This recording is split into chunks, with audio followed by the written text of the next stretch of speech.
Chapter 1. The Growth of the Transvaal. 50 years ago, there was no Transvaal. Today, its area is rather larger than Great Britain. It extends over some 75 million acres. Originally, at the time of the Great Trek, a small portion of land was seized from natives who fled before the pioneers and settled in what is now known as Matabeleland. Other Boers soon joined their comrades, and, by applying the steady policy of grab and hold, a policy that, unfortunately, has not been imitated by ourselves, they gained strip on strip and acre on acre of land till the Transvaal became the vast province it now is. It expanded first into a portion of Zululand, later on, lapped over into Swaziland.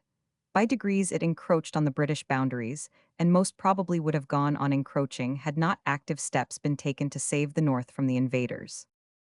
The original Boer trekkers, or pioneers, came in three detachments. British-born subjects but discontented with British civilization, they moved on from Natal, whence they were chased by the Union Jack, and settled themselves first in land captured from King Umzalagetsi, secondly in Lydenburg and Dekop, and thirdly in the Zulu country. The history of this Zululand expansion remains to be told. At present, it is interesting to follow the geographical growth of the state which has become so troublesome, and whose self-assertion has increased according to its size. Originally, each Boer was entitled to a farm with a minimum of 6,000 acres of the Transvaal, and this custom of apportioning 6,000-acre farms lasted as long as the Kaffir lands lasted. The Boers, always working on the principle that God helps those who helped themselves freely, sometimes with bloodshed and sometimes without, until they became owners of vast tracts of country, whose boundaries had never been discussed, far less fixed. Land was apparently cheap at that time, for trustworthy authorities declare that it was purchasable at from a farthing to a penny per acre. The area of the Transvaal, before the Boers began to migrate there, has been eloquently described as the hunter's Arcadia.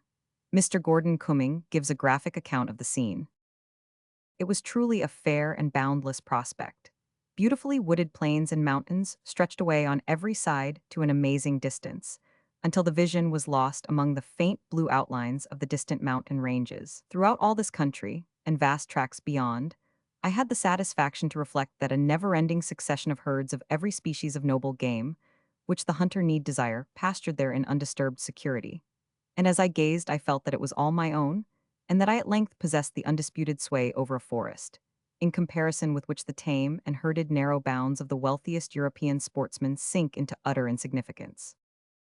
The number of elephants and lesser game, bagged by Mr. Gordon, Cumming after this touching meditation fully bore out his hopes.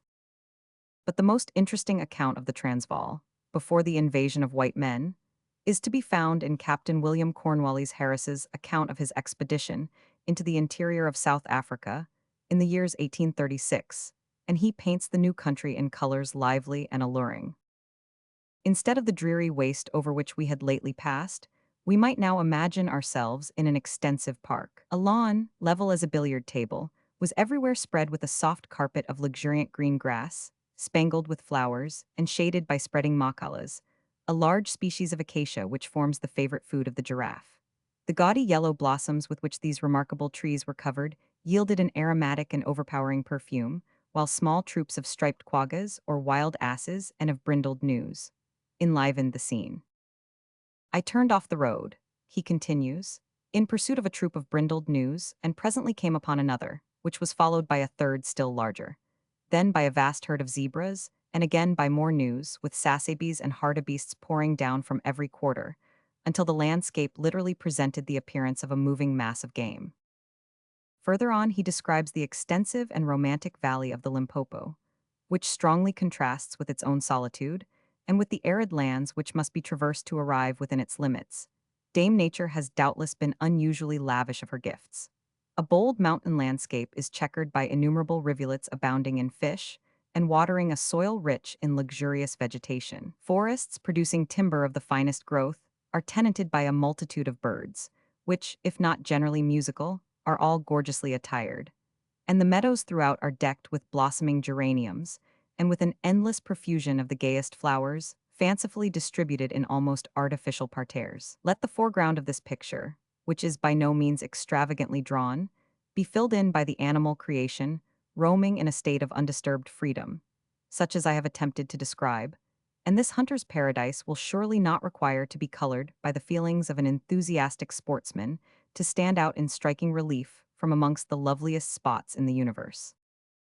A recent traveler discourses pathetically over the changes that have come over the country, which at that time was described as the zoological gardens turned out to graze. He says the lawyer and financier thrive, where in recent years the lion and the leopard fought for food, and townships have sprung up on spots where living boars have formerly shot big game.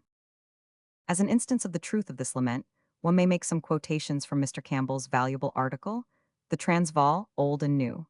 He says, the advent of British folk and British gold and brains led to a change, and land, by reason of British purchases, became more valuable, and beacons and boundaries became necessary. Here we may see the thin end of the wedge. We may picture the first lawyer and the first financier advancing with Arcadia parchment and banknote in hand. The Boers steadily sold their best and surplus lands, and these the British as steadily bought, till the value rose from their original price of 1 penny an acre to half a crown, and then 5 shillings. Subsequently, in many cases, as much as 10, and even 20 shillings an acre was offered for ordinary raw arable land. But of that time too much has to be said to be recounted here. The Boer character. In discussing the events of the past with a view to obtaining light on the development of the present, it is needful, and indeed just, to inquire into the character of the Boers as a race. It is a complex character, with multitudinous lights and shades, so subtle and yet so marked, that they are difficult to define accurately. It is therefore necessary that the opinions of many writers on the subject of the Boer temperament should be taken, of writers who have made it their business to look upon the subject with the eye of the historian rather than the eye of the advocate, and who may be trusted to have given their verdict without passion or favor. But regarding one fact connected with the case, all writers of practical experience are inclined to agree. They declare that the Boer of the past was a very much finer fellow than the Boer of the present, finer morally and physically, and that, in his obstinate determination to resist the march of progress, he has allowed himself to suffer deterioration. The reason for this deterioration is not difficult to comprehend. In the first place, as we all know, nothing in creation stands still. We must advance or we go back. Both in moral and in mental qualities, we must maintain our vitality or practically ossify.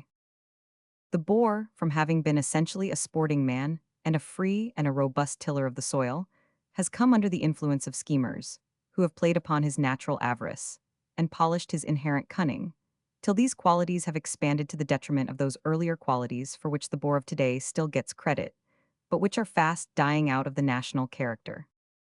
In one respect there has been little change. In the matter of his native piety he remains as he was.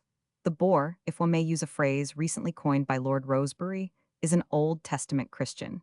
No one can describe his race better than the writer who says of the original settlers in 1652 that they are a mixture in religion of the old Israelite and the Scotch Covenanter.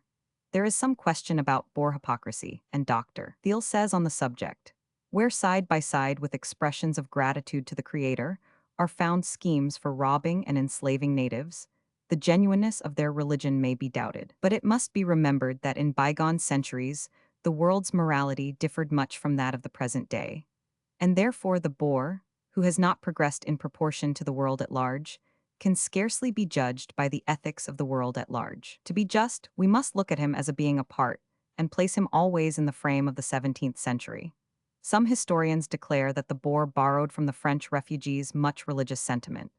Other authorities, and these, considering the Boer disinclination to expansion, seem to be right, declare that under the French influence he deteriorated.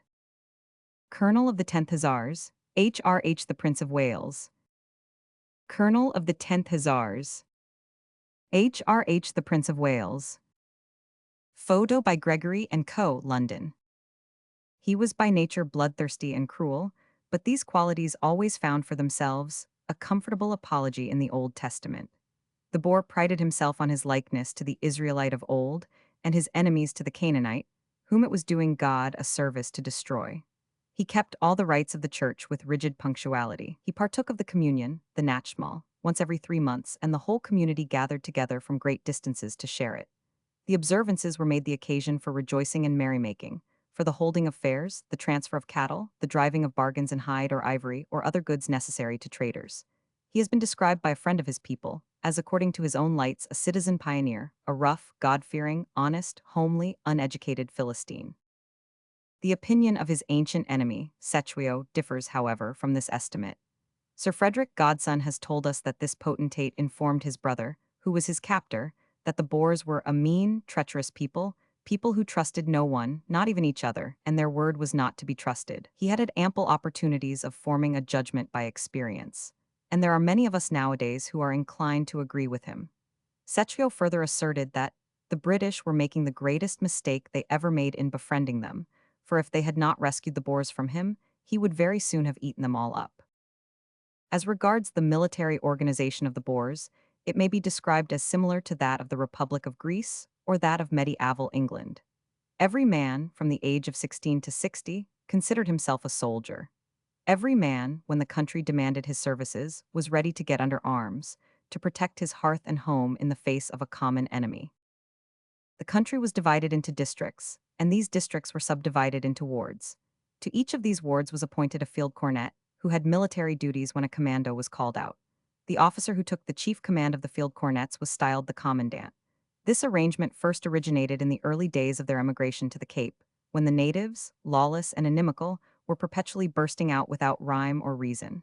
Naturally, prompt defense became necessary. To many people, the Boer appears to be a first-class fighting man. Certainly he is determined, obstinate, and in his peculiar fashion, brave. But there are others who can recall events in the battle with Dingaan, in the tragedy of Majuba Hill, which scarcely add to the honor of the Boer as a soldier.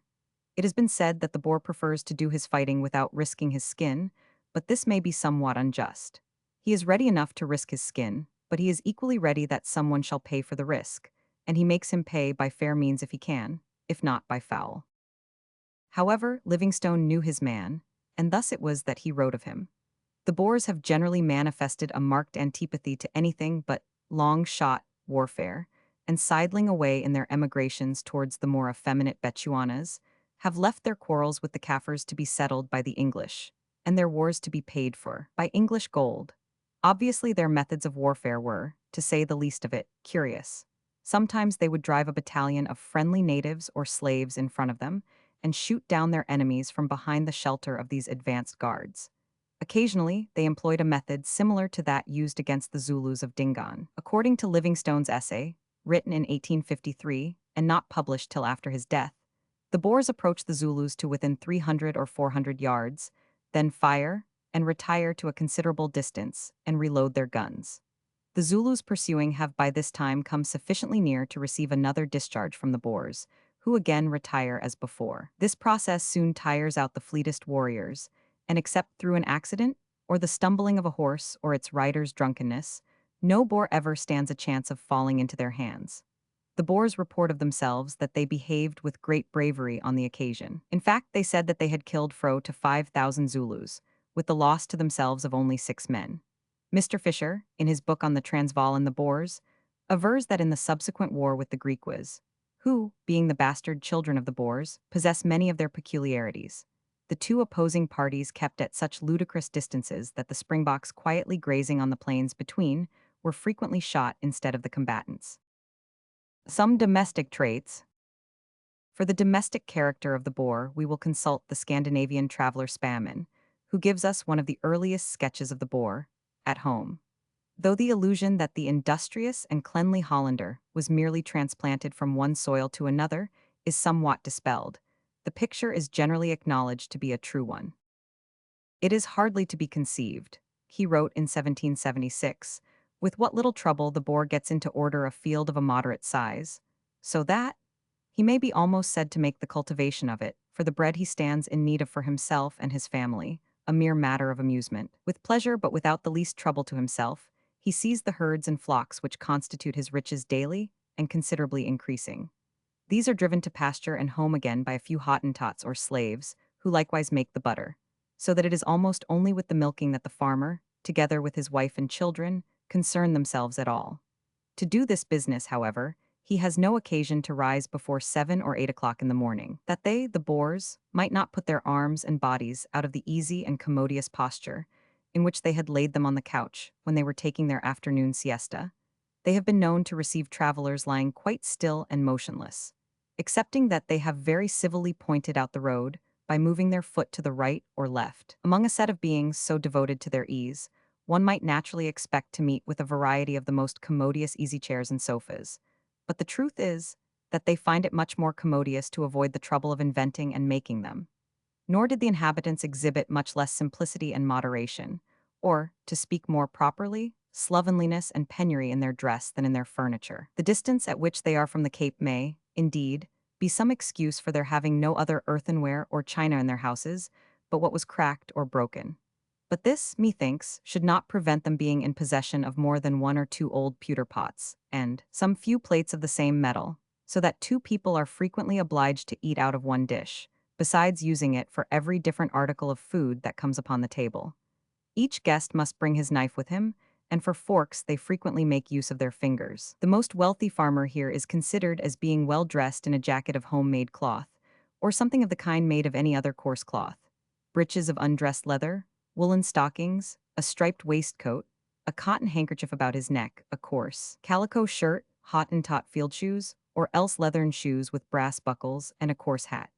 Indeed, it is not in dress, but in the number and thriving condition of their cattle, and chiefly in the stoutness of their draft oxen, that these peasants vie with each other. It is likewise by activity and manly actions, and by other qualities that render a man fit for the married state, and the rearing of a family, that the youth chiefly obtain the esteem of the fair sex. A plain close cap and a coarse cotton gown, virtue and good housewifery, are looked upon by the fair sex as sufficient ornaments for their persons.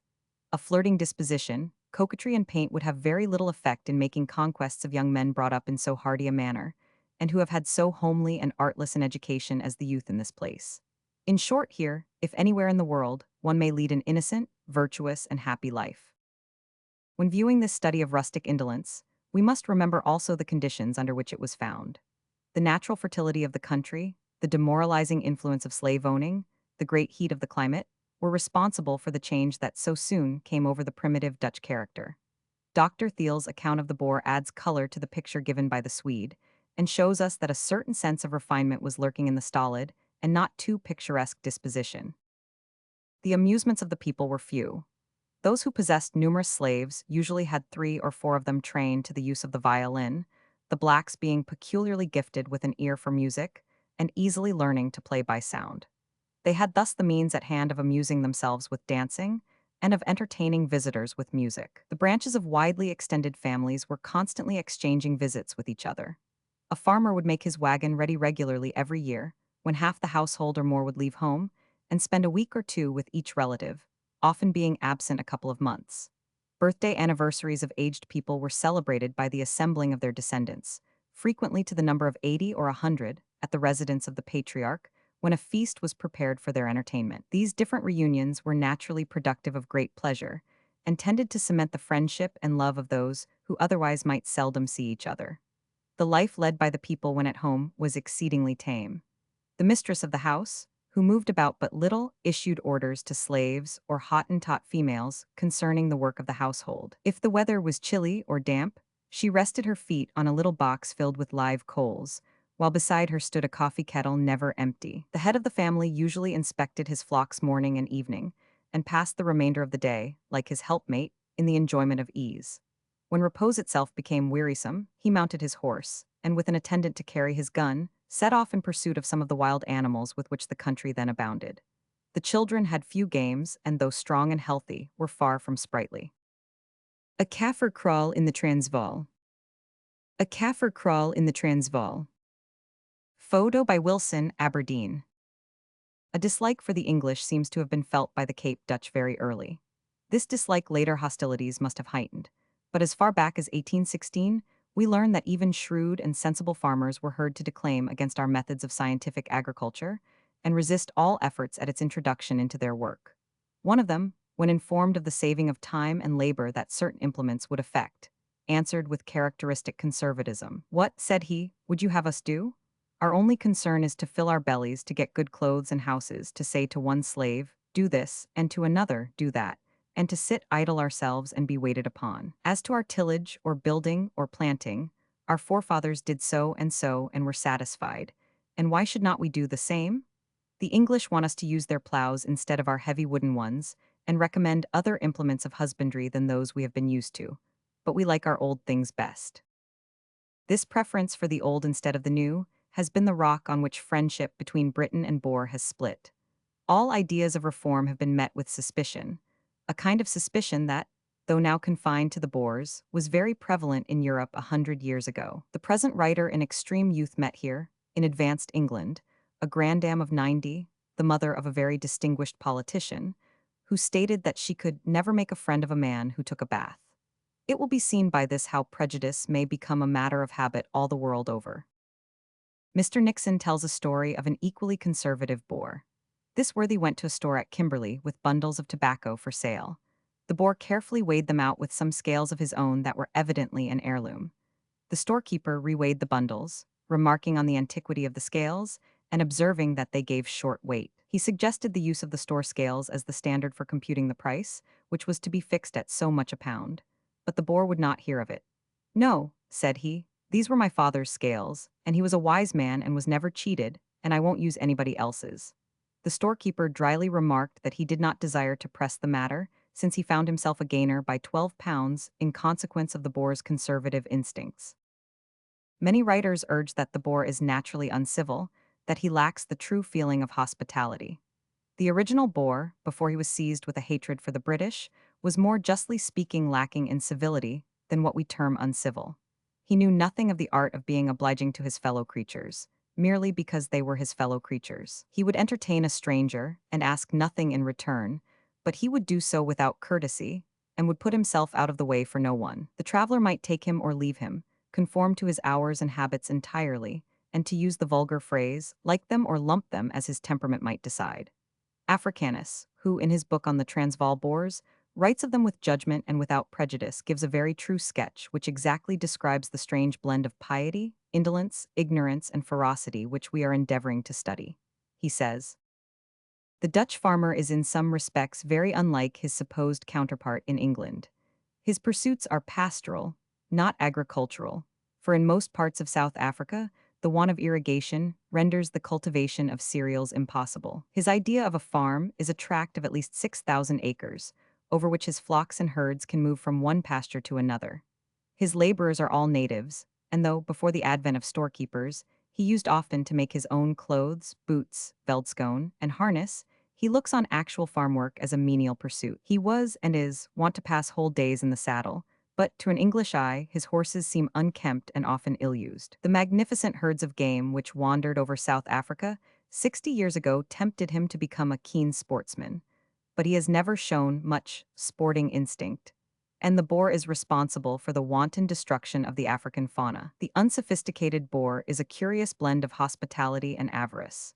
He would welcome the passing stranger and entertain him to the best of his ability, but he seized any opportunity of making money, and the discovery that hides and skins were marketable induced him to slaughter antelopes without the slightest forethought. That the Boer is no longer hospitable is very largely due to the way in which his hospitality has been abused by stray peddlers and ne'er-do-wells of various kinds. He still retains a sincere and primitive piety, but his belief that he is a member of the chosen people has sometimes tended to antinomianism rather than to strict morality. His contempt and dislike for the Kaffir has preserved the Dutch stock from taint of black blood, and although there is a large Euro-African population, it has sprung partly from the old days of domestic slavery, partly from the laxity induced by the recent influx of low-class Europeans. The Boer has a strong national feeling, and although not exactly daring as a rule, he is perfectly ready to risk his life in what he believes to be a good cause. He fights better behind cover than in the open, and has a profound contempt for soldiers who expose themselves unnecessarily. At the same time, he is capable at times of embarking on a forlorn hope. As regards his private character, his notions of honesty and of truth are lax. But then, from bitter experience, he assumes that the stranger will try to cheat him, and it is not surprising that he should consider a certain amount of finesse justifiable. He is comparatively free from that drunkenness, which is the besetting vice of the low-class Englishman in Africa. Although he is incredibly ignorant and very self-satisfied, it is somewhat irritating to notice the way in which the town-bred Englishman is apt to depreciate him. It is not so certain as the latter thinks that an ignorant peasant is necessarily a lower type of man than a smart and vicious shop boy. The most unpleasing trait in the Boer character is his callousness, amounting to brutality in the case of natives and of animals. It must always be remembered that in discussing the early Boer, we are discussing the peasant, and that neither his ignorance nor other shortcomings must be viewed in comparison with the failings of persons of a higher social grade. When the Boers left the Cape Colony, they had no knowledge of what the word education meant. The state of public education in 1837 was deplorable. There were missionary schools and a few desultory teachers, who had in very few cases the mental or the moral qualities to fit them for the task of instruction. The most they did was to teach the young idea how to read or scribble its name. For this they received trifling fees, but doubtless these fees were no more trifling than the services rendered. Such free schools as existed, and were nominally supported by government, were so indifferently managed that they were treated with contempt, even by the farmers. So long as they could thumb out their favorite passages of the Psalms and sign what few documents they required, they were content. Of their ignorance they were even inclined to be proud. Their own notions of geography and history seemed to them infinitely preferable to any that might be offered, and in this state of blissful ignorance they trekked away from Cape Colony to learn no more. When they started forth, some, it is averred, imagined by steadily working north they would reach Jerusalem. Others, covered with faith and armed with gospel and sjambok, sincerely believed that eventually they would reach the promised land. Chapter 2. The Orange Free State. The young state, almost before it was fledged, found itself engaged in military operations with the Basutos, and an arbitrator nominated by the British government was appointed. But the good offices of the commissioner were to no purpose. Despite the defining of boundaries and the laying down of landmarks, the natives broke out afresh. An engagement followed, and the Basutos were defeated. As a consequence, a large tract of land, the conquered territory, was annexed by the Free State. Yet even this was insufficient to quell the fury of the farmers' inveterate foes, and later on they broke out afresh, only to be again overthrown. In the year 1861, they appealed for help to the governor of the Cape, and were declared British subjects. It was then that a definite boundary line between Basutoland and the Orange Free State was laid down. The population of Basutoland is estimated at about 130,000. The people are by nature warlike and energetic. Some authorities declare them to be the most intelligent of the Kaffir tribes.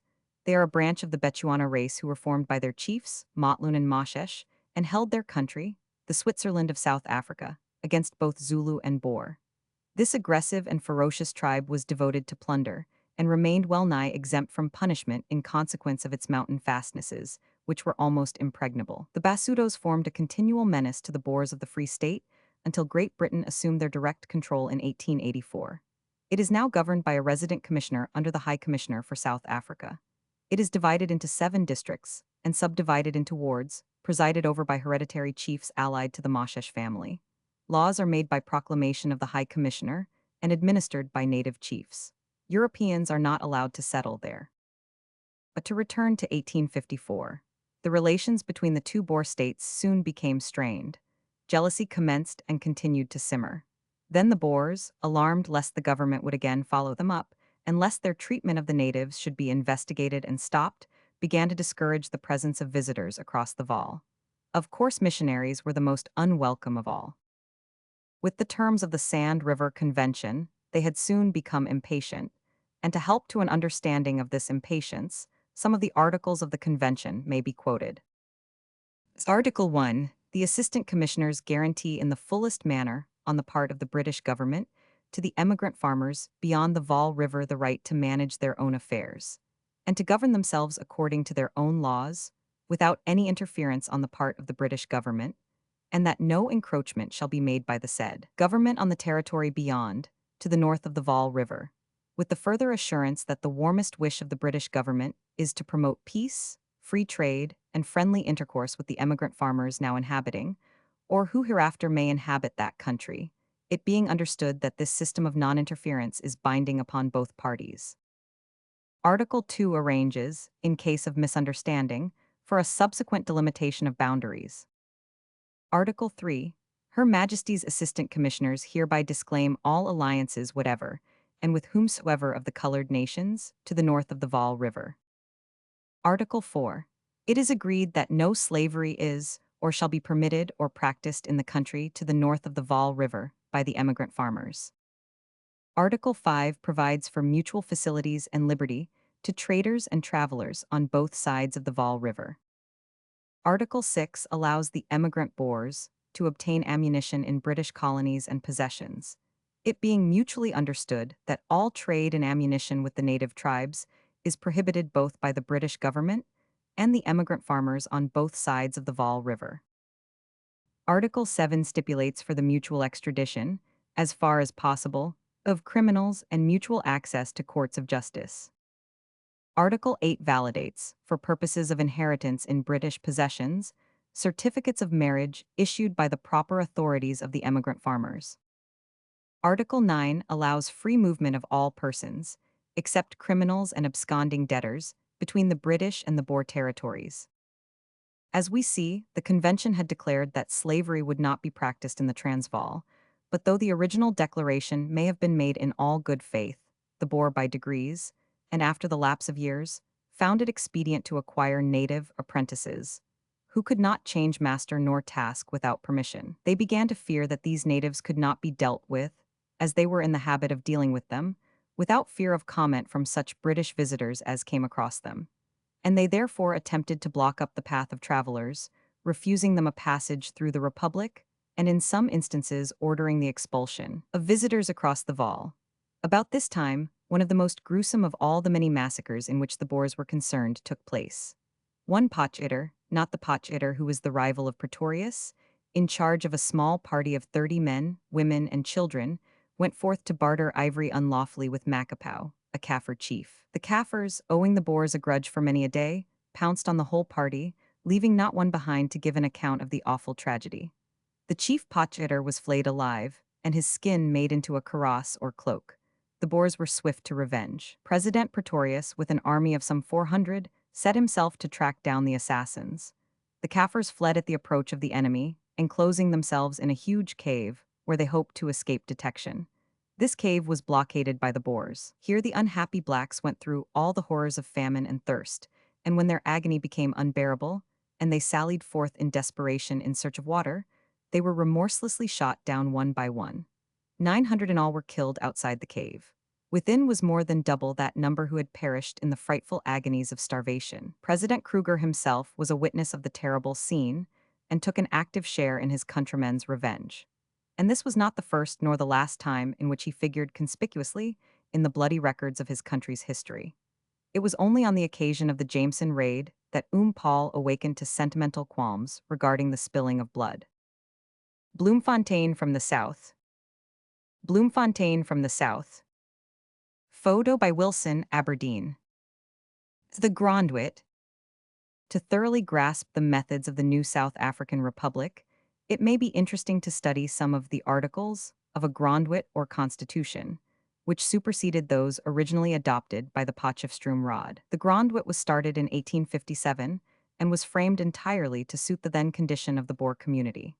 The ordinary idea of a written constitution was at that time unknown, and the meaning of such words as rigid or elastic was, of course, beyond their comprehension. These only developed a significance when the judicial crisis of 1897 put a fresh face on Republican affairs. Article 4 states that the people desire no extension of territory, except only on principles of justice, whenever the interests of the Republic render it advisable. Article 6. Its territory is open to every stranger who submits himself to the laws of the Republic. All persons who happen to be within the territory of this Republic have equal claim to protection of person and property.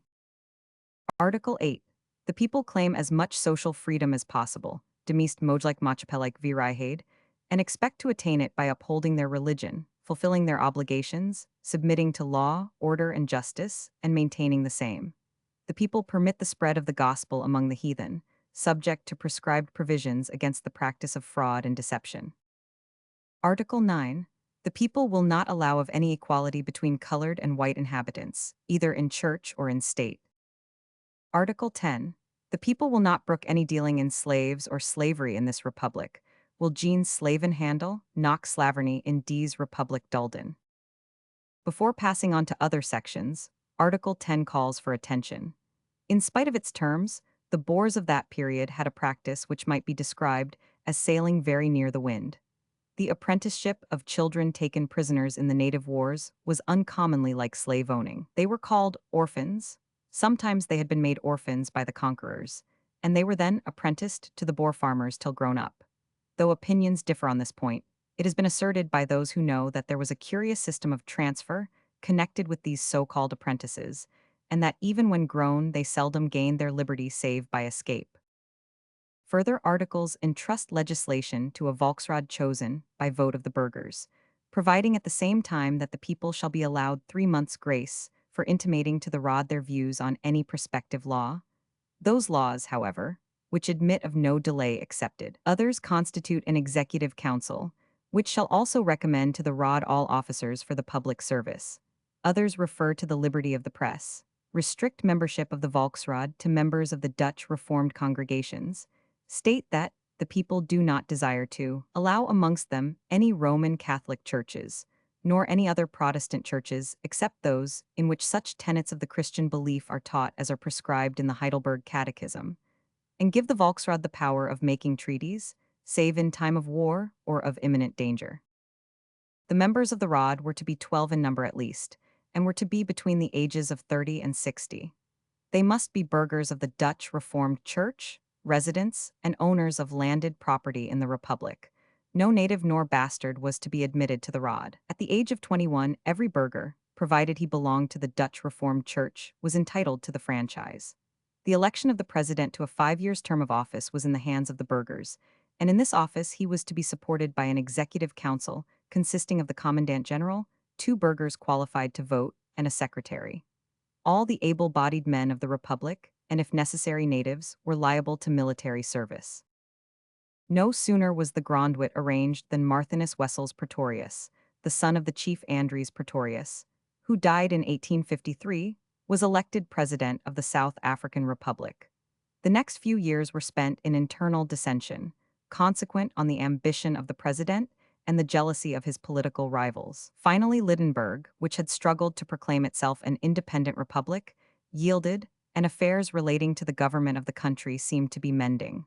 Still, there were always Messrs. Kruger and Schoeman, 2 adventurous politicians, who kept things lively in the councils of the state.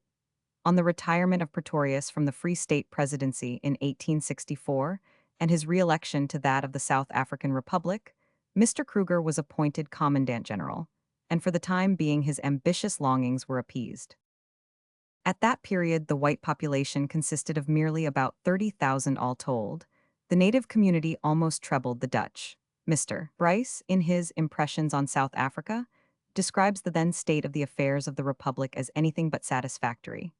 There were hundreds of thousands of natives, a few of whom were living as servants under a system of enforced labor, which was sometimes hardly distinguishable from slavery, while the vast majority were ruled by their own chiefs, some as tributaries of the Republic, some practically independent of it. With the latter, wars were frequently raging, wars in which shocking cruelties were perpetrated on both sides, the Kaffirs massacring the white families whom they surprised, the Boer commandos taking a savage vengeance upon the tribes when they captured a kraal or mountain stronghold.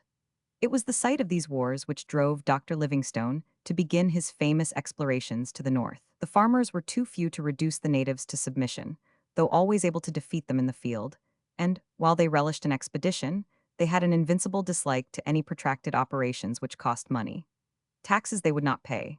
They lived in a sort of rude plenty among their sheep and cattle, but they had hardly any coin money, conducting their transactions by barter, and they were too rude to value the benefits which government secures to a civilized people.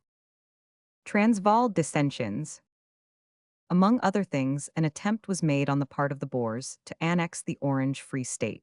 President Pretorius crossed the Vaal in 1857 at the head of a large commando, with the intention of seizing on the neighboring territory. He was doomed to disappointment, however, for his intended raid was stopped by the timely resistance of the forewarned president of the Orange Free State.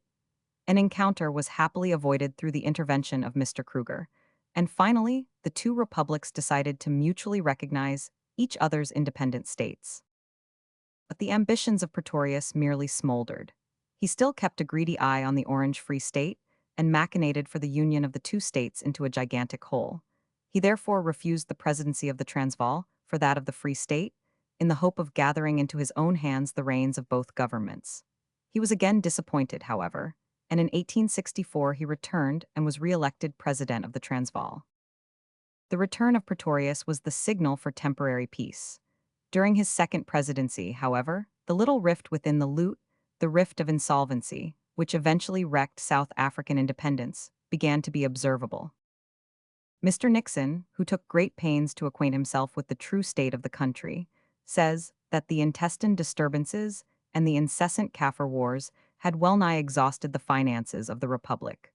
The exchequer was only tardily replenished under a loose system of taxation. The Boers have never been good taxpayers, and no government has been able to enforce the proper payment of taxes due to the state. A decade after its establishment, the Republic was practically insolvent. Even as early as 1857, the government was compelled to issue mandate, or bills, wherewith to raise money to buy ammunition and to pay its servants. In 1866, a regular issue of paper money was sanctioned by the Volksraad.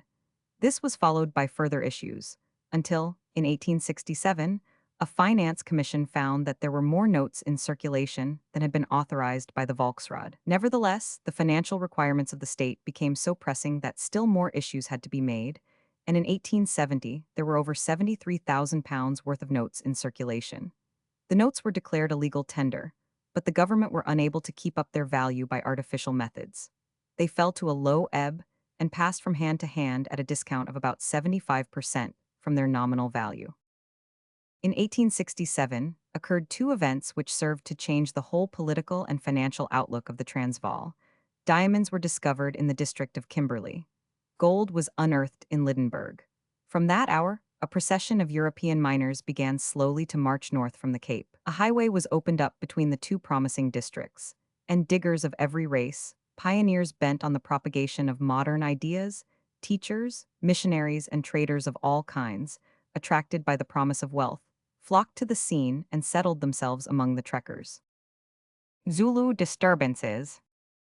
After this period, when, as stated before, small but promising quantities of gold had been unearthed, it was no longer possible to prevent parties of miners and speculators from trickling into the Transvaal, to the annoyance of its inhabitants. Outside, too, there were troubles, disputes, and skirmishes with the Zulus, and further north was waged a fierce fight between the Boers and the chief of the Bapti, one Sekukuni, whose father had signed away his independence to the Boers, and who refused in his turn to abide by the conditions of the compact. In this fight Sekukuni was successful, and the Boers, worsted and discontented, and believing that the Almighty was displeased with them, and with their president, Mr. Burgers, retired from the campaign. At the same time, in the south, Cetrio was itching to be on the warpath, and the general state of affairs suggested a possible annihilation of the Transvaal by an uncontrollable horde of natives. Things went from bad to worse, and in October 1876, Lord Carnarvon remonstrated with the President of the South African Republic regarding the unprovoked barbarity of the Sekukuni War,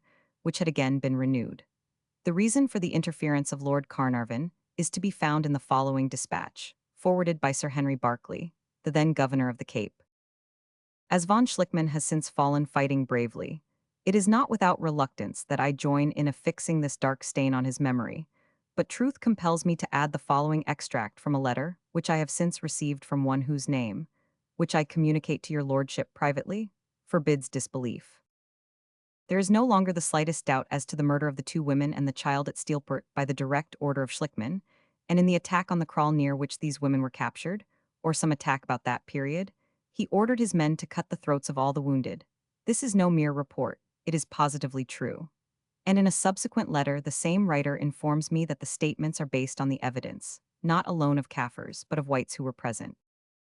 As regards the even more serious accusations brought against Abel Erasmus, the Kruger's post-field cornet, as specially alluded to in my letter to President Burgers on the 28th ult., viz., of treacherously killing 40 or 50 friendly natives, men and women, and carrying off the children, I beg to invite your lordship's attention to an account derived, I am assured, from a respectable Boer who accompanied the expedition, and protested against the slaughter and robbery of friendly Kaffirs, committed by order of the above-named field cornet. Should I not shortly receive such a reply from the President to my letters of last month, as to convince me that his honor has taken effectual steps to check such outrages and punish the perpetrators, I will enter another protest, if only for form's sake.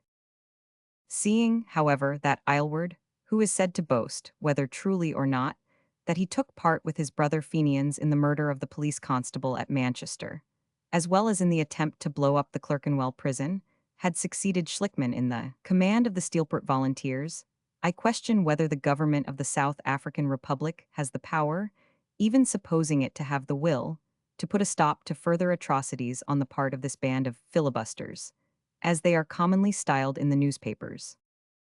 In my opinion, it will be requisite to call in the aid of British troops before this can be done, and I am not without hope that one of the results of the mission on which Sir T. Shepstone is about to start will be a petition from persons of education and property throughout the country for such an intervention on the part of Her Majesty's government as will terminate this wanton and useless bloodshed, and prevent the recurrence of the scenes of injustice, cruelty, and rapine, which abundant evidence is every day forthcoming to prove, have rarely ceased to disgrace the republics beyond the Vaal ever since they first sprang into existence. Von Schlickman was an ex-Russian officer, commanding a force of filibusters which had been engaged by the Transvaal government, and his men being unpaid, were allowed to reimburse themselves by cattle or land seized from the natives. As a natural consequence, the war assumed a character of unrestrained ferocity. On receiving this information, Lord Carnarvon wrote that his government could not view passively, and with indifference, the engagement of the Republic in foreign military operations, the object or the necessity of which had not been made apparent. The quarrel with the chief had originated, as stated, in a Boer claim to his land, and the Boer president in replying urged the natural right of the Boers to all the land of the Transvaal. The chief magistrate at that time was President Burgers, a man who, if report may be believed, was far superior to those with whom he associated. This man, a Cape Dutchman and sometime minister of the Reformed Church, had been called to the onerous post of President of the South African Republic in 1872. He was bent on the advancement of his nation, and his intelligence was remarkable. He was a man of sterling character, fanciful, enthusiastic, an idealist even, with a horror of slaveholding, and a hankering for the pure life of the humanist. In a measure, he was too much in advance of the people with whom he was connected. To them, he was something of a free thinker, a man too ready to judge for himself, while the gospel was at hand to judge for him.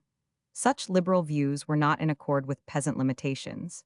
His desire to raise his country to the level of other nations, to bring commerce and railways within touch of his people, savored of heresy. The appreciation for civilization was so strong within him that he is even said to have carried it to extremes, to have favored the prompt and regular payment of taxes, and to have executed an elaborate design for an international coat of arms. Now this reformer, like most reformers, was not appreciated among his own people. He had no police to support him, no means of putting pressure on those who should have served his cause. The Conservative Party, with Mr. Kruger at their head, did their best to circumvent every innovation and to save themselves and the country from what they believed to be the dangerous unorthodoxy of their president. Mr. Burgers, in his posthumous vindication, outlines some strange hints regarding the character of his compatriots, which outlines may now be readily filled in by personal experience. He therein asserts that had he chosen to publish to the world a faithful description of the Transvaal Boers, they would have forfeited the appreciation gained from the Liberal Party in Europe. Mr. Burger's reserve is much to be regretted, as a few sidelights thrown on the Boer character at that period might have helped to educate the Liberal Party of whom he spoke, and thereby saved much of the vacillation of policy for which the country now has to suffer. Sergeant Major of the 2nd Dragoons, Royal Scots Greys. Sergeant Major of the 2nd Dragoons, Royal Scots Greys. Photo by Gregory and Co., London. The political web. Before going further, we must examine the situation between the Governor of the Cape, the President of the South African Republic, and the Home Government. When we look back at Boer history, we find the details of annexation and restoration repeating themselves with the consistency of the chorus of a nursery rhyme. What the government of the Cape accomplished the government at home proceeded promptly to undo, till the problems connected with Boer liberty and British rights became so tangled and so intricate that they could only be solved by the sword. It may be remembered that in 1854 Sir George Grey, the then governor of the Cape, applied himself to the puzzle. He started with the best hopes. He saw before him a vista of labor, of argument, of contradiction, but the tangles, he believed, could eventually be smoothed out. In the anxiety to avoid trouble and responsibility, and possibly in an amiable desire to conciliate the parties at home, the imperial government had conceded territories and alienated subjects without having made an effort to discover the wishes of the people or to try a free form of government suited to South Africa. He was in favor of a federal union wherein the separate colonies and states, each with its local government and legislature, should be combined under one general representative legislature, led by a responsible ministry, specially charged with the duty of providing for common defense. This plan of federal union seemed to appeal to the burghers of the Orange Free State, for the Volksraad decided that a union of alliance with the Cape Colony, either on the plan of federation or otherwise, is desirable. Sir George Grey was not permitted to pursue his policy, for the British government decided against the resumption of British sovereignty over the Orange Free State. The same forward and backward movement, the same sort of political chase at Croix, was again carried on fro into 1881. It was decided that a federal union should be created between such African colonies as were willing to join. To further this scheme, Sir Bartle Frere, after a long and arduous career in India, was appointed Governor and High Commissioner by Lord Carnarvon, the then Colonial Secretary. But Sir Bartle was too late. Sir Theophilus Shepstone, who had been sent out to the Transvaal on special commission to confer with the President on the question of confederation, had already annexed the Transvaal. The reasons for the annexation were many and excellent. Firstly, the Transvaal Republic, vulgarly speaking, was out at elbows. It was bankrupt, helpless, languishing. The sorry sum of 12s, 6d, represented the entire wealth of the treasury. The Zulu chief Setrio was waiting to eat up the Boers, and the Boers were unceasing in their efforts to encroach on Zulu territory. But the deplorable state of affairs is better described by quoting Sir T. Shepstone's letter on the subject. It was patent to every observer, writes Sir T. Shepstone, that the government of the Transvaal was powerless to control either its white citizens or its native subjects, that it was incapable of enforcing its laws or of collecting its taxes, that the treasury was empty, that the salaries of officials had been and are months in arrear, that sums payable for the ordinary and necessary expenditure of government cannot be had, and that such services as postal contracts were long and hopelessly overdue, that the white inhabitants had become split into factions, that the large native populations within the boundaries of the state ignore its authority and laws, and that the powerful Zulu king, Setrio, is anxious to seize upon the first opportunity of attacking a country, the conduct of whose warriors has convinced him that it can be easily conquered by his clamoring regiments. He again writes, I think it necessary to explain, more at length than I was able to do in my last dispatch, the circumstances which seem to me to forbid all hope that the Transvaal Republic is capable of maintaining the show even of independent existence any longer, which induced me to consider it my duty to assume this position in my communications with the President and Executive Council, and which have convinced me that, if I were to leave the country in its present condition, I should but expose the inhabitants to anarchy among themselves, and to attack from the natives, that would prove not only fatal to the Republic, but in the highest degree dangerous to Her Majesty's possessions and subjects in South Africa.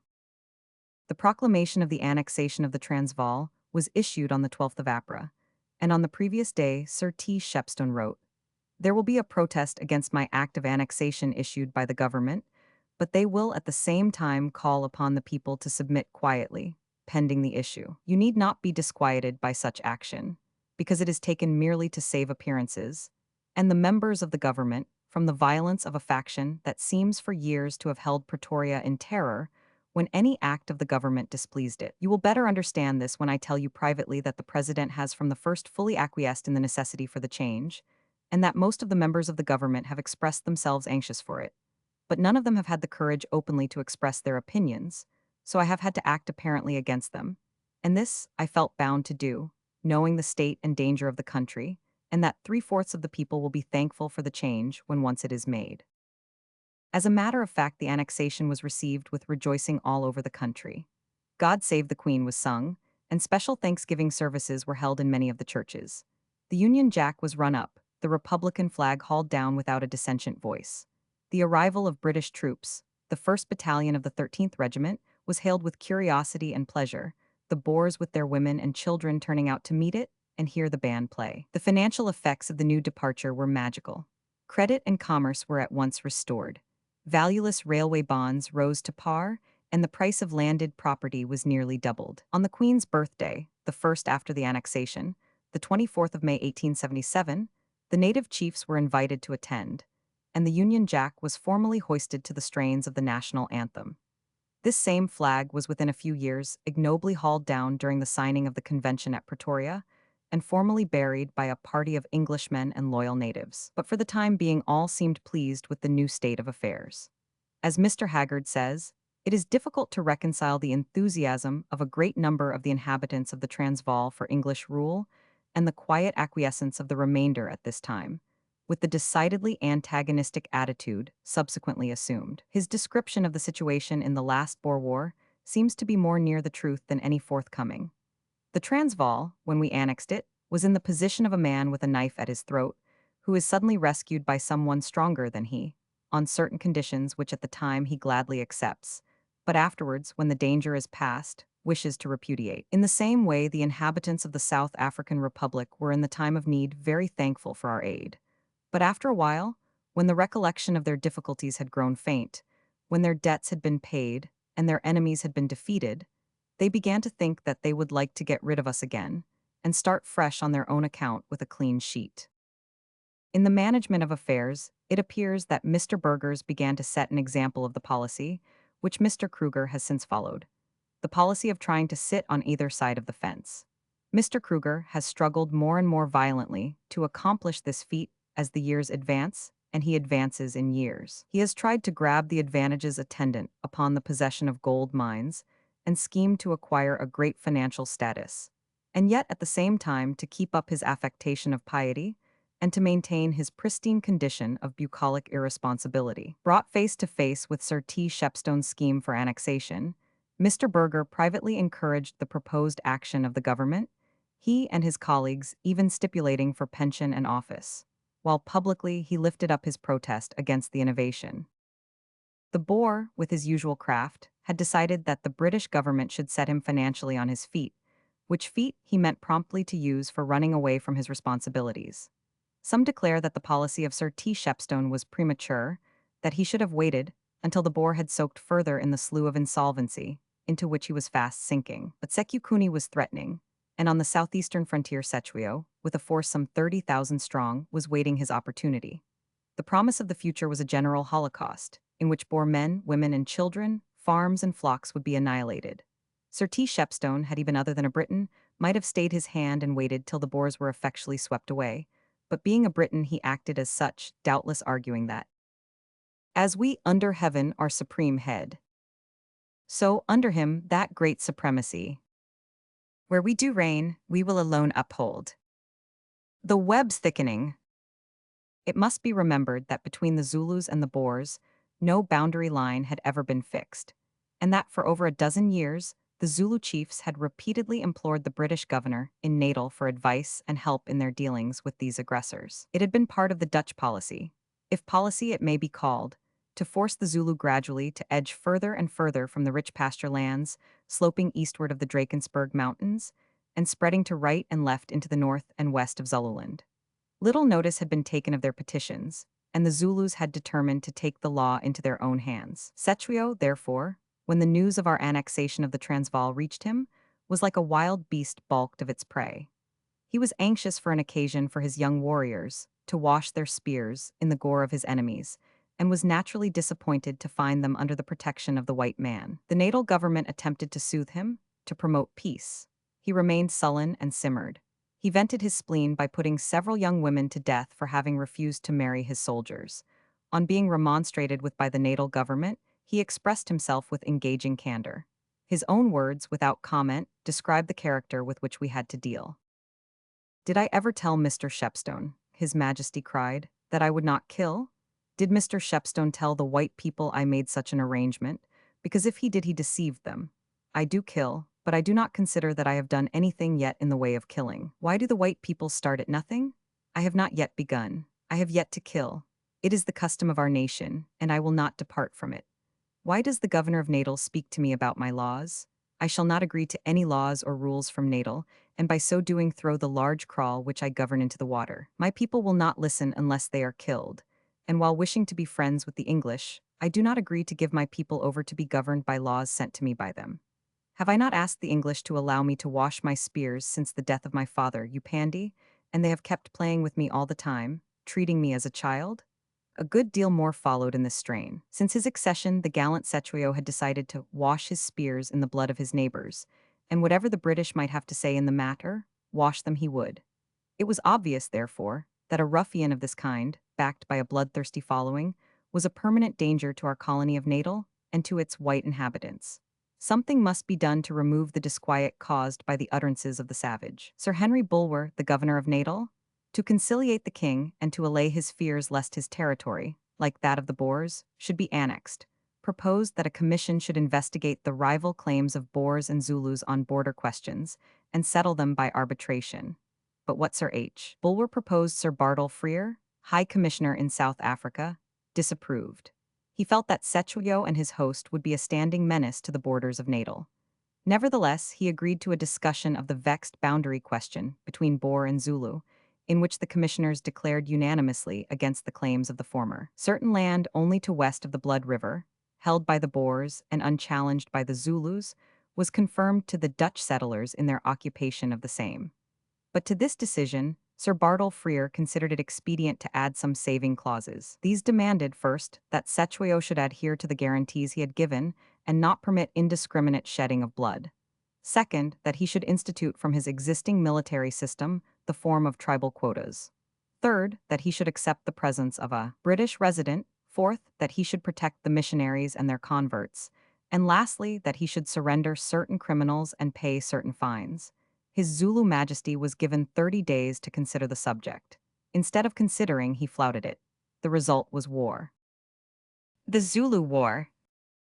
According to the opinion of Sir Bartle Frere, there was, and for a long time had been, a growing desire on the part of the great chiefs to make this war into a simultaneous rising of Kaffirdom against white civilization. A spirit of mutiny had been in the air since the terrible events in India in 1857, and there was a general conviction among the native tribes that the authority of Great Britain would eventually be overthrown. Now the most powerful of all the native tribes in South Africa were the Zulus, whose military organization had long been celebrated, and who had earned a great reputation since the days of Geka, and more especially in the time that followed when Chaka, who was a born warrior, brought the gigantic army into a state of marvelous efficiency. A few words regarding the career of this great chieftain may be found interesting, for to him is accorded the credit of the indubitably warlike and brave disposition of his countrymen. This man, who has been at times called the Attila and the Napoleon of South Africa, was born in 1783. He became chief officer to Dingiswayo, a man of remarkable ability, who studied European military systems and modeled on their principle a highly efficient army. Chaka, heir to a chieftainship of the Amazulu tribe, the Zulus proper, took the fancy of Dingiswayo, who elevated him first to a post of high command and eventually to the vacant Zulu chieftainship. On the death in battle of Dingiswayo, Chaka assumed the command of both tribes, to which he gave his name. The already excellent army he proceeded to improve till it became one of the most efficient military organizations ever originated in an uncivilized country. The whole kingdom was ordered on a military footing and expanded so wondrously that the original two tribes at first commanded by Chaka became 100, each tribe having been defeated in warfare and incorporated in the Zulu nationality. His policy, unlike that of Cetruio later on, was not to destroy but to subdue, and thus he soon ruled with undisputed sway over a complete empire covering the desolated regions of Natal, Zululand, and the modern Boer states. His methods of military training were entirely Spartan.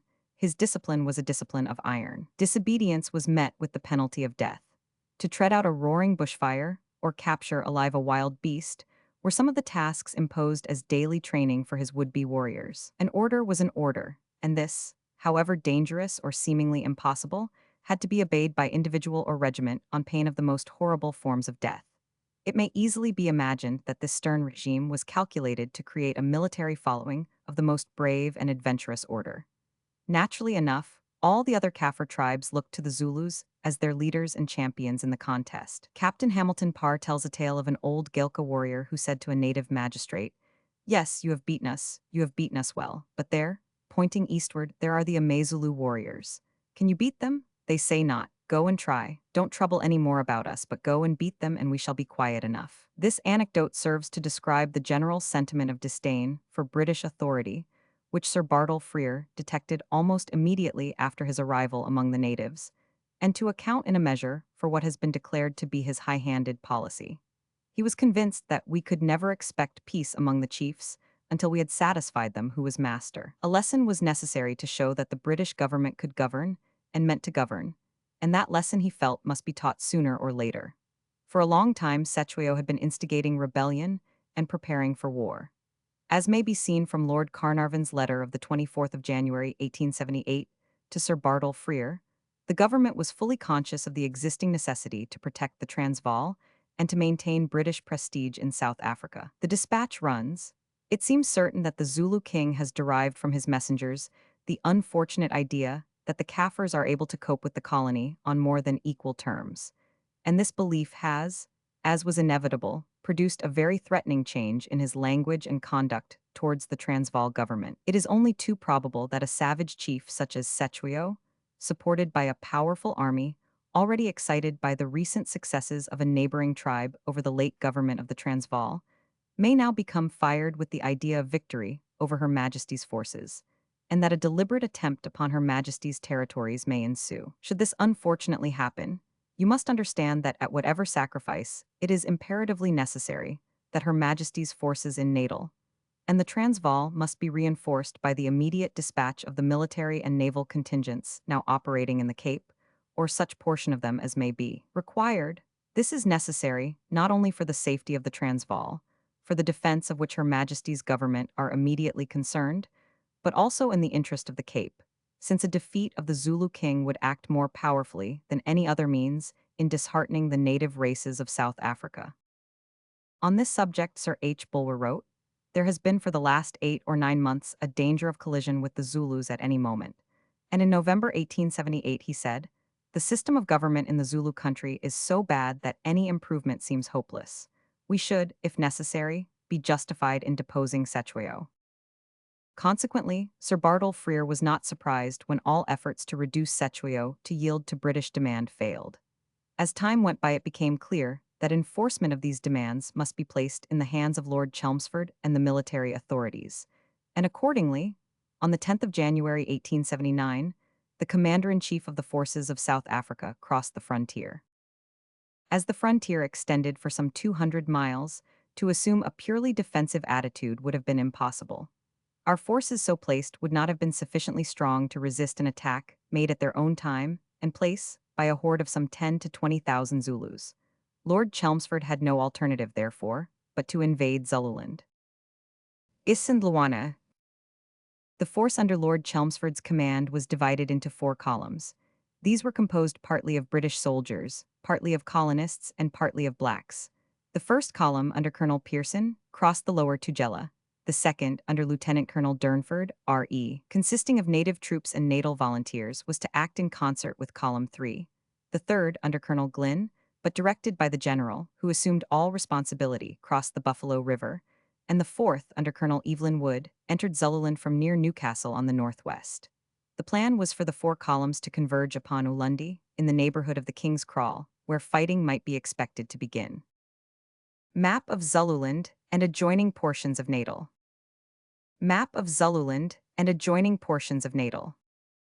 The crossing of the Buffalo River was effected without difficulty or resistance, and 10 days after the central column formed a camp at the foot of the hill Isandlwana, the Little Hand.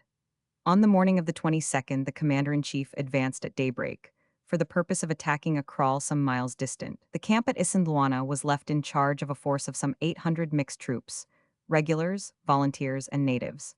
Strict orders to defend and not to leave the camp were given, but in spite of these orders, portions of the force became detached. Suddenly, unobserved by them, there appeared a dense impi of some 20,000 Zulus. Savage horde rushed shouting upon the small British detachments, rushed with the swiftness of cavalry, attacked them before they could unite, and swooping down with tremendous velocity, seized the camp and separated the British troops from their reserves of ammunition. In face of this warrior multitude, our troops were defenseless. A few moments of wild, despairing energy, a hand-to-hand struggle for life between the white man and the bloodthirsty savage, groans of wounded and yells of victory, and all was over. Of the 6 companies of the 24th, consisting of more than half the infantry engaged, but 6 souls escaped. The rest died where they fell, with no kindly hand to give them succor, no British voice to breathe a burial prayer. But some before they dropped managed to cut their way through the ring of Zulu spears. 2 gallant fellows, Lieutenants Melville and Coghill, almost succeeded in saving the colors of the 1st Battalion of the 24th Regiment. They made a bold rush, but merely reached the natal bank of the Buffalo to be struck down. The colors, wrapped round Melville's body, were discovered in the river some days afterwards. The Zulu plan of fighting, in this case so successful, is curious. The formation of their attacks represents the figure of a beast with horns, chest, and loins. While making a feint with one horn, the other, unperceived in long grass or bush, swoops round and closes in on the enemy. The chest then advances to attack. The loins are kept at a distance and simply join in pursuit. The news of the disaster spread fast. Sir Bartle Frere, on the morning of the 24th, was awakened by the arrival of 2 almost distraught and wholly unintelligible messengers. Their report, when it could be at last comprehended, seemed too horrible for belief. That they had escaped some terrible ordeal was evident. That they were members of the company of naval volunteers that formed part of the general's army, their uniform proclaimed. But of the general they could say nothing. He might be dead, he might be missing. All they knew was of their own miraculous escape from a scene of slaughter. Colonel Pulleine, they declared, was dead, but further news had to be awaited with anxious hearts. Meanwhile, Lord Chelmsford had heard the horrible news. The camp had been seen in the possession of the Zulus. Worn and weary with heavy marching in a baking sun, he and his troops began to retreat. At nightfall, thoroughly jaded, they returned to a grim scene. All around lay the still silent dead, the corpses of the comrades they had parted with but a few hours before. There, amid the pathetic wreckage, were they forced to lay them down to rest. Fortunately, the Zulus, having plundered the camp, had made off, and the British force was able the next day to proceed to the relief of Rorke's Drift. At Rorke's Drift, the now world-celebrated defense of Lieutenant Bromhead, of the 24th, and Lieutenant Chard, R.E., took place. These young officers had been left with 104 soldiers to take charge of a small depot of provisions and an hospital, and to keep open the communication with Natal. Some hours after the disaster of Isandlwana, their post was attacked by Dabulamenzi, brother of Sechuio, and over 3,000 of his finest warriors. The little garrison had made for themselves a lager of sacks of maize and biscuit boxes, and behind these they defended themselves so stubbornly and so heroically throughout the night of the 23rd, that the Zulu chieftain, discomfited and harassed, eventually retired.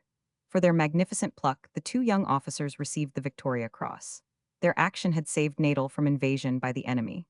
Of the little garrison, 17 fell and 10 were wounded. The loss of the Zulus was about 300.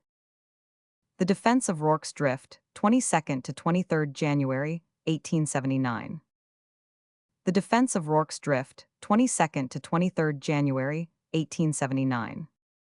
Painted by Alphonse de Neuville, etched by L. Flame. Reproduced by special arrangement with the Fine Art Society, London. Colonel Pearson's column, as we said, crossed the lower Tugela near the sea, with the intention of joining the other columns at Ulundi. On the way thither he was attacked by a Zulu force at Inyasani. This force, though it more than doubled the strength of his own, he drove back with heavy loss and marched to the Norwegian mission station, Esho. On his arrival there on the 23rd of January, he learnt the awful news of the disaster, and instantly sent his cavalry back to Natal, fortified his station, and waited there the arrival of reinforcements.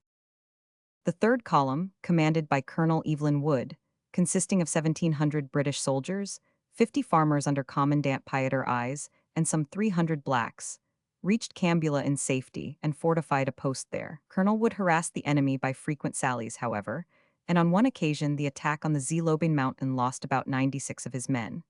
Among these were Colonel Weatherly, his young son, and Commandant Eyes. The following day the British laager was attacked by a horde of Zulus, who were routed. In this engagement, Colonel Wood, Colonel Buller, and Captain Woodgate especially distinguished themselves.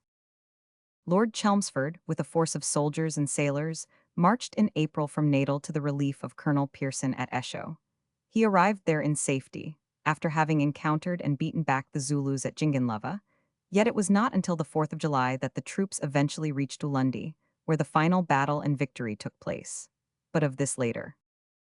Affairs at home. 2 days after the arrival of the news of the disaster at Isandlwana, Parliament met. The reverse in Zululand naturally engrossed all thoughts. Questions innumerable were addressed to government, as to the strength of reinforcements to be sent out, as to the further necessity for war at all, as to the so-called high-handed action of Sir Bartle Frere, and the so-called blunders of Lord Chelmsford. Scapegoats were wanted, and, as a natural consequence, the two most energetic and hard-worked of the Queen's servants were attacked. A political pitched battle was imminent. The ministers declined to withdraw their confidence from the Lord High Commissioner, though they passed on him censure for his hasty and independent proceedings. That the members of government had a high appreciation of his great experience, ability, and energy was apparent, for they declared they had no desire to withdraw in the present crisis of affairs the confidence hitherto reposed in him, the continuance of which was now more than ever needed to conduct our difficulties in South Africa to a successful termination. On the 19th of March 1879, the Secretary of the Colonies wrote to Sir Bartle Frere, to the effect that ministers were unable to find, on the documents placed before them, that evidence of urgent necessity for immediate action which alone would justify him in taking, without their full knowledge and sanction, a course almost certain to result in a war. The day for discussion of South African affairs in the Upper House arrived. Lord Lansdowne moved, on the 11th of March, that this House, while willing to support Her Majesty's government in all necessary measures for defending the possessions of Her Majesty in South Africa, regrets that the ultimatum, which was calculated to produce immediate war, should have been presented to the Zulu king without authority from the responsible advisers of the Crown, and that an offensive war should have been commenced without imperative and pressing necessity or adequate preparation. And the House regrets that, after the censure passed upon the High Commissioner by Her Majesty's government, in the dispatch of March 19, 1879, the conduct of affairs in South Africa should be retained in his hands. A keen debate ensued. The opposition clamored for the recall of Sir Bartle Frere, as the example of independent action set by him might be followed by other and more distant representatives of the Crown. The war was ascribed to Lord Carnarvon's impatience for South African Confederation and his incurable greed for extending the limits of the colonies, and the annexation of the Transvaal was declared to be a mistake, unless the government was prepared to send out a large military force to South Africa. The government combated these arguments. They denied they had censured Sir Bartle Frere and stated that they had passed no opinion on his policy, but merely asserted as a principle that Her Majesty's advisers, and they only, must decide the grave issues of peace and war. It was argued that war with Cetshwayo was inevitable sooner or later, and that the Lord High Commissioner had thought it advisable to be prompt in the matter. His conduct, it was true, had not the entire approval of the ministry, but everyone knew it was unwise to change horses in crossing a stream, and his action had not been such as to outweigh the many considerations which required the continuance of his service in South Africa. Lord Beaconsfield, addressing the House, defended Sir Bartle Frere, and expressed opinions on the policy of confederation as opposed to that of annexation, opinions which afford so much instruction in regard to our relations with the Transvaal that they are best repeated in their entirety. I generally find, he said, there is one advantage at the end of a debate, besides the relief which is afforded by its termination, and that is that both sides of the House seem pretty well agreed as to the particular point that really is at issue.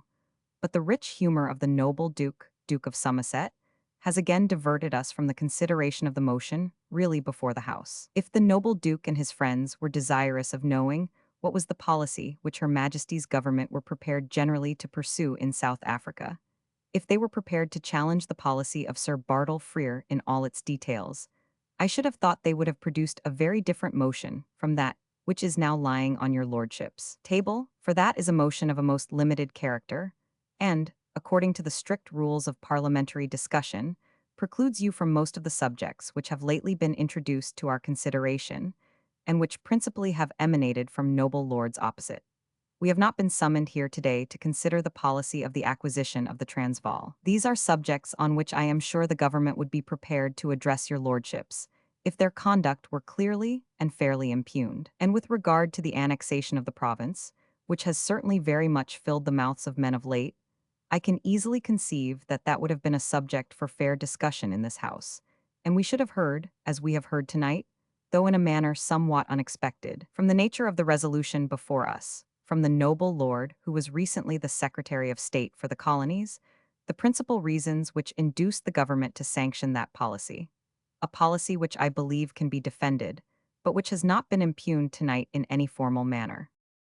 What has been impugned tonight is the conduct of the government in sanctioning, not the policy of Sir Bartle Frere, but his taking a most important step without consulting them, which on such subjects is the usual practice with all governments. But the noble lord opposite who introduced the subject does not even impugn the policy of the Lord High Commissioner, and it was left to the noble Duke who has just addressed us, and who ought to have brought forward this question if his views are so strongly entertained by him on the matter, not in supporting a resolution such as now lies on your lordship's table, but one which would have involved a discussion of the policy of the government and that of the high officer who is particularly interested in it.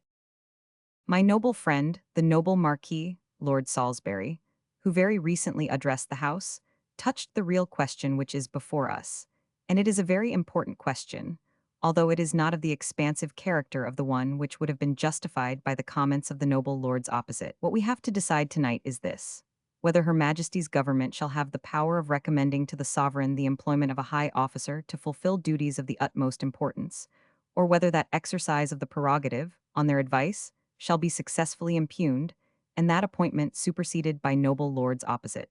That course is perfectly constitutional, if they are prepared to take the consequences. But let it be understood what the issue is. It is this, that a censure upon the government is called for, because they have selected the individual who, on the whole, they think is the best qualified successfully to fulfill the duties of High Commissioner. The noble lords opposite made that proposition, and if they succeed, they will succeed in that which has hitherto been considered one of the most difficult tasks of the executive government. That is to say, they will supersede the individual whom the sovereign, in the exercise of her prerogative, under the advice of her ministers, has selected for an important post. I cannot agree in the general remark made by the noble Duke, that because an individual has committed an error, and even a considerable error, for that reason, without any reference either to his past services or his present qualifications, immediately a change should be recommended, and he should be recalled from the scene of his duties. I remember myself a case not altogether different from the present one, continued Lord Beaconsfield, alluding to Sir James Hudson, who, when minister at Turin, had been charged with having expressed himself unguardedly upon the subject of Italian nationality. It happened some years ago, when I was in the other house. Then a very high official, a diplomatist of great eminence, a member of the Liberal party, had committed what was deemed a great indiscretion by several members of his own party, and the government were asked in a formal manner, by a Liberal member, whether that distinguished diplomatist had been in consequence recalled. But the person who was then responsible for the conduct of public affairs in that house, the humble individual who is now addressing your lordships, made this answer, with the full concurrence of his colleagues, denied that that distinguished diplomatist was recalled, and said that great services are not cancelled by one act or one single error, however it may be regretted at the moment. That is what I said then, with regard to Sir James Hudson, and what I say now with regard to Sir Bartle Frere. But I do not wish to rest on that. I confess that, so keen is my sense of responsibility, and that of my colleagues, and I am sure also that of noble lords opposite, that we would not allow our decisions in such matters to be unduly influenced by personal considerations of any kind. What we had to determine is this: was it wise that such an act on the part of Sir Bartle Frere as, in fact, commencing war without consulting the government at home, and without their sanction, should be passed unnoticed? Ought it not to be noticed in a manner which should convey to that eminent person a clear conviction of the feelings of Her Majesty's government? And at the same time, was it not their duty to consider, were he superseded, whether they could place in his position an individual equally qualified to fulfill the great duties and responsibilities resting on him? That is what we had to consider. We considered it entirely with reference to the public interest, and the public interest alone. And we arrived at the conviction that on the whole the retention of Sir Bartle Frere in that position was our duty, notwithstanding the inconvenient observations and criticisms to which we were of course conscious it might subject us. And that being our conviction, we have acted upon it. It is a very easy thing for a government to make a scapegoat, but that is conduct which I hope no gentleman on this side, and I believe no gentleman sitting opposite would easily adopt. If Sir Bartle Frere had been recalled, if he had been recalled in deference to the panic, the thoughtless panic of the hour, in deference to those who have no responsibility in the matter, and who have not weighed well and deeply investigated all the circumstances and all the arguments which can be brought forward, and which must be appealed to influence our opinions on such questions, no doubt a certain degree of odium might have been diverted from the heads of Her Majesty's ministers, and the world would have been delighted, as it always is, to find a victim. That was not the course which we pursued, and it is one which I trust no British government ever will pursue. We had but one object in view, and that was to take care that at this most critical period the affairs of Her Majesty in South Africa should be directed by one not only qualified to direct them, but who was superior to any other individual whom we could have selected for that purpose. The sole question that we really have to decide tonight is, was it the duty of Her Majesty's government to recall Sir Bartle Frere in consequence of his having declared war without our consent? We did not think it our duty to take that course, and we do not think it our duty to take that course now. Whether we are right in the determination at which we have arrived is the sole question which the House has to determine upon the motion before it. The noble Duke opposite, the Duke of Somerset, has told us that he should not be contented without being made acquainted with the whole policy which Her Majesty's government are prepared to pursue in South Africa. If the noble Duke will introduce that subject, we shall be happy to discuss it with him. No one could introduce it in a more interesting, and, indeed, in a more entertaining manner than the noble Duke, who possesses that sarcastic faculty that so well qualifies him to express his opinion on such a matter. I think, however, that we ought to have had rather longer notice before we were called upon to discuss so large a theme, which has now been brought suddenly before us. If the noble Marquis who introduced this subject had given us notice of a motion of this character, we should not have hesitated for a moment to meet it. I have, however, no desire to avoid discussing the subject of our future policy in South Africa, even on so general a notice as we have in reference to it from the noble Duke. Sir Bartle Frere was selected by the noble Lord, Lord Carnarvon, who formerly occupied the position of Secretary to the Colonies, chiefly to secure one great end, namely, to carry out that policy of confederation in South Africa, which the noble lord had successfully carried out on a previous occasion with regard to the North American colonies.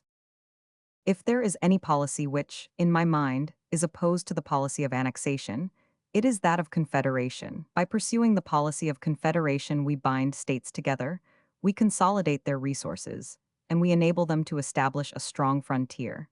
And where we have a strong frontier, that is the best security against annexation. I myself regard a policy of annexation with great distrust. I believe that the reasons of state which induced us to annex the Transvaal were not, on the whole, perfectly sound. But what were the circumstances under which that annexation was effected? The Transvaal was a territory which was no longer defended by its occupiers. The noble lord opposite, Lord Kimberley, who formerly had the colonies under his management, spoke of the conduct of Sir Theophilus Shepstone as though he had not taken due precautions to effect the annexation of that province, and said that he was not justified in concealing that he had not successfully consummated his object. The noble lord said he had not assembled troops enough in the province to carry out properly the policy of annexation. But Sir Theophilus Shepstone particularly refers to the very fact to show that so unanimous and so united was the sentiment in the province in favor of annexation, that it was unnecessary to send any large force there to bring it about. The annexation of that province was a necessity, a geographical necessity. Sir Henry Bartle Frere, Bart. Sir Henry Bartle Frere, Bart.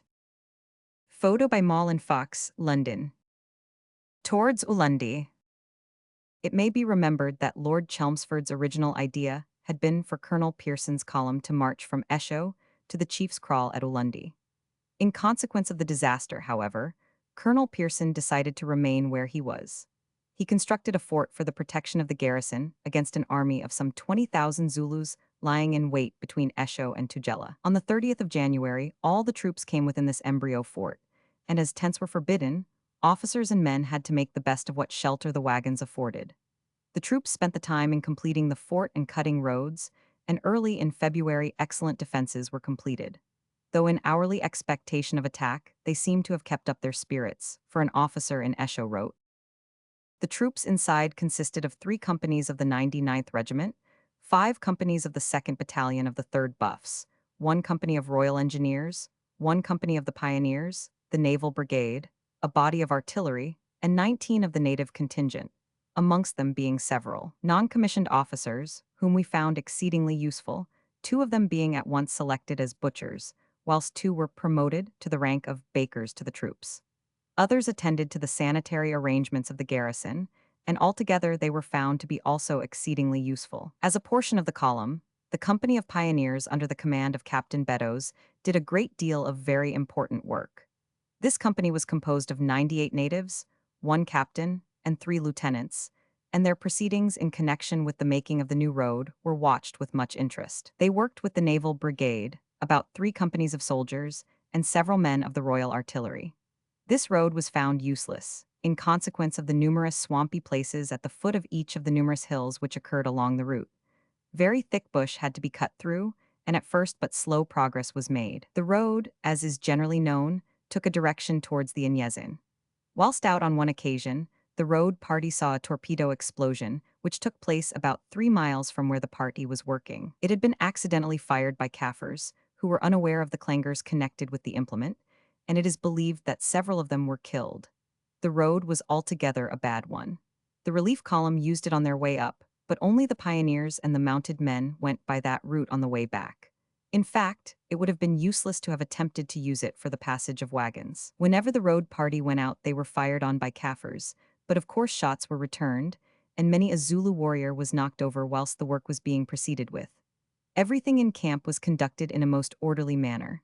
We were roused at 5:30 sharp, and at 8 o'clock sharp lights were out. For 1 month we existed very comfortably on full rations, but at the end of that time we were put on short rations, made up as follows: 1 pound and a quarter of Trecoxin beef, 6 ounces of meal, 1 ounce and a quarter of sugar, third of an ounce of coffee, 1/6 of an ounce of tea, 1/9 of an ounce of pepper, and a quarter of an ounce of salt.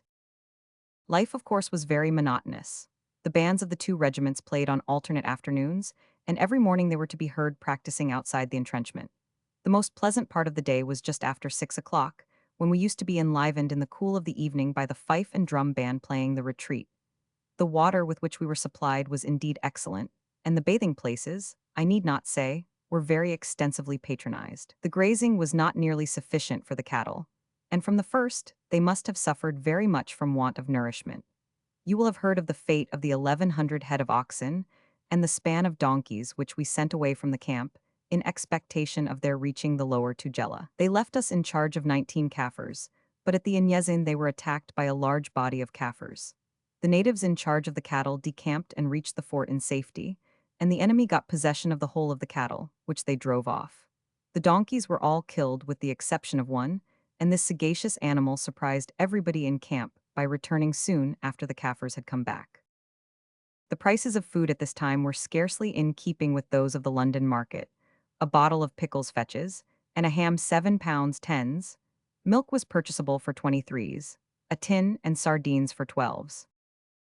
As may be imagined, the arrival of Lord Chelmsford at Esho was a matter for general thanksgiving. One who was present records in Blackwood's magazine the joy on the arrival of the first outsiders. On the afternoon of the 3rd of April, the column detailed on the 31st of March, about 500 whites and blacks, and the mounted infantry, with 1 gun, left the fort under General Pearson, to meet the relief column. A solitary horseman was seen towards 5 p.m. galloping up the new road to the fort. He had an officer's coat on, and we could see a sword dangling from his side. Who is he? He proved to be the correspondent of the Standard. First in Esho, he said, proud to shake hands with an Eshoian. A second horseman appeared approaching the fort, his horse apparently much blown. Who is he? The correspondent of the Argus, Cape Town. They had a race who would be first at Esho, the Standard winning by 5 minutes. Thus ended happily the crushing anxiety under which Colonel Pearson and his party had lived, and the foretaste of the future triumph seemed already to remove the memory of many weeks of bitterness. Serious differences of opinion soon arose between Lord Chelmsford and Sir Henry Bulwer, the governor of Natal, but on the intricacies of these it is unnecessary to dwell. Suffice it to say that they were in a measure the cause of Sir Garnet Wolseley's arrival on the scene somewhat later, as Sir Garnet united in his own person both supreme civil and supreme military power. A complete account of the movements of the various columns during the dreary months that elapsed before the final victory at Ulundi on the 4th of July cannot be attempted here. The history of skirmishes and raids, of daring sorties, of captures of cattle, and gallantry of troops, of hopes and disappointments, of successes and scares, of hardships and horrors, would fill many pages that must be otherwise occupied. Yet one tragic and memorable event of the war cannot be passed over, for we lost a gallant volunteer whose young life was full of promise and distinction. The beginning of June, the Prince Imperial of France, Louis Napoleon Bonaparte, having studied at the military college at Woolwich, and desiring to see war in all its reality, was attached to the Quartermaster General's department at General Newdigate's camp. He set out with a reconnoitering party consisting of Lieutenant Carey of the 98th Regiment, 6 men of Bellington's horse, and a Kaffir. The place they intended to reach was situated between the camps of Lord Chelmsford and General Wood. Having gained a picturesque spot near a brook which forms a tributary to the Tliadiosi River, the prince decided to sketch. He was a clever draftsman and had some ability in recognizing the capabilities of positions. The party afterwards moved on, examining various empty kraals by the way. At one of these they halted, and the prince gave orders to off-saddle for an hour. The place seemed deserted. There were remains of a recent cooking fire, and a stray dog or two sniffed suspiciously at the strangers. Round this spot near the river Tambuki grass about 6 feet in height formed a screen. The officers made coffee, turned out their horses to graze, and lay for a short rest in the peaceful security of a complete, or seemingly complete, desolation. But unknown to them, 50 Zulus, tiger-like, had crawled from ambush and were preparing to spring. It was from the cover of the river vegetation that they eventually burst forth. A hurried order to remount, and the crash of rifles at a distance of 20 yards followed. The tragic scene is well described by Mr. A. Wilmot in his History of the Zulu War. At this time the party were standing in a line close to their horses, with their backs to the kraal and their faces turned eastward, the prince being in front and nearest to the Zulus. Then with a tremendous cry, "Yuzutu!" and "Lo, the English cowards!" the savages rushed on. The horses immediately swerved and some broke away. An undoubted panic seized the party. Everyone who could spring on his horse mounted and galloped for his life. There was no thought, no idea of standing fast and resisting this sudden attack. The prince was unwounded, but unable to mount his charger, which was 16 hands high and always difficult to mount. On this occasion, the horse became so frightened by the firing and sudden stampeding as to rear and prance in such a manner as to make it impossible for the prince to gain the saddle. Many of the others saw the difficulty, but none waited or tried to give the least assistance. One by one they rushed their horses past, Private Lecoq exclaiming as he went by, lying across his saddle, "Dépêchez-vous, est-il vous plaît, monsieur?" The prince, making no reply, strained every nerve, but alas, in vain to gain the back of his horse, holding his stirrup leather with his left hand and the saddle with his right. With the help of the holster, he made one desperate effort, but the holster partially gave way, and it must have been then that the horse trod upon him and galloped off, leaving his master prostrate on the ground. The prince then regained his feet and ran after his friends, who were far in advance. 12 or 13 Zulus were at this time only a few feet behind him. The prince then turned round and, sword in hand, faced his pursuers. From the first he had never called for help, and now died bravely with his face to the foes, fighting courageously to the last. It is thought that the Zulus hurled their assegais at him, and that he quickly fell dead, pierced through the eye by a mortal wound. There is a certain sad satisfaction in remembering that this noble youth, the hope of France, the worthy descendant of a great name, should have died as a soldier, and without more than a moment's suffering. The rest of the party had galloped off at full speed, thinking each was engaged in the business of getting away. Lieutenant Carey, who has been blamed for not having stood by the prince in his perilous position, shouted orders and imagined they were followed, and in his hasty retreat had not time to do more than believe the whole party thus surprised were galloping away together. Arguments regarding this deplorable affair have been so many that it is best to quote the evidence taken at the court-martial and the statement of Lieutenant Carey. The court is of opinion that Lieutenant Carey did not understand the position in which he stood towards the prince, and, as a consequence, failed to estimate aright the responsibility which fell to his lot. Colonel Harrison states that the senior combatant officer, Lieutenant Carey, DAQMG, was, as a matter of course, in charge of the party, whilst, on the other hand, Carey says, when alluding to the escort, "I did not consider I had any authority over it after the precise and careful instructions of Lord Chelmsford as to the position the prince held." As to his being invariably accompanied by an escort in charge of an officer, the court considers that the possibility of such a difference of opinion should not have existed between two officers of the same department. The court is of opinion that Carey is much to blame for having proceeded on the duty in question, with a portion only of the escort detailed by Colonel Harrison. The court cannot admit the irresponsibility for this on the part of Carey, inasmuch as he took steps to obtain the escort and failed in so doing. Moreover, the fact that Harrison was present upon the Itlesey range gave him the opportunity of consulting him on the matter, of which he failed to avail himself. The court, having examined the ground, is of opinion that the selection of the kraal, where a halt was made and the horses off-saddled, surrounded as it was by cover for the enemy, and adjacent to difficult ground, showed a lamentable want of military prudence. The court deeply regrets that no effort was made after the attack to rally the escort and to show a front to the enemy, whereby the possibility of aiding those who had failed to make good their retreat might have been ascertained. Signed by General Marshal, Colonel Malthus, 94th Regiment, Major Legrice, R.A. On this report, a court-martial was summoned by Lord Chelmsford for the trial of Lieutenant Carey for having misbehaved before the enemy on the 1st June 1879, when in command of an escort in attendance on the prince, who was making reconnaissances in Zululand. In having, when the prince and escort were attacked by the enemy, galloped away, and in not having attempted to rally them or otherwise defend the prince. The court, under the presidency of Colonel Glynn, consisted of Colonels Whitehead, Courtney, Harness, Major Bouverie, and Major Anstruther. Judge Advocate Brander prosecuted, and Captain Crookenden, R.A., was for the defense. When the court opened, the plan of the ground was proved. Corporal Grubb said the prince gave the order off saddle at the kraal and prepare to mount. The prince mounted. After the volley, he saw Carey putting spurs to his horse, and he did the same. He saw Abel fall and Rogers trying to get a shot at the Zulus. Latok passed him and said, "Put spurs to your horse, boy, the prince is down." He looked round and saw the prince under his horse. A short time after the prince's horse came up and Grubb caught it. No orders were given to rally. Latok was called and said, "The prince told the natives to search the kraals, and finding no one there they off-saddled. At the volley he mounted, but, dropping his carbine, stopped to pick it up. In remounting he could not get his leg over the saddle. He passed the prince and said in French, 'Hasten to mount your horse.'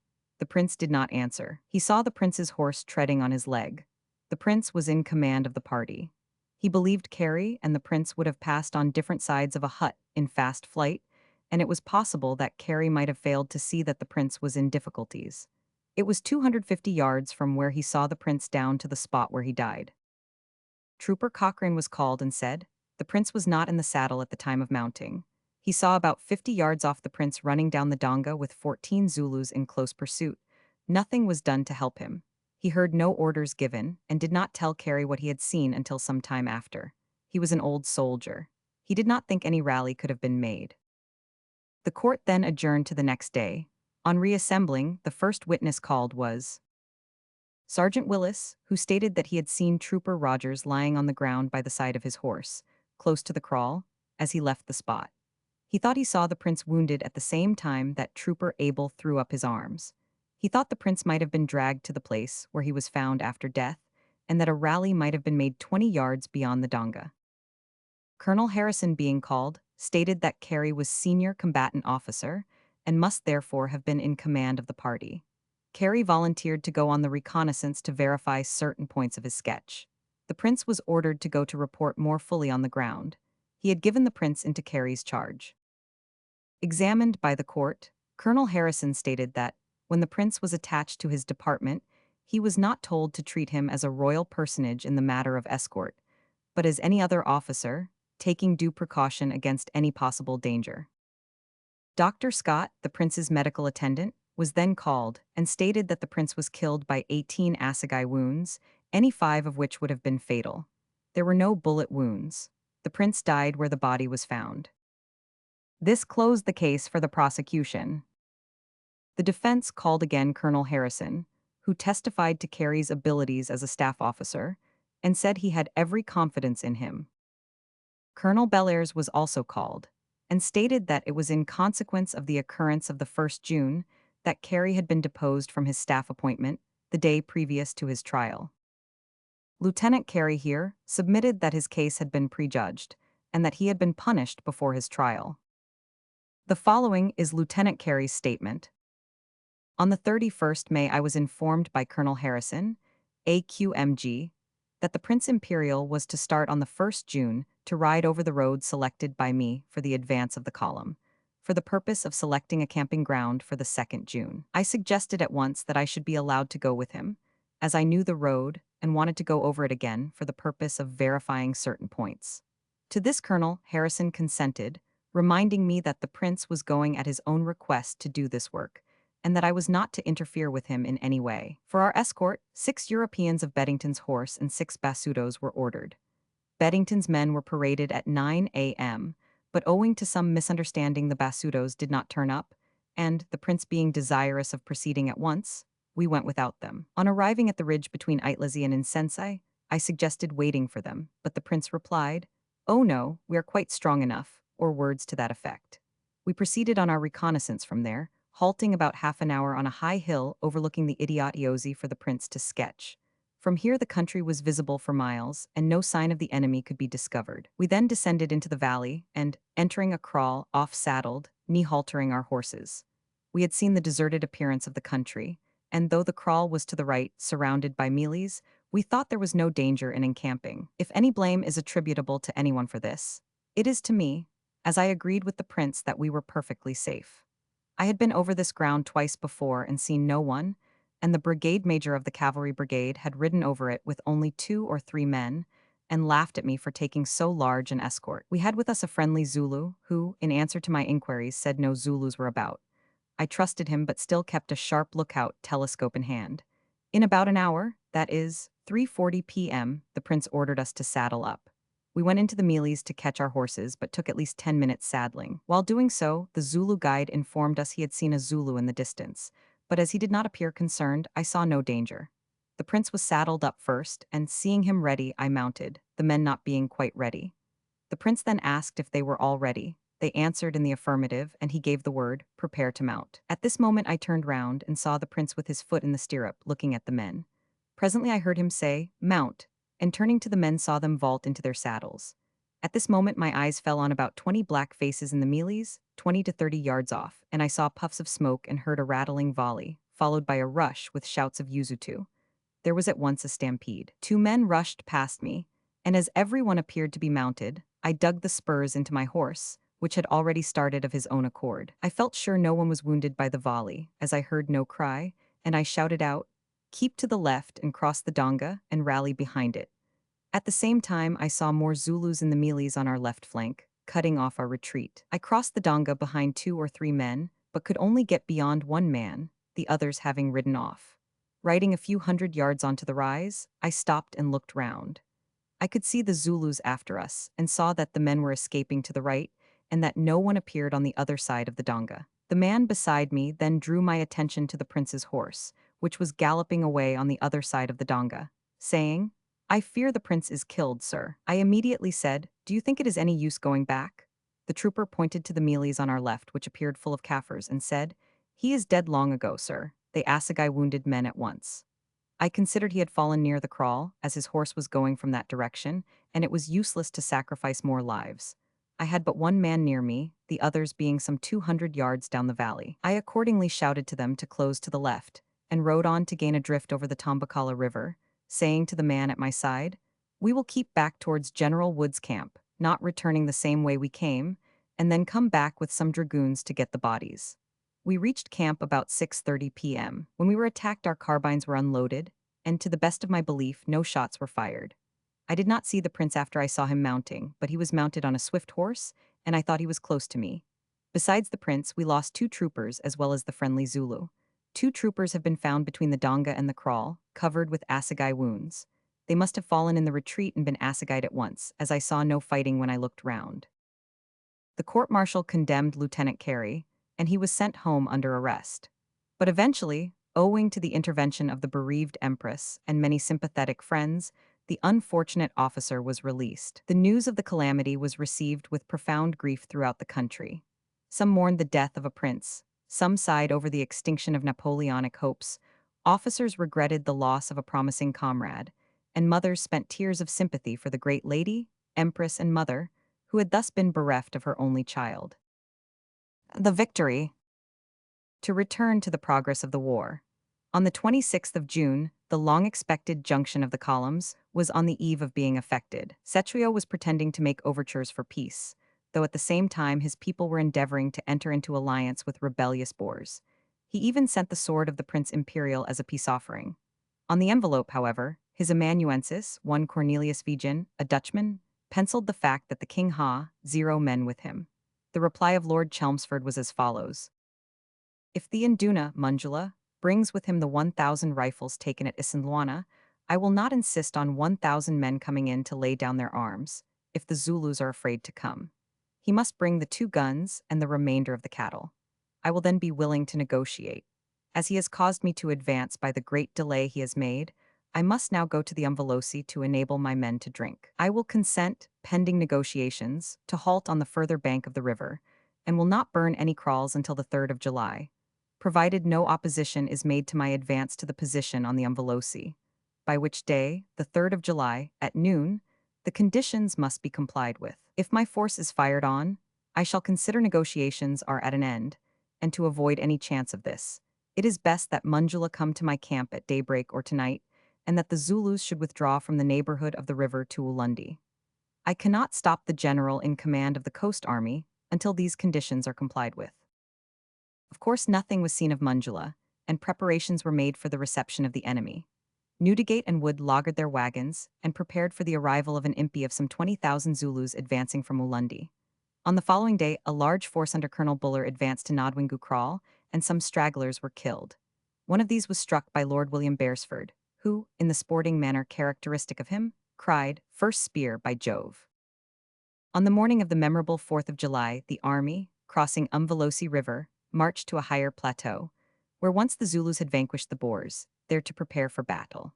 The Zulus, some 20,000 strong, after many war dances and cries, were marshaled forth by their king to an open plain between the Nodwingu and Ulundi kraals. Our troops were formed up in a hollow parallelogram, in the center being the native contingent with ammunition wagons. The 4 sides of this parallelogram were formed of 8 companies of the 13th Regiment, 5 of the 80th Regiment, the 90th, 58th, Anth Regiments, together with the 17th Lancers and the mounted irregulars. At the corners and center artillery was placed.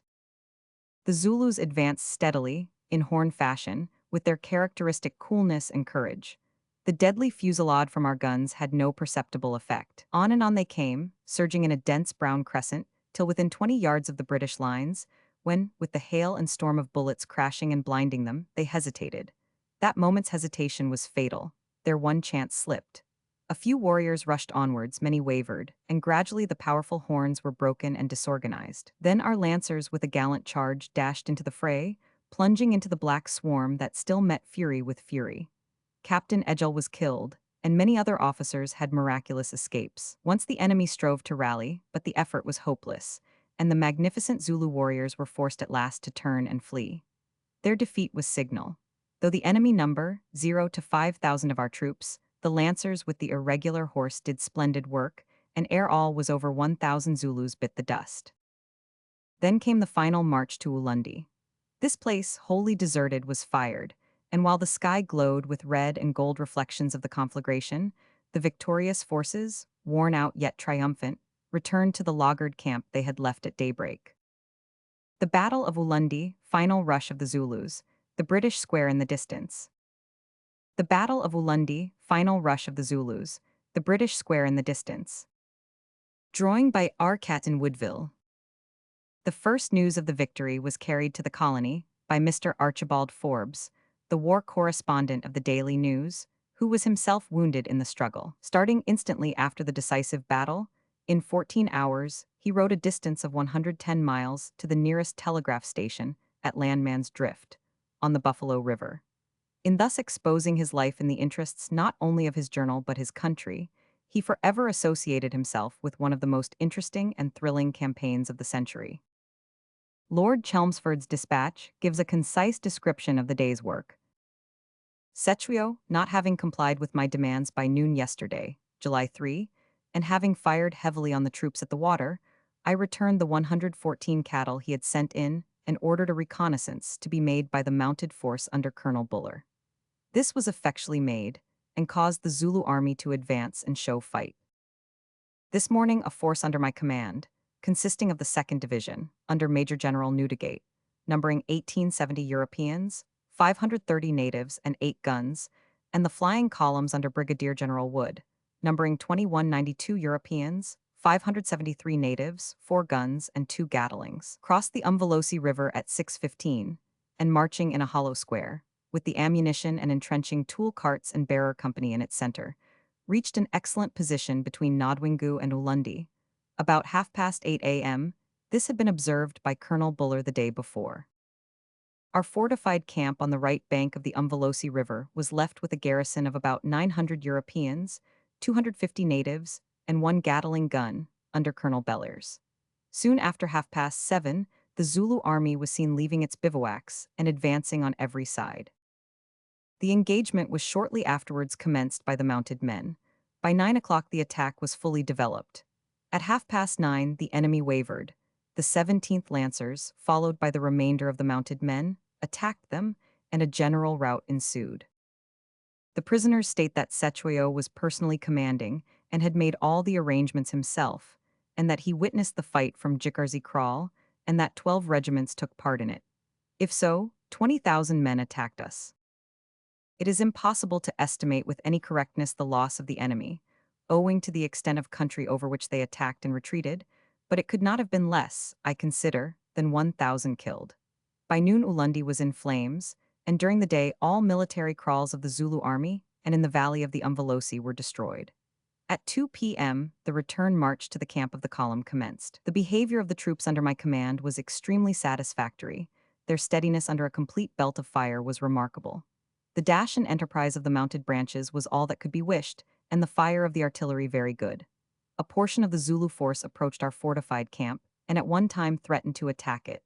The native contingent, forming a part of the garrison, were sent out after the action, and assisted in the pursuit. As I have fully accomplished the object for which I advanced, I consider I shall now be best carrying out Sir Garnet Wolseley's instructions by moving at once to Ntonganini, and thence to Mamagaza.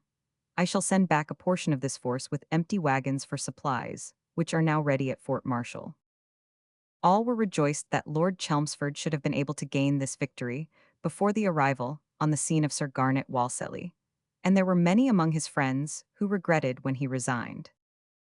The following quotation from the London Gazette explains the most conspicuous of the brave deeds that were done during this campaign, though there were many more which came near to rivaling them. So many, indeed, that it would have been impossible to have given honors to all who deserved them. War Office, June 17. The Queen has been graciously pleased to signify her intention to confer the decoration of the Victoria Cross on the undermentioned officers and soldier of Her Majesty's Army, whose claims have been submitted for Her Majesty's approval for their gallant conduct during the recent operations in South Africa, as recorded against their names, viz. Captain and Brevet Lieutenant Colonel Redvers H. Buller, C.B., 60th Rifles, for his gallant conduct at the retreat at Zeeloben on the 28th of March 1879, in having assisted, while hotly pursued by Zulus, in rescuing Captain C. 500 RC of the Frontier Light Horse, who was retiring on foot, and carrying him on his horse until he overtook the rear guard. Also for having on the same date, and under the same circumstances, conveyed Lieutenant C. Everett of the Frontier Light Horse, whose horse had been killed under him, to a place of safety.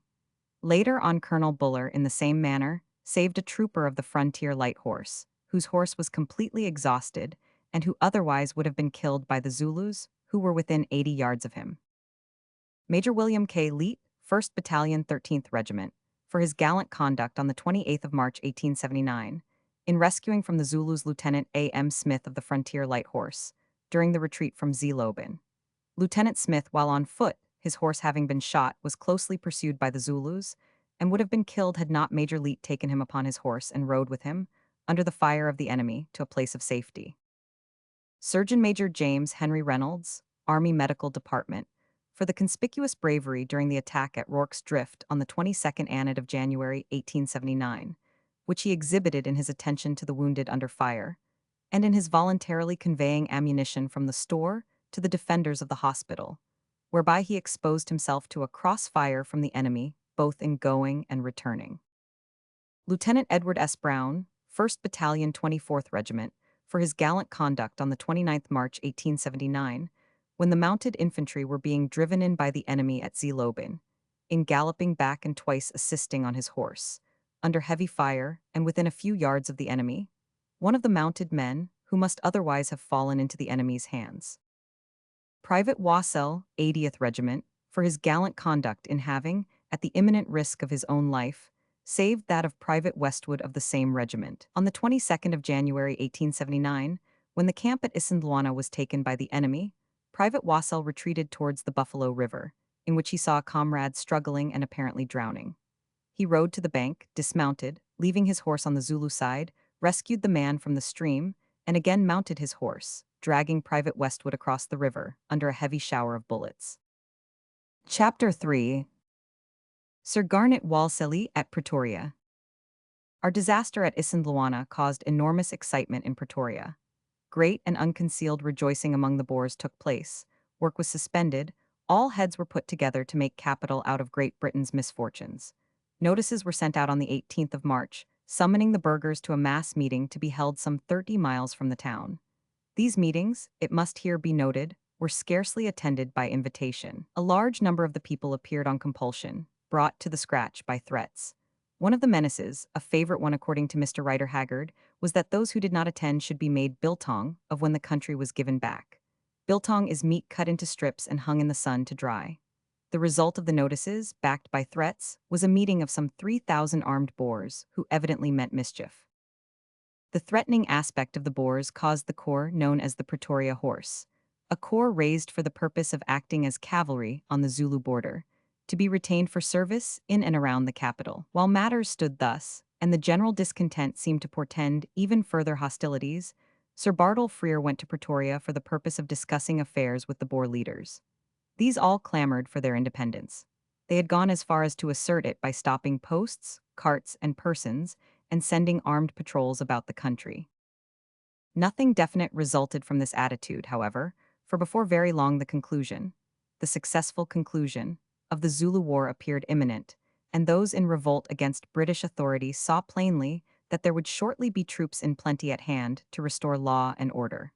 Consequently, for the time being they subsided. The loyal inhabitants of the Transvaal entertained Sir Bartle Frere prior to his departure, and at the public dinner given on that occasion at Potchefstroom, he took the opportunity to assure them that the Transvaal would never be given back. It may be interesting to some to know that at a public meeting on the 24th of April in Pretoria, within a week of the breaking up of the camp which had been threatening its safety, the following resolution was passed.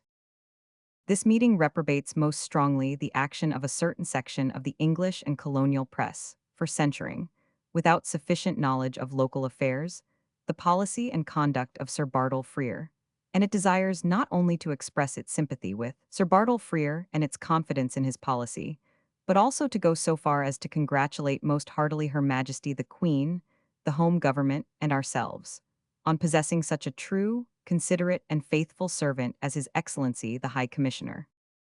Having made allusion to Sir Bartle Frere's departure, it may be as well to explain that before the Battle of Ulundi it was arranged that Sir Garnet Wolseley should be sent out from home to supersede Lord Chelmsford in the command of the army, Sir H. Bulwer as Governor of Natal, and Sir Bartle Frere as High Commissioner of the Transvaal, Natal, and all the eastern portion of South Africa. Sir Garnet reached Cape Town on the 28th of June and proceeded without delay to Natal. But, as we know, before he could reach the seat of war the Battle of Ulundi was won. The fighting was now at an end. The Zulus expressed themselves beaten, and Cetshwayo, after an exciting chase, which space does not permit us to describe, was taken prisoner on the 28th of August. He was afterwards removed to Cape Town, and rooms were given him in the castle. Hostilities having happily terminated in Zululand, Sir Garnet Wolseley then started for Pretoria. He there finally set up the government of a crown colony with a nominative executive council and legislative assembly. One of his first acts on reaching Pretoria was to issue a notable proclamation. It ran thus: "Whereas it appears that, notwithstanding repeated assurances of contrary effect given by Her Majesty's representatives in this territory, uncertainty or misapprehension exists among some of Her Majesty's subjects as to the intention of Her Majesty's government regarding the maintenance of British rule and sovereignty over the territory of the Transvaal.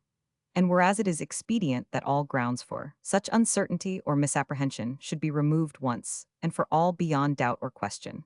Now therefore I do hereby proclaim and make known, in the name and on behalf of Her Majesty the Queen, that it is the will and determination of Her Majesty's government that this Transvaal territory shall be, and shall continue to be forever, an integral portion of Her Majesty's dominions in South Africa.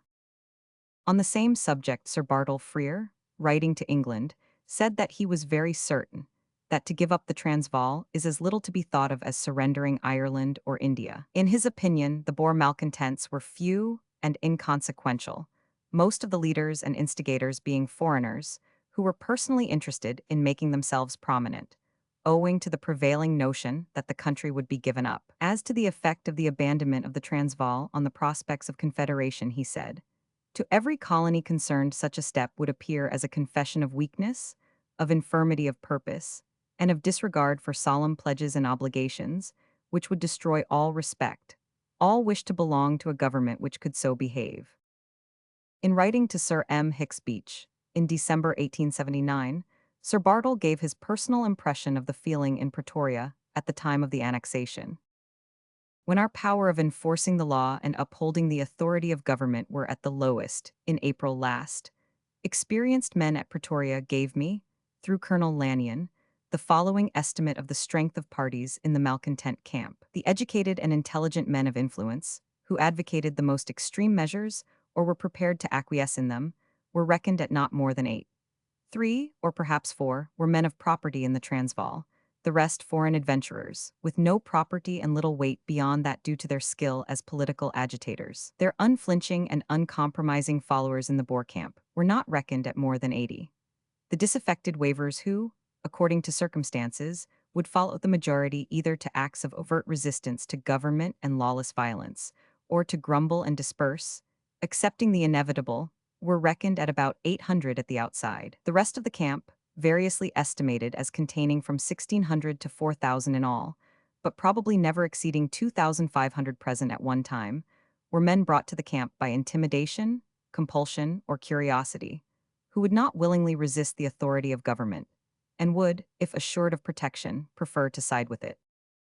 Viewed in the light of later events, these opinions are extremely interesting and cannot be disregarded. Officer of the 16th Lancers. Officer of the 16th Lancers. Photo by Gregory and Co., London. Before passing on, it is necessary to state that during the period Fro to 1879, the native chief Sekukuni, Cetshwayo's dog, as the blacks called him, had become obstreperous. He had been engaged in raids into the Transvaal, raids of the same character as those which, as has been already mentioned, had helped to bring about the collapse of the Republic. Colonel Rowland's expedition, which started in November 1878 for the suppression of this ruffian, was baffled by fever and horse sickness. Colonel Lanyon in the following June returned to the attack and was on the eve of success, when Sir Garnet Wolseley, who arrived late in that month, sent orders to cease operations. These orders he found, on reaching the Transvaal, to be a mistake. Sekukuni was not a person to be trifled with nor ignored, so the campaign began again in November, with the result that within a period of 8 days, the chief's stronghold was taken and himself made prisoner. About 50 Europeans and some 500 Swazi allies were killed or wounded. Here we see, within 1 year, how much was done for the protection of the Transvaal at the cost of British money and British blood. Looking back, it is easy to perceive that, but for our intervention, the South African Republic would have been slowly but effectually swallowed up. Cetshwayo and Sekukuni between them would have made a meal of the Transvaal. The brilliant and complete success of Sir Garnet Wolseley was highly praised, and the names of Colonel Lanyon, Captain Clark, R.A., and Captain Carrington especially mentioned as deserving a share of the credit for the accurate information they had collected during the previous months. So much having been done for the security of the Boers and for the maintenance of British prestige, it is no marvel that Sir Garnet Wolseley thought himself justified in expressing the trend of British policy in plain terms. At the dinner given at Pretoria on the 17th of December 1879, he took the opportunity of making the British program well understood. He declared with emphasis that there could be no question of resigning the sovereignty of the country. There is no government, he said, Whig or Tory, liberal, conservative, or radical, who would dare under any circumstances to give back this country. They would not dare because the English people would not allow them. At that time, it was evident that Sir Garnet had never heard the story of the philanthropic Bellarmine, an individual who gave himself to the she-bear to save her and her young ones from starvation. Or, if the tale was known to him, he probably took it for what it was worth, and never foresaw that the British government would emulate the action of the self-sacrificing lunatic, and spend precious blood for the sole purpose of nourishing and resuscitating the powers of a languishing enemy. Mr. Gladstone out of office and in office. But British speeches and proclamations had ceased to impress the Boers.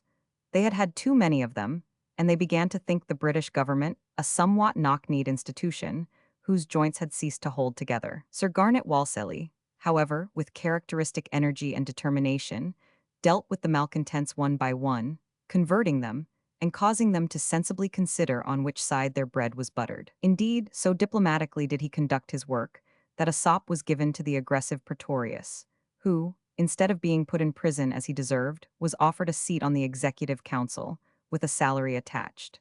This he was inclined to jump at, but, at the time, public feeling ran too high to allow of his making a decision. The fact was that the political speeches delivered by Mr. Gladstone in the south of Scotland, during the months of November and December 1879, were putting a new complexion on affairs. They were reprinted all the world over, and they were profusely circulated among the Boers. The Boer leaders and obstructionists at once saw in this British statesman their savior, and were convinced that, on the return of Mr. Gladstone to power, their independence would be assured. They therefore sent Messrs. Kruger and Joubert as a deputation to the Cape, and these two gentlemen persuaded the Cape Parliament to reject the Confederation scheme then being proposed by Sir Bartle Frere. Selections from the attacks on the government, from which the Boers then derived their encouragement and support, are here reprinted in order that the sincerity of Mr. Gladstone's attitude may be examined. Speaking in Edinburgh, he said of the government, "They have annexed in Africa the Transvaal territory, inhabited by a free European, Christian, Republican community, which they have thought proper to bring within the limits of a monarchy, although out of 8,000 persons in that republic qualified to vote upon the subject, we are told, and I have never seen the statement officially contradicted, that 6,500 protested against it. These are the circumstances under which we undertake to transform republicans into subjects of a monarchy." Now, Sir T. Shepstone's dispatches show that the ground on which the Transvaal was annexed was because the state was drifting into anarchy, was bankrupt, and was about to be destroyed by native tribes. He said that most thinking men in the country saw no other way out of the difficulty, and Carlyle has taught us what is the proportion between thinking men and the general public. He also said, in the 15th paragraph of his dispatch to Lord Carnarvon of the 6th of March 1877, that petitions signed by 2,500 people, representing every class of the community, out of a total adult male population of 8,000, had been presented to the government of the Republic, setting forth its difficulties and dangers, and praying it to treat with me for their amelioration or removal. He likewise stated, and with perfect truth, that many more would have signed had it not been for the terrorism that was exercised, and that all the towns and villages in the country desired the change.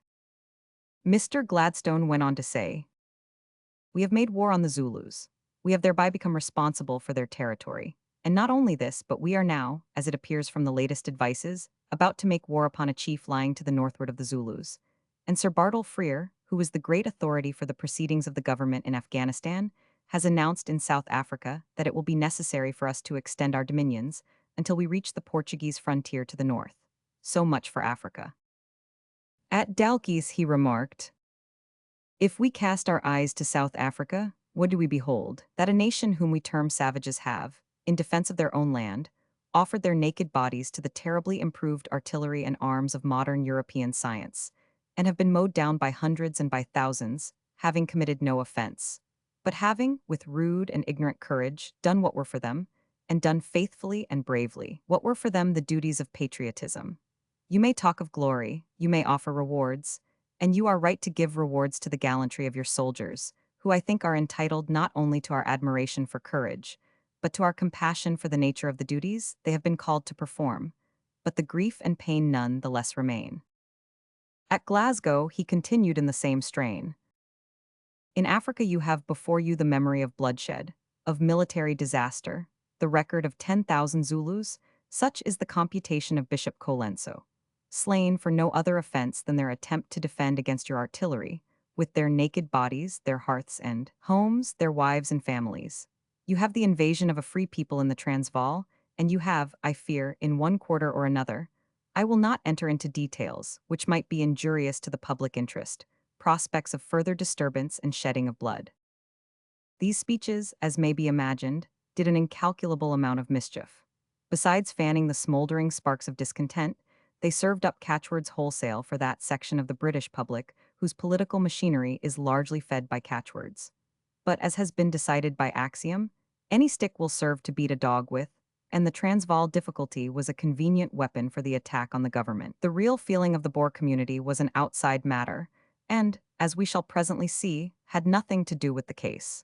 Though in March 1880 Mr. Gladstone had the satisfaction of receiving a letter from a committee of Boer malcontents, wherein he was thanked for the great sympathy shown in their fate.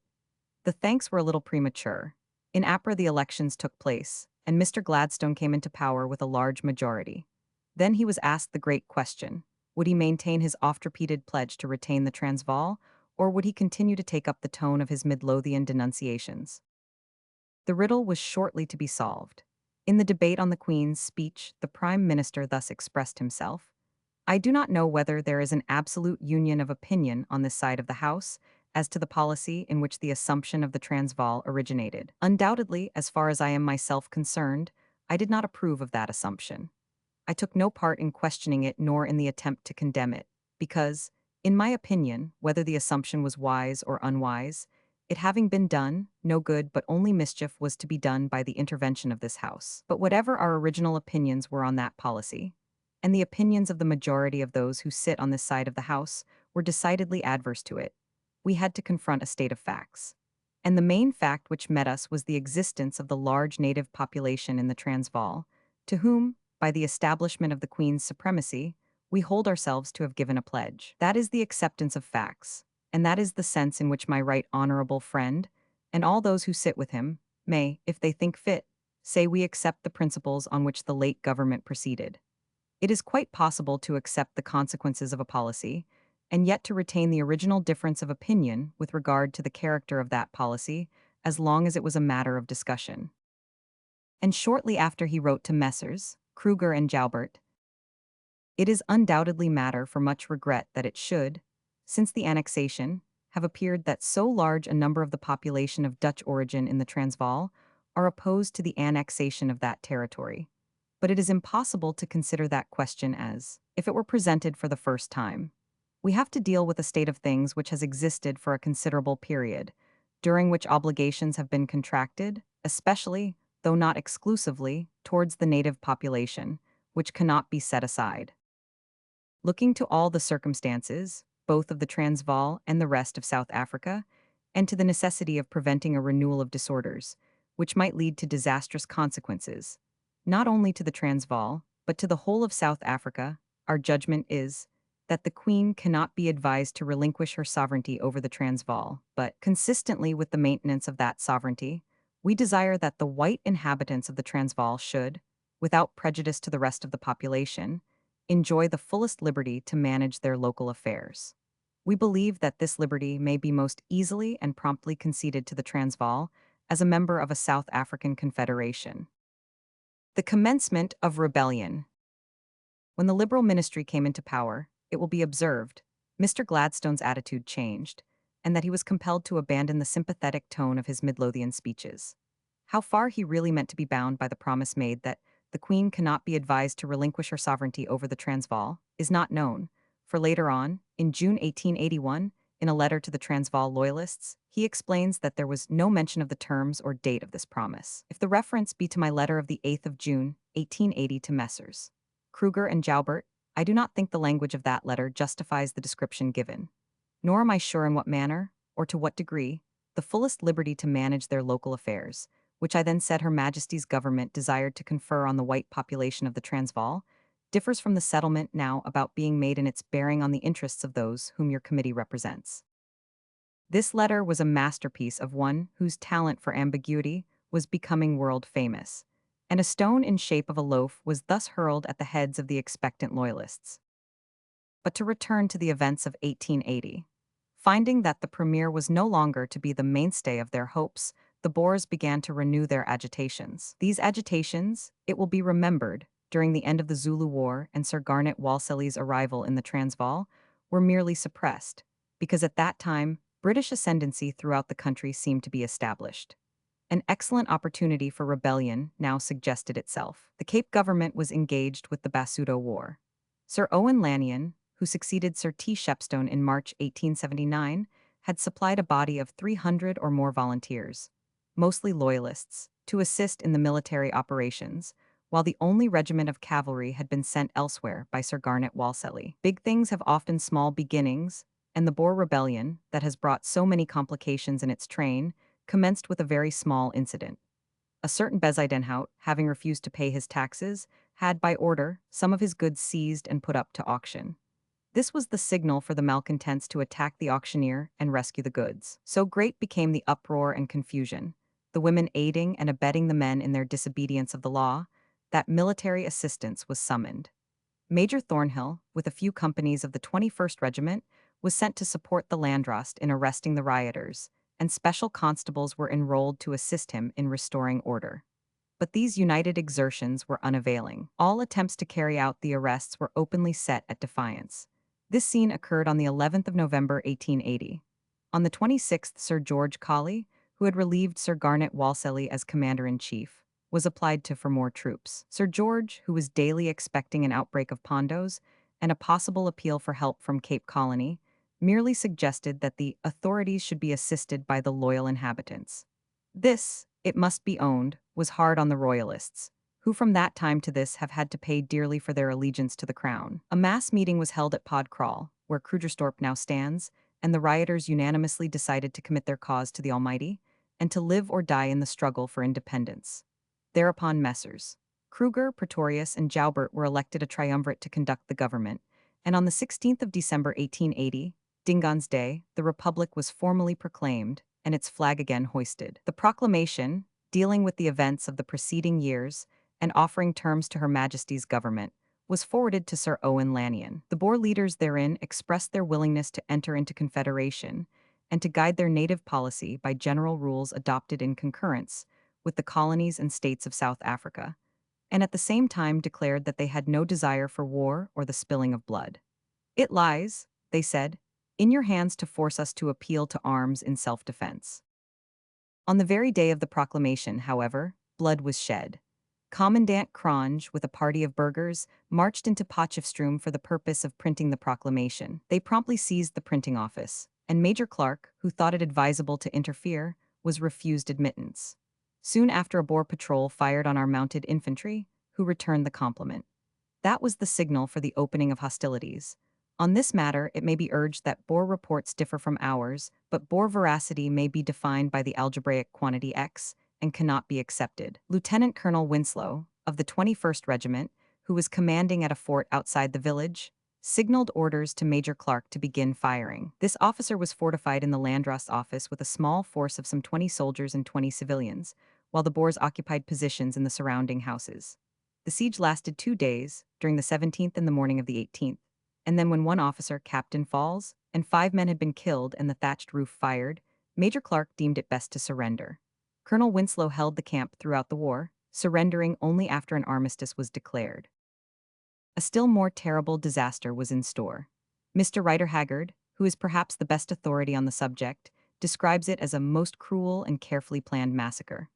Other writers, however, hold that the outrage could scarcely be called a massacre, since Colonel Anstruther had been fully warned of the risks he ran of Boer treachery and Boer artifice. It appears that Colonel Anstruther had received orders from Sir Owen Lanyon to concentrate his forces in Pretoria.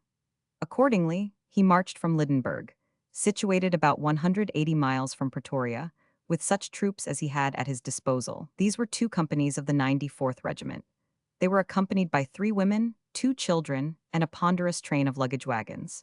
Their progress was necessarily slow, but the colonel, in spite of having been warned of Boer ways and Boer tactics, evinced no anxiety. Indeed, from all accounts, it appears that he followed the good old British habit of underestimating the enemy's physical, while overestimating his moral qualities. For this reason, he probably disregarded the precautions necessary after the warnings he had received on starting. Be this as it may, on the 20th of December, he and his long wagon train were nearing a point called Bronker's Sprout, about 38 miles from Pretoria, when suddenly there appeared a huge crowd of some 500 mounted Boers. From this crowd, a man was seen approaching with a white flag. The column, about half a mile in length, halted, the band ceased, Colonel Anstruther advanced to the parley. The messenger then handed a letter. It was an intimation of the establishment of the South African Republic, and declared that till Sir Owen Lanion's reply to the proclamation was received, and they were aware whether war was or was not declared, they could not allow the progress of troops. The colonel's reply was plain. He was ordered to proceed to Pretoria, and proceed he would. Then, before Colonel Anstruther had rejoined his column, a volley was poured in on them by the farmers, who, emerging from the cover of rocks and trees, had gradually closed round the troops. A vigorous but short resistance followed. The Boers, skilled by long practice in marking their most cherished enemies, picked off the officers one by one. 7 out of 9 dropped to their guns, while a perpetual hailstorm of bullets beat over men, women, and wagons. In a few minutes, so many were disabled that the colonel, himself mortally wounded, had to surrender. Out of the party, 56 were killed and wounded. One of these was a woman. A great deal was said at the time by British sympathizers of the kindness of the Boers to the prisoners and wounded of their antagonists. But the opinions of Mr. Rider Haggard and Sir Owen Lanion are worth considering. The former, in writing of this engagement, says that, after the fight, conductor Edgerton, with a sergeant, was allowed to walk into Pretoria to obtain medical assistance, the Boers refusing to give him a horse or even allow him to use his own. I may mention that a Zulu driver, who was with the rear guard and escaped into Natal, stated that the Boers shot all the wounded men who formed that body. His statement was to a certain extent borne out by the evidence of one of the survivors, who stated that all the bodies found in that part of the field, nearly 3/4 of a mile away from the head of the column, had a bullet hole through the head or breast, in addition to their other wounds. The administrator of the Transvaal in council thus comments on the occurrence in an official minute. The surrounding and gradual hemming in under a flag of truce of a force, and the selection of spots from which to direct their fire, as in the case of the unprovoked attack of the rebels upon Colonel Anstruther's force, is a proceeding of which very few like incidents can be mentioned in the annals of civilized warfare. Sir Owen Lanion, writing from the scene of action in Pretoria, says, "The Boers were very clever in being kind to our wounded soldiers, for they well knew that such action would obtain sympathy at home. But where it was impossible for their deeds to become known, their conduct was far from creditable to them. Poor Clark and Roth were kept for 2 months in a dark room, and were only allowed out twice for exercise. Barlow was robbed of everything, and only left the clothes he stood in. A Hollander, who is secretary to Cronje at Potchefstroom, is still wearing the rings of poor Captain Falls, who was shot. Englishmen have been murdered, flogged, and robbed of everything. The Boers at Potchefstroom forced the prisoners of war to dig their trenches, and some were shot from the fort while so employed. Voigt and Van der Linden were shot as spies, because they had been in the Boer camp and left it some days before they proclaimed the Republic. Carolus, a Cape boy, was shot by Boer court-martial because he left the fort when food became scarce. A white man and 9 natives were similarly shot without any trial. Explosive bullets were used, notwithstanding that Colonel Winslow pointed out to the Boer leader in a letter that such was against the rules of war. There is ample evidence that acts of treachery and barbarity similar to, and worse than those mentioned by Colonel Lanion, were perpetrated by the insurgents. The fate of Captain Elliot. The sole officer who escaped from the massacre at Bronker's Sprout was Captain Elliot, who was subsequently treacherously murdered while crossing the Vaal. The account of this tragedy was given by Major Lambert in a report to Sir George Colley, and should be read by all who wish to get a fair view of the events of that period, particularly by those who insist on our brother relationship to the Boers. Sir, I have the honor to report, for the information of His Excellency, that as I was returning from the Orange Free State on December 18, where I had been on duty buying horses to mount Commandant Ferreira's men for the Basuto War, and also remounts for my troop of mounted infantry and the Royal Artillery, when about 30 miles from Pretoria, on the road from Heidelberg, I was suddenly taken prisoner by a party of 20 or 30 Boers, who galloped down on me all around, and, capturing the horses, was taken back to Heidelberg. After being there some 6 or 8 days, I was joined by Captain and Paymaster Elliot, 94th Regiment, the only officer not wounded in the attack on the detachment of the 94th Regiment, who arrived with some 40 prisoners of war of the 94th Regiment. On the following day, the 24th of December, we received a written communication from the Secretary of the Republican Government to the effect that the members of the said government would call on us at 3:30 that day, which they did. The purport of their interview being that at a meeting of council they had decided to give us one of two alternatives. 1. To remain prisoners of war during hostilities in the Transvaal. 2. To be released on parole de Hannour, that we would leave the Transvaal at once, cross into the Free State under escort, and not bear arms against the Republican government during the war.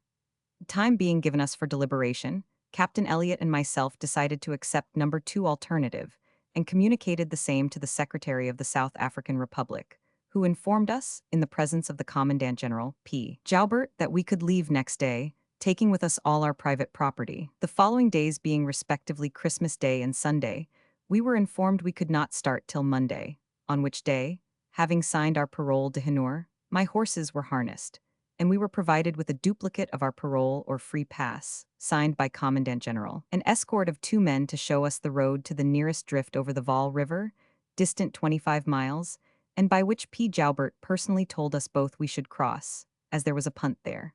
We started about 1 p.m. from the Boer camp, passing through the town of Heidelberg. After going about 6 or 8 miles, I noticed we were not going the right road, and mentioned the fact to the escort, who said it was all right.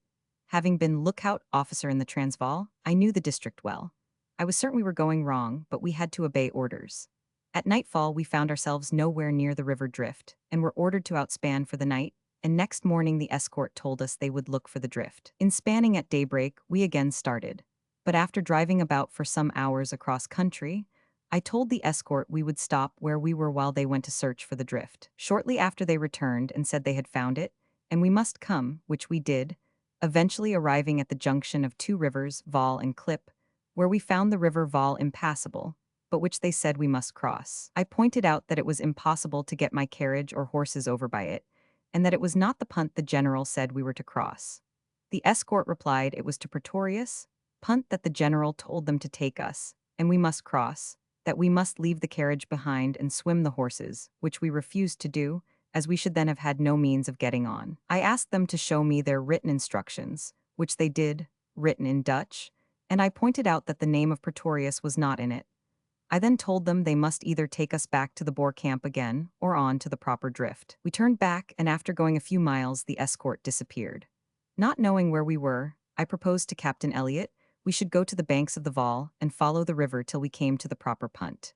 After traveling all Monday, Tuesday, and up till Wednesday about 1 p.m., when we found ourselves 4 hours, or 25 miles, from Spencer's Punt, we were suddenly stopped by 2 armed Boers who handed us an official letter, which was opened and found to be from the Secretary to the Republican Government, stating that the members were surprised that, as officers and gentlemen, we had broken our parole de Hannour and refused to leave the Transvaal, that if we did not do so immediately by the nearest drift, which the bearers would show us, we must return as prisoners of war, that as through our ignorance of the language of the country there might be some misunderstanding, they were loth to think we had willingly broken our promise. We explained that we should reply to the letter and request them to take it to their government, and were prepared to go with them at once. They took us back to a farmhouse, where we were told to wait till they fetched their commandant, who arrived about 6 p.m., and repeated to us the same that was complained of in our letter of that day. We told him we were ready to explain matters, and requested him to take our answer back to camp. He then ordered us to start at once for the drift.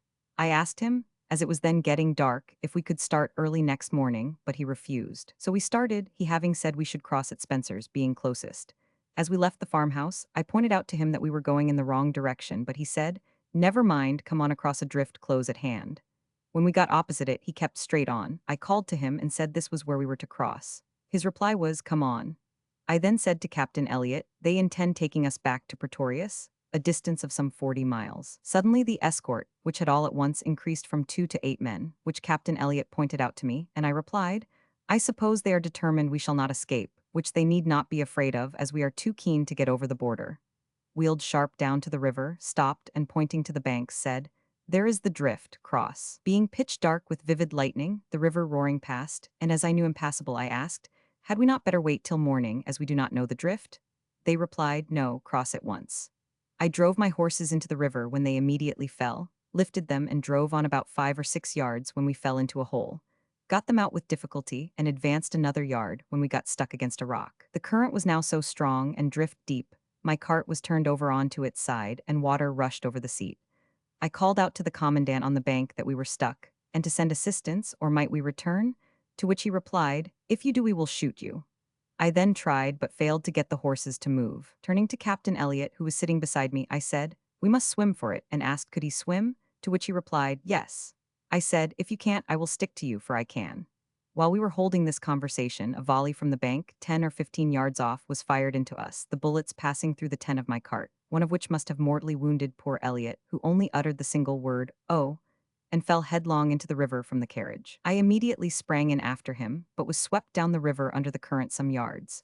On gaining the surface of the water, I could see nothing of Elliot. I called out his name twice, but received no reply. Immediately another volley was fired at me, making the water hiss around where the bullet struck. I now struck out for the opposite bank, which I reached with difficulty in about 10 minutes. But as it was deep, black mud, on landing I stuck fast, but eventually reached the top of the bank, and ran for about 2,000 yards under a heavy fire the whole while. The night being pitch dark, but lit up every minute by vivid flashes of lightning, showed the enemy my whereabouts. I found myself now in the Free State, but where I could not tell, but knew my direction was south. Well, though it was raining, hailing, and blowing hard and bitterly cold, an occasional glimpse of the stars showed me I was going right.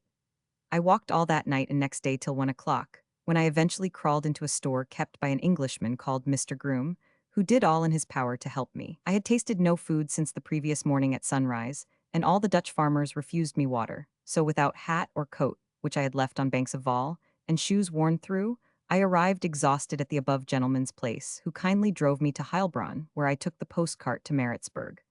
I fear that Captain Elliot must have been killed instantly, as he never spoke, neither did I see him again. I have to mention that both Captain Elliot and myself, on being told by South African Republican government that the soldiers who had been taken prisoners were to be released on the same conditions as ourselves, expressed a wish to be allowed to keep charge of them, which was refused, but we were told that wagons, food, and money should be supplied to take them down country. But when they reached Spencer's Punt over the Vaal were turned loose, without any of the above necessaries, to find their way down country. They met an English transport rider named Mr. F. Wheeler, who was going to Peter Maritzburg with his wagon, which had been looted by the Boers, and who kindly gave them transport, provided them with food, and is bringing them to the city, which, as I passed them at the Drakensberg on Tuesday, they should reach on Sunday next.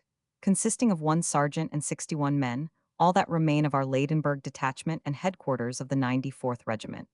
I have the honor to remain, sir, your obedient servant, R. H. Lambert, Captain Royal Scots Fusiliers.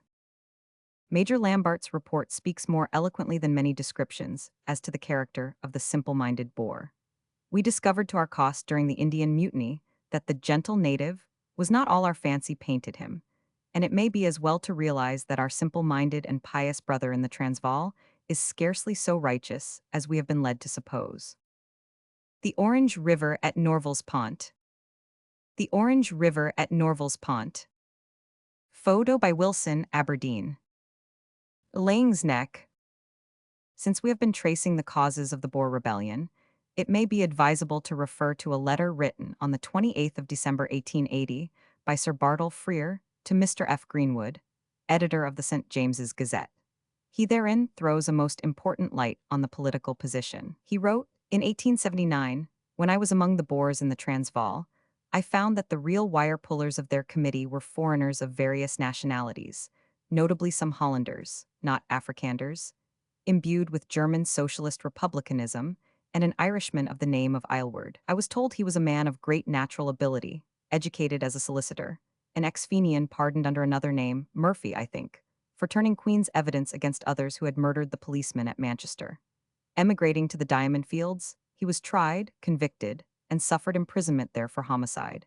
When he came out of prison, he betook himself to the Transvaal and had a command of foreign freelances under Mr. Burgers, then president of the Transvaal Republic, in his unsuccessful attempt to take Sekekoni's stronghold. After the annexation of the Transvaal, he came to England and published one of the few readable books on the Transvaal, and went out to Natal during the darkest hours of our Zulu troubles, seeking employment. But he was an impossible man, and was urging the Boers to rise at the same time that he was offering his services to me and Lord Chelmsford. Finally, he settled at Pietermaritzburg, where he was, when I last heard of him, as editor of The Witness, writing anti-English republicanism and sedition with much ability, especially when opposing the Cape government and its governor, whom he never forgave for warning the Boers against following Fenian advice. When I was in the Transvaal and afterwards, I found him always connected with any opposition to the English government. He knew all the leaders of the simple-minded but very suspicious Boers, and had gained their ear, so that he had no difficulty in persuading them to reject any good advice I offered them. Wait a bit being always the most acceptable suggestion you can offer to a Boer. Directly I heard of the attack on our troops in the Transvaal, I felt assured that my old acquaintance was pulling the wires with a view to create a diversion in favor of his old colleagues in Ireland. The attack took place apparently near the farm of Solomon Prinsloo, one of the most bitter malcontent Boers, who was always a firebrand, and who, when I visited the Boer camp in 1879, was with difficulty held back by Pretorius and Kruger from directing an attack upon us in Pretoria. I very much doubt whether, without some such external instigation, the Boers would have broken out. The facts I have mentioned, and many more about Aylward, are on record in Scotland Yard and in the Colonial Office, and I am anxious you should know the truth and not attribute too much of the blame in this sad business to the unfortunate, misguided Boers, the victims of his bad advice, still less to any fault of Colonel Lannion's administration. Sir Bartle was right in his conjecture, for Aylward had joined the insurgents and was one of the acknowledged leaders of Joubert's staff.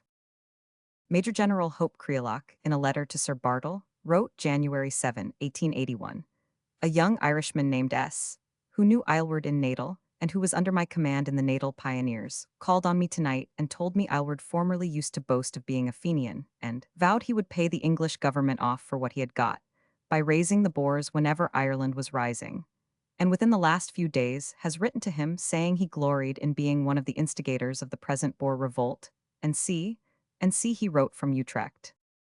It will be seen from these quotations that our relations with the Transvaal, hostile as they may have been, were scarcely true relations, that the real enmity and rancor, the blood-spilling and wretchedness that commenced at this period, and are at the moment of writing still continuing, were due firstly to party spirit in Great Britain, and secondly to the machinations of adventurers, who, having no status elsewhere, put the ignorance of a race of farmers to their own vile uses.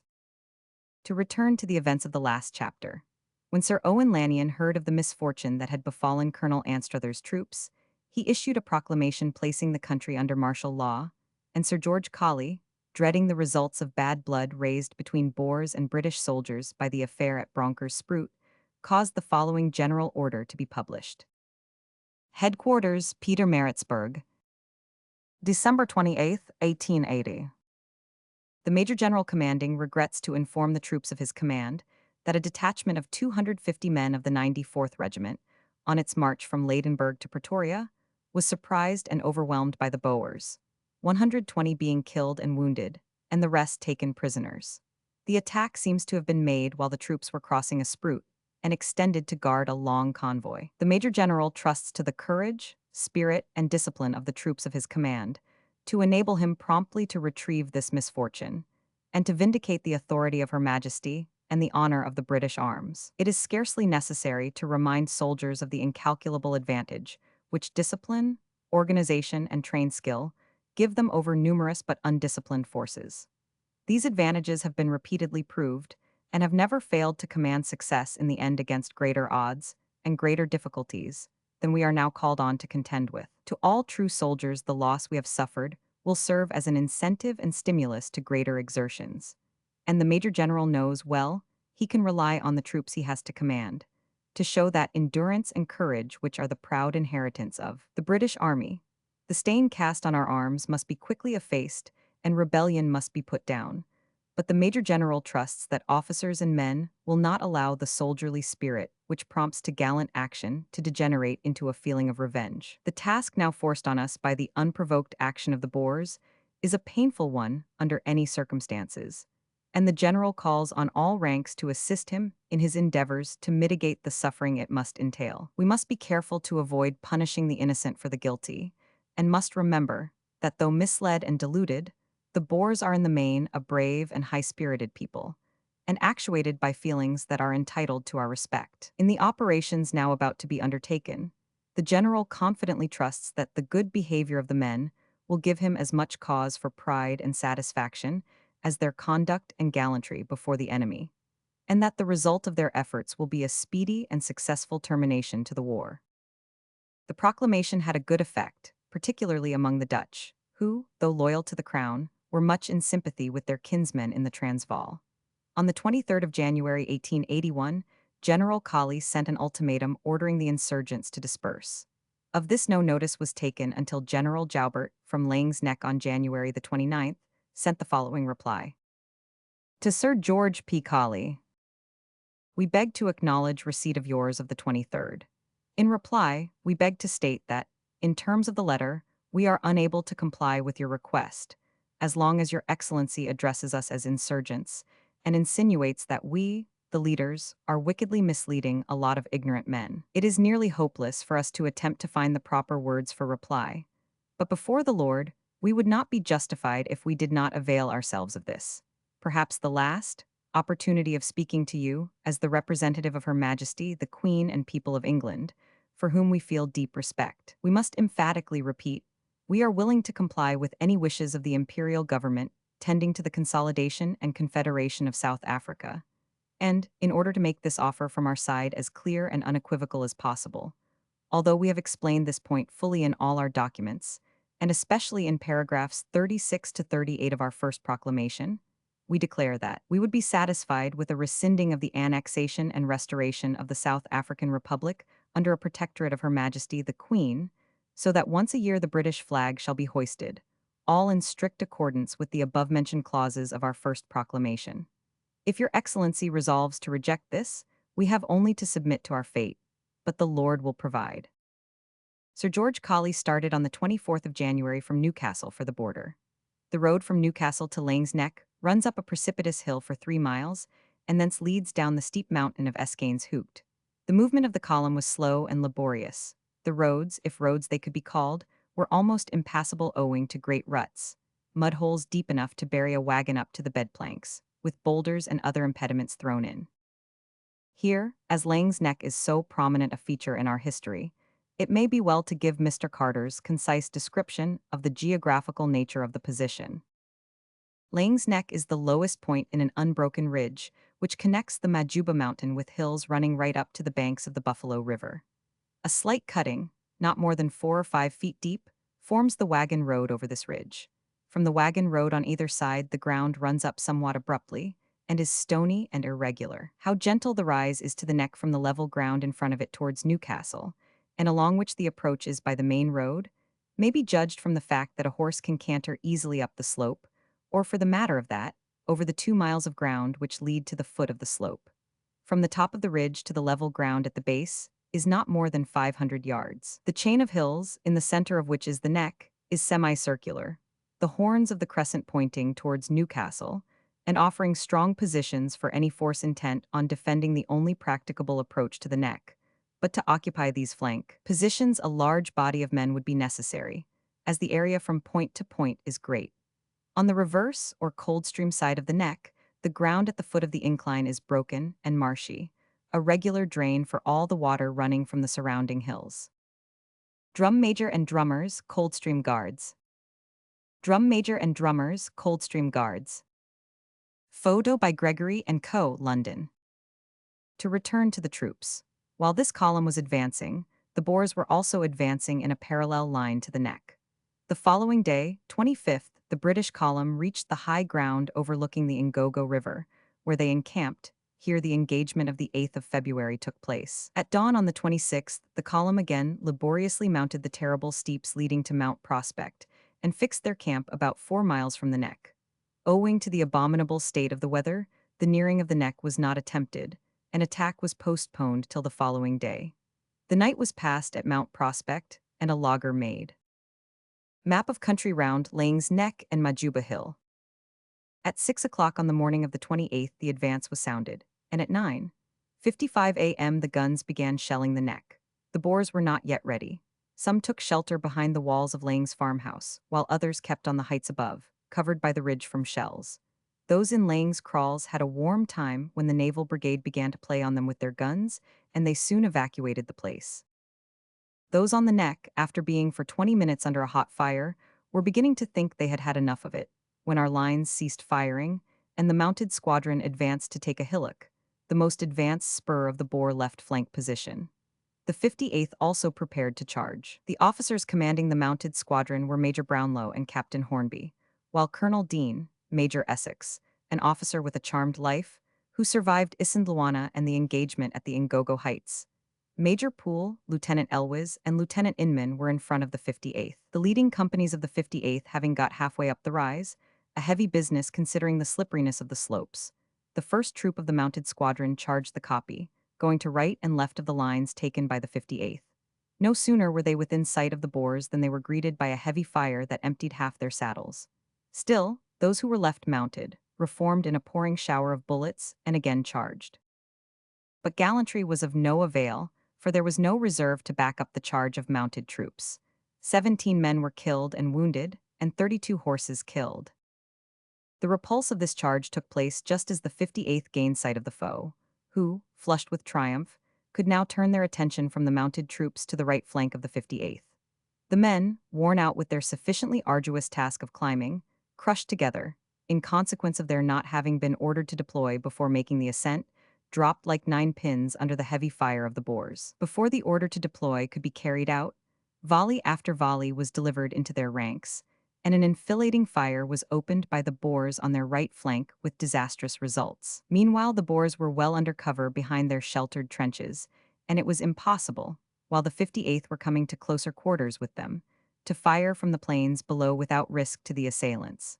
As a natural consequence, therefore, the Boers, skilled as they are in marksmanship, were able at their leisure to pick off each man as he approached. Seeing that the Boers were more than a match for him, Colonel Dean resorted to the bayonet. But just as the order was being obeyed, his horse was shot under him. Rising again on the instant and crying, "I am all right," to encourage his men, he rushed on, heading his regiment, and again fell, this time mortally wounded. Major Hingeston, who then took command, fell also, and his gallant brother officers, Major Poole and Lieutenant Dolphin, shared the same fate. They were at that time within some 30 yards of the enemy. So great was our loss that the charge could not be sustained, and many officers, who still persisted in emptying their revolvers on the enemy, were severely wounded. At last there was nothing for it but to fall back. The Boers, intoxicated with victory, now boldly came out from cover, and poured volley after volley on the retiring men. But for the guns at the base of the hill, which were now able to play on the enemy, these must have been entirely swept away. So small was the margin between our men and the victors, that, but for the nicety of this artillery practice, many of the men of the 58th must have been accidentally killed. During the retreat, Lieutenant Bailey, carrying the regimental colors, was mortally wounded. Such magnificent deeds of heroism took place on this occasion that of themselves they would form an inspiriting volume. Lieutenant Hill of the 58th earned the Victoria Cross by his repeated deeds of valor in saving soldiers under heavy fire. The whole force fell back towards the camp, the casualties amongst the 58th being 73 killed and 100 wounded. A flag of truce was sent forward to the enemy, and both parties engaged in the sad work of burying their dead and removing the wounded. Report says that on this occasion Kaffirs or Hottentots were seen to be fighting among the Boer ranks. Very pathetic and very manly was the speech addressed by Sir George Colley to the camp on the evening after the fight. "Officers, non-commissioned officers, and men, I have called you together this evening, being desirous of saying a few words to you.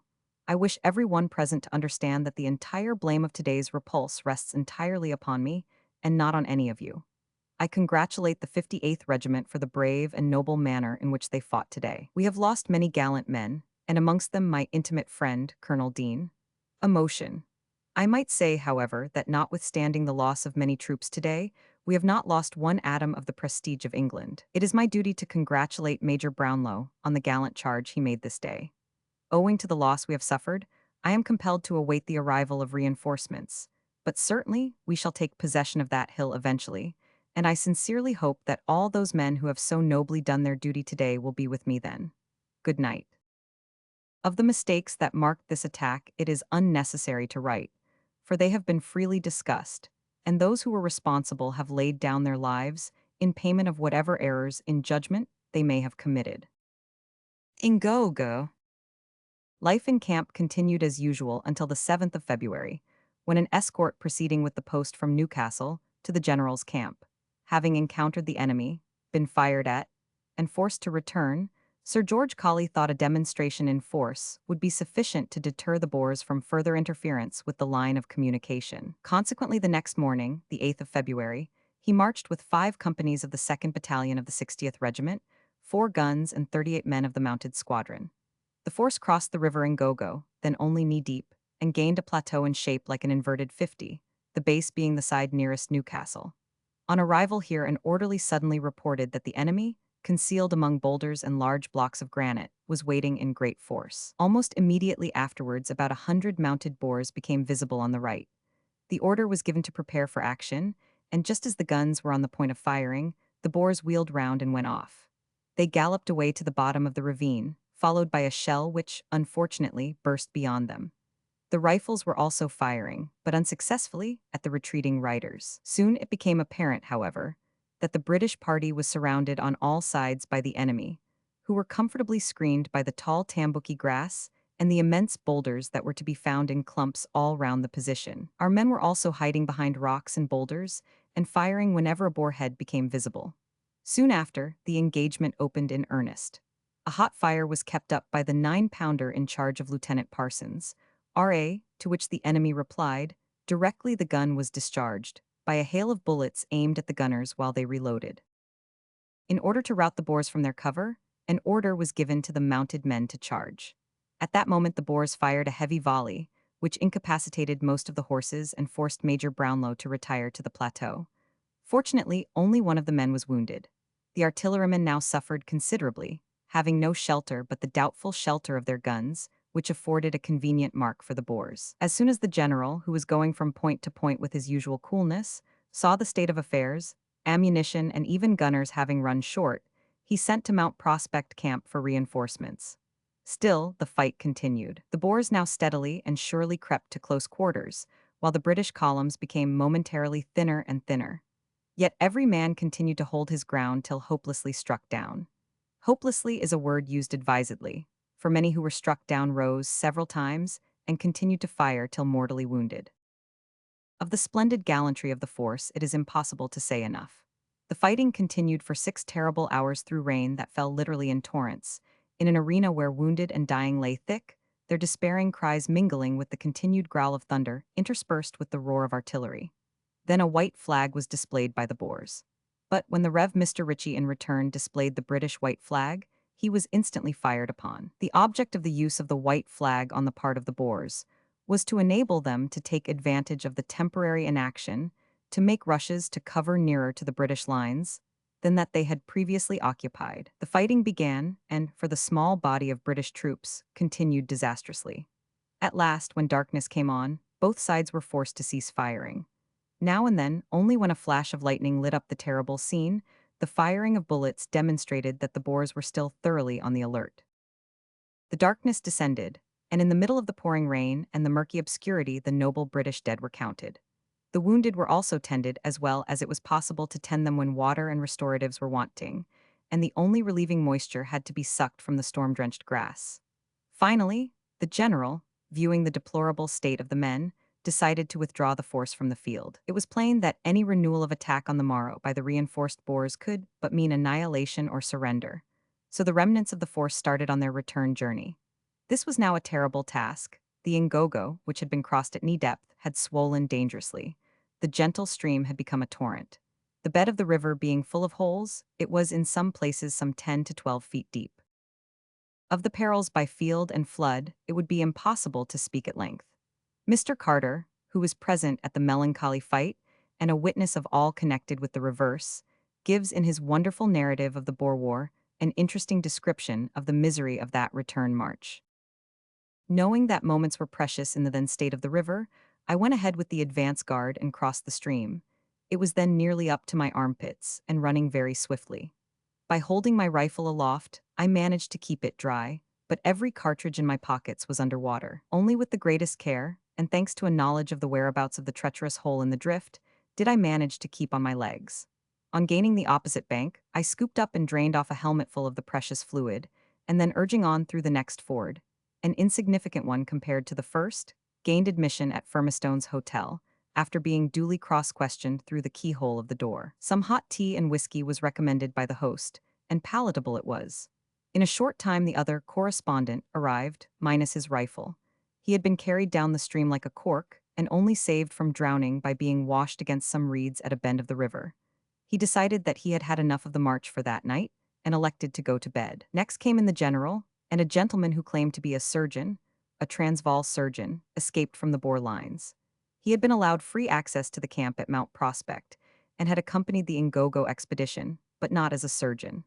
From the general, I learnt that there had been some men washed down the stream, in spite of the precaution adopted of joining hands. The return to camp was still more trying. The roads were slippery as glass, and men and horses, thoroughly worn out, dropped exhausted by the way.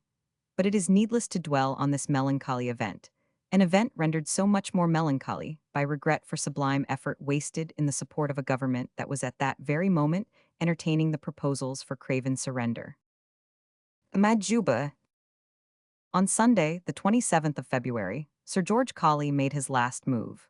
During the afternoon of the previous day, the general, who was a great theorist, had been cogitating some scheme which he only communicated to Colonel Stewart and to one or two others. No sooner had lights out been sounded than an order was passed round for detachments of the 58th, 3rd Battalion of the 60th Rifles, Naval Brigade, and Highlanders, to parade with 3 days' rations. Then the order came that the force was to form up by the redoubt nearest the main road on their left.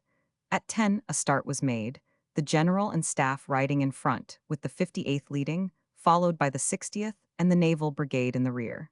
The direction taken was straight up the Ingela mountain. Arrived on a plateau about halfway up, the troops proceeded by a path, narrow almost as a sheep path, which winds across the steepest part of the mountain.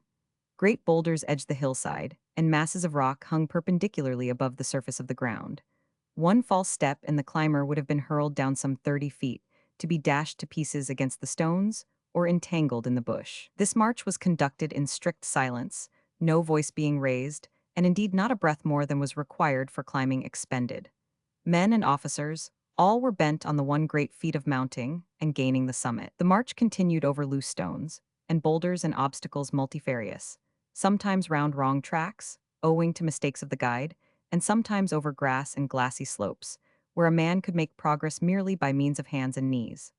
Thus the force stealthily ascended, creeping up in ones and twos, the general and staff leading the way in ever-increasing darkness and silence.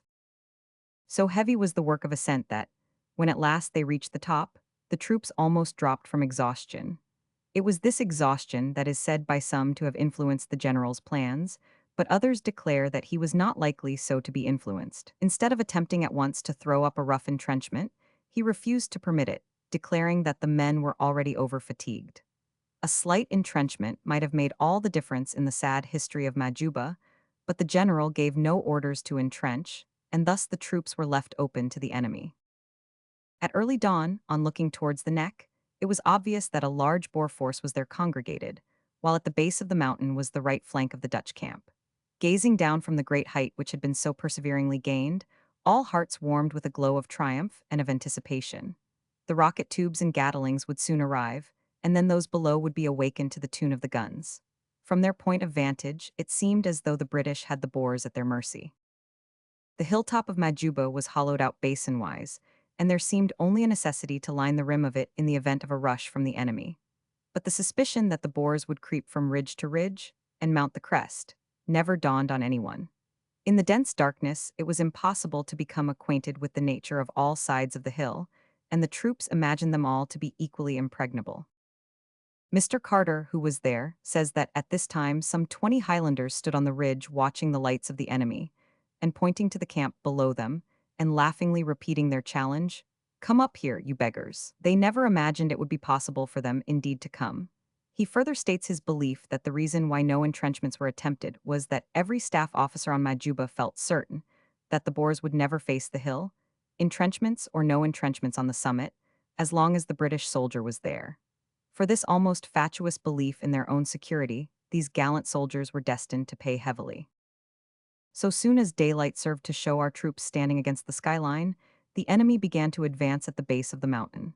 The first shot on that eventful day was fired at a Boer scout by Lieutenant Lucy of the 58th, but the general, hearing it, sent word to stop that firing.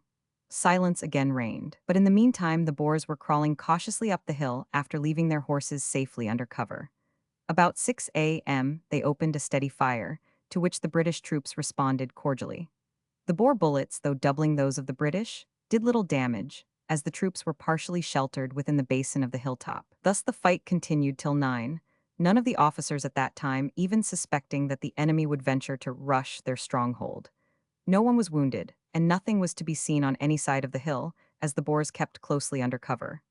At this juncture, many men, worn out and fatigued, laid themselves down to sleep. Suddenly, Lieutenant Lucy appeared asking for reinforcements, and saying that the fire was warming up in his direction.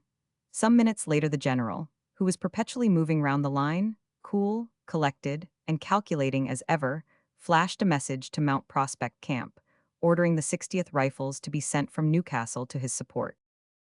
Later the general espied 2 Boers within 600 yards or so of him mounting the ravine and pointed them out. He had scarcely done this when Commander Romilly fell. This gallant sailor was deservedly popular, and gloom suddenly spread over the hitherto cheerful force. Still, no one dreamed that the Boers would really get to close quarters. The first awakening came when the firing, which had been till then in single shots, poured upwards in volleys. From the sound it was evident that the enemy was much nearer than had been supposed. The Highlanders, who were facing this unexpected fusillade, were soon reinforced by the reserves which had been ordered to their assistance. Top of Majuba, the 58th, 92nd, and Naval Brigade disappeared over the ridge to meet the enemy, and vigorously returned their fire. For one moment that of the Boers appeared to slacken. Then suddenly there came a precipitate retreat of our men, the officers shouting, "Rally on the right, rally on the right." This order was obeyed, the troops describing a semicircle and coming back to the ridge to a point at left of that from which they had been so suddenly driven. But the momentary retreat had been demoralizing. At this standpoint the men had become hopelessly mixed up. Sailors, Highlanders, Anth men, all in a wild melee. Over this heterogeneous mass, the officers had lost their personal influence. While order was being restored, the Boer firing ceased. The pause was just sufficient to allow breathing time, for they almost instantaneously reopened with redoubled vigor. Their shooting was scarcely successful, but a hail of lead from the upturned muzzles of rifles continued to traverse the 30 yards which now separated the foes. The enemy numbered only about 200, but they hoped by rapidity of fire to hold the British in check till their comrades should come to the rescue. Mr. Carter thus graphically describes what was really the last despairing effort of our men.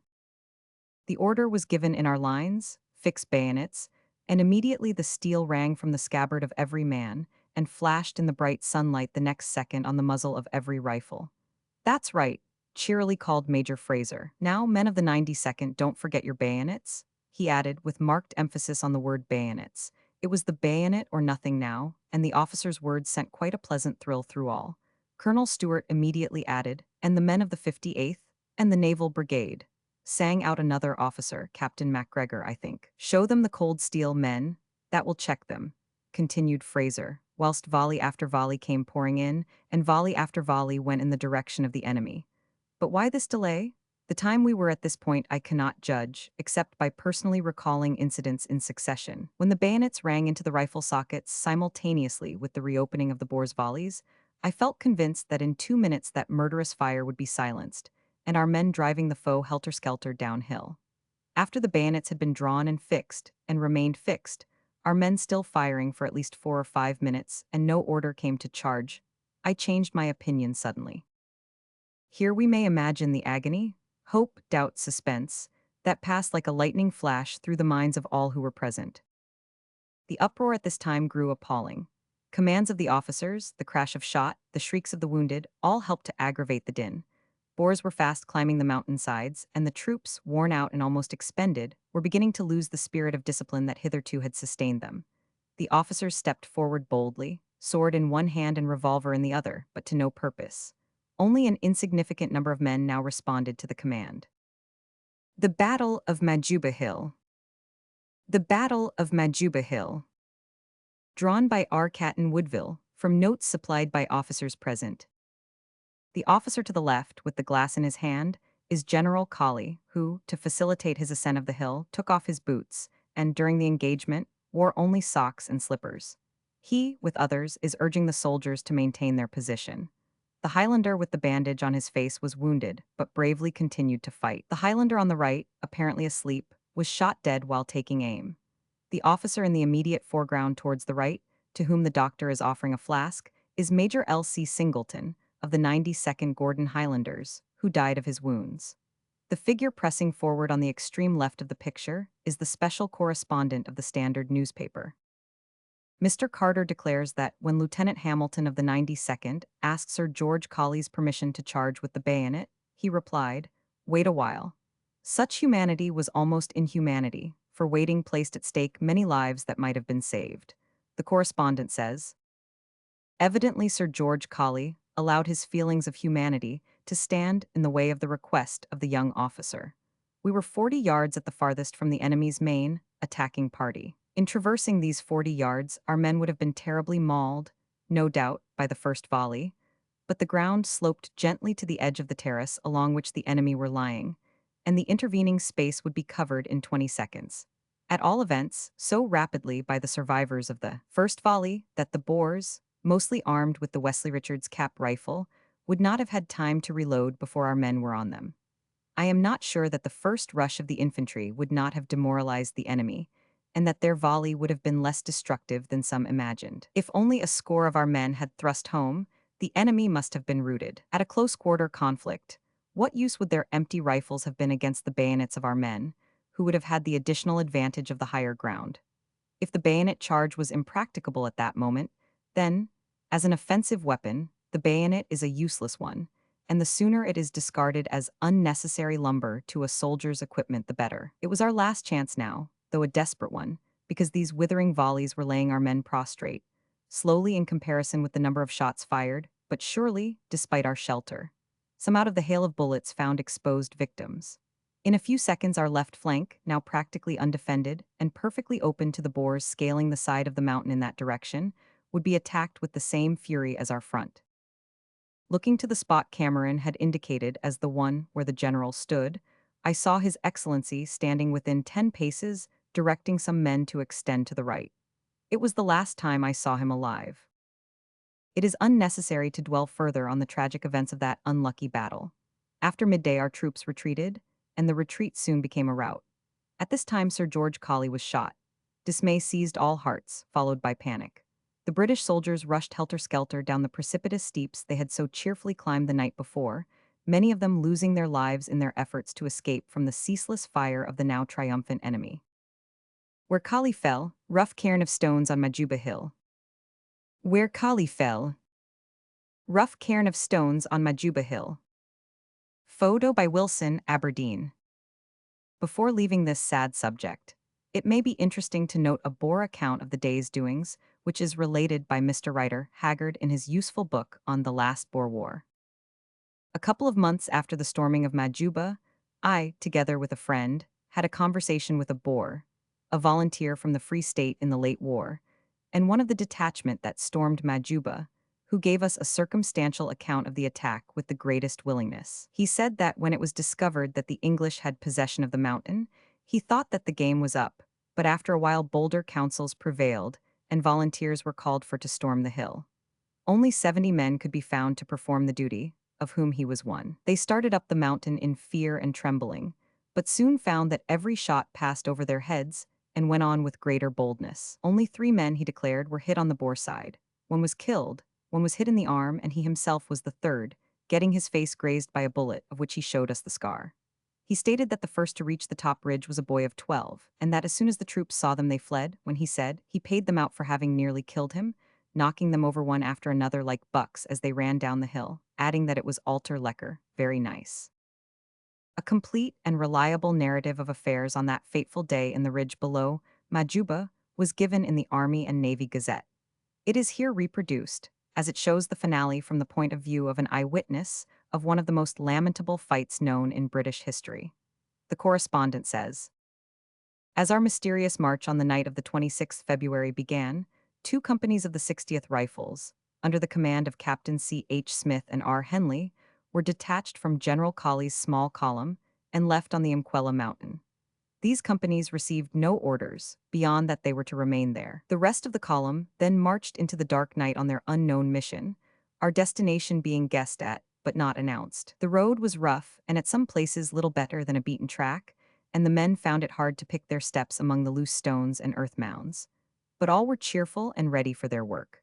The ridge at the foot of the heights was reached at about midnight, and here the column made a brief halt to allow of one company of the 92nd, which had lost its touch coming up. Here one company of the 92nd Highlanders, under Captain P. F. Robertson, was detailed to proceed with Major Fraser, R.E., to a spot about 100 yards distant, General Colley himself giving the order that they were to remain there, to dig as good a trench as time would permit of, and further to select a good position to afford cover for the horses and ammunition, and c. that were to be left in charge of the detachment. They were also desired to throw out sentries in the direction of the camp, also a patrol of 4 men, with a non-commissioned officer, to watch the beaten track along which we had just come, and to act as guides for a company of the 60th Rifles expected from camp to reinforce the Highlanders on the ridge. These orders having been given, the column again moved off, leaving the Highlanders to make their arrangements. The men had a brief rest after their walk, and then, assisted by their officers, Captain P. F. Robertson and Lieutenant G. Stanton, began the work of making their entrenchments. At about 5 a.m., the expected company of the 60th Rifles arrived, under the command of Captain E. Thurlow and 2nd Lieutenant C. B. Piggott and H. G. L. Howard. Surgeon Major Cornish also accompanied this detachment, with some mules laden with hospital requirements. Captain Thurlow, who had received no orders, and who had brought out his men without either their greatcoats or their rations, joined the Highlanders in their entrenchments. They had to work hard so as to complete their work rapidly, and consequently the men had little or no rest that night. At about 6 a.m., we were visited by Commissariat General J. W. Elms, who was returning to the camp, and promised to send out the 60th their rations. Shortly afterwards, a conductor named Field arrived with a led mule, laden with stores, and for the staff. He was hurrying on to try and reach the summit of the hill before day. Doubts were expressed as to the advisability of his going on alone, but he had his orders, he said, about the only man who had that day, and so he went on his way. About an hour afterwards a shot was heard, and we afterwards learnt that the conductor had been wounded, and he and his mule taken prisoners. By this time the day had quite broken, the heavy curtain of the night had rolled away, and disclosed before us the rugged and precipitous ascent to the Majuba Mountain, which stood directly in front of us, about 1,400 yards distant. It stood out in bold relief against a blue-gray sky, and on the summit, and against the sky, the figures of men could be distinctly seen passing to and fro. These were only discernible with the aid of field glasses, and at that time no great certainty was felt as to their being our own men. Away to the south of us, in the direction of the camp, sloped the Umquela Mountain. The glasses were brought to bear on this spot also, where a man was detected signaling with a flag. The officer commanding our party, Captain Robertson, 92nd, then signaled the question, "Who are you?" And the answer returned was, "We are 2 companies of the 60th Rifles who have been left here all night." A second message was then sent, asking what their orders were, and the reply returned was, "None." Their position was consequently much the same as ours. All the morning our sentries heard occasional shots, and from time to time were seen small bodies of mounted Boers galloping to and fro near our entrenchments, seemingly to reconnoiter our position. At about 11 o'clock we were joined by a troop of the 15th Hussars, who had just come from the camp, bringing with them the rations for the 60th Rifles. This troop was commanded by Captain G. D. F. Sullivan, and accompanied by 2nd Lieutenant Pocklington and Lieutenant H. C. Hopkins, 9th Lancers, attached. Captain Sullivan, having received no orders, remained with our party, dismounting his men and placing them under cover on the slope, just in rear of our entrenchment. For an hour or two afterwards all remained perfectly quiet. The distant figures on the summit of the Majuba Hill could still be seen passing and repassing against the gray sky. We had come to the definite conclusion that they were our own men, entrenching themselves on the top of the mountain. They had gained by strategy a strong position, but could they hold it? Even then the question was mooted. All at once, while we were quietly waiting, a continuous and heavy firing broke out on the mountain. We saw the blue smoke rolling across the still sky, we saw an evident stir and excitement among the party on the hill. What was it? Were they attacked or attacking? Volley after volley rolled forth. It was a heavy and continuous fire, never ceasing for a moment. All glasses were brought to bear on the mountain, and every eye was strained to catch a sight of what was going on. After a few minutes, the figure of a man hurrying down towards us was visible. A wounded man, no doubt, and a mounted hussar was sent out to bring him in. He proved to be a wounded man of the 58th, and from him we learnt something of the disaster which had befallen our column. The general was dead, lying on his back with a bullet through his head. Our men were nearly all either wounded or taken prisoners. The hilltop was covered with the bodies of the brave fellows who had fought to the last. Even while he spoke, we could see the desperate retreat had begun, and a few desperate figures were seen struggling down among the stones and boulders. Our men were flying, there was no doubt about that now. In a few minutes the enemy would be upon us, but we were prepared for them. I never saw men steadier or more prepared to fight, although, as I glanced round, I felt how hopeless such a fight would be. My fear, however, did not seem to be participated in by either officers or men, for Captain Robertson, the officer in command, at once began his preparation for a determined resistance. The ammunition boxes were opened and placed at equal convenient distances all round the entrenchment. Half the entrenchment was manned by the Highlanders, and the other half by rifles. These preparations were quietly and promptly made. The men were silent but steady. Looking round, every face was set with a grave determination to do, and there was not a word audible as the orders were spoken and the commands obeyed. The low, and to an experienced eye fragile turf walls that were to offer shelter seemed but poor defenses, now that they were to be tried. They were only about 4 feet high by 2 feet thick, with one exit at the rear, and could never have stood before a fire such as was even now pouring down the slope of Majuba. The wounded were now being brought in rapidly by our mounted hussars, who did their work steadily. Some of the poor fellows were terribly wounded, and though Surgeon Major Cornish did his best for them unassisted, many had to lie unattended to in their suffering.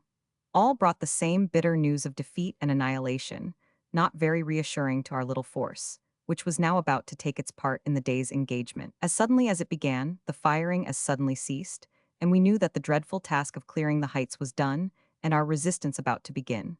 We could see the Boers clustering like a swarm of bees at the edge of our ridge. Every moment we expected a rush and an attack, but they hesitated. They were waiting for the party of some 600 or 700 mounted Boers, who presently appeared upon our left flank. Our entrenchment was now almost surrounded. The mounted Boers were the first to attack us on our left flank, and their fire was spiritedly replied to by the rifles. At this moment, and while we were actually engaging our enemy, the order came from the camp desiring Captain Robertson to retreat his force without delay. No such easy matter now, for the order came almost too late. The Boers were within easy range of us and determined to attack. Nevertheless, in the same orderly and steady manner in which the preparations for defense had been made, the preparations for retreat were begun. Much credit is due to Captains Robertson and Thurlow for the energetic manner in which they helped to load the mules, securing a safe retreat for the ammunition and stores, and then assisting Surgeon Major Cornish to get off the wounded. All this time we were under fire, and it was while retreating that poor Cornish was killed. When our little entrenchment had been cleared of its stores, the real retreat began, made under a murderous fire, which followed us as we hurried down the steep slope into the ravine below. Captain Sullivan, with his troop of hussars, was placed on the right flank to try and cover the retreat in that direction.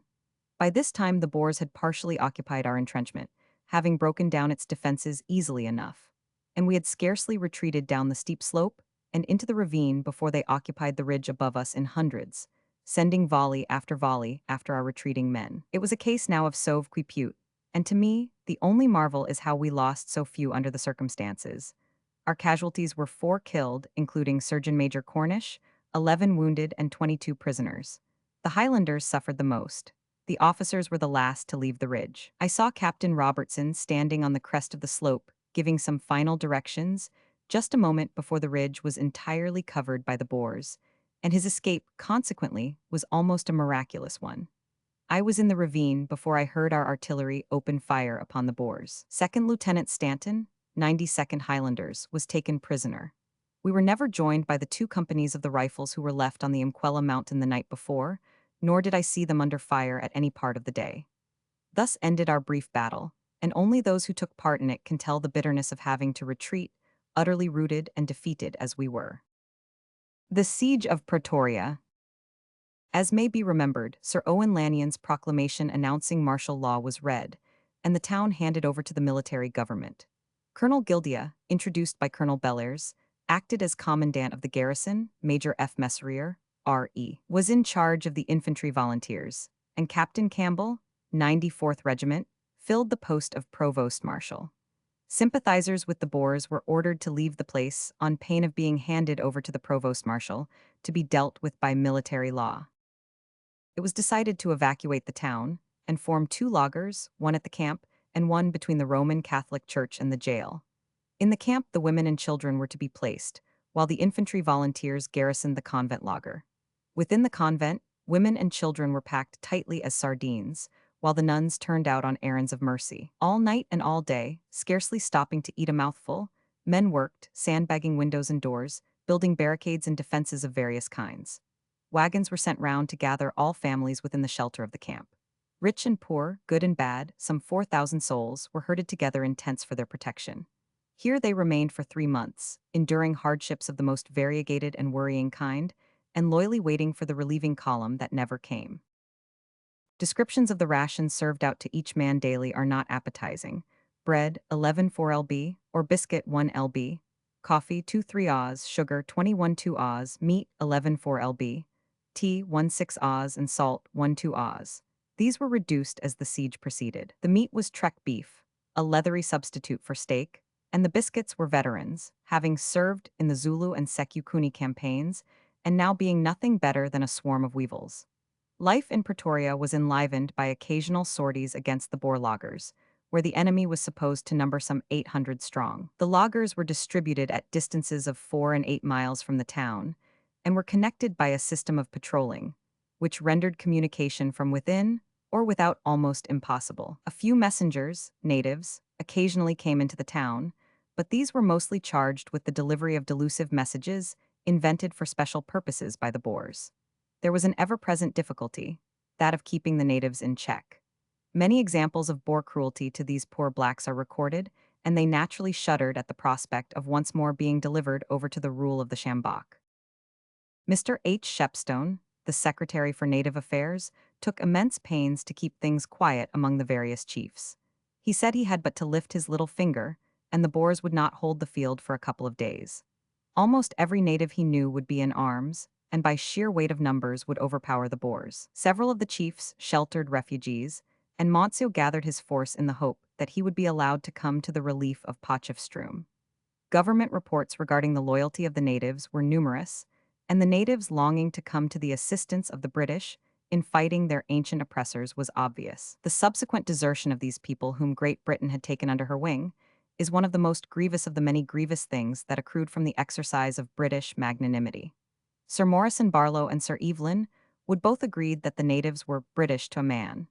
They were thoroughly sick of Boer cruelty, and the Kaffirs and Basutos had learnt to look to Great Britain for a reign of peace. Rather than again be ruled by the Boer despots, they were ready to spill the last drop of their blood, and only the high-principled, almost quixotic action of the British officials prevented the utilization, in extremity, of this massive and effective weapon of defense. Besides the garrison in Pretoria, there were other forts defended by soldiers and loyalists, forts which were none of them taken by the enemy. These were Potchefstroom, Rustenburg, Seidenberg, Marabastad, and Wakkerstroom. The fort of Potchefstroom was surrendered during the armistice by fraudulent representations on the part of the Boers. The absorbing topic of the time was naturally the future of the Transvaal. Hope warmed all hearts and helped everyone to keep up a fictitious air of cheerfulness. All thought that the rebellion would serve to strengthen the British in their determination to establish an effectual government in the country and promote an enduring peace. The suspicion that the territory would be given back would have come on these hoping, waiting, and longing sufferers like a blast from the pole. Fortunately, it was not given to them to foresee the humiliating end of their staunch endurance. Anathemas long and deep were sounded at the mention of Dr. Jorison, who was looked upon as the fuse which set alight the rebellious temper of the Boers. General Sir Evelyn Wood, GCB VC. General Sir Evelyn Wood, GCB VC. Photo by Mall and Fox, London. The enemy, however, never directly attacked the town.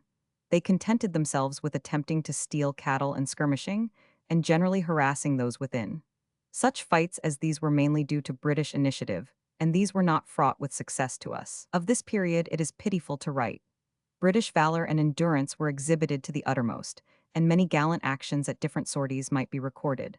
So also might be given, did space allow, many instances of Boer cunning and Boer treachery, notably the acts of firing on the flag of truce and on ambulance wagons. There can be no doubt that the firing on the flag of truce by the Boers was intentional.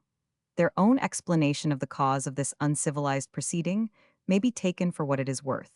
It appears that their troops were divided in opinion, that one party wished to continue fighting, while another wished to surrender. Hence the exhibition of double dealing which had so confounding an effect on their enemies, and so convenient a one for themselves. The Boers on the Majuba Hill fired on a flag of truce, the attack at Bronkers Spruit was made under cover of the white flag, and delay at Ngogo, to cover their movement from shelter, was gained by means of the same vile expedient. When the news of the British reverses at Laing's Neck and Majuba reached Pretoria, there was general consternation. But as yet, none knew of the crushing blow that was still in store. On the 28th, 102 days after the hoisting of the Republican flag at Heidelberg, there came the almost incredible news that a peace had been concluded involving the surrender of the Transvaal to the Boers. At first, it seemed impossible that the British government could have consented to leave its loyal supporters in the terrible position in which they now found themselves. All who had sat patiently through trouble and trial, working with might and main, suffering from endless ills in peril of their lives, and deprived of property and home, now joined in one heartrending wail of woe and disappointment. The consternation that followed the announcement of the ignoble surrender is thus described by Mr. Nixon, who was an eyewitness and sharer of the general grief and humiliation. The scene which ensued baffles description. The men hoisted the colors half-mast high. The Union Jack was pulled down and dragged through the mud. The distinctive ribbons worn round the hats of the men, as badges were pulled off and trampled underfoot. I saw men crying like children with shame and despair. Some went raving up and down that they were Englishmen no longer. Others, with flushed and indignant faces, sat contemplating their impending ruin, refusing to be comforted. It was a painful, distressing, and humiliating scene, and such as I hope never to witness again. While I write, the remembrance of it comes vividly before me. And as I recall to mind the weeping men and women, the infuriated volunteers, and the despairing farmers and storekeepers, half crazy with the sense of wounded national honor, and the prospect of loss and ruin before them, my blood boils within me, and I cannot trust myself to commit to paper what I think. The lapse of 2 years has but deepened the feeling which I then experienced. The subject may perhaps be only unpleasant to people at home, but to me personally, who have seen the ruin and dismay brought upon the two credulous loyalists, the recollections it stirs up are more bitterly mortifying than words can describe. Mr. Rider Haggard, who at this time was at Newcastle, has also recorded his experiences on the unhappy occasion. He says, "Every hotel and bar was crowded with refugees who were trying to relieve their feelings by cursing the name of Gladstone with a vigor, originality, and earnestness that I have never heard equaled, and declaring in ironical terms how proud they were to be citizens of England, a country that always kept its word." Then they set to work with many demonstrations of contempt to burn the effigy of the right honorable gentleman at the head of Her Majesty's government, an example, by the way, that was followed throughout South Africa. Talking of the loyal inhabitants in the Transvaal on whom the news burst like a thunderbolt, he explains that they did not say much, because there was nothing to be said. They simply packed up their portable goods and chattels and made haste to leave the country, which they well knew would henceforth be utterly untenable for Englishmen and English sympathizers. Here was another great trek, a pathetic exodus of British loyalists whom Great Britain had betrayed. Away they went, these poor believing and deceived people, to try and make new homes and new fortunes. For as soon as the Queen's sovereignty was withdrawn, houses and land were not worth a song, and their chances of earning a living were now entirely over, on account of their mistaken loyalty. The condition of the town is thus described in a journal of the period. The streets grown over with rank vegetation, the water furrows unclean and unattended, emitting offensive and unhealthy stenches, the houses showing evident signs of dilapidation and decay, the side paths, in many places, dangerous to pedestrians. In fact, everything the eye can rest upon indicates the downfall which has overtaken this once prosperous city. The visitor can, if he be so minded, betake himself to the outskirts and suburbs, where he will perceive the same sad evidences of neglect, public grounds unattended, roads uncared for, mills and other public works crumbling into ruin. These palpable signs of decay most strongly impress him. A blight seems to have come over this lately fair and prosperous town. Rapidly, it is becoming a deserted village, a city of the dead. Retrocession. The government, through the medium of the Queen's speech, had announced its intention of vindicating Her Majesty's authority in the Transvaal. This was in January 1881. About that time, President Brand, of the Orange Free State, formed himself into a species of board of arbitration between the contending parties, Boers and British. The reason for this intervention was threefold. First, he genuinely desired to avoid further bloodshed. Second, he has genuinely hoped, under a mask of neutrality, to advance the Dutch cause throughout South Africa. And third, he amicably wished to put himself in the good graces of the British government. Prior to General Colley's death, Mr. Brand had urged him to allow peace to be made and to guarantee the Boers not being treated as rebels if they submitted. General Colley was no quibbler with words. He would give no such assurance. He proposed, in a telegram to the colonial secretary, to publish an amnesty on entering the Transvaal to all peaceable persons, excepting one or two prominent rebels. On the 8th of February, the day of the Battle of the Ngogo, a telegram was received from home, promising a settlement upon the Boers ceasing from armed opposition. This showed that the government had early begun to put their foot on the first rung of the ladder of disgrace. It can be called by no other term, and that the climb-down policy was already coming into practice. An unfortunate game at cross purposes seems to have been going on, for Mr. Brand was proposing to Lord Kimberley that Sir H. de Villiers, the Chief Justice of the Cape, should be appointed as commissioner to go to the Transvaal to arrange matters, while at the same time Sir George Colley was telegraphing a plan to be adopted on entering the Transvaal, a plan which should grant a complete amnesty only to Boers who would sign a declaration of loyalty. Lord Kimberley welcomed the suggestion of Mr. Brand, and agreed, if only the Boers would disperse, to appoint a commission with power to develop the permanent friendly scheme, and that, if this proposal is accepted, you now are authorized to agree to suspension of hostilities on our part. At the same time, the War Office informed General Colley that the government did not bind his discretion, but was anxious to avoid effusion of blood. Lord Kimberley's telegram was forwarded to Colley and to Joubert. Colley was dumbfounded. He telegraphed back, "There can be no hostilities if no resistance is made, but am I to leave Laing's Neck in natal territory in Boer occupation, and our garrisons isolated and short of provisions, or occupy former and relieve latter?" Lord Kimberley's reply was characteristically ambiguous. The garrisons were to be left free to provision themselves, but Sir George was not to march to the relief of garrisons or occupy Laing's Neck if an arrangement were proceeding. Meanwhile, President Brand and Lord Kimberley held an unctuous telegraphic palaver, which may diplomatically be viewed as the beginning of the end. This humiliating end was hastened by the fiasco of Majuba on the 27th of February, though before it came to pass Sir Frederick Roberts was dispatched with reinforcements to Natal.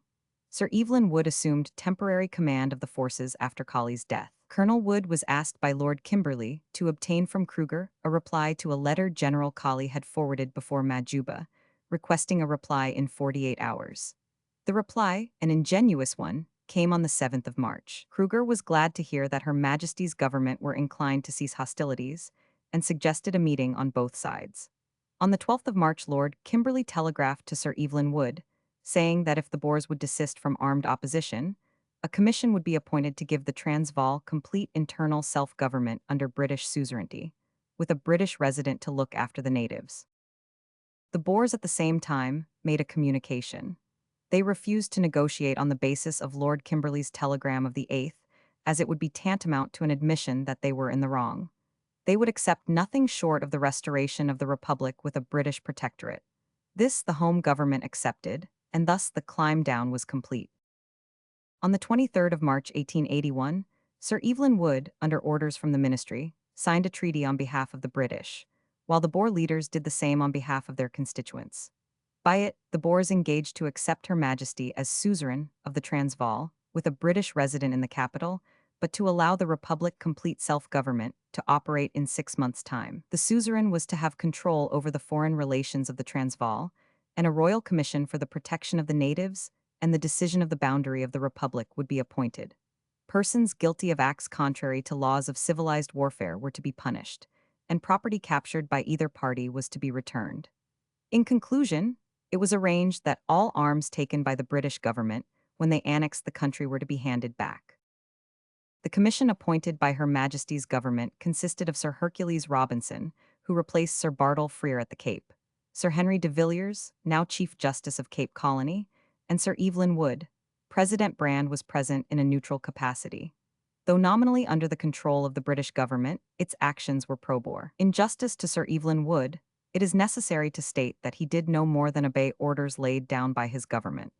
Indeed, it is said that, when he was required to make the disgraceful peace, he called his officers around him and asked them to witness that he was merely obeying orders, so that in days to come he might not submit a tarnished name to posterity.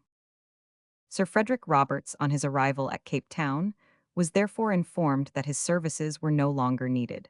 Sir Evelyn Wood retained a force of 12,000 men in Natal, but the government had decided on peace at any price, and peace was therefore restored. The betrayed loyalists. Of the sufferings of the loyalists we must say little. Suffice it to picture the breaking up of homes gathered together with much patience after years of steady labor, the insults daily endured from a people who now held Great Britain in contempt, the disappointment and indignation, the wretchedness and despair caused to all who had faithfully adhered to the crown. A petition was drafted to the House of Commons, but signatures were comparatively few. Many had no hope of redress from Great Britain, others naturally feared further Boer oppression. Some passages of the petition ran thus: that your petitioners believe that the annexation was acquiesced in by a majority of the inhabitants, and was looked upon as an act calculated to create confidence and credit to the country. A belief which is borne out by the fact that almost all the old officials appointed by the former government, or elected by the people, remained in office under the new government. And your petitioners further believe that if the promises expressed and implied in the annexation proclamation had been carried out fully in the spirit of the proclamation, the whole of the inhabitants would, in time, have become loyal subjects of Her Majesty. That the annexation was followed by an immediate accession of confidence, and it marked the commencement of an era of progress and advancement, which has steadily increased up to the present time, despite the numerous drawbacks and disadvantages to which the country has been subjected, and some of which have been the result of imperial action. That, notwithstanding the promises expressed and implied in the annexation proclamation, the country has been governed as a crown colony, and no opportunity has been afforded to the inhabitants of controlling the policy which has regulated its administration, and your petitioners are in no way responsible for the late lamentable war, or for the disgraceful peace which has concluded it. That the value of property increased at least threefold during the English occupation, and that the increase progressed in a ratio corresponding with the reliance placed on the promises of English officials. Indeed, some of your petitioners are prepared to state, on oath if required, that they invested money immediately after, or in direct consequence of a statement by a governor of the Transvaal or a minister of the British Crown.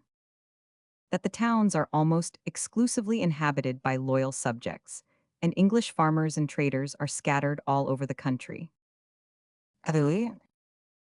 That most of the loyal inhabitants intend to realize their property, even at a sacrifice, and to leave the country, but that those who are compelled by force of circumstances to remain in it will be deprived of the protection and security afforded by English rule, and they respectfully submit they have a right to ask that the fullest and most substantial pledges be exacted from the contemplated Boer government for their safety, and for the exercise of their privileges as British subjects. In reference to the unfortunate natives and the humiliating peace, Mr. Rider Haggard, who had been Shepstone's private secretary, wrote pathetically to Sir Bartle Frere from Newcastle, Natal. June 6, 1881. I do not believe that more than half of those engaged in the late rebellion were free agents, though, once forced into committing themselves, they fought as hard as the real malcontents. The natives are the real heirs to the soil, and should surely have some protection and consideration, some voice in the settlement of their fate. They outnumbered the Boers by 25 to 1, taking their numbers at 1,000,000 and those of the Boers at 40,000, a fair estimate, I believe. As the lash and the bullet have been the lot of the wretched Transvaal Kaffir in the past, so they will be his lot in the future. After leading those hundreds of thousands of men and women to believe that they were once and forever the subjects of Her Majesty, safe from all violence, cruelty, and oppression, We have handed them over without a word of warning to the tender mercies of one, where natives are concerned, of the cruelest white races in the world. Then comes the case of the loyal Boers, men who believed us and fought for us, and are now, as a reward for their loyalty, left to the vengeance of their countrymen. A vengeance that will most certainly be wreaked, let the Royal Commission try to temper it as they will. Lastly, there are the unfortunate English inhabitants, 3,000 of whom were gathered during the siege in Pretoria alone, losing their lives in a forsaken cause. I can assure you, sir, that you must see these people to learn how complete is their ruin. They have been pouring through here, many of those who were well-to-do a few months since, hardly knowing how to find food for their families. On this subject, Colonel Lanyon, who since the first outbreak had been shut up in Pretoria, also wrote tragically. March 29, 1881. Last night the saddest news I ever received in my life came in the shape of a letter from Wood. After 3 secretaries of state, 3 high commissioners, and 2 houses of commons had said that the country should not be given back, it seems a terrible want of good faith to the loyals that this decision should have been arrived at. The scene this morning was a heartbreaking one. The women, who have behaved splendidly all through the siege, were crying and wringing their hands in their great grief. The children were hushed as if in a chamber of death, and the men were completely bowed down in their sorrow. Well they might, for the news brought home ruin to many and great loss to all. I am ashamed to walk about, for I hear nothing but reproaches and utterances from heretofore loyal men, which cut one to the very quick. How I am to tell the natives I know not, for they have trusted so implicitly to our promises and assurances. One man who has been most loyal to us, an Englishman, told me today, "Thank God my children are Afrikanders, and need not be ashamed of their country." The feelings described by Sir Owen were openly echoed by all sensible men who knew anything of the country. They were certain that it was not within the power of Boer comprehension to understand magnanimity in an opponent. To the Boer, as to many an Englishman, this long-sounding word seemed more neatly to be interpreted by the more ugly but concise term, funk. Sir Bartle Frere, writing of Sir George Colley in a letter to a friend, expressed his opinion roundly. March 31, 1881. Let no one ever say that England lost prestige through Sir George Colley.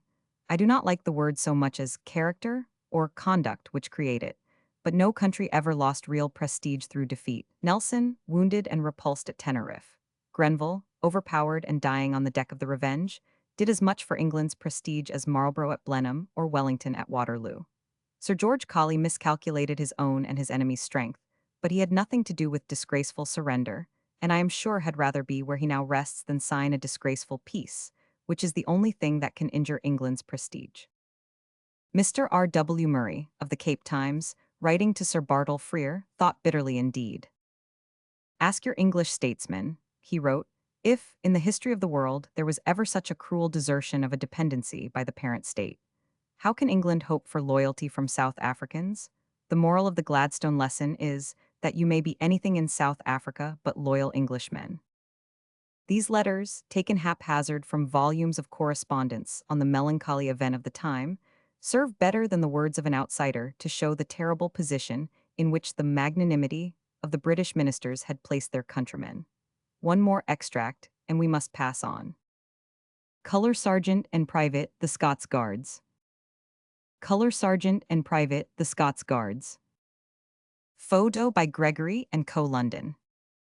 Colonel Lanyon, writing again to Sir Bartle Frere, said, April 1881.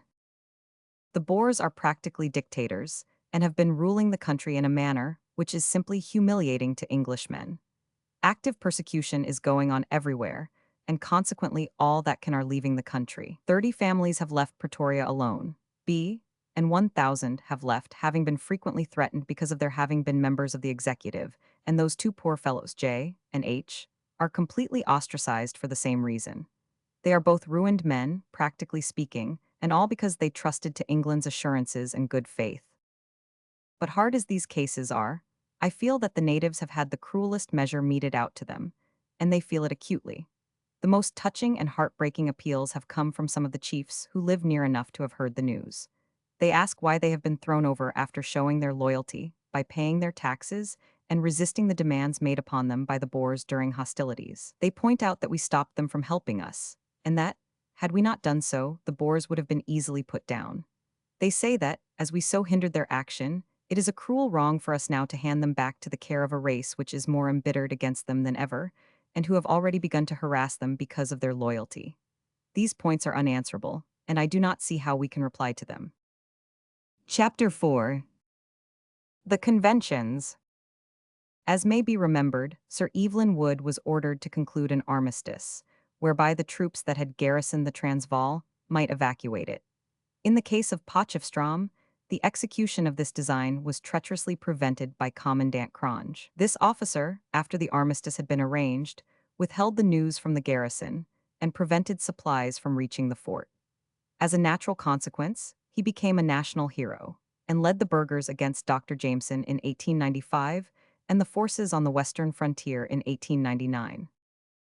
The armistice was concluded in March 1881, and in August the Convention of Pretoria was signed. Some form of inquiry was held into the conduct of persons who had been guilty of acts contrary to the rules of civilized warfare, but the whole thing proved to be a mere farce. And, as a matter of fact, not one of the perpetrators of murder and other crimes during the course of the war was brought to justice. The Commission insisted on a definite agreement for the purpose of securing British persons from oppressive legislation. But, as we know, Boer promises were as completely pie crust as Boer contracts were mere waste paper. At the beginning of June, Mr. Gladstone wrote a letter in answer to that received from the loyal inhabitants. In this he said, Her Majesty's government willingly and thankfully acknowledge the loyal cooperation which Her Majesty's forces received at Pretoria and elsewhere by the inhabitants, and we sympathize with the privations and sufferings which they endured. I must, however, observe that so great was the preponderance of the Boers who rose in arms against the Queen's authority that the whole country, except the posts occupied by the British troops, fell at once practically into their hands. Again, the memorialists themselves only estimate the proportion of settlers, not Transvaal Boers, at 1/7. Nearly, though not quite, the whole of the Boers have appeared to be united in sentiment, and Her Majesty's government could not deem it their duty to set aside the will of so large a majority by the only possible means, namely, the permanent maintenance of a powerful military force in the country. Such a course would have been inconsistent alike with the spirit of the Treaty of 1852, with the grounds on which the annexation was sanctioned, and with the general interests of South Africa, which especially require that harmony should prevail between the white races. On the other hand, in the settlement which is now in progress, every care will be taken to secure to the settlers, of whatever origin, the full enjoyment of their property and of all civil rights. The pledges conveyed in the last sentence received such fulfillment as they were to have by the insertion in the Convention of the following clauses. Article Roman 12. All persons holding property in the said state, on the 8th day of August 1881, will continue to enjoy the rights of property which they have enjoyed since the annexation. No person who has remained loyal to Her Majesty during the recent hostilities shall suffer any molestation by reason of his loyalty, or be liable to any criminal prosecution or civil action for any part taken in connection with such hostilities, and all such persons will have full liberty to reside in the country, with enjoyment of all civil rights and protection for their persons and property. Article Roman 26. All persons other than natives conforming themselves to the laws of the Transvaal state, A, will have full liberty with their families to enter, travel, or reside in any part of the Transvaal state. B, they will be entitled to hire or possess houses, manufactories, warehouses, shops, and premises. C, they may carry on their commerce either in person or by any agents whom they may think fit to employ.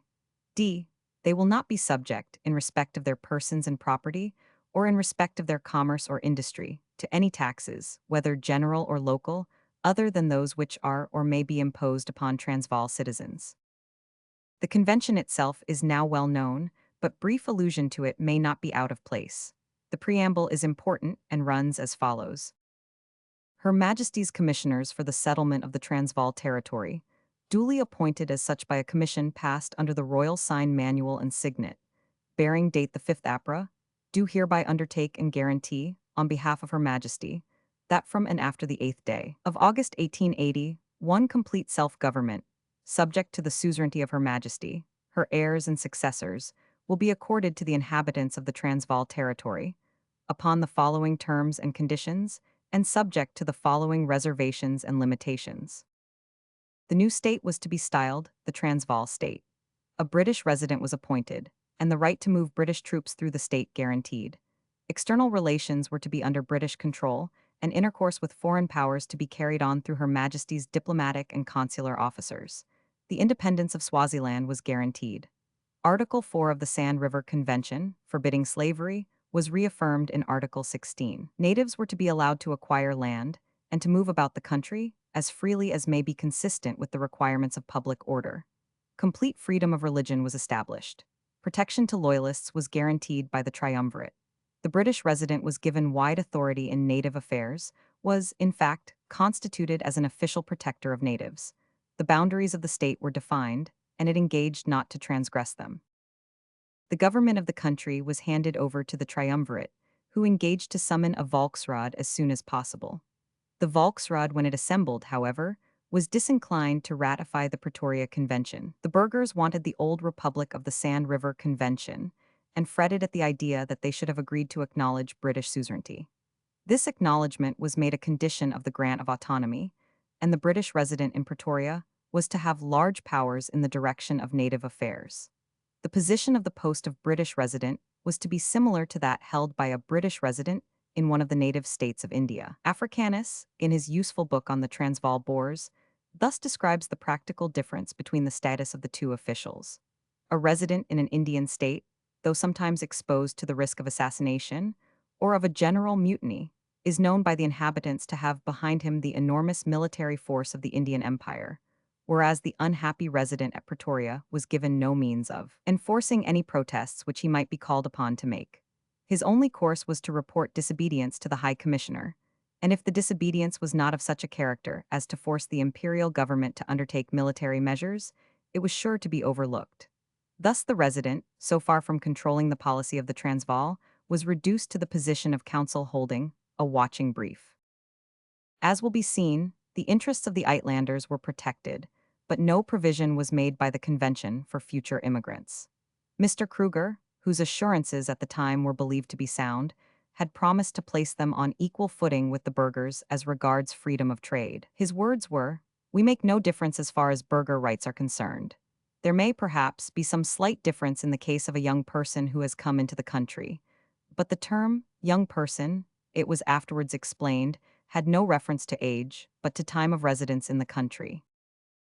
Mr. Kruger, as leader of the reactionary section of the Boers, finally became the president. The rival of Mr. Kruger was Mr. Joubert, otherwise known as Slim Piet, on account of his wily ways, and between them from that day up to the present time considerable jealousy existed. They were always of one accord, however, in struggling to slip or squeeze out of any conventions with the British. The first contravention of treaty engagements was the return of the state to the old title of South African Republic. The home government feebly remonstrated. It was too sunk in the slough of magnanimity to do more. As a natural result, the Boers snapped their fingers at such remonstrances. After taking an inch, they helped themselves to an ell.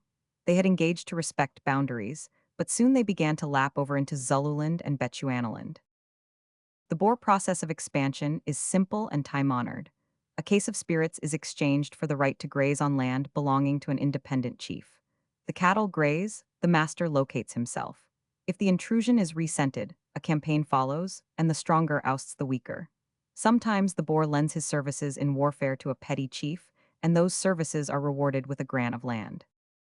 When the British annexed the Transvaal and conquered Sekhukhune, the other chiefs submitted to the British government. On the resumption of Boer rule, however, the chiefs were inclined to defy their authority. The territories of the Mapak, Malabak, and Mpefu were assigned to the Boers by the Convention of 1881, and consequently quarrels began. In 1883, Mapak broke out against authority, and there was a campaign to subdue him. Malabak became obstreperous in 1894, and Mpefu followed his example in 1898. Most of the campaigns arose over the refusal to pay the hut tax. Before the Mapak campaign in 1883, the Volksraad made a change in the terms of the franchise. It may be remembered that for burgher rights a residence of 1 year in the country and an oath of allegiance were necessary conditions. It was arranged that in future, all candidates for citizenship must have resided and been registered in the field cornets lists for 5 years and must pay the sum of £25. About this time Messrs. Kruger, Du Toit, and Smith traveled to England to agitate for a new convention. The Transvaal government had broken the spirit, and even the letter, of the old convention, and Lord Derby in the House of Lords expressed his opinion that it would be an easy thing to find a casus belli in what had taken place. In spite of all this, Mr. Gladstone in 1884 obligingly agreed to a new convention. By examination of its terms, it will be seen how far and how ignobly the government went on the road to concession. By this convention, the British resident was replaced by a diplomatic agent.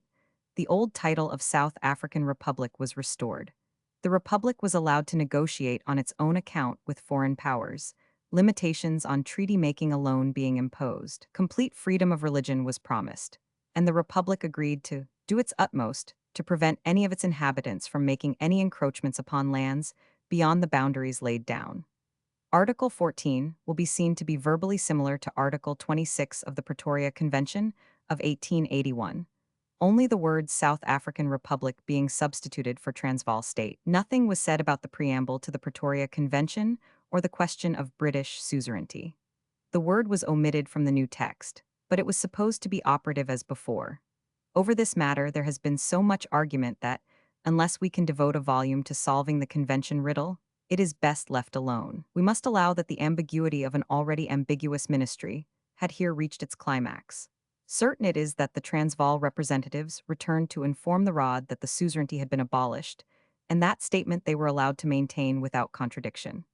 As a natural consequence of this indecision and weakness on the part of the then government, subsequent governments have been placed in an unenviable quandary. The Boers contend that the omission of the word suzerainty in 1884 was intentional and designed to permit the state to style itself an independent republic, while all level-headed persons are fully aware that no republic could have been granted complete independence while under a weight of debt for money and blood, spent for years and years to save it from collapse and annihilation.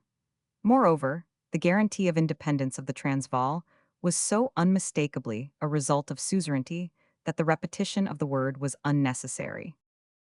Mr. Kruger, of the man who now began to play so prominent a part on the political stage, the world at that time knew but little.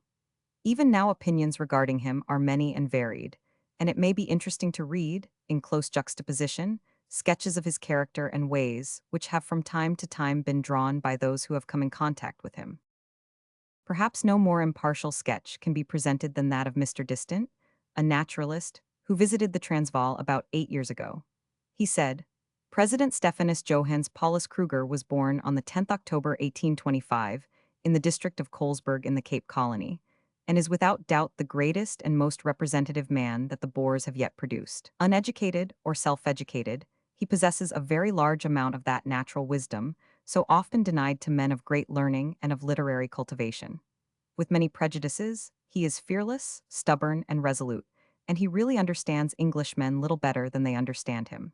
In his earlier days, he has been a somewhat ardent sportsman and a good shot. He has been engaged and honorably mentioned in most of the Kaffir fights of his time. Socially, he has always lived in a somewhat humble position, and it is to the credit of his nature, as a man, that he bears not the slightest trace of the parvenu. Plain and undistinguished in appearance, he combines the advantages of a prodigious memory with a remarkable aptitude for reading his fellow man, and this last quality would be more valuable were it not leavened by a weakness in resisting flattery and adulation. He is very pious and self-reliant, which is provocative of bigotry and hot temper, and surrounded and approached on all sides by clever and often unscrupulous financiers and speculators, his scutcheon has worn wonderfully well, and his character and reputation passed through many fiery ordeals. He is also a rough diplomatist of no mean rank. The picture is distinctly interesting, but it does Mr. Kruger an injustice. Mr. Distant says that he understands Englishmen little better than they understand him. Surely this remark is an insult to Mr. Kruger's great sagacity. He long ago took the measure of the Englishman, and he has enjoyed himself immensely in seeing how far it was possible, vulgarly speaking, to try it on with the British nation. If Mr. Kruger could be induced to write a book entitled My Life and Games with the British Government for the Last 20 Years, he might afford our politicians some useful and instructive entertainment. To Mr. Distant's portrait of the President of the South African Republic another, and a later one may be appended. It is drawn by the able pen of Mr. Fitzpatrick. the author of The Transvaal from Within. In the history of South Africa, the figure of the grim old president will loom large and striking, picturesque, as the figure of one who, by his character and will, made and held his people. Magnificent as one who, in the face of the blackest fortune, never wavered from his aim or faltered in his effort. Who, with a courage that seemed and still seems fatuous, but which may well be called heroic, stood up against the might of the greatest empire in the world. And it may be pathetic too, as one whose limitations were great, one whose training and associations, whose very successes had narrowed and embittered and hardened him. As one who, when the greatness of success was his to take and hold, turned his back on the supreme opportunity and used his strength and qualities to fight against the spirit of progress, and all that the enlightenment of the age pronounces to be fitting and necessary to good government and a healthy state. To an English nobleman who, in the course of an interview, remarked, "My father was a minister of England and twice viceroy of Ireland," the old Dutchman answered, "And my father was a shepherd." It was not pride rebuking pride. It was the ever-present fact which would not have been worth mentioning but for the suggestion of the antithesis. He, too, was a shepherd and is a peasant. It may be that he knows what would be right and good for his people, and it may be not.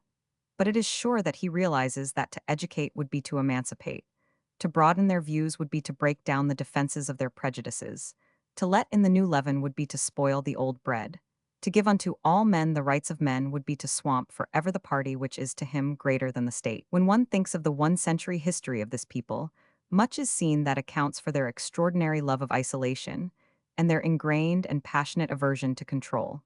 Much, too, that draws to them a world of sympathy. And when one realizes the old Dopper president hemmed in once more by the hurrying tide of civilization, from which his people have fled for generations, trying to fight both fate and nature, standing up to stem a tide as resistless as the eternal sea, one sees the pathos of the picture. But this is as another generation may see it. Today we are too close, so close that the meaner details, the blots and flaws, are almost plainly visible. The corruption, the insincerity, the injustice, the barbarity, all the unlovely touches that will by and by be forgotten, sponged away by the gentle hand of time, when only the picturesque will remain.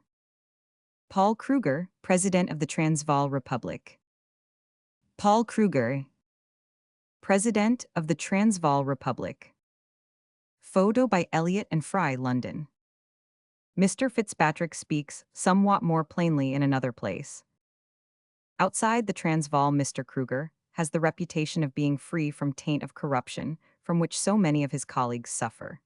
Yet within the Republic and among his own people, one of the gravest of the charges leveled against him is that by his example and connivance, he has made himself responsible for much of the plundering that goes on. There are numbers of cases in which the president's nearest relations have been proved to be concerned in the most flagrant jobs, only to be screened by his influence. Such cases, for instance, as that of the Vaal River water supply concession, in which Mr. Kruger's son-in-law hawked about for the highest bid the vote of the Executive Council on a matter which had not yet come before it, and moreover, sold and duly delivered the aforesaid vote. There is the famous libel case in which Mr. Eugene Marais, the editor of the Dutch paper Land en Volk, successfully sustained his allegation that the president had defrauded the state by charging heavy traveling expenses for a certain trip on which he was actually the guest of the Cape colonial government. The light thus thrown on the dealings of Mr. Kruger is not a solitary gleam. It may be remembered that during the period of British rule in the Transvaal, he had an appointment under government. The terms of his letter of dismissal can be found on page 135 of Blue Book, and involving as they do a serious charge of misrepresentation in money matters, are useful when viewed in line with the above quotation. Mrs. Lionel Phillips imagines that everyone must by this time have gauged the nature of the president, as she herself has done. She says, Paul Kruger is so well known from the many portraits and caricatures that have appeared in recent years, as well as descriptions of him, that one from me seems superfluous. His clumsy features and small cunning eyes, set high in his face with great puffy rings beneath them, his lank straight locks, worn longer than is usual, the fringe of beard framing his face, even his greasy frock coat and antiquated tall hat, have been portrayed times without number. He is a man of quite 75 years of age now, and his big massive frame is bent, but in his youth he possessed enormous strength, and many extraordinary feats are told of him.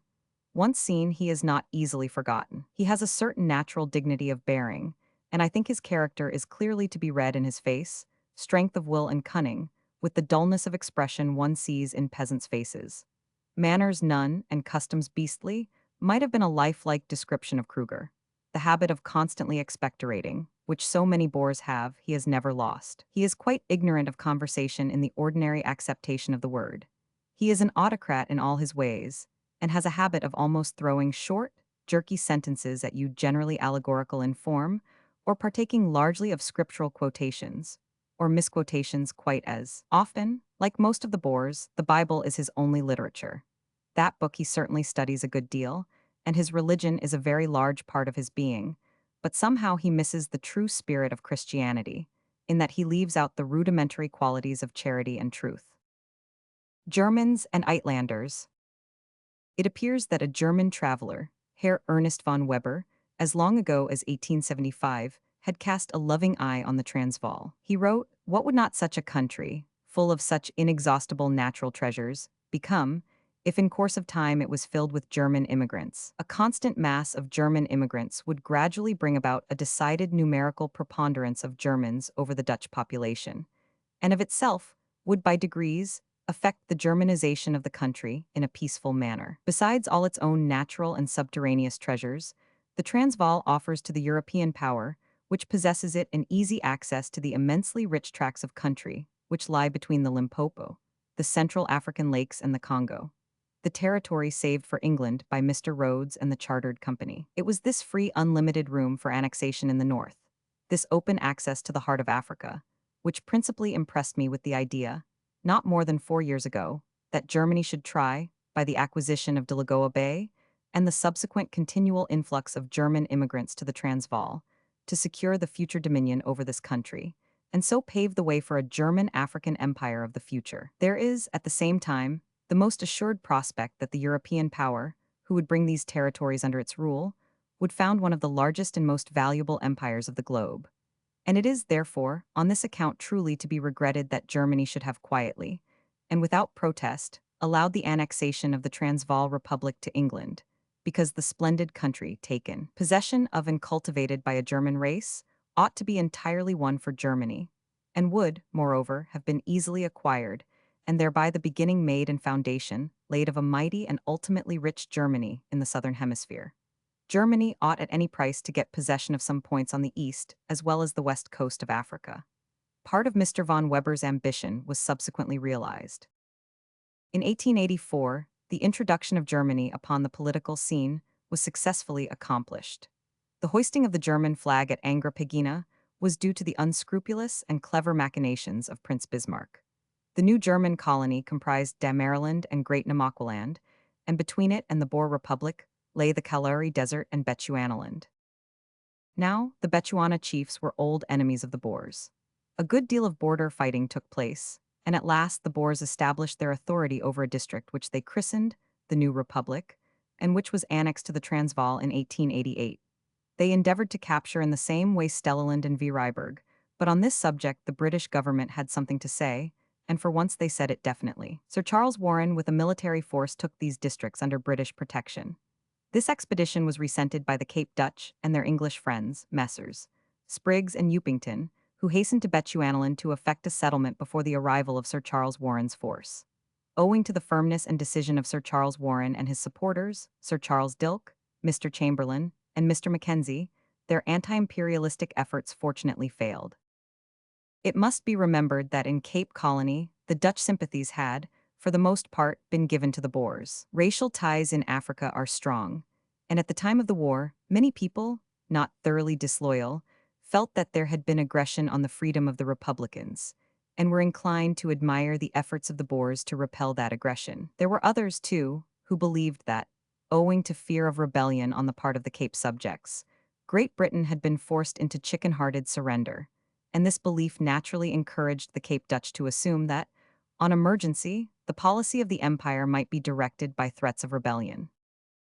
Much of the bad feeling was due merely to political agitation. The association known as the Afrikaner Bond was started as a species of political nursery, wherein to expand the ideas of the budding Boer and coach him in his duties as a free-born subject. A little knowledge is a dangerous thing, as we all are aware, and it seems to have been the object of this organization to implant just sufficient knowledge in the mind of the ignorant farmer to foster his hostility to Great Britain, without encouraging him to progress sufficiently to gauge the advantages to himself of peace and goodwill with a sovereign power. Before the existence of this organization, he was contented to choose as his parliamentary representative some sound and respectable citizen, a British subject or some colonist who, well versed in the British tongue, could understand the laws at first hand. But machinating politicians conceived the notion that the dissatisfied Boer might be made to dance marionette-wise while they pulled the strings, and they promptly went to work to pretend he could think for himself, and proceeded to inflate his mind with so vast an idea of his own political importance that he even began to conjure up dreams of an entirely Dutch South Africa on an Afrikaner basis, with the Verkleur in place of the Union Jack floating bravely over his head. For his benefit, the Cape Patois was promoted to the rank of a language. Parliament expressed itself both in English and so-called Dutch, while blue books and official papers were printed in bilingual fashion, for the convenience of farmer members, who, for the most part, could neither read, write, nor speak the language of the Netherlands. The battle cry of the Bond was Africa for the Afrikander, and the elimination of the imperial factor. The colonists naturally grew to imagine that, as Great Britain was powerless to govern, government on their own behalf would be advantageous. In justice, it must be said that the Eastern Province and Natal adhered to the Crown, though the Western Province was led by the nose by the Bond. From this time, Mr. Hofmeyer, a man of great ability and generally devoted to the Afrikaner cause, became an important factor in the political caucus. Mr. Rhodes also was conspicuous. At that date, he was inclined to lean toward Afrikaner principles, but, like all great men on seeing the error of their judgments, he readjusted his theories, with the results we all know. The expedition of Sir Charles Warren was entirely successful. As has been said, a protectorate was established over Bechuanaland. The country south of the Malapo River, whose chief towns are Mafeking and Vryburg, became a crown colony. It was afterwards transferred to the Cape. The territories of Kama, Sebel, and Bathone still form an imperial protectorate. When gold was first discovered, the fable of the dog in the manger began to be enacted in the Transvaal. The Boers were quite incompetent to start mining operations on their own account, and yet were intolerant of the presence of outsiders who were willing to expend their energies in the business. Gradually, however, they agreed to admit foreigners on terms which on the surface were fairly liberal and became indirectly almost extortionate. These foreigners, British, Americans, Germans, and Poles, were the antithesis of all that Boer traditions held dear. To begin with, they were progressive. They were also energetic and commercial, and their motto, instead of being "God will provide," was the practical one of Carpe Diem. The dawn of the Golden Age has been described, and there is no reason, therefore, to dwell on the attractions which converted the Transvaal, for many, from a fortune hunter's goal to a permanent home. Unfortunately, these Uitlanders were not bound up in Transvaal politics. The ways of the stolid and the ignorant, the narrow and the bigoted, were not their ways. They had no sympathy for masterly inaction, and this the Boers knew. In 1887, to protect themselves from the outsider, the Republicans arranged that invaders could not be admitted to burgher rights under 15 years. The Uitlanders agitated for increased privileges, and in 1890, a second rod was created. For this chamber, it was necessary to take the oath of allegiance, to reside 2 years in the state before being entitled to vote, and another 2 before becoming eligible for election. Upon the scene now came Dr. Lades, a Hollander of certain ability, a cosmopolitan schemer, and as such naturally opposed to the prestige of Great Britain. He had his ideal of a great Afrikaner confederation. On the other hand, there was Mr. Rhodes, who had also his ideal, that of a confederated South Africa stretching to the Zambesi. Fortunately, with Mr. Rhodes went the Cape Dutch.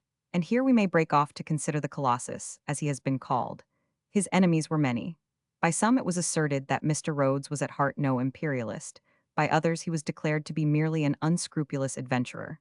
But, as the proof of the pudding is in the eating, so must any criticism of this marvelous man be confined to results. Chapter 5. Mr. Rhodes.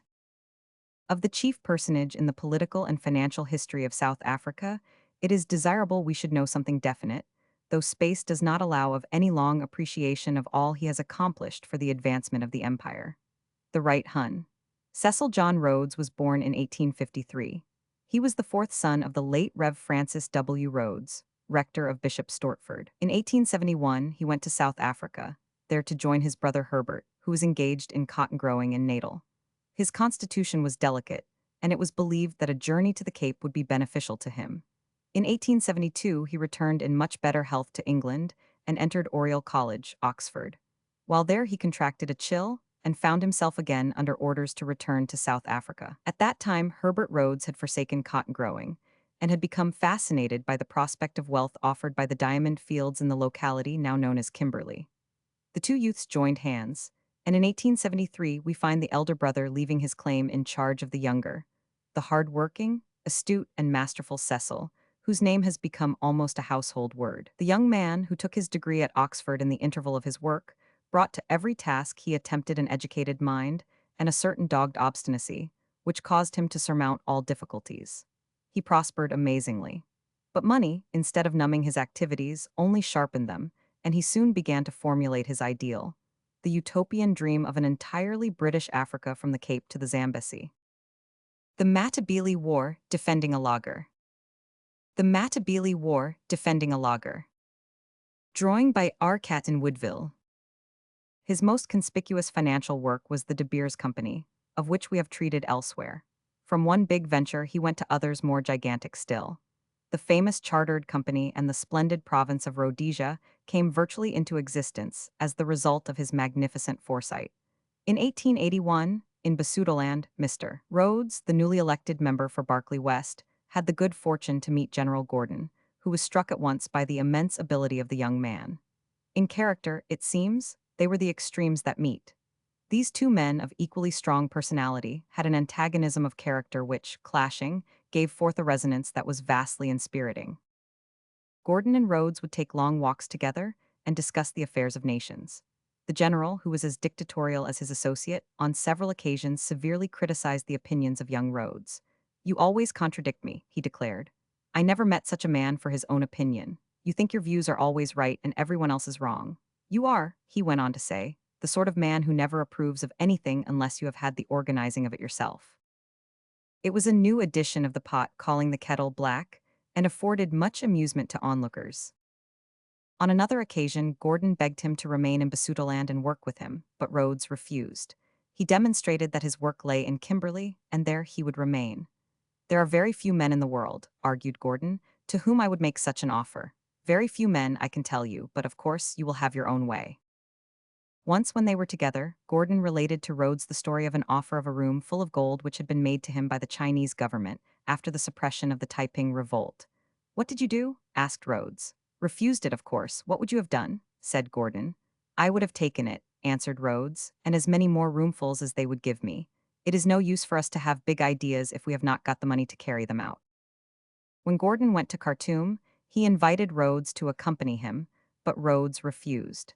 He accepted the offer made by the same post of the Treasurer Generalship in the Scanlan Ministry. In 1884, he became Deputy Commissioner for Bechuanaland, which, as the key to South Africa, he determined to keep under his watchful eye. He was at the same time Treasurer General of Cape Colony. In 1889, he became Director of the British South Africa Company and Chairman till the fiasco of 1896, at which time he was Premier of Cape Colony. In addition to holding these posts, his activities have been unending. He has been the moving spirit in every enterprise for the expansion and development of South Africa. He has gained the esteem of the loyal Dutch, and has succeeded in making himself feared, if not beloved, by the disloyal. His great work of attempting to weld together the two races into one united people is for the nonce suspended, but should life be spared him, he will doubtless see the realization of his dream. In addition to his other labors, Mr. Rhodes was Commissioner of the Crown Lands in 1890-94, Minister of Native Affairs 1894-95, and served in Matabeleland in 1896. Rhodesia uncivilized. In sketching the history of Rhodesia, it is necessary to go at least as far back as our friend Chaka, the great chieftain of the Zulus, whose military prowess has been described. In the days of this warlike personage, Machabane, who governed the Matabele tribe on the northwest of Zululand, preferred to submit to Chaka rather than to be eaten up. Machabane was the grandfather of Lobengula, who is intimately associated with the infant history of this promising country. His son Masalikatsi, however, was not so amenable to Zulu discipline. He broke out, annihilated all men, women, and children who happened to come in his way, and betook himself finally to remote regions where he had no masters save the lions. Later on, in 1837, he conceived the ingenious notion of exterminating all the white men north of the Orange River. But the white men were too much for him, and so he promptly retired to fresh fields and pastures new, in fact, to the country now known as Matabeleland. Its inhabitants were then settled between the Limpopo and the Zambesi. Here he again carried on his fell work of extermination. Of the horrors of his triumphant progress nothing need be said. They are best left to the imagination. It is enough to explain that the tribes of the Makalas, Mashonas, and others that happened to be in the way were speedily wiped out. The Matabele, reigning in this vast, now almost desolate region, soon became the terror of other tribes. The ravagers continued their fiendish operations, and finally set up military kraals and installed their chief in the principal of these at Bulawayo. How long this state of things would have endured it is difficult to say. Fortunately, there appeared on the scene the man, who conceived in his mighty brain a way to clear this Augean stable and transform it into a comparative fairyland. Mr. Cecil Rhodes came, he saw, and he conquered in all senses of the word. He decided that British civilization must be extended to this hinterland, as the Boers called it, and being a keen man of the world and no sentimentalist, he argued, moreover, that British civilization might be made to pay its way.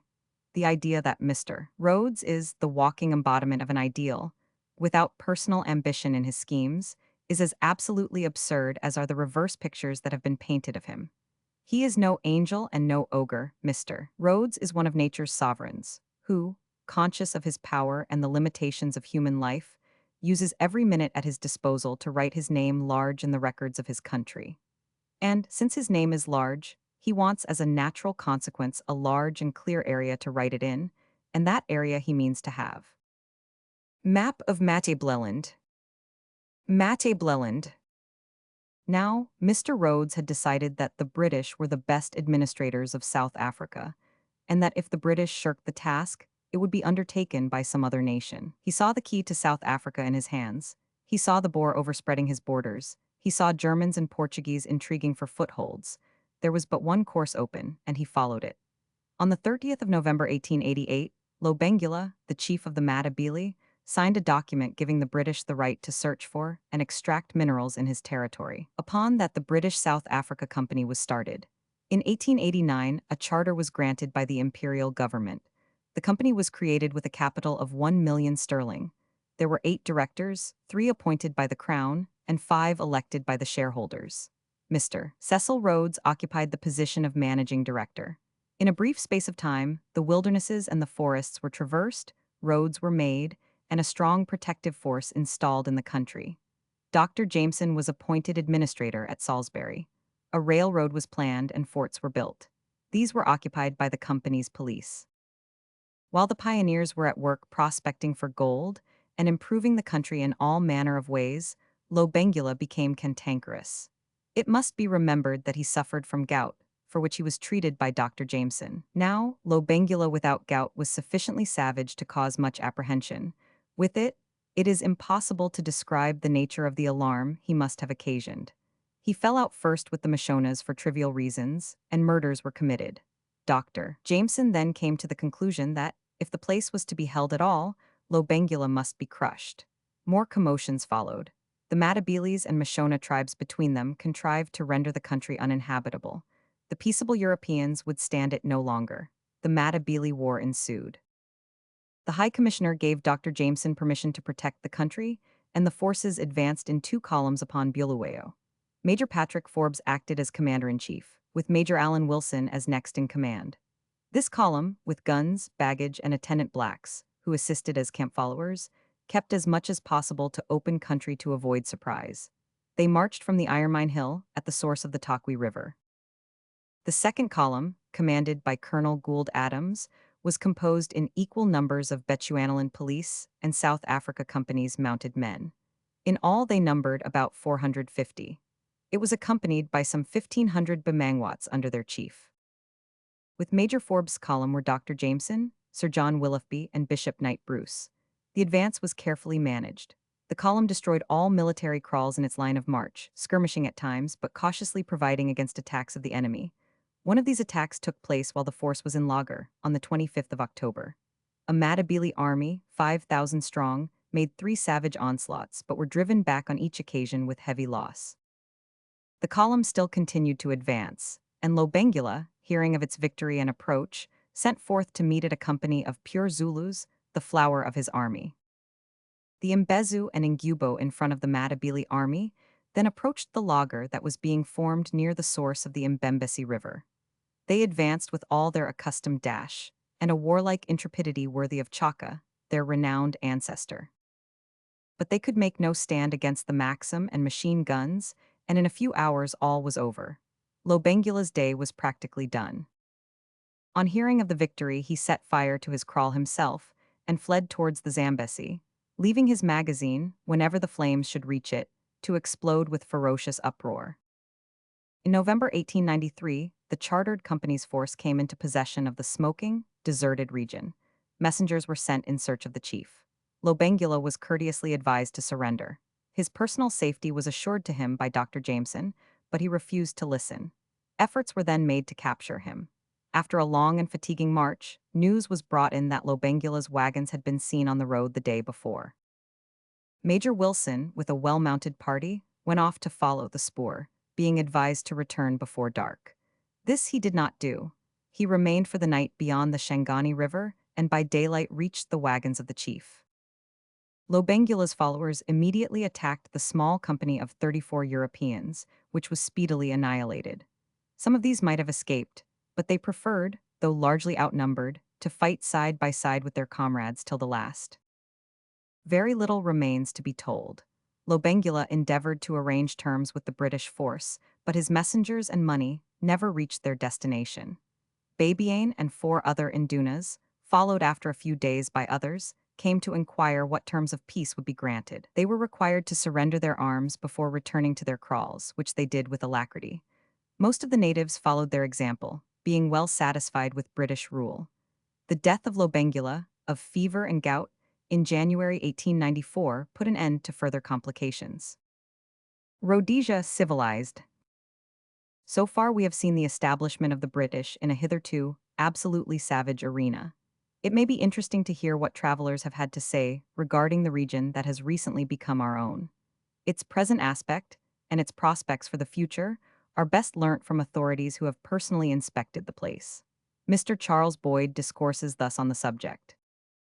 When you have got out of the train before the corrugated iron building, which stands on the edge of the illimitable green veldt, to mark where the great station of the future is to arise, there is one feature of Bulawayo which is making ready to seize hold upon you. It is not, perhaps, the most important feature, but it is conspicuous enough to entitle it to a first place in any jotting of local impressions. It is what a logician might call the differentia of Bulawayo. Put it bluntly, it comes to this, that you have arrived in a community of gentlemen. A stranger making his way about the brown streets, neat brick and corrugated iron buildings set down on red earth and divided into alternate avenues and streets, Little New York, said a policeman complacently.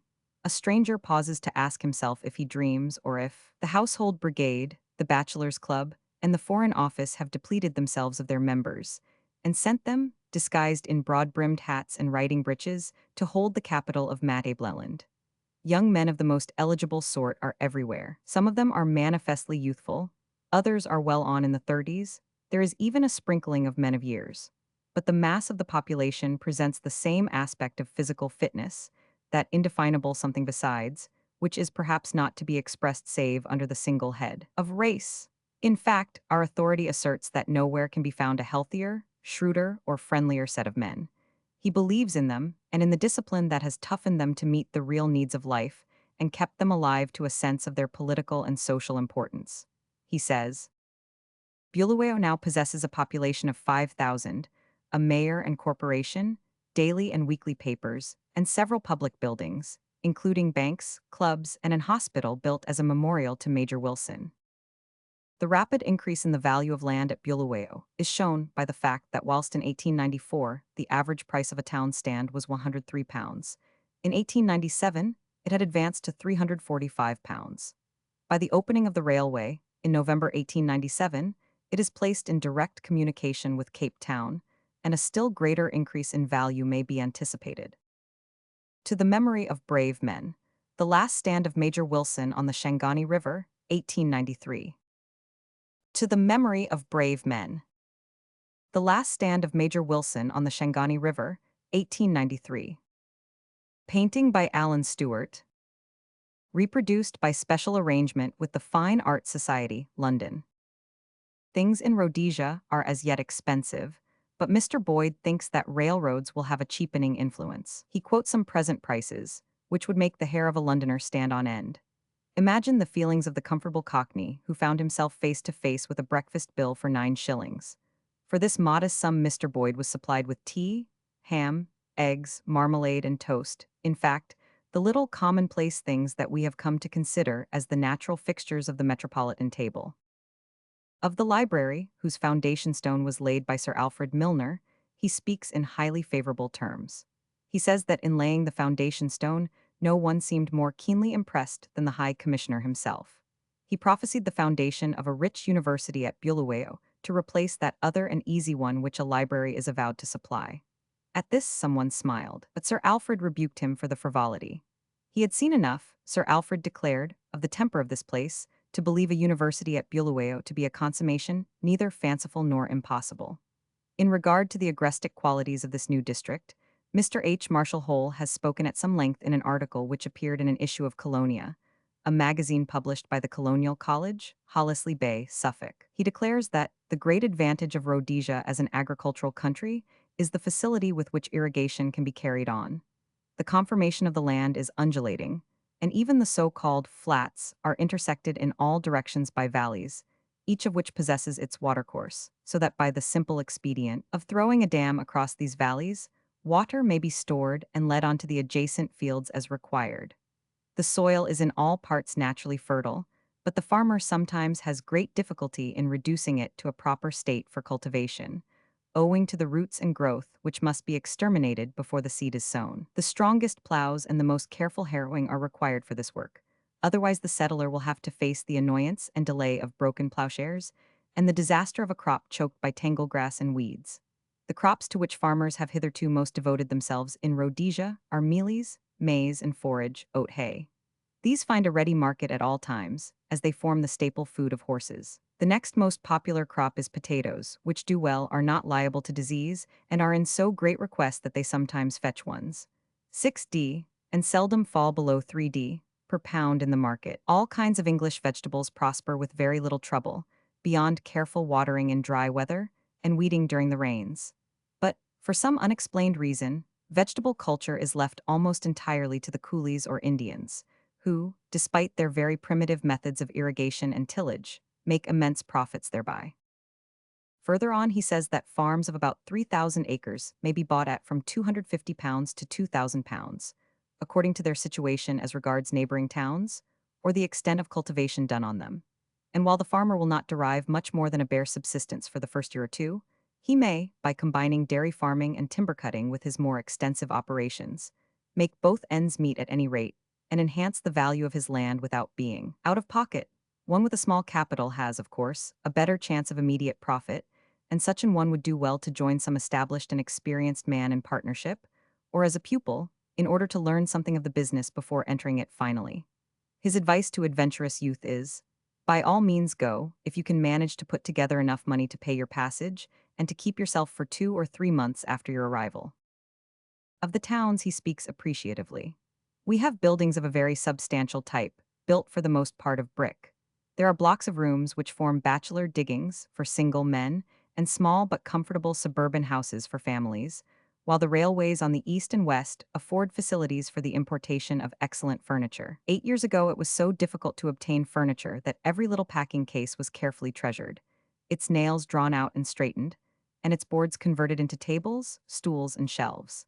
Today it is no uncommon thing to find pianos and billiard tables in private houses in Bulawayo, and even in Salisbury, which has not yet been reached by the railway, while the clubhouses at both places are models of comfort and luxury. A writer who signs himself W.E.L. in British Africa says of Rhodesia that the soil is mostly very fertile. In Matabeleland alone, 6,000 square miles are suitable for cultivation without any artificial irrigation or other extensive preliminary work. In 1891, a commission of Cape Colony farmers visited the country and reported favorably on the land from an agricultural standpoint. Mr. Lionel Decles said, "I am the first traveler who has crossed Africa from the Cape to Uganda, and I must say the British South Africa Company may certainly boast of possessing the pick of Central Africa on both sides of the Zambesi." Teak forests cover 2,000 square miles in northwest Matabeleland, and Mashonaland is very well timbered, mostly with trees of the acacia family. The native crops are rice, tobacco, cotton, and India rubber. All European vegetables can be grown to perfection, especially cabbages, lettuces, beetroot, turnips, carrots, and onions. There were in 1897 over 80 market gardens in the neighborhood of Bulawayo, and for the half year ending September 1897, the value of the produce sold was £9,630. Fruit orchards are being planted, and nearly all fruit appears to flourish, especially grapes, figs, oranges, peaches, almonds, walnuts, lemons, bananas, quinces, apricots, pomegranates, and apples. All kinds of European cereals can be grown, and maize does well. The average rainfall is 30 to 35 inches, 90%, of which falls during the wet season, November to March. The temperature rarely touches freezing point, except on the highlands round Salisbury and Fort Charter, and owing to the great elevation, 4,000 to 5,000 feet, of most of the country, rarely exceeds 90 degrees in the shade. In the low-lying Zambesi Valley, however, it is very hot from December to March. Of the mineral wealth, it seems as yet dangerous to prognosticate. Prophecies are many, and there is every reason to believe that the mines will be prolific as those of the Transvaal. In regard to this matter, however, time alone can show. Gold. It may be remembered that, in and after 1854, the Boers commenced to block up the path of travelers, and in some cases to cause expulsion of visitors across the Vaal. Doubtless this policy of expulsion originated in the nefarious traffic in apprentices, which they wished to carry on uninterruptedly, but there was also another reason for their precautions.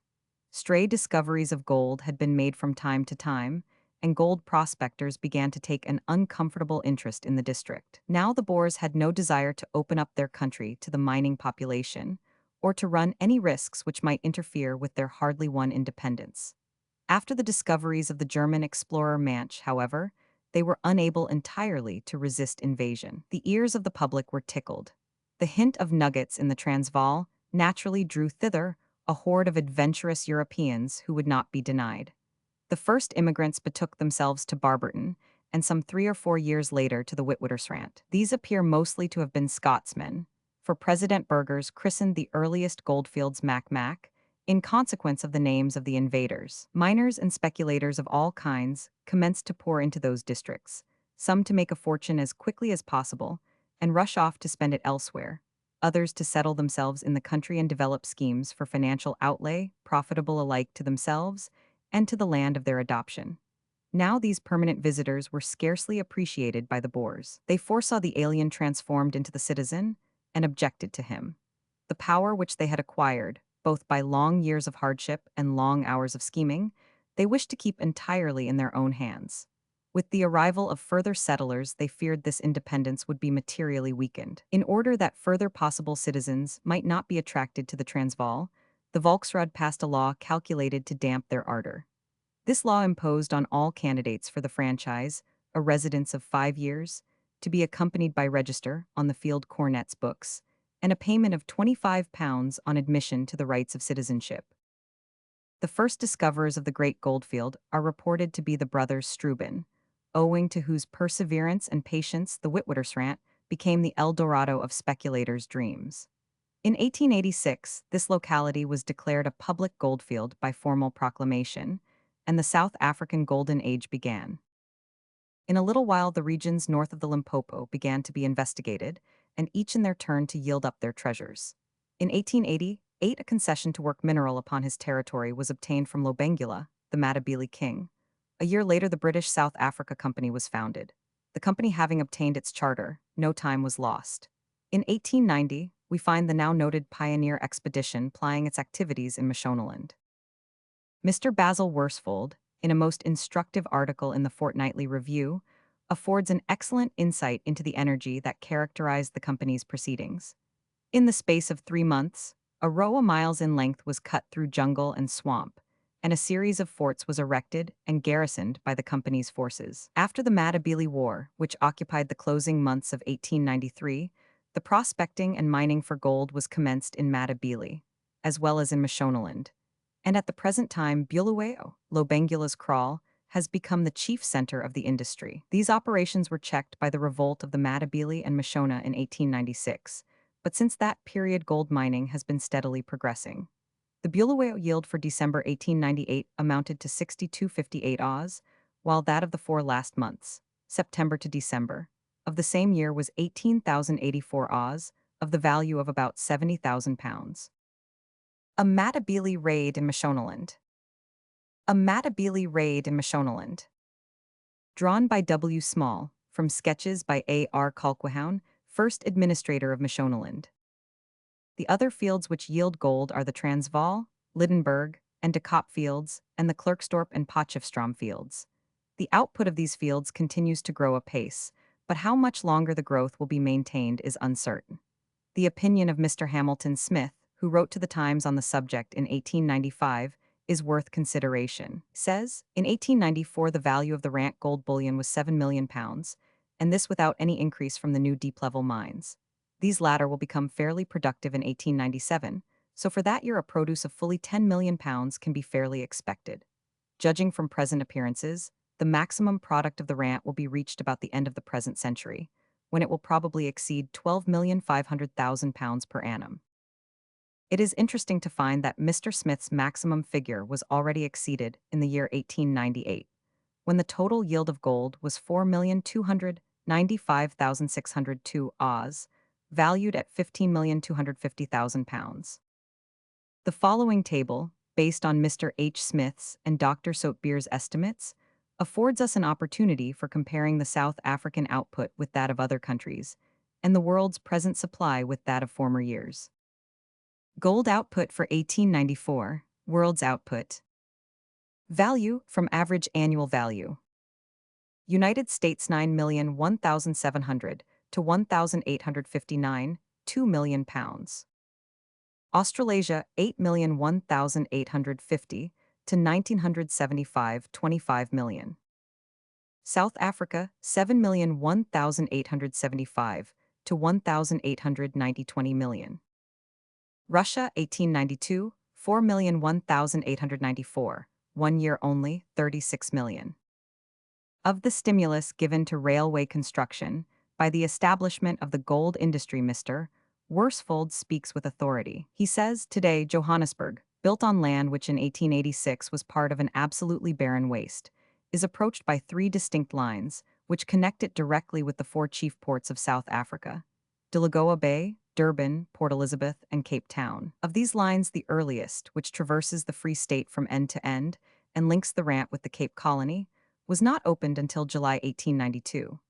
The Pretoria-Delagoa Bay line was completed in the autumn of 1894, and the extension of the Rant Railway to Charlestown, the connecting point with the Natal line, was not effected until the following year. These, together with some subsidiary lines, represent a total of 1,000 miles of railway constructed mainly under the stimulus of the gold industry in the Transvaal. To this total, 2 considerable pieces of railway construction, accomplished in the interest of the gold industry in the chartered company's territories, must be added. Of these, the first extended the main trunk line of Africa from Kimberley successively to Vryburg and Mafeking in 1890 and then finally to Bulawayo in 1897, and the second, the Beira line, by securing a rapid passage through the fly country, brought Salisbury into easy communication with the east coast of Africa. At the port so named, taken together, they measure 930 miles. It should be added also that arrangements are already in progress for the extension of the trunk line from Bulawayo to Tanganyika, a distance of about 750 miles. This will form a new and important link in Mr. Rhodes' great scheme of connecting Cape Town with Cairo. The telegraph advanced more speedily even than railroads, and the population has kept pace with wire and rail. Johannesburg has a population of 120,800 souls, and Bulawayo, a savage desert not long ago, has now an European society of over 5,000 persons. It is therefore somewhat questionable if Mr. Froude is justified in his opinion that diamonds and gold are not the stuff of which nations are made. Nations, if they are to expand, must be fed, and while diamond and gold mines give up of their wealth, we are assured of sufficient food to foster expansion.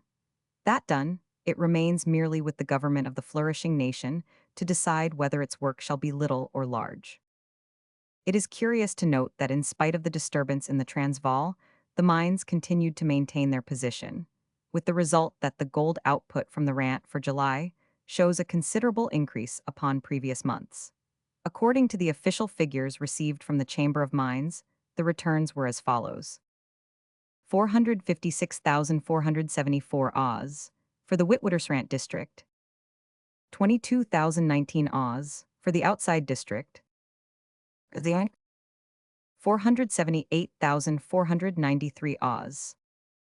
The production in June 1899 was 445,763 Oz for the Witwatersrand district, 21,508 Oz for the outside district,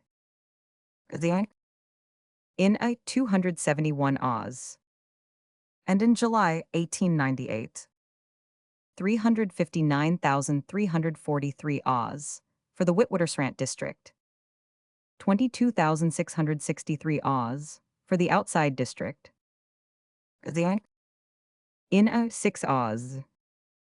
This table shows that during the 12 months since July 1898, the production of gold on the rant has increased by 100,000 Oz a month, equivalent to 1,200,000 Oz a year.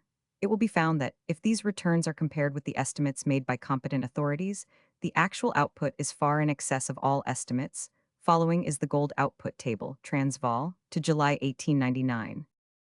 Month 1895, 1896, 1897, 1898, 1899. Total to date. Oz. January 177,463, 148,178, 209,830, 330, 6,577, 430, 1,010, 369,557, 1,889. February 169,296, 167, 1,019, 211, 1,321,230, 425,166, 42,000, 87-8-9. March 184,940, 173,950, 230, 2,067, 340, 7,640, 464,036, 494,817, 1,890. APRA 323, 176,230, 5,690, 353,240, 460,340, 729,238, 1,891. May 194,580, 195,009, 240, 8,300, 365,016, 466,452, 1,210,867, 1,892. June 200,940, 193,640, 251,529, 365,090, 467,271, 1,478,473, 1,893.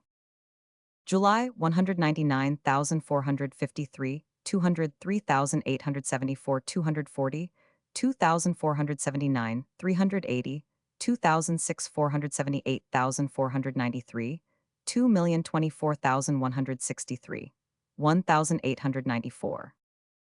August 203,573, 213,418, 259,603, 398,285, 2,277,640, 1,895.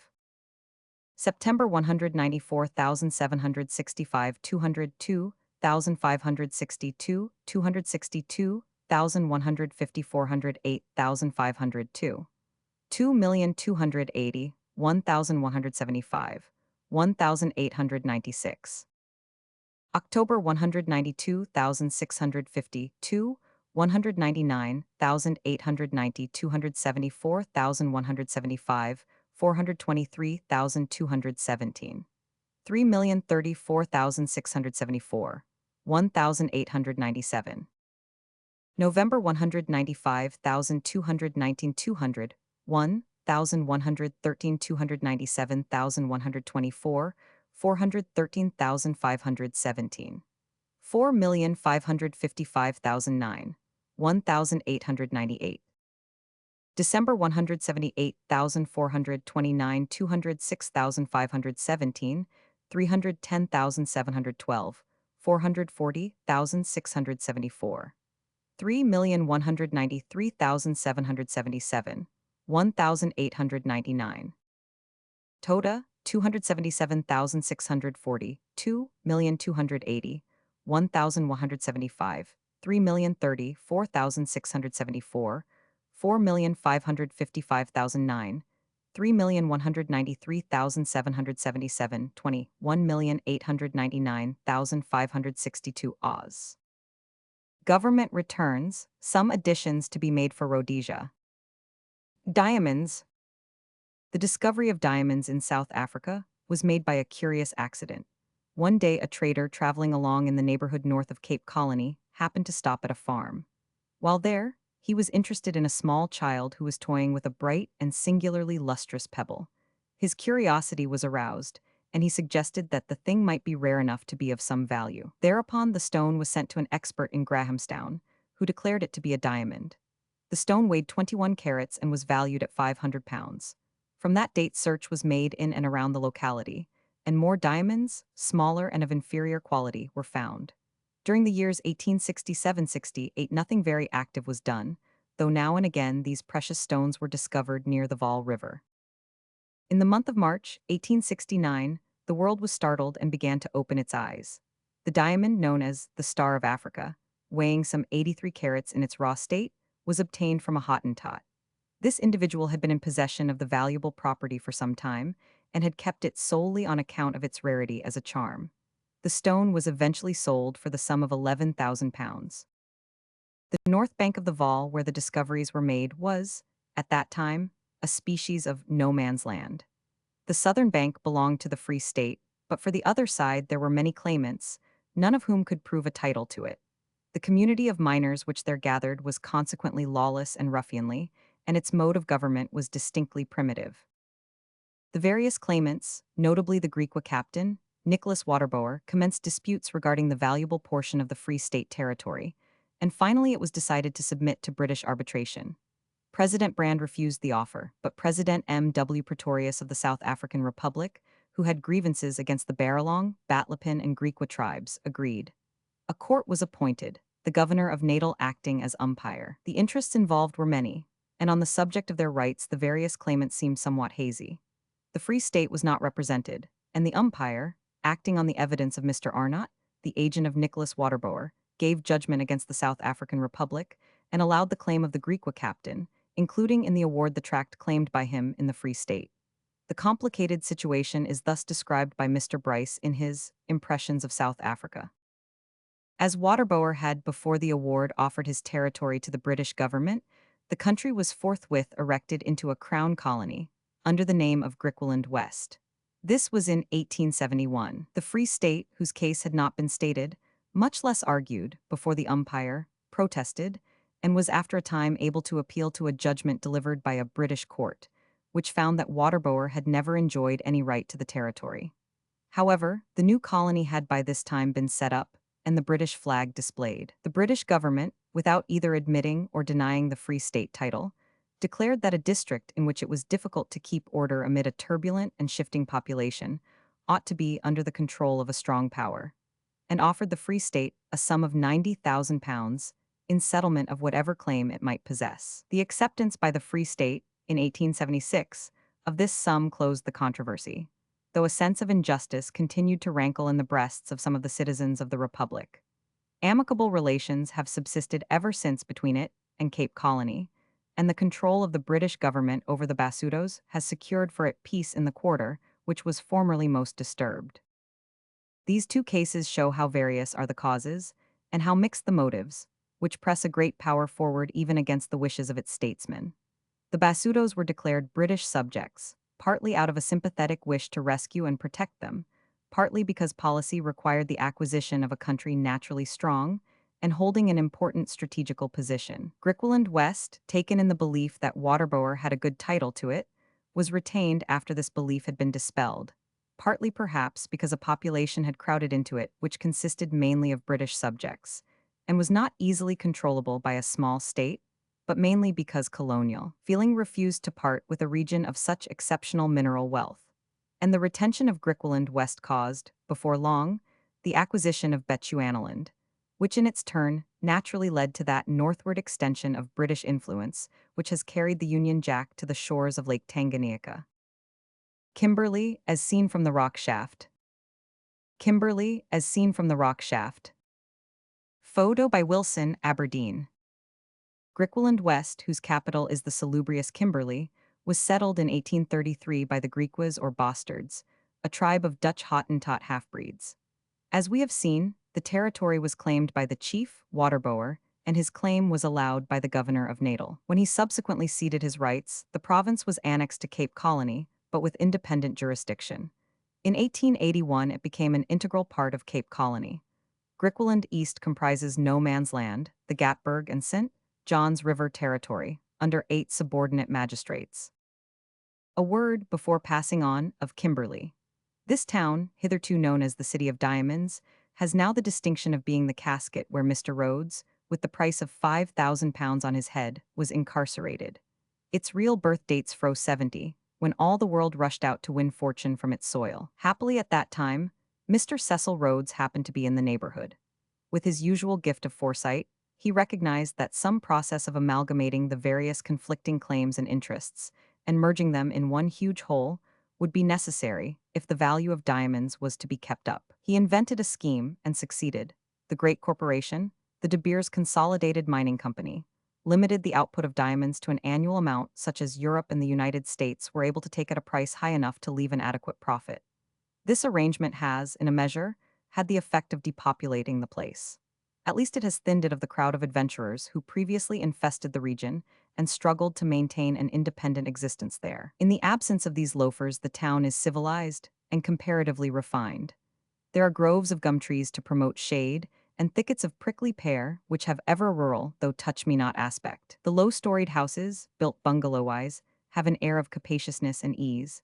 And further out, in Kenilworth, there are comfortable dwellings, surrounded with trees, and suggestive of a certain suburban picturesqueness. This region owes its cheerful and well-ordered aspect entirely to Mr. Rhodes, who is at the same time the parent and the apostle of all progress in South Africa. The diamonds have their home in beds of clay, which are usually covered with calcareous rock. These beds are the remains of mud pits due to volcanic action. Mr. Bryce, in his Impressions of South Africa, says, some of the mines are worked to the depth of 1,200 feet by shafts and subterranean galleries. Some are open, and these, particularly that called the Wesselton Mine, are an interesting sight. This deep hollow, 1/3 of a mile in circumference and feet deep, enclosed by a strong fence of barbed wire, is filled by a swarm of active Kaffir workmen, cleaving the hard blue with pickaxes, piling it up on barrows, and carrying it off to the wide fields where it is left exposed to the sun, and during 3 months to the rain. Having been thus subjected to a natural decomposition, it is the more readily brought by the pickaxe into smaller fragments before being sent to the mills, where it is crushed, pulverized, and finally washed to get at the stones. Nowhere in the world does the hidden wealth of the soil and the element of chance in its discovery strike one so forcibly as here, where you are shown a piece of ground a few acres in extent, and are told, out of this pit diamonds of the value of £12,000,000 have been taken. 26 years ago, the ground might have been bought for £50. To encourage honesty in the miner, good wages are given, and 10% is allowed to finders of valuable stones who voluntarily deliver these to the overseer. Apropos of this subject, Mr. Bryce relates an amusing tale, which, if not true, is certainly ben trovato. I heard from a missionary an anecdote of a Basuto who, after his return from Kimberley, was describing how, on one occasion, his eye fell on a valuable diamond in the clay he was breaking into fragments. While he was endeavoring to pick it up, he perceived the overseer approaching, and, having it by this time in his hand, was for a moment terribly frightened, the punishment for theft being very severe. The overseer, however, passed on. And then, said the Basuto, I knew that there was indeed a God, for he had preserved me. Before leaving the subject of diamonds, it may be interesting to note the material increase of the products of the mines year by year. The following is a table of statistics of the De Beers Consolidated Mines, Limited, since its formation, first APRA. Table of Statistics. Year-ending number of loads of blue hoisted, number of loads of blue washed, number of carats of diamonds found, amount realized by sale of diamonds, number of carats per load of blue, amount realized per carat sold, amount realized per load, cost of production per load, number of loads of blue on floors at close of year, exclusive of lumps, dividends paid. Amount equal to pound SD, SD, SD, SD, SD.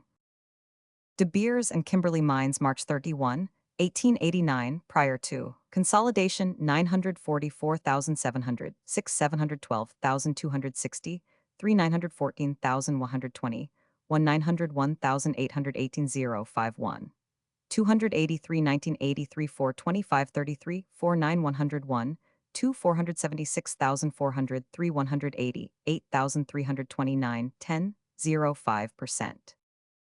March 31, 1,892,192,226, 1,250,1,240, 5 1,450,600, 5 2,330,179, 1631, 1532 63, 437 23 4, 8 101 2, 1,576,820, 1,789,680, 20020. March 31, 1,891, 1,978,153, 2,029,580, 8 2,020,515, 2,974,679 0, 9929 629 33488, 1,525,380, 6,780, 9,791, 0020.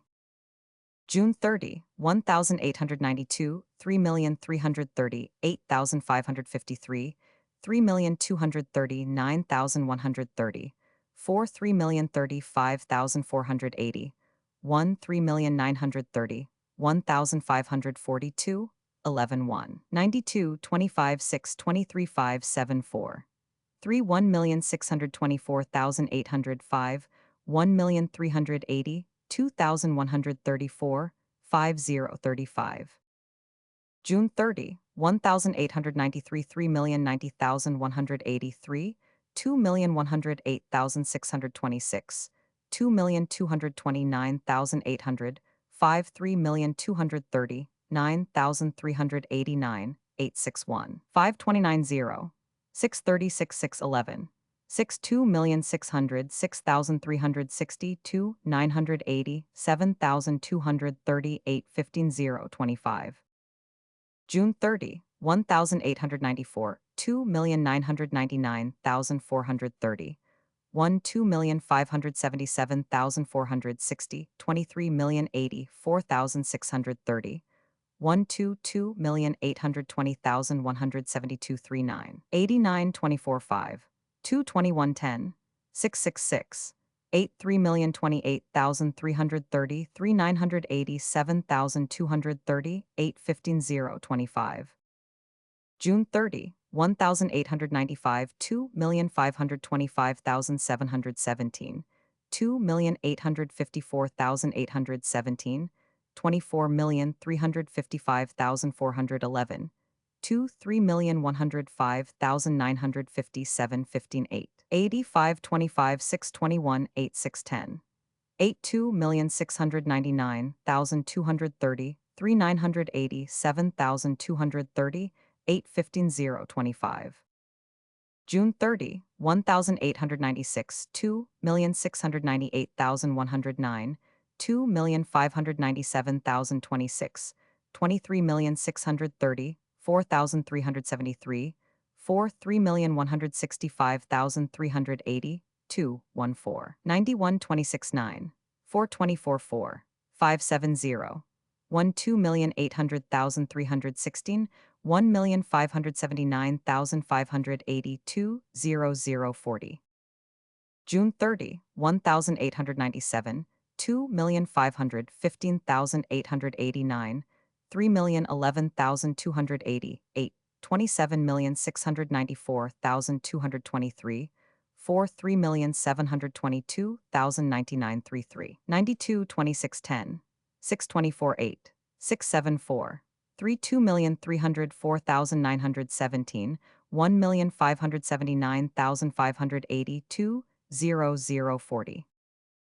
Premier Mine June 30, 1,897, 271,777, 271,777. De Beers and Kimberley Mines June 30, 1,898, 3,330, 2,688, 3,259,692, 2,603,250, 3,451,214, 80,26,6, 221, 2, 167, for 2,377,913, 1,579,580, 2,040%.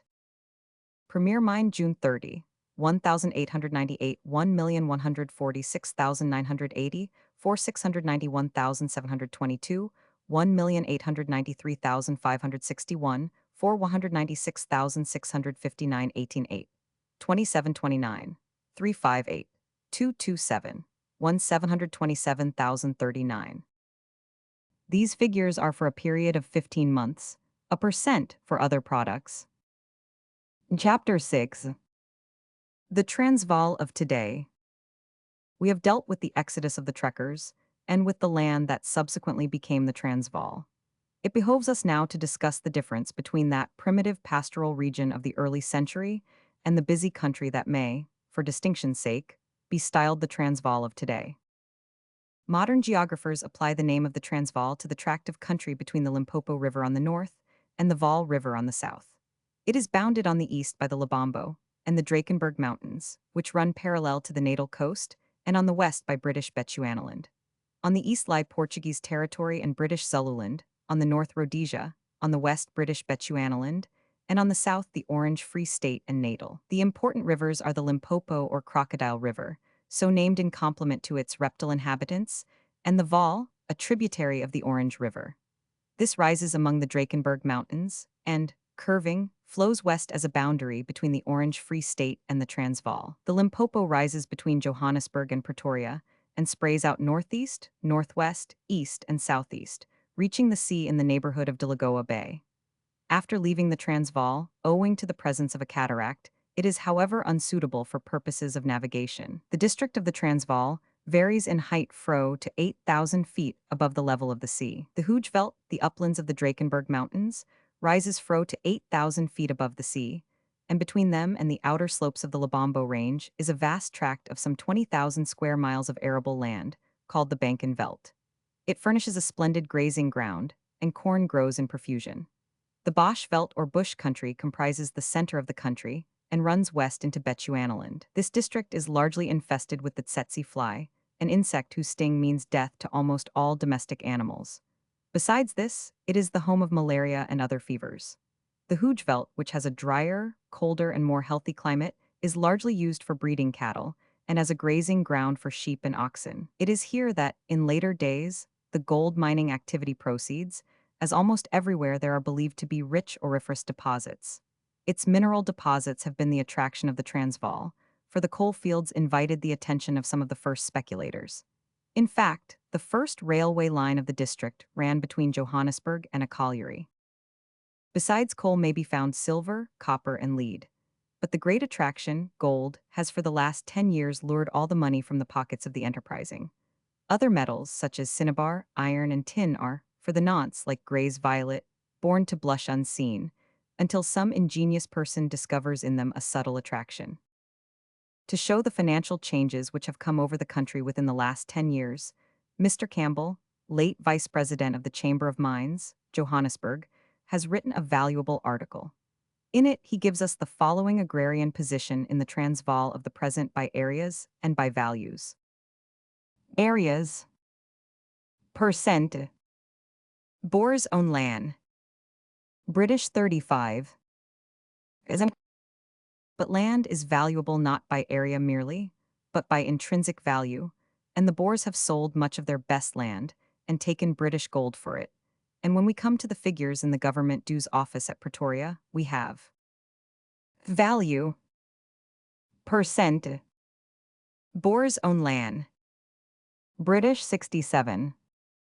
The net deductions in the dues offices are that the whole of the farms and private lands in the Transvaal, under the mere Boer occupancy, are valued by the outside world at £933,200, whereas today, by the addition of the British buyer and holder, they are now valued by the world at 10 million sterling.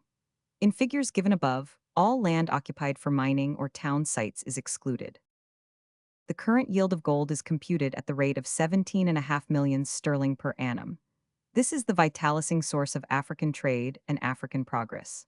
It pays the interest on nearly all South African railways, is responsible for a large portion of the costs of government in the Cape Colony, Orange States, Natal as well as Pretoria. And yet the working bees, the white British community of Johannesburg, who have helped to enrich the hive containing the whole of South African interests, have been neglected, if not betrayed, by the mother country.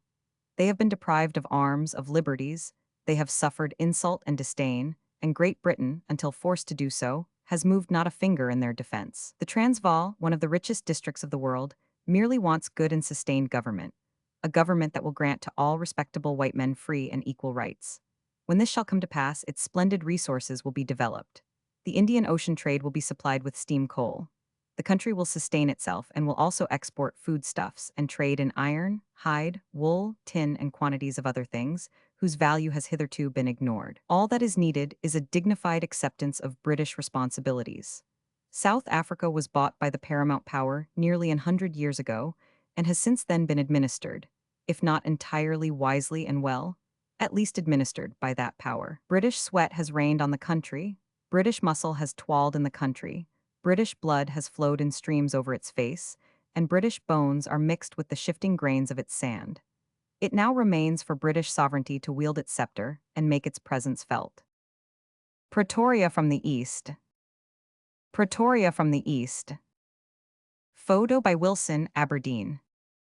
Accumulated aggravations. Since it is impossible to enter into all the intricacies of foreign political relations with the Transvaal, we will return to the Uitlanders. They became more and more unwelcome as their numbers increased. Many acts were passed, each serving to render more impossible their chances of obtaining the franchise. The fact was that Mr. Kruger, having brought his state to a condition of bankruptcy, almost identical with that which existed when Sir T. Shepstone annexed the Transvaal, was struggling to carry on a divided scheme, that of grabbing with both hands from the Uitlander financialists, while endeavoring to maintain with close-fisted obstinacy the exclusiveness, irresponsibility, and bigotry of the primitive trekker. He knew that if he granted full political rights to the outsiders, he would no longer be master of his own misguided house. He said as much, and pointed out that were he to do so, there would be no alternative but to haul down his flag. This being the case, there was no resource but to transform the so-called Free Republic into an absolute oligarchy. Much has been said of the Russian despot, but this century can present no more complete spectacle of despotism than that of Mr. Kruger. The Emperor of Russia, autocrat as he is guided by the traditions of his empire and the machinations of his ministers. But Mr. Kruger has allowed himself to be reasoned with and influenced by none, and his word has been in reality the only form of law or justice on which the Uitlanders have had to rely. Such system of government as there was corrupt. Smuggling flourished under the very eye of the officials, and the field cornets, whose business it was to act as petty justices, collect taxes, and register arrivals of newcomers, kept their books in a manner more in accord with their personal convenience than with accuracy. Hence, when it came to the question of the naturalization of the Uitlanders, The books which should have recorded their registration were either withheld or missing. Settlers in the Transvaal between the years 1882 and, owing to this irregularity, were debarred from proving their registration as the law required. Speaking of this period, Mr. Fitzpatrick, in The Transvaal from Within, says, "In the country districts justice was not a commodity intended for the Britisher. Many cases of gross abuse and several of actual murder occurred, and in 1885 the case of Mr. Jas Donaldson, then residing on a farm in Lydenburg, lately one of the reform prisoners, was mentioned in the House of Commons, and became the subject of a demand by the imperial government for reparation and punishment. He had been ordered by two Boers, one of whom was in the habit of boasting that he had shot an unarmed Englishman in Lydenburg since the war, and would shoot others, to abstain from collecting hut taxes on his own farm, and on refusing had been attacked by them. After beating them off single-handed, he was later on again attacked by his former assailants, reinforced by three others. They bound him with reams, thongs, kicked and beat him with sjambaks, rawhide whips and clubs, stoned him, and left him unconscious and so disfigured that he was thought to be dead when found some hours later. On receipt of the imperial government's representations, the men were arrested, tried, and fined. The fines were stated to have been remitted at once by government, but in the civil action which followed Mr. Donaldson, received £500 damages. The incident had a distinctly beneficial effect, and nothing more was heard of the maltreatment of defenseless men simply because they were Britishers. Nevertheless, the hostility between the two races was growing apace, and every ambition of the Uitlanders was promptly nipped in the bud. Reforms were at first mildly suggested. Bridges and roads were required, also a remission of certain taxes, but suggestions, even agitations, were in vain. In regard to the franchise question, the crying question of the decade, Mr. Kruger turned an ear more and more deaf. There are none so deaf as those whose ears are stopped up with the cotton wool of their own bigotry. This bigotry it is almost impossible for enlightened persons to understand. As an instance of the almost fanatical ignorance and prejudice with which the Uitlanders had to contend, we may quote the letter of Mr. Kruger when requested to allow his name to be used as a patron of a ball to be given in honor of Her Majesty's birthday. He replied, "Sir, in reply to your favor of the 12th inst., requesting me to ask His Honor the State President to consent to his name being used as a patron of a ball to be given at Johannesburg on the 26th inst. I have been instructed to inform you that His Honor considers a ball as Baal's service, for which reason the Lord ordered Moses to kill all offenders, and as it is therefore contrary to His Honor's principles, His Honor cannot consent to the misuse of his name in such connection. I have, and see. Nephiloth. Private Secretary. On another occasion, when the question of locust extermination came before the First Rod, the worthies to whom the conduct of the state was confided showed a condition of benighted simplicity that can scarcely be credited. July 21. Mr. Roos said locusts were a plague, as in the days of King Pharaoh, sent by God, and the country would assuredly be loaded with shame and obloquy if it tried to raise its hand against the mighty hand of the Almighty. Messrs. de Klerk and Steenkamp spoke in the same strain, quoting largely from the scriptures. The chairman related a true story of a man whose farm was always spared by the locusts, until one day he caused some to be killed. His farm was then devastated. Mr. Stoop conjured the members not to constitute themselves terrestrial gods and oppose the Almighty. Mr. Lucas Mayer raised a storm by ridiculing the arguments of the former speakers and comparing the locusts to beasts of prey, which they destroyed. Mr. Labuschagne was violent. He said the locusts were different from beasts of prey. They were a special plague sent by God for their sinfulness. Sergeant and Bugler, 1st Argyll and Sutherland Highlanders.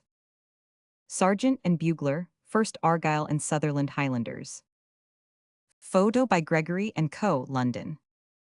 Their deliberate unenlightenment, had it not been so tragic for those who suffered in consequence of it, must have been almost comical. On one occasion, the question of firing at the clouds to bring down rain was discussed and declared to be impious. August 5. A memorial was read from Krugerstorp, praying that the Rod would pass a law to prohibit the sending up of bombs into the clouds to bring down rain, as it was a defiance of God, and would most likely bring down a visitation from the Almighty. The memorial committee reported that they disapproved of such a thing, but at the same time, They did not consider that they could make a law on the subject. Mr. A. D. Walmerans said he was astonished at the advice, and he expected better from the commission. If one of their children fired towards the clouds with a revolver, they would thrash him. Why should they permit people to mock at the Almighty in this manner? It was terrible to contemplate. He hoped that the rod would take steps to prevent such things happening. The chairman, who is also a member of the Memorial Commission, said the commission thought that such things were only done for a wager. Mr. Erasmus said they were not done for a wager, but in real earnest. People at Johannesburg actually thought that they could bring down the rain from the clouds by firing cannons at them. These quotations are not offered in the spirit of ridicule. The Uitlander question is too serious for joking. They are reproduced to enable those who have no knowledge of the Boer, his petty tyrannies and annoying and irritating habits, and the vexatious regulations from which the Uitlander continually suffered, to form an idea of the terrible mental gulf which existed between oppressor and oppressed. As the constant dropping of water will wear away stone, so the constant fret of Boer treatment wore out the patience of their victims. It soon became very difficult for even sons of Uitlanders born in the country to obtain the franchise. The naturalized subject resigned his own nationality and acquired the duties of the citizen and the liability to be called on for military service, only to find out that he could not even then enjoy the rights of the citizen. He felt much as the dog in the fable, which let drop his piece of meat for the sake of a reflection in the water. New laws and regulations continually came into force for the ostensible purpose of improving the state of the Uitlander, laws which in reality were created to bamboozle him still further. What chicanery failed to accomplish the remissness of officials successfully brought about, and the discomfort of the foreign inhabitants was complete. Beside domestic, there were economic grievances. The position in a nutshell is given by one of the unfortunates. The one thing which we must have, not for its own sake, but for the security it offers for obtaining and retaining other reforms, is the franchise.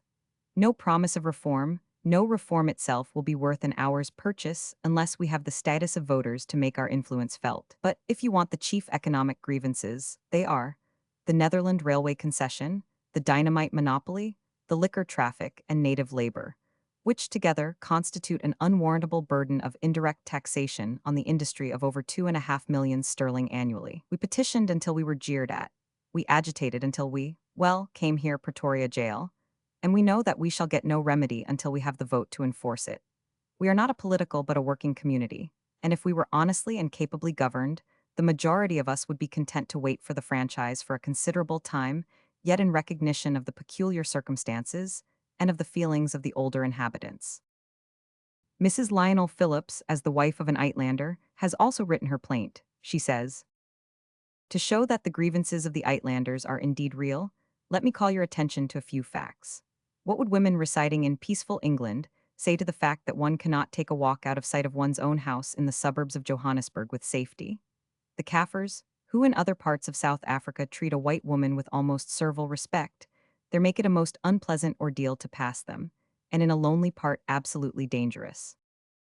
Even little girls of the tenderest age are not safe from these monsters. This is, of course, owing to the utterly inadequate police protection afforded by the government, the ridiculously lenient sentences passed on horrible crimes, and to the adulterated drink sold by licensed publicans to the Kaffirs on all sides. What would be said if, when insulted by a cab driver, it was found that the nearest policeman was the owner of the cab in question, and refused to render any assistance or listen to any complaint? The educational grievance has been so widely circulated that it is needless to mention it now. But what is to be expected of a government composed of men barely able to write their own names? Of course, I, as a woman, do not wish to enter into the larger questions of franchise, monopolies, taxation, and sea, but being myself an Afrikander, and well able to recognize the many good qualities of the Boers, you will quite understand that I do not take a prejudiced view of the situation, and I am in a position better than that of most people to understand the grave reality of the Uitlanders' grievances. Monopolies and abuses. Of the scandals leading out of the Netherlands railway concession and the dynamite monopoly, it is needless to speak. These monopolies were little more than schemes having for object the diversion of money from the pockets of the British into those either of the Boers or their trusty satellites in the Hollander-German clique. As an instance of the modus operandi, An article relative to the railway monopoly in the Johannesburg Mining Journal may be quoted. Railway monopoly. This is another carefully designed burden upon the mines and country. The issued capital and loans of the Netherlands company now total about £7 million, upon which an average interest of about 51.3%, guaranteed by the state, is paid, equal to £370,000 per annum. Naturally, the bonds are at a high premium. The company and its liabilities can be taken over by the state at a year's notice, and the necessary funds for this purpose can be raised at 3%. An offer was recently made to the government to consolidate this and other liabilities, but the National Bank, which is another concession, has the monopoly of all state loan business, and this circumstance effectually disposed of the proposal. At 3%, a saving of £160,000 per annum would be made in this monopoly in interest alone. The value represented by the custom dues on the Portuguese border, we are not in a position to estimate, but roughly these collections and the 15% of the profits paid to the management and shareholders must, with other leakages, represent at least another £100,000 per annum, which should be saved the country. As the revenue of the corporation now exceeds £2 million a year, of which only half is expended in working costs, the estimate we have taken does not err upon the side of extravagance. By its neglect of its duties towards the commercial and mining community, enormous losses are involved. Thus, in the coal traffic, the rate, which is now to be somewhat reduced, has been 3d per ton per mile. According to the returns of the Chamber of Mines, the coal production of the Transvaal for 1895 was 1,045,121 tons. This is carried an average distance of nearly 30 miles, but taking the distance at 24 miles, the charges are 6s per ton. At 11.2d per ton per mile, 3 times as much as the Cape Railways charge, a saving upon the coal rates of 3s per ton would follow, equal to £150,000 per annum. Again, by the bagging system, an additional cost of 2s, 3d per ton is incurred. Details of this item have been recently published in this paper, and if this monopoly were run upon ordinary business lines, a further saving of £110,000 would be made by carrying coal in bulk. The interest upon the amount required to construct the necessary sidings for handling the coal, and the tram lines required to transport it to the mines, would be a mere fraction upon the amount. And as the coal trade in the course of a short time is likely to see a 50% increase, the estimate may be allowed to stand at this figure without deduction. No data are available to fix the amount of the tax laid upon the people, generally, by the vexatious delays and losses following upon inefficient railway administration. But the monthly meetings of the local Chamber of Commerce throw some light upon these phases of a monopolistic management. The savings to be made in dealing with the coal traffic must not be taken as exhausting all possible reforms. The particulars given as to this traffic only indicate and suggest the wide area covered by this monopoly, which hitherto has made but halting and feeble efforts to keep pace with the requirements of the public, dealing as it does with the imports of the whole country, which now amount in value to £10 million. The figures we have given must serve merely to illustrate its invertebrate methods of handling traffic, as well as its grasping greed in enforcing the rates fixed by the terms of its concession. Its 40 miles of Rand steam tram line and 35 miles of railway from the Vaal River, with some little assistance from the Delagoa line and customs, brought in a revenue of about £1,250,000 in 1895. Now that the Natal line is opened, the receipts will probably amount to nearly £3 million per annum, all of which should swell the ordinary revenue of the country, instead of remaining in the hands of foreigners, as a reservoir of wealth for indigent Hollanders to exploit. The total railway earnings at the Cape and Natal together, over all their lines, amounted to £3,916,566 in 1895, and the capital expenditure on railways by these colonies amounts to £26 million. The greater portion of these receipts come from the Rand trade, which is compelled to pay an additional £2,500,000 carrying charges to the Netherlands Company, which has £7 million of capital. Thus, railway receipts in South Africa amount now to £7 million per annum, of which the Rand contributes at least £5 million. The revenue of the company is now considerably over £3 million per annum. The management claim that their expenses amount to but 40% of revenue, and this is regarded by them as a matter for general congratulation. The Uitlanders contend that the concern is grossly mismanaged and that the low cost of working is a fiction. It only appears low by contrast with a revenue swollen by preposterously heavy rates and protected by a monopoly. The tariff could be reduced by one half. That is to say, a remission of taxation to the tune of 1.5 million annually could be effected without depriving the company of a legitimate and indeed very handsome profit. R.T. Hun, Cecil John Rhodes, P.C. R.T. Hun, Cecil John Rhodes, P.C. Photo by Elliot and Fry, London. Perhaps the dynamite monopoly was even more aggravating than the railway one.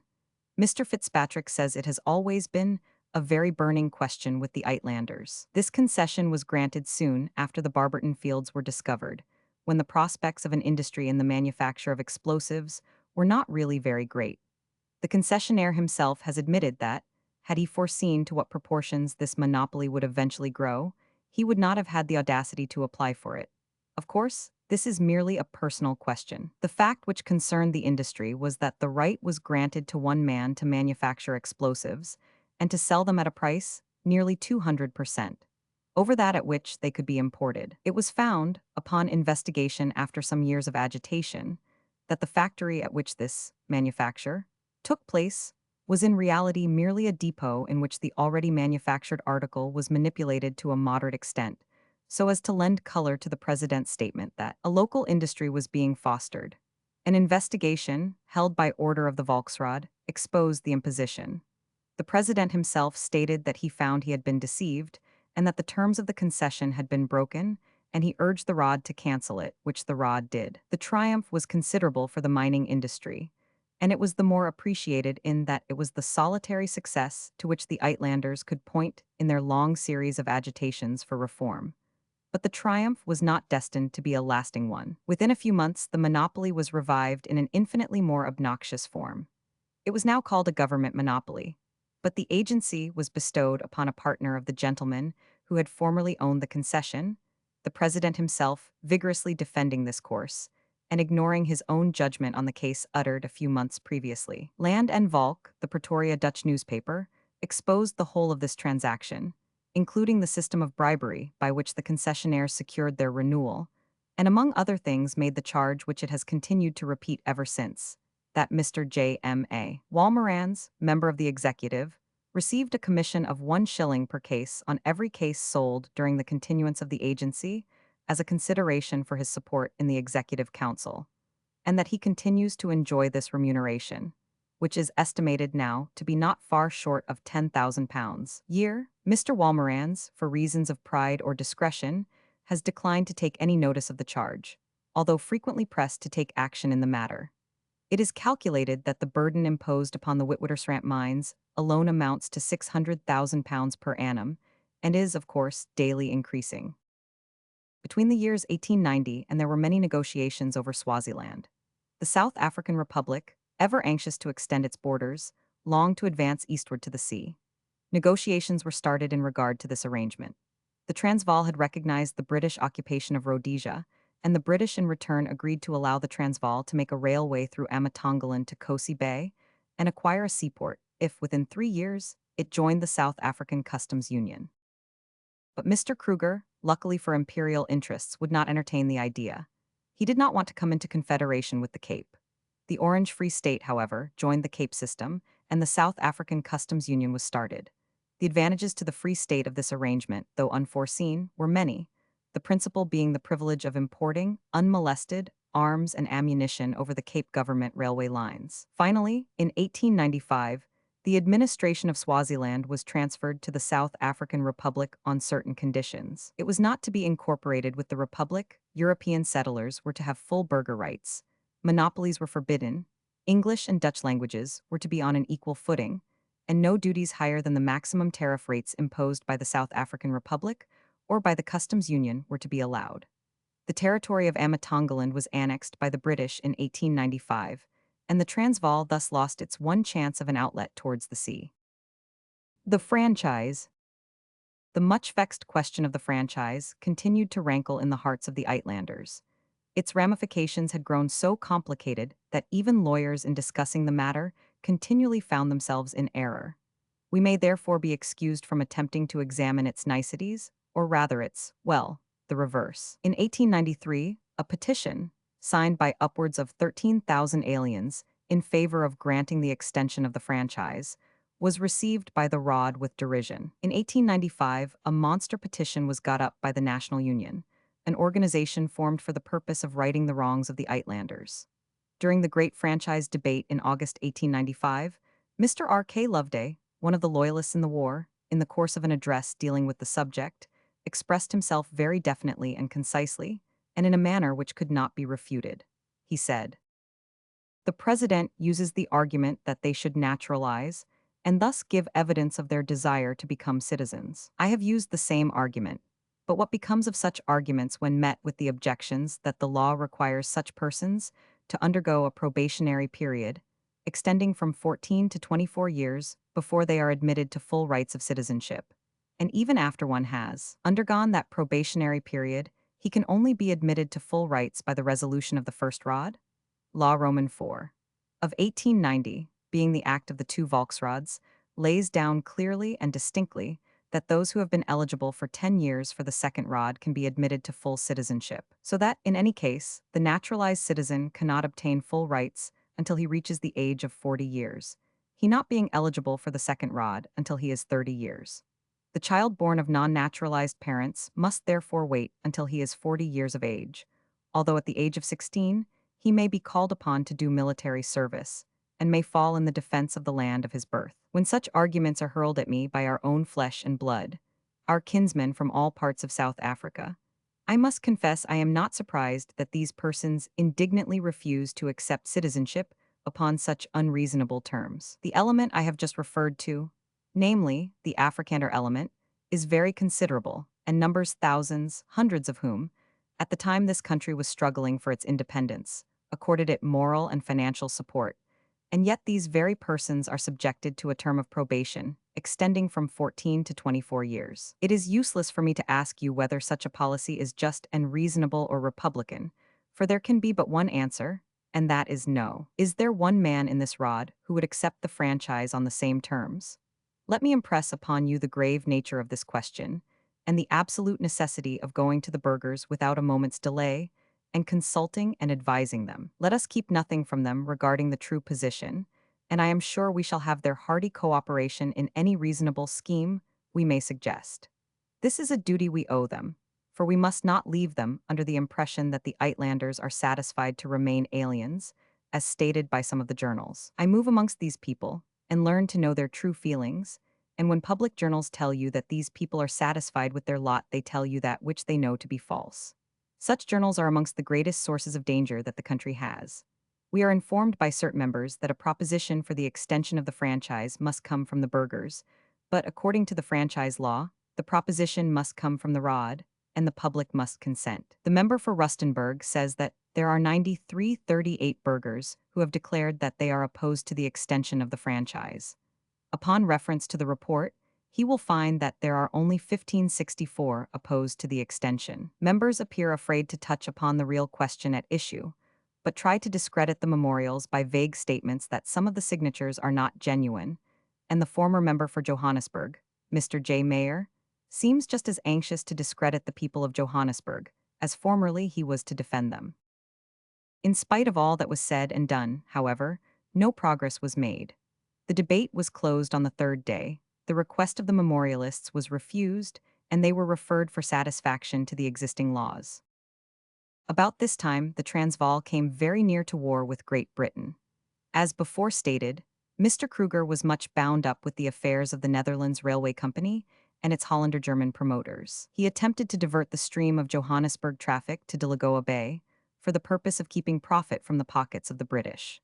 The freights, however, were evaded by unloading the goods at the frontier and taking them across the Vaal in wagons. It was easy thus to forward goods between Johannesburg and Viljoens Drift direct by the Cape Railway. But Mr. Kruger was not to be defeated. In October 1895, he closed the drifts or fords of the Vaal to all wagon loads of goods from Cape Colony. Unfortunately, the president had overreached himself. The people of Cape Colony and those of the Free State were indignant, and the High Commissioner, Sir Hercules Robinson, and the Cape Premier, Mr. Rhodes, both brought their influence to bear on the president. He was obdurate. Mr. Chamberlain, the new colonial secretary, came to the rescue. He put his foot down, and a determined foot it was. He sent an ultimatum to Mr. Kruger announcing that closure of the drifts after the 15th of November would be considered an act of war. The drifts were reopened, but the Netherlands Railway Company still stuck to their tariffs and their aim of depriving the British colonies of the custom dues and railway rates on the traffic of Johannesburg. Consequently, this thorn in the side of the British colonists was left to fester. South African natives bound for the gold fields. South African natives bound for the gold fields. Photo by Wilson, Aberdeen. Day by day the discontent grew, and the cry of "no taxation without representation" became the Uitlanders' motto. They perceived that they were deprived of rights, yet expected to serve as milch cows for the fattening of a state that was arming itself at all points against them, and they came to the conclusion that some strong measures must now be taken for their protection. The Chamber of Mines and the Transvaal National Union had spent some time in advocating purely constitutional methods, the Chamber of Mines exploiting the grievances of the gold mining industry, while the National Union struggled for general reforms, which should make the conditions of Uitlander life less intolerable than they were. The reformers, whose chairman was Mr. Charles Leonard, a solicitor of good practice in Johannesburg, were mostly men of the middle and professional classes. The capitalists, being anxious to keep in with the Transvaal government, were somewhat shy of the National Unionists, while the working men on their side were suspicious of the motives of the reformers and were chary of lending themselves to any scheme which might conduce to the profit of the millionaires. The National Union clearly expressed its aims in a manifesto, which ended with the exposition of the charter which its members hoped to obtain. It said, "We want." The manifesto wound up with the pertinent question, "How shall we get it?" The how was to have been decided at a public meeting fixed for the 27th of December 1895 and subsequently postponed till January 8, 1896. But what the National Union proposed the Jameson raid disposed. The meeting was destined never to take place. The reform movement. Before 1895, the wealthier members of the community refused to entertain the suggestion of coercive measures. But after the Volksraad in session revealed the real policy of the government, even they began to perceive that revolutionary action might become obligatory. Though the capitalists were advised by those who knew to avoid spending money on hopeless efforts at reform, and to steer clear, if possible, of the political imbroglio, they eventually joined hands with the reformers. How the egg of the Jameson conspiracy came to be laid, no one exactly knew. Certain it was that those who looked for the hatching of a swan were confronted with a very ugly duckling indeed. Arms and ammunition were purchased, and these, concealed as gold mining impedimenta, were smuggled into the country. Messrs. Leonard and Phillips, two prominent reformers, consulted Mr. Rhodes as to future affairs, but Mr. Rhodes was in the awkward position of acting at one and the same time as managing director of the Consolidated Goldfields in the Transvaal, prime minister of the colony, and managing director of the chartered company, and consequently was a little vague in his propositions. After some conversation, he decided that he would, at his own expense, keep Dr. Jameson and his troops on the frontier as a moral support. Later on in September, Dr. Jameson visited Johannesburg and made his arrangements in person. It was agreed that he should maintain a force of 1,500 mounted men, fully equipped, and that besides having with spare rifles and some spare ammunition, there should be about 5,000 rifles, 3 Maxims, and 0 rounds of ammunition smuggled into Johannesburg. The idea was that the Uitlanders would prepare their revolt, and that should Dr. Jameson's services be needed, Johannesburg, with 9,000 armed men and a fair equipment of machine guns and cannon, would be prepared to cooperate. At that time, it seemed no difficult matter to seize the fort and magazines at Pretoria for the time being. It was in course of repair, and in charge merely of 100 men, most of whom could be relied on to be asleep or off duty after 9 o'clock at night.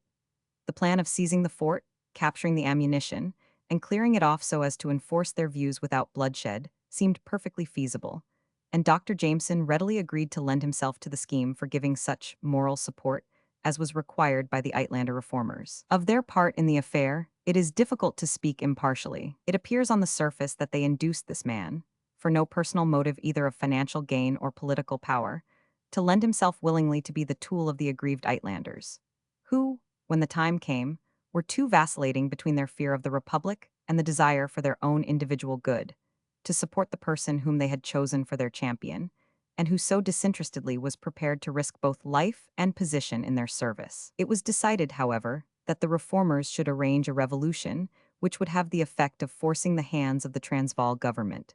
The High Commissioner, as they imagined, would come on the scene as a final arbitrator. Dr. Jameson's troops, who had acted so effectively in the Matabele campaign, were to be kept at Pitsani on the Bechuana border, in order if necessary to come at a given signal to the rescue of the Uitlanders. The idea was not without precedent.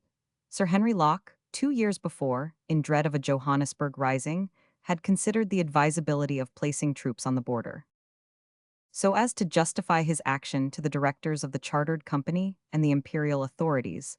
The following undated letter was sent to Dr. Jameson, Mafeking. Dear Sir, the position of matters in this state has become so critical that we are assured that at no distant period there will be a conflict between the government and the Uitlander population. It is scarcely necessary for us to recapitulate what is now matter of history.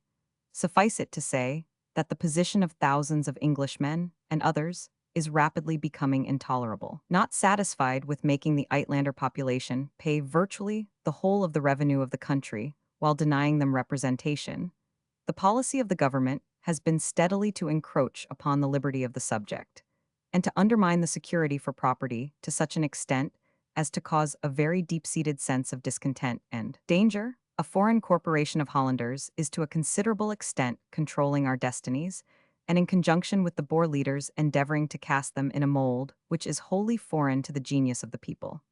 Every public act betrays the most positive hostility, not only to everything English, but to the neighboring states.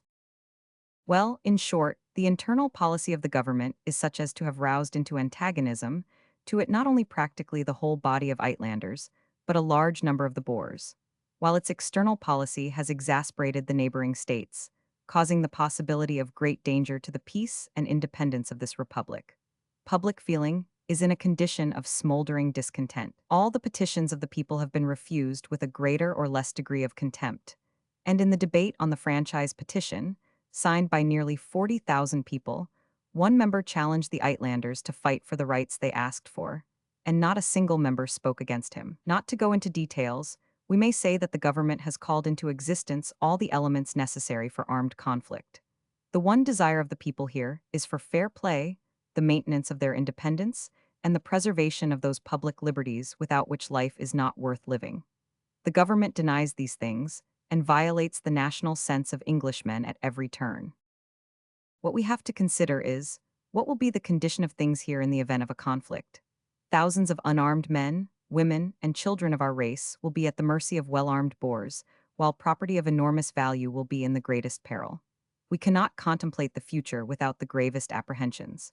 All feel that we are justified in taking any steps to prevent the shedding of blood and to ensure the protection of our rights. It is under these circumstances that we feel constrained to call upon you to come to our aid should a disturbance arise here. The circumstances are so extreme that we cannot but believe that you and the men under you will not fail to come to the rescue of people who will be so situated. We guarantee any expense that may reasonably be incurred by you in helping us, and ask you to believe that nothing but the sternest necessity has prompted this appeal. Charles Leonard, Lionel Phillips, Francis Rhodes, John Hayes Hammond, George Farrar. It was arranged that Dr. Jameson should start from camp on the night of the outbreak at Johannesburg, either on the 28th of December or on the 4th of January, according to notice which would subsequently be given. From this moment, however, doubts began to fill the minds of the reformers. They were dissatisfied with the quantity of arms they had been able to smuggle into the town. There was a want of cohesion among the different sections of those interested.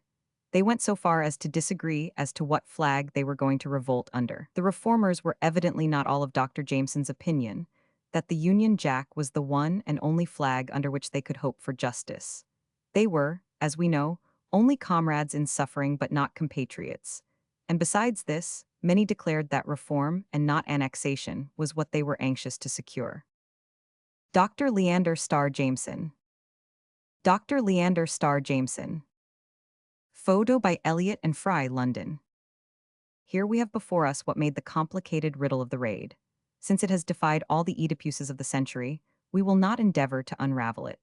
Did the reformers set all their grievances aside before the paramount question, under which flag Jameson? Or did they make use of the flag argument to cover a series of vacillations which prevented them from acting up to the rules of the conspiracy they themselves had set on foot? Did Mr. Rhodes engage in the plot for the sake of financial gain? Did he do so out of sympathy for the cause? Or did he attempt a magnificent political coup? And lastly, did that unhappy scapegoat, the gallant Jameson, launch himself on the wild, mistaken escapade to rescue his fellow countrymen from oppression, to serve his private ends, financial or political, or from the sheer spirit of adventure which, in some degree, animates every British heart? Who shall say? The critical moment. It was arranged, as has been mentioned, that the rising at Johannesburg should take place on the night of the 4th of January. The arsenal at Pretoria was to be seized, and Dr. Jameson with his troops was to make his appearance, assist the reformers in urging their claims, and, if necessary, save the women and children from possible violence. According to the original plan, says Mrs. Lionel Phillips in her South African Recollections, what with the smuggled rifles, those in private hands, the spare weapons to be brought by Jameson's men, and those men, the reformers themselves, Johannesburg must have mustered a little army of not less than 5,000 men, to say nothing of the guns which might possibly be captured in the arsenal. It was believed that with this force the town could be held against any attack that might be made by the Transvaal forces, and that, upon a failure in the first assault, the Boers would have adopted their well-known tactics of cutting off supplies, with a view to starving the town into submission. To meet this contingency, the town was provisioned for 2 months, and it was supposed that the British government would never sit still and allow the Uitlanders to be forced into capitulation in the face of the wrongs which they had suffered. In November, when Jameson came to Johannesburg, the supporting force had dwindled to 800. The telegrams apprising the reformers of his advance spoke of 700, and in reality he started with less than 500 men. But by the time the plot should have neared completion, the conspirators, as has been shown, had ceased to be of one accord on the subject. On Christmas Day, Mr. Leonard interviewed Mr. Rhodes in Cape Town and represented to him the divided state of affairs. Meanwhile, the reformers in Johannesburg desired to make known to Dr. Jameson their change of front, and, to prevent him starting on the expedition, dispatched 2 messengers to Pitsani camp by different routes. These messages were received on December the 28th, and with them other telegraphic ones from Mr. Leonard and Mr. Rhodes, explicitly directing the expedition not to start. The news that Dr. Jameson had started, in spite of these messages, came on the reformers like a thunderclap. They were not ready, they had not sufficient arms to fight with, and they were not of one mind. The doing had been easy enough, and they had fancied the undoing would be as simple. They had laid their gunpowder train, without thinking of the number of firebrands that surrounded it. Amazement gave way to indignation, and the reformers were not slow to hint that Mr. Rhodes or Dr. Jameson had disregarded the messages in order to further their personal ends. The most charitable decided that the doctor's starting was due merely to misunderstanding. Many rumors of discontent and disturbance were floating about, and it was believed that some of these might have reached the doctor's ears and influenced his actions. Anyway, the reformers were at sea. All they could do was to arm as many men as possible with a view to defense, to holding the town against any attack that might be made by the Transvaal forces, and to decide to take no initiative against the Boers. No uneasiness was felt regarding Jameson, for it was believed that he was well supported by not less than 800 men, and that the Boers would stand a poor chance against a body so well equipped and trained as his was supposed to be. The position taken up is explained in a notice of the Reform Committee in the Johannesburg Star. Notice is hereby given that this committee adheres to the National Union Manifesto and reiterates its desire to maintain the independence of the Republic. The fact that rumors are in course of circulation to the effect that a force has crossed the Bechuanaland border renders it necessary to take active steps for the defense of Johannesburg and the preservation of order. The committee earnestly desires that the inhabitants should refrain from taking any action which can be considered as an overt act of hostility against the government. The High Commissioner and the Premier of Cape Colony were communicated with and informed that Dr. Jameson, having started with an armed force, Johannesburg was in peril which there was no means to avert. The High Commissioner was further invited to come to Johannesburg to effect a settlement and prevent civil war. Arrangements were then made for the arming of some 2,000 men. These preparations and others speedily became known to the government in Pretoria. No steps, it appears, had been taken to preserve secrecy, as the committee did not hold themselves responsible for Dr. Jameson's action. The result was the publication of the following proclamation by the President. Proclamation by His Honor the State President of the South African Republic. Whereas, it has appeared to the government of the South African Republic that there are rumors in circulation to the effect that earnest endeavors are being made to endanger the public safety of Johannesburg. And whereas the government is convinced that, in case such rumors may contain any truth, such endeavors can only emanate from a small portion of the inhabitants, and that the greater portion of the Johannesburg inhabitants are peaceful and are prepared to support the government in its endeavors to maintain law and order. Now know you that I, Stephanus Johannes Paulus Kruger, State President of the South African Republic, with the advice and consent of the Executive Council, according to Article 913 of its minutes, dated the 30th of December 1895, do hereby warn those evil-intentioned persons, as I do hereby urge all such persons to do, to remain within the pale of the law, and all such persons not heeding this warning shall do so on their own responsibility. And I do further make known that life and property shall be protected against which attempts may be made, and that every peaceful inhabitant of Johannesburg, of whatsoever nationality he may be, is called upon to support me herein, and to assist the officials charged therewith. And further be it known that the government is still prepared to take into consideration all grievances that may be laid before it in a proper manner, and to submit the same to the people of the land without delay for treatment. The High Commissioner also issued a proclamation calling on Dr. Jameson to return to British territory at once, and this was forwarded to him at different points in order that there might be no mistake and that the invasion might yet be arrested. Meanwhile, Mr. Marais, the editor of the leading Dutch paper, and Mr. Mallon, the son-in-law of Joubert, were proceeding with a commando for the purpose of fighting for their government should Dr. Jameson disobey the proclamation. They excused themselves under the plea that if from unreasonable action of Johannesburg, fighting should take place between the government forces and a revolutionary force from Johannesburg, they were in duty bound to fight, and that among their ranks would be found many who had been active workers in the ranks of the reformers. It was subsequently decided that a deputation of reformers should negotiate with the government for a peaceful settlement on the basis of the manifesto. Their program was somewhat broad. They were to approach the government pacifically and at the same time insist on their rights and the redress of their grievances, to avow the association of Dr. Jameson's forces so far as it had existed, and to include him in any settlement that might be made. They also, in answer to a telegram from the British agent, refused to repudiate Dr. Jameson, and said, in order to avert bloodshed on grounds of Dr. Jameson's action, if government will allow Dr. Jameson to come in unmolested, the committee will guarantee with their persons, if necessary, that he will leave again peacefully with as little delay as possible. Meanwhile, the committee remained in the most horrible doubt and suspense. No word came from Jameson. That he had started they knew, and that was the extent of their knowledge. They still trusted that, on ascertaining that there was no necessity for intervention on behalf of the Uitlanders, he and his troops would obey the orders of the High Commissioner and retire peacefully from the Transvaal. So the raid. From all accounts, it appears that Dr. Jameson and his party gathered together at Pitsani early in December. He drilled his troops and general preparations were made, without sufficient secrecy, however, for the projected invasion. It was unfortunate for the scheme that these plans were publicly spoken of in society in England at the same time as they were merely being discussed in whispers in Johannesburg.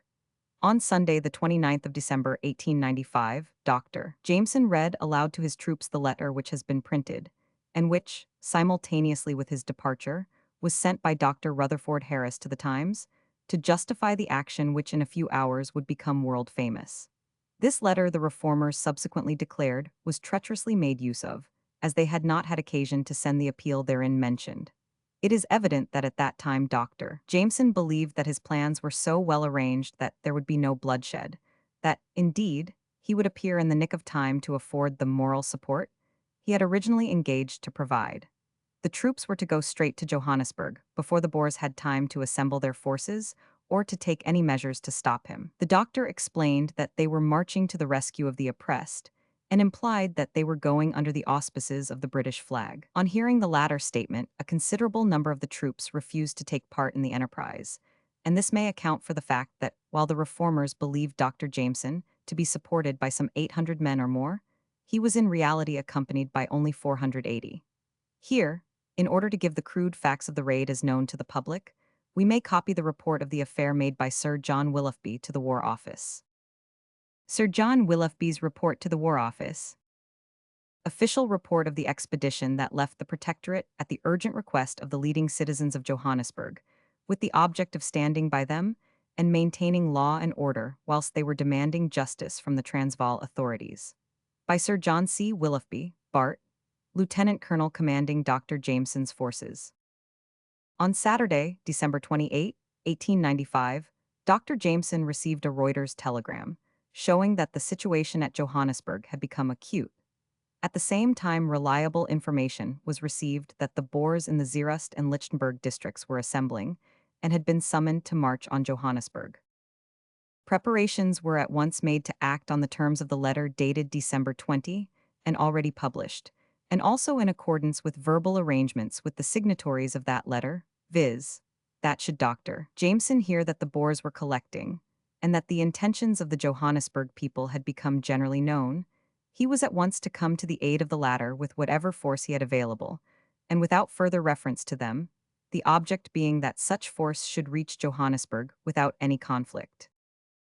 At 3 p.m. on Sunday afternoon, December 29, everything was in readiness at Pitsani camp.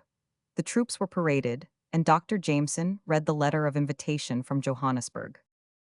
He then explained to the force, A. that no hostilities were intended, B. that we should only fight if forced to do so in self-defense, C. that neither the persons nor property of inhabitants of the Transvaal were to be molested, D. that our sole object was to help our fellow men in their extremity and to ensure their obtaining attention to their just demands.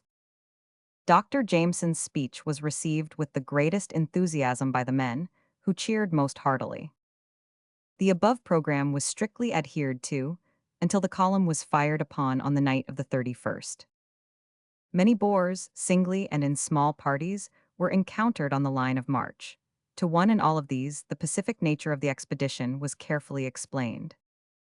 The force left Pitsani camp at 6:30 p.m., December 29, and marched through the night. At 5:15 a.m. on the morning of the 30th, the column reached the village of Malmani, 39 miles distant from Pitsani. Presently at the same moment, the advanced guard of the Mafeking column, under Colonel Gray, reached the village, and the junction was effected between the two bodies. From Malmani, I pushed on as rapidly as possible in order to cross in daylight the very dangerous defile at Lead Mines. This place, distant 71 miles from Pitsani, was passed at 5:30 p.m., December 30. I was subsequently informed that a force of several hundred Boers, sent from Lichtenburg to intercept the force at this point, missed doing so by 3 hours only. At our next off-saddle, Dr. Jameson received a letter from the Commandant General of the Transvaal demanding to know the reason of our advance and ordering us to return immediately. A reply was sent to this, explaining Dr. Jameson's reasons in the same terms as those used to the force at Pitsani. At Doomport, 91 miles from Pitsani, during an off-saddle, early on Tuesday morning, December 31, a mounted messenger overtook us and presented a letter from the High Commissioner, which contained an order to Dr. Jameson and myself to return at once to Mafeking and Pitsani. A retreat by now was out of the question, and to comply with these instructions an impossibility. In the first place, there was absolutely no food for men or horses along the road which we had recently followed. Secondly, 3 days at least would be necessary for our horses, jaded with forced marching, to return. On the road ahead we were sure of finding, at all events, some food for man and beast. Furthermore, we had by now traversed almost 2/3 of the total distance. A large force of Boers was known to be intercepting our retreat, and we were convinced that any retrograde movement would bring on an attack of Boers from all sides. It was felt, therefore, that to ensure the safety of our little force, no alternative remained but to push on to Krugersdorp to our friends, who, we were confident, would be awaiting our arrival there. Apart from the above considerations, Even had it been possible to effect a retreat from Doomport, we knew that Johannesburg had risen, and felt that by turning back, we should be shamefully deserting those coming to meet us. Finally, it appeared to us impossible to turn back, in view of the fact that we had been urgently called in to avert a massacre, which we had been assured would be imminent in the event of a crisis, such as had now occurred. Near Boone's store, on the evening of the 31st, an advance patrol fell in with Lieutenant Alof, of the Krugersdorp Volunteers. This officer, in charge of a party of 15 scouts, had come out to gain intelligence of our movements. He was detained whilst our intentions were fully explained to him, and then released at Dr. Jameson's request. At midnight, New Year's Eve, while the advance scouts were crossing a rocky, wooded ridge at right angles to and barring the line of advance, they were fired on by a party of 40 Boers, who had posted themselves in this position. The scouts, reinforced by the advance guard, under Inspector Straker, drove off their assailants after a short skirmish, during which one trooper of the MMP was wounded. At Van Oudtshoorn's, early on the following morning, January 1, Dr. Jameson received a second letter from the High Commissioner, to which he replied in writing. At 9:30 a.m., the march was resumed in the usual day formation. After marching 2 miles, the column got clear of the hills and emerged into open country. About this time, Inspector Drury, in command of the rear guard, sent word that a force of about 100 Boers was following him about 1 mile in rear. I thereupon reinforced the rear guard, hitherto consisting of a troop and one Maxim, by an additional half-troop and another Maxim. About 5 miles beyond Van Oudtshoorn's store, the column was met by 2 cyclists bearing letters from several leaders of the Johannesburg Reform Committee. These letters expressed the liveliest approval and delight at our speedy approach, and finally contained a renewal of their promise to meet the column with a force at Krugersdorp. The messengers also reported that only 300 armed Boers were in the town. This news was communicated to the troops, who received it with loud cheers. When about 2 miles from Heinz' store, the column was delayed by extensive wire fencing, which ran for 1.5 miles on either side of the road and practically constituted a defile. While the column was halted and the wire being cut, the country for some distance on both sides was carefully scouted. By this means it was ascertained that there was a considerable force of Boers, 1 on the left front, 2 in the immediate front, retreating hastily on Krugersdorp, 3 a third party on the right flank. The force which had been following the column from Van Oudtshoorn's continued to hover in the rear. Lieutenant Colonel White, in command of the advance guard, sent back a request for guns to be pushed forward as a precaution in case of an attack from the Boers in front. By the time these guns reached the advance guard, the Boers were still retreating some 2 miles off. A few rounds were then fired in their direction. Had Colonel White, in the first instance, opened fire with his Maxims on the Boers, whom he surprised watering their horses close to Heinz' store, considerable loss would have been inflicted. But this was not our object, for with the exception of the small skirmish on the previous night, the Boers had not as yet molested the column, whose sole aim was to reach Johannesburg if possible without fighting. At this hour Heinz' store was reached. Here the troops rested for 1.5 hours. Unfortunately, hardly any provisions for men and horses were available. An officers' patrol, consisting of Major Villiers, Royal Horse Guards, and Lieutenant Grenfell, 1st Life Guards, and 6 men, moved off for the purpose of reconnoitering the left flank of the Boer position, while Captain Linsell, with his permanent force of advance scouts, pushed on as usual to reconnoiter the approach by the main road. At the same time, I forwarded a note to the commandant of the forces in Krugersdorp to the effect that, in the event of my friendly force meeting with opposition on its approach, I should be forced to shell the town, and that therefore I gave him this warning in order that the women and children might be moved out of danger. To this note, which was dispatched by a Boer who had been detained at Van Oudtshoorn, I received no reply. At Heinz' store, we were informed that the force in our front had increased during the forenoon to about 800 men, of whom a large number were entrenched on the hillside. 4 miles beyond Heinz' store, the column following the scouts, which met with no opposition, ascended a steep rise of some 400 feet, and came full in view of the Boer position on the opposite side of a deep valley, traversed by a broad sloot or muddy watercourse. Standing on the plateau or spur, on which our force was forming up for action, the view to our front was as follows. Passing through our position to the west ran Heinz' store, Krugerstorp Road traversing the valley, and the Boer position almost at right angles to both lines. Jameson's last stand, the Battle of Doornkop, 2nd January 1896. Jameson's last stand, the Battle of Doornkop, 2nd January 1896. Painting by R. Catton Woodville. Reproduced by special arrangement with Henry Graves and Co., London. Immediately to the north of this road, at the point where it disappeared over the skyline on the opposite slope, lay the Queen's Battery House and earthworks, completely commanding the valley on all sides and distant 1,900 yards from our standpoint.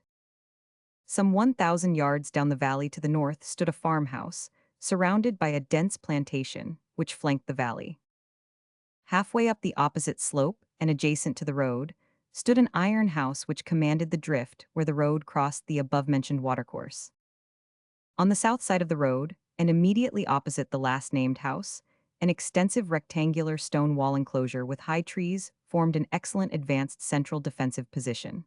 Further up the slope, some 500 yards to the south of this enclosure, stretched a line of rifle pits, which were again flanked to the south by prospecting trenches. On the skyline, numbers of Boers were apparent to our front and right front. Before reaching the plateau, we had observed small parties of Boers hurrying towards Krugerstorp, and immediately on reaching the high ground, the rear guard was attacked by the Boer force which had followed the column during the whole morning. I therefore had no further hesitation in opening fire on the Krugerstorp position. The two 7-pounders and the 121 2-pounder opened on the Boer line, making good practice under Captain Kincaid Smith and Captain Gosling at 1,900 yards. This fire was kept up t.p.m. The Boers made practically no reply, but lay quiet in the trenches and battery. Scouts having reported that most of the trenches were evacuated, the first line, consisting of the advanced guard, a troop of 100 men, under Colonel White, advanced. 2 Maxims accompanied this force. A strong troop with a Maxim formed the right and left support on either flank. Lieutenant Colonel Gray, with 1 troop BBP and 1 Maxim, had been previously detailed to move round and attack the Boers' left. The remaining 2 troops, with 3 Maxims, formed the reserve and rear guard. The first line advance continued unopposed to within 200 yards of the watercourse, when it was checked by an exceedingly heavy crossfire from all points of the defense. Colonel White then pushed his skirmishers forward into and beyond the watercourse. The left support, under Inspector Dykes, then advanced to prolong the first line to the left, but diverging too much to his left, this officer experienced a very hot flanking fire from the farmhouse and plantation, and was driven back with some loss. Colonel Gray meanwhile had pushed round on the extreme right and come into action. About this time, Major Villiers' patrol returned and reported that the country to our right was open, and that we could easily move round in that direction. It was now evident that the Boers were in great force and intended holding their position. Without the arrival of the Johannesburg force in rear of the Boers, an event which I had been momentarily expecting, I did not feel justified in pushing a general attack, which would have certainly entailed heavy losses on my small force.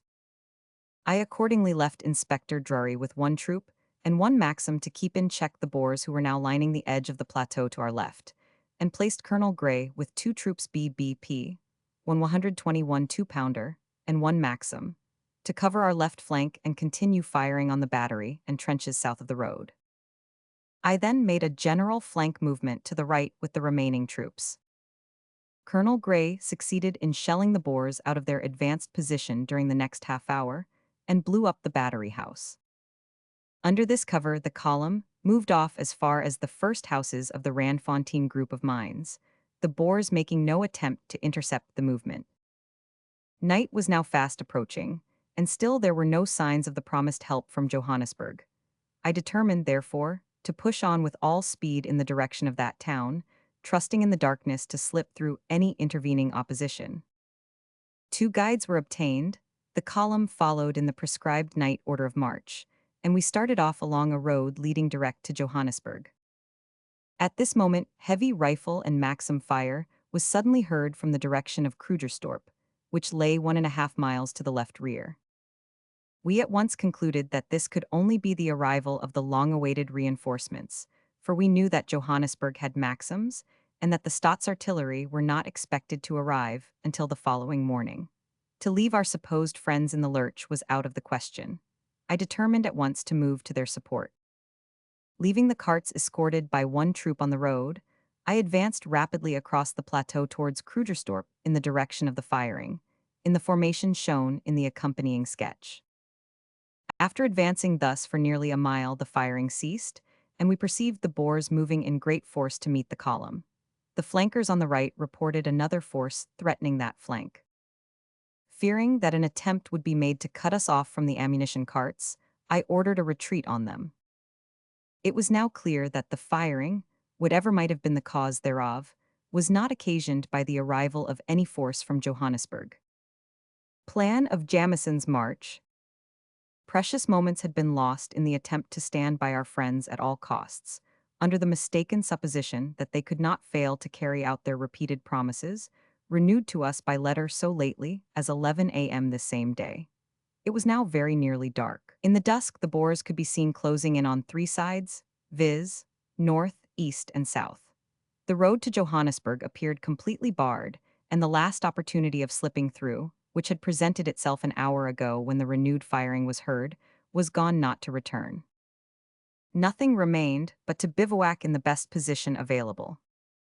But for the unfortunate circumstance of the firing, which we afterwards heard was due to the exultation of the Boers at the arrival of large reinforcements from Potchefstroom, the column would have been by this time, 7 p.m., at least 4 or 5 miles further on the road to Johannesburg, with an excellent chance of reaching that town without further opposition.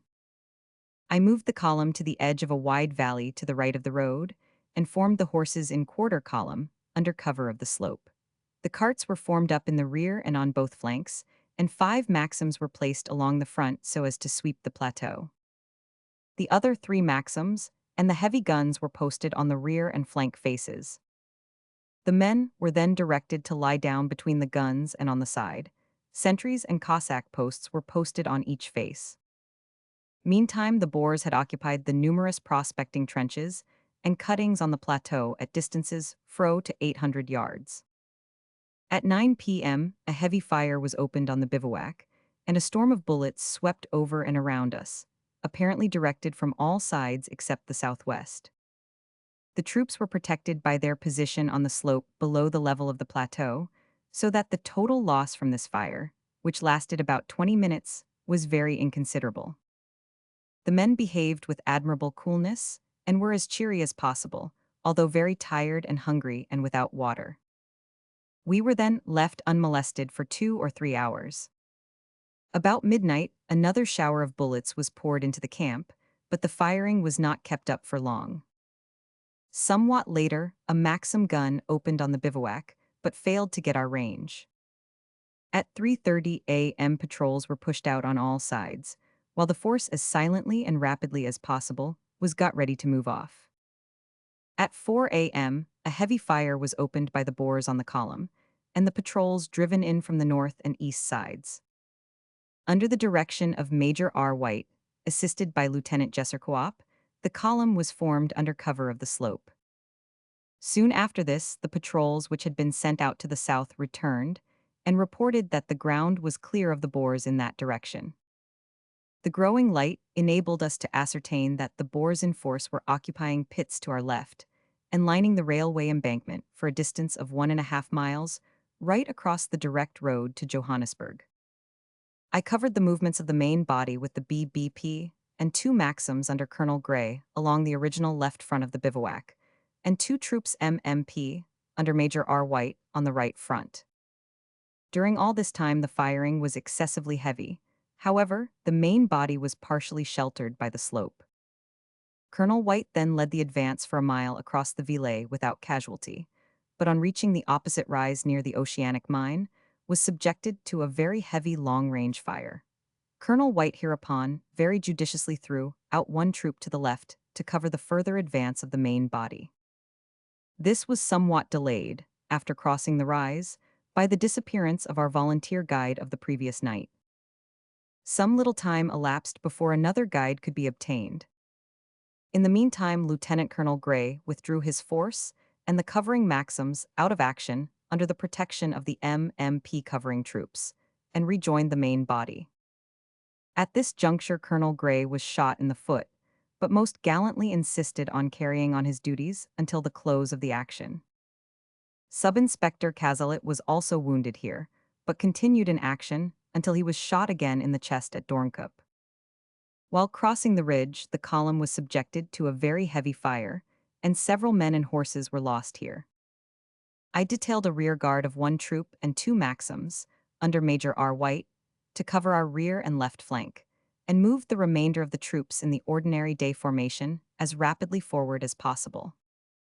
In this formation, a running rear and flank guard fight was kept up for 10 miles. Wherever the features of the ground admitted, a stand was made by various small detachments of the rear and flank guard. In this manner, the Boers were successfully kept at a distance of 500 yards and repulsed in all their efforts to reach the rear and flank of the main body. In passing through the various mines and the village of Randfontein, we met with hearty expressions of goodwill from the mining population, who professed a desire to help if only they had arms. 10 miles from the start, I received intelligence from Colonel Gray, at the head of the column, that Doornkop, a hill near the Spatefontein mine, was held by 400 Boers, directly barring our line of advance. I repaired immediately to the front, Colonel White remaining with the rear guard.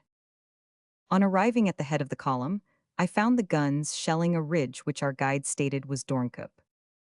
The excellent dispositions for the attack made by Colonel Gray were then carried out. The BBP, under Major Coventry, who, I regret to say, was severely wounded and lost several of his men, attacked and cleared the ridge in most gallant style and pushed on beyond it. About this time, Inspector Barry received the wound which, we have learnt with grief, has subsequently proved fatal. Chief Inspector Bottle at the same time, with 2 troops MMP, charged and drove off the field a large force of Boers threatening our left flank. The guide had informed us that the road to the right of the hill was impassable, and that there was open and easy country to the left. This information was misleading. I afterwards ascertained that without storming the Boer position, there was no road open to Johannesburg, except by a wide detour of many miles to the right. At this moment, Dr. Jameson received a letter from the High Commissioner again, ordering us to desist in our advance. Dr. Jameson informed me at the same time of the most disheartening news, viz., that he had received a message stating that Johannesburg would not, or could not, come to our assistance, and that we must fight our way through unaided. Thinking that the first ridge now in our hands was Doornkop, we again pushed rapidly on, only to find that in rear of the ridge another steep and stony kopje, some 400 feet in height, was held by hundreds of Boers completely covered from our fire. This kopje effectually flanked the road over which the column must advance at a distance of 400 yards. Scouting showed that there was no way of getting round this hill. Surrounded on all sides by the Boers, men and horses wearied out, outnumbered by at least 6 to 1, our friends having failed to keep their promises to meet us, and my force reduced numerically by 1/4, I no longer considered that I was justified in sacrificing any more of the lives of the men under me. As previously explained, our object in coming had been to render assistance, without bloodshed if possible, to the inhabitants of Johannesburg. This object would in no way be furthered by a hopeless attempt to cut our way through overwhelming numbers, an attempt, moreover, which must without any doubt have entailed heavy and useless slaughter. With Dr. Jameson's permission, I therefore sent word to the commandant that we would surrender provided that he would give a guarantee of safe conduct out of the country to every member of the force. To this Commandant Cronje replied by a guarantee of the lives of all, provided that we would lay down our arms and pay all expenses. In spite of this guarantee of the lives of all, Commandant Malan subsequently repudiated the guarantee, insofar as to say that he would not answer for the lives of the leaders. But this was not until our arms had been given up and the force at the mercy of the Boers. Johannesburg from the north. Johannesburg from the north. Photo by Wilson, Aberdeen. I attribute our failure to reach Johannesburg in a great measure to loss of time from the following causes. 1. The delay occasioned by the demonstration in front of Krugersdorp, which had been assigned as the place of junction with the Johannesburg force. 2. The non-arrival of that force at Krugersdorp, or of the guides to the Krugersdorp-Johannesburg section of the road, as previously promised by Johannesburg. 3. The delay consequent on moving to the firing of the supposed Johannesburg column just before dark on Wednesday evening. I append 1. A sketch map of the route from Pitsani to Krugersdorp marked day. This distance, 154 miles, was covered in just under 70 hours, the horses having been off-saddled 10 times. The 169 miles between Pitsani and Doornkop occupied 86 hours, during 17 of which the men were engaged with the Boers, and were practically without food or water, having had their last meal at 8 a.m. on the morning of the 1st January at Van Oudtshoorns, 17 miles from Krugersdorp. The report concludes with a list of officers engaged in the expedition. It will be noted that Sir John Willoughby does not attribute his failure to the bungling of his employs that is said to have taken place. The man that was dispatched to cut the telegraph wires failed to do so, with the result that the Boers were provided with the news of the invasion 8 hours before the reform leaders were aware of it, while another man, whose business it was to wrench away the rails between Johannesburg and Krugersdorp, and thus interrupt communication from Pretoria, was reposing in a clubhouse hopelessly drunk, while the train he should have intercepted carried ammunition for use against the invaders. In order to present a fair picture of the situation, it must be admitted that many of the statements in this report were emphatically contradicted by the reformers, notably the opening paragraphs, which scarcely tally with the fact that on the 28th, the day referred to, Dr. Jameson received the letters from the reformers telling him not to start. The following statement of the 4 reform leaders, which was read at their trial, will present the case from their point of view, and those interested may judge for themselves of a question over which many differences of opinion exist. For a number of years, endeavors have been made to obtain by constitutional means the redress of the grievances under which the Uitlander population labors. The newcomer asked for no more than is conceded to emigrants by all the other governments in South Africa, under which every man may, on reasonable conditions, become a citizen of the state, whilst here alone a policy is pursued by which the first settlers retain the exclusive right of government. Petitions supported by the signatures of some 40,000 men were ignored, and when it was found that we could not get a fair and reasonable hearing, that provisions already deemed obnoxious and unfair were being made more stringent, and that we were being debarred forever from obtaining the rights which in other countries are freely granted, it was realized that we would never get redress until we should make a demonstration of force to support our claims. Certain provision was made regarding arms and ammunition, and a letter was written to Dr. Jameson, in which he was asked to come to our aid under certain circumstances. On December 26, the Uitlanders' Manifesto was published, and it was then our intention to make a final appeal for redress at the public meeting, which was to have been held on January 6.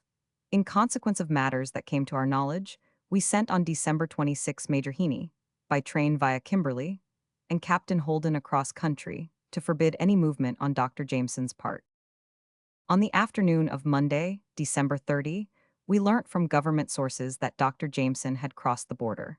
We assumed that he had come in good faith to help us, probably misled by some of the exaggerated rumors which were then in circulation. We were convinced, however, that the government and the burghers would not in the excitement of the moment believe that we had not invited Dr. Jameson in, and there was no course open to us but to prepare to defend ourselves if we were attacked, and at the same time to spare no effort to effect a peaceful settlement. It became necessary to form some organization for the protection of the town and the maintenance of order, since, in the excitement caused by the news of Dr. Jameson's coming, serious disturbances would be likely to occur, and it was evident that the government organization could not deal with the people without serious risks of conflict. The Reform Committee was formed on Monday night, December 30, and it was intended to include such men of influence as cared to associate themselves with the movement. The object with which it was formed is best shown by its first notice, namely, notice is hereby given that this committee adheres to the National Union Manifesto and reiterates its desire to maintain the independence of the Republic. The fact that rumors are in course of circulation to the effect that a force has crossed the Bechuanaland border renders it necessary to take active steps for the defense of Johannesburg and preservation of order. The committee earnestly desire that the inhabitants should refrain from taking any action which can be construed as an overt act of hostility against the government. By order of the committee, J. Percy Fitzpatrick, Secretary. The evidence taken at the preliminary examination will show that order was maintained by this committee during a time of intense excitement, and through the action of the committee, no aggressive steps whatever were taken against the government. But on the contrary, the property of the government was protected, and its officials were not interfered with. It is our firm belief that had no such committee been formed, the intense excitement caused by Dr. Jameson's entry would have brought about utter chaos in Johannesburg. It has been alleged that we armed natives. This is absolutely untrue and is disposed of by the fact that during the crisis upwards of 20,000 white men applied to us for arms and were unable to get them. On Tuesday morning, December 31, we hoisted the flag of the ZAR, and every man bound himself to maintain the independence of the Republic. On the same day, the government withdrew its police voluntarily from the town, and we preserved perfect order. During the evening of that day, Messrs. Marais and Mallon presented themselves as delegates from the Executive Council. They came, to use their own words, to offer us the olive branch, and they told us that if we would send a deputation to Pretoria to meet a commission appointed by the government, we should probably obtain practically all that we asked for in the manifesto. Our deputation met the government commission, consisting of Chief Justice Coetzee, Judge Ameshoff, and Mr. Cook, member of the executive. On our behalf, our deputation frankly avowed knowledge of Jameson's presence on the border and of his intention, by written arrangement with us, to assist us in case of extremity. With the full knowledge of this arrangement, with the knowledge that we were in arms and agitating for our rights, the Government Commission handed to us a resolution by the Executive Council, of which the following is the purport. The High Commissioner has offered his services with a view to a peaceful settlement. The government of the South African Republic has accepted his offer. Pending his arrival, no hostile step will be taken against Johannesburg, provided Johannesburg takes no hostile action against the government. In terms of a certain proclamation recently issued by the President, the grievances will be earnestly considered. We acted in perfect good faith with the government, believing it to be their desire, as it was ours, to avert bloodshed, and believing it to be their intention to give us the redress which was implied in the earnest consideration of grievances. There can be no better evidence of our earnest endeavor to repair what we regarded as a mistake on the part of Dr. Jameson than the following offer which our deputation, authorized by resolution of the committee, laid before the Government Commission. If the government will permit Dr. Jameson to come into Johannesburg, unmolested, the committee will guarantee, with their persons if necessary, that he will leave again peacefully as soon as possible. We faithfully carried out the agreement that we should commit no act of hostility against the government. We ceased all active operations for the defense of the town against any attack, and we did everything in our power to prevent any collision with the burghers, an attempt in which our efforts were happily successful. On the telegraphic advice of the result of the interview of the deputation with the Government Commission, we dispatched Mr. Lace, a member of our committee, as an escort to the courier carrying the High Commissioner's dispatch to Dr. Jameson, in order to assure ourselves that the dispatch would reach its destination. On the following Saturday, January 4, the High Commissioner arrived at Pretoria. On Monday, the 6th, the following telegram was sent to us. From H.M.'s Agent to Reform Committee, Johannesburg. Pretoria, January 6, 1896. January 6. I am directed to inform you that the High Commissioner met the President, the Executive, and the judges today.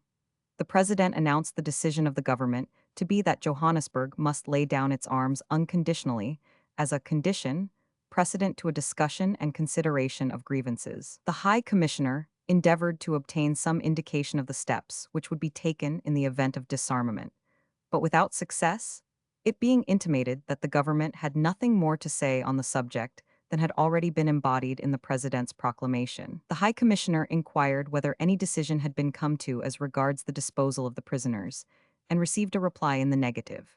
The President said that as his burghers, to the number of 8,000, had been collected and could not be asked to remain indefinitely, he must request a reply, yes or no, to this ultimatum within 24 hours. On the following day, Sir Jacobus de Wet, Her Majesty's agent, met us in committee and handed to us the following wire from His Excellency, the High Commissioner. High Commissioner, Pretoria, to Sir J. de Wet, Johannesburg. Received Johannesburg 7:30 a.m., January 7, 1896. Urgent, you should inform the Johannesburg people that I consider that if they lay down their arms, they will be acting loyally and honorably, and that if they do not comply with my request, they forfeit all claim to sympathy from Her Majesty's government and from British subjects throughout the world, as the lives of Jameson and prisoners are practically in their hands. On this, and the assurance given in the Executive Council resolution, we laid down our arms on January 6th, 7th, and on the 9th we were arrested, and have since been under arrest at Pretoria, a period of 3.5 months. We admit responsibility for the action taken by us. We frankly avowed it at the time of the negotiations with the government, when we were informed that the services of the High Commissioner had been accepted with a view to a peaceful settlement. We submit that we kept faith in every detail in the arrangement with the government, that we did all that was humanly possible to protect both the state and Dr. Jameson from the consequences of his action, that we have committed no breach of the law which was not known to the government at the time that the earnest consideration of our grievances was promised. We can only now lay the bare facts before the court and submit to the judgment that may be passed upon us. Signed, Lionel Phillips, Francis Rhodes, George Farrar. Pretoria, APRA, 1896. I entirely concur with the above statement. Signed, John Hayes Hammond. Pretoria, APRA, 1896. After Doornkop. The account given by Sir John Willoughby serves to explain the doings of the Jameson troops. We all know how the raiders were surrounded by the Boers, who had ample time to lay an excellent trap for them, and how, after a plucky charge, they were forced to surrender. Before surrendering, however, Dr. Jameson obtained from Commandant Cronje, of Potchefstroom notoriety, a guarantee that the lives of the force would be spared. During this exciting period, when the failure of Jameson became known, the consternation that prevailed in Johannesburg was terrible. Panic-stricken women and children fled to the railway stations, and the Cornish miners scrambled with them for places in the departing trains. In the heat of January, the poor refugees started off provisionless, leaving all their worldly goods behind them, their one care to be far away from the horrors that might take place in a besieged town. In the train, they were packed like herrings in carriages or in cattle trucks that would barely accommodate them. In addition to these miseries, an awful accident took place on the Natal line, when a train loaded with refugees ran off the rails. 38 women and children were killed. In Johannesburg, the reformers had a harassing time. Their offices were besieged by people clamoring for arms. They had no rest night nor day, and their anxiety for the safety of Jameson and his party was intense. For themselves, they were unconcerned, believing that their share in the matter was unknown and that the government was without a particle of evidence against them. And here we find that another blunder was made. Major Robert White, one of the raiders, had brought with him a dispatch box containing the key to a cipher, which had been used during the whole of the negotiations, and with it the names of the principal persons engaged in the conspiracy. Of course, this fell into the hands of the enemy, who were not slow to take advantage of their good luck. Color Sergeant and Private in Khaki, Gloucester Regiment. Color Sergeant and Private in Khaki, Gloucester Regiment. Photo by Gregory and Co., London. On the evening of Jameson's surrender, Thursday, Sir Hercules Robinson, Lord Rosmead, left the Cape for the scene of the disturbance. The train he traveled by met with an accident. He was infirm, his nerves were shaken. The president refused to be interviewed on the Sabbath, and the result of his journey was a single meeting with Mr. Kruger, but the British resident, Sir Jacobus de Wet, and Sir Sidney Shippard were deputed to address and pacify the perturbed multitude in Johannesburg. The Uitlanders, they promised, should get their just rights, that Her Majesty's government would ensure, but they must first give up their arms. The fate of Jameson depended on it. The reform leaders at this time knew nothing of the terms of the surrender, and the guarantee given by Commandant Cronje, or, perhaps, they knew too well what Cronje's guarantees were likely to be worth. And much against their better judgment, believing that their rights would be secured and the safety of Jameson affected, they eventually consented to disarmament. As we know, the conspirators had been short of arms. They had about 2,500 guns in all. When these were given up, the Boers were dissatisfied. They had reason to believe that some 20,000 guns were to be supplied as part of the scheme, and suspected that the reformers were concealing the existence of many weapons. The word of honor of the leaders produced no effect. An energetic search through floors and in the mines was carried on for some months afterwards.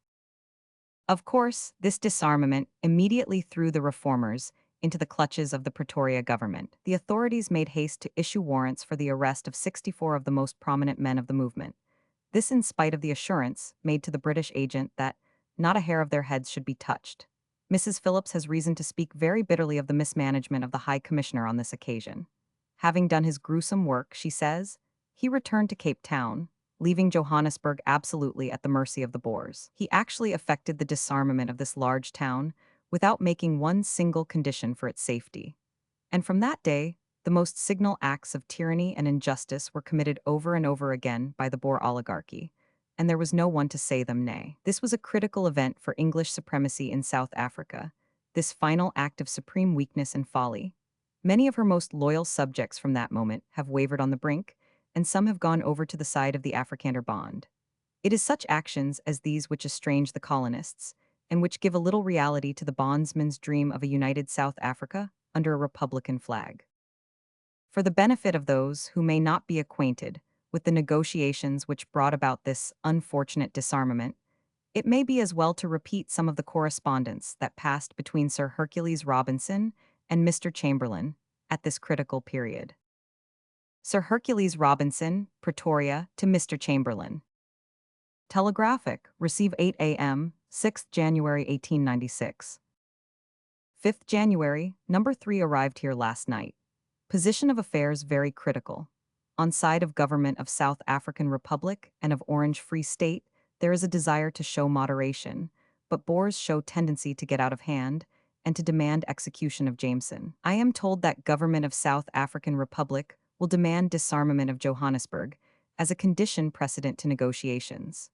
Their military preparations are now practically complete, and Johannesburg, if besieged, could not hold out, as they are short of water and coal. On side of Johannesburg, leaders desire to be moderate, but men make safety of Jameson and concession of items in manifesto issued conditions precedent to disarmament. If these are refused, they assert they will elect their own leaders and fight it out in their own way. As the matter now stands, I see great difficulty in avoiding civil war, but I will do my best and telegraph result of my official interview tomorrow. It is said that President of South African Republic intends to make some demands with respect to Article Number 4 of the London Convention of 1884. Mr. Chamberlain to Sir Hercules Robinson. Telegraphed January 1896. 6th January, number 3. It is reported in the press telegrams the President of the South African Republic on December 30 held out definite hopes that concessions would be proposed in regard to education and the franchise. No overt act of hostility appears to have been committed by the Johannesburg people since the overthrow of Jameson. The statement that arms and ammunition are stored in that town in large quantities may be only one of many boasts without foundation. Under these circumstances, active measures against the town do not seem to be urgently required at the present moment, and I hope no step will be taken by the President of the South African Republic liable to cause more bloodshed and excite civil war in the Republic. These are followed by further correspondence. Sir Hercules Robinson, Pretoria, to Mr. Chamberlain. Telegraphic, receiveth January 1896. 6th January, number 2.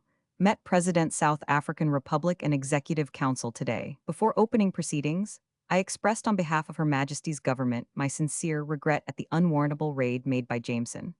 Also thanked government of South African Republic for the moderation shown under trying circumstances.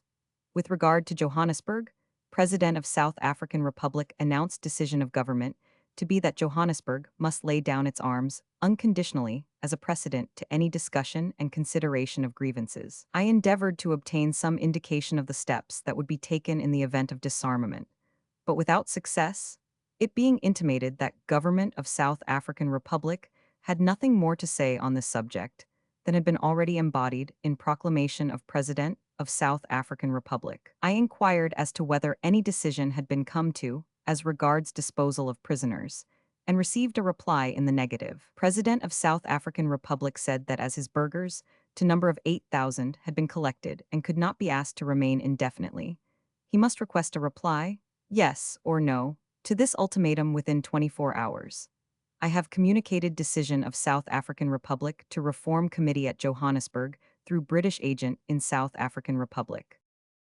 The burgher levies are in such an excited state over the invasion of their country that I believe President of South African Republic could not control them except in the event of unconditional surrender. I have privately recommended them to accept ultimatum.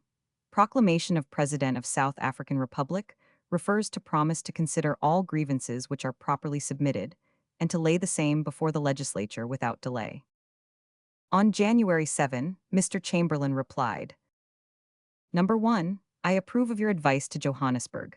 Kruger will be wise not to proceed to extremities at Johannesburg or elsewhere, otherwise the evil animosities already aroused may be dangerously excited. And on the same day, Sir Hercules Robinson telegraphed. Number 1, your telegram of January 6. Number 2, it would be most inexpedient to send troops to Mafeking at this moment, and there is not the slightest necessity for such a step, as there is no danger from Kimberley Volunteer Corps or from Mafeking. I have sent De Wet with ultimatum this morning to Johannesburg, and believe arms will be laid down unconditionally. I understand in such case Jameson and all prisoners will be handed over to me. Prospect now very hopeful if no injudicious steps are taken. Please leave matter in my hands. It is unnecessarily humiliating to dwell further on the astute manner in which Mr. Kruger played with the British government while he kept Jameson and his party in durance vile, and in the agonies of mental suspense, or to dilate upon the treacherous means he employed to induce the reformers and the town to lay down their arms. The British agent distinctly promised that not one among you shall lose his personal liberty for a single hour, and further declared that the British government could not possibly allow such a thing.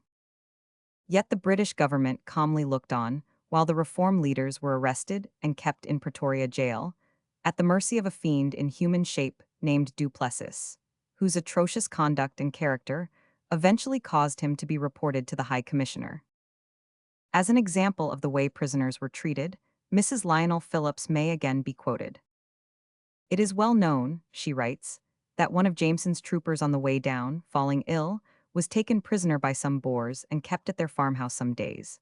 He was tied up and forced to submit to all sorts of ill treatment, being given dirty water to drink, for instance, when half dying of thirst. But his captor's wife had compassion on him, and at the end of several days, to his surprise, he was told that he was to be allowed to go free. The Boers gave him his horse, mounted him, and informed him the one condition they made was that he was to ride away as fast as he could.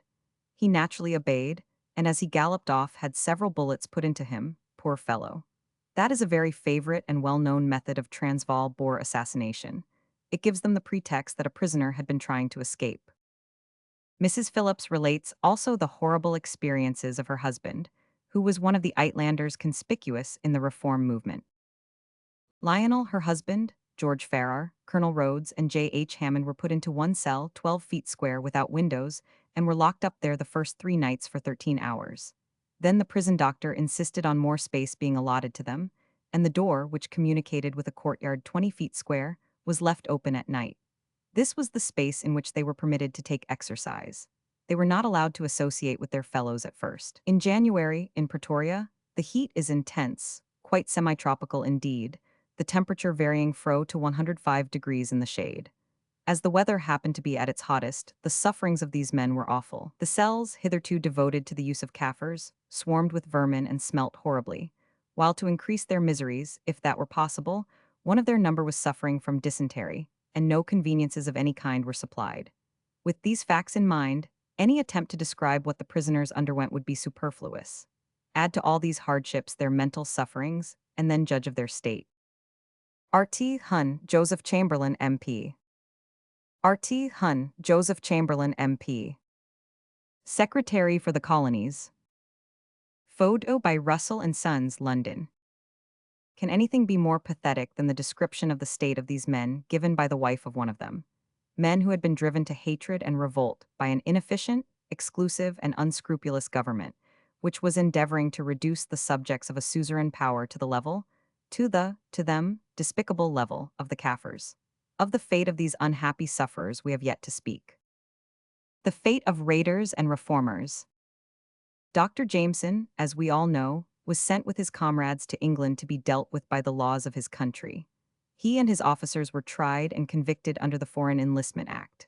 Much sympathy was shown him by the vast British public, and little for the reformers, who, whatever their part in the affair, had to suffer most. They endured mental torture and bodily discomfort of all kinds, discomfort so acute that it brought on some active illness and caused one to commit suicide. A judge from the Orange Free State, Judge Gregorowski, who took an unctuous joy in the proceedings, was imported to try them, and he revived or unearthed an old Roman Dutch law of treason for the purpose of sentencing them to death.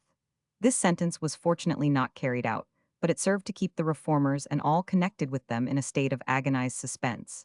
Besides these sufferers from the effects of the raid, there were others. Mr. Rhodes is said to have exclaimed, "I have been the friend of Jameson for 20 years, and now he has ruined me." The statement was somewhat exaggerated, but there is no doubt that Mr. Rhodes, besides having to resign the posts he occupied, lost much of the sympathy of the Cape Dutch.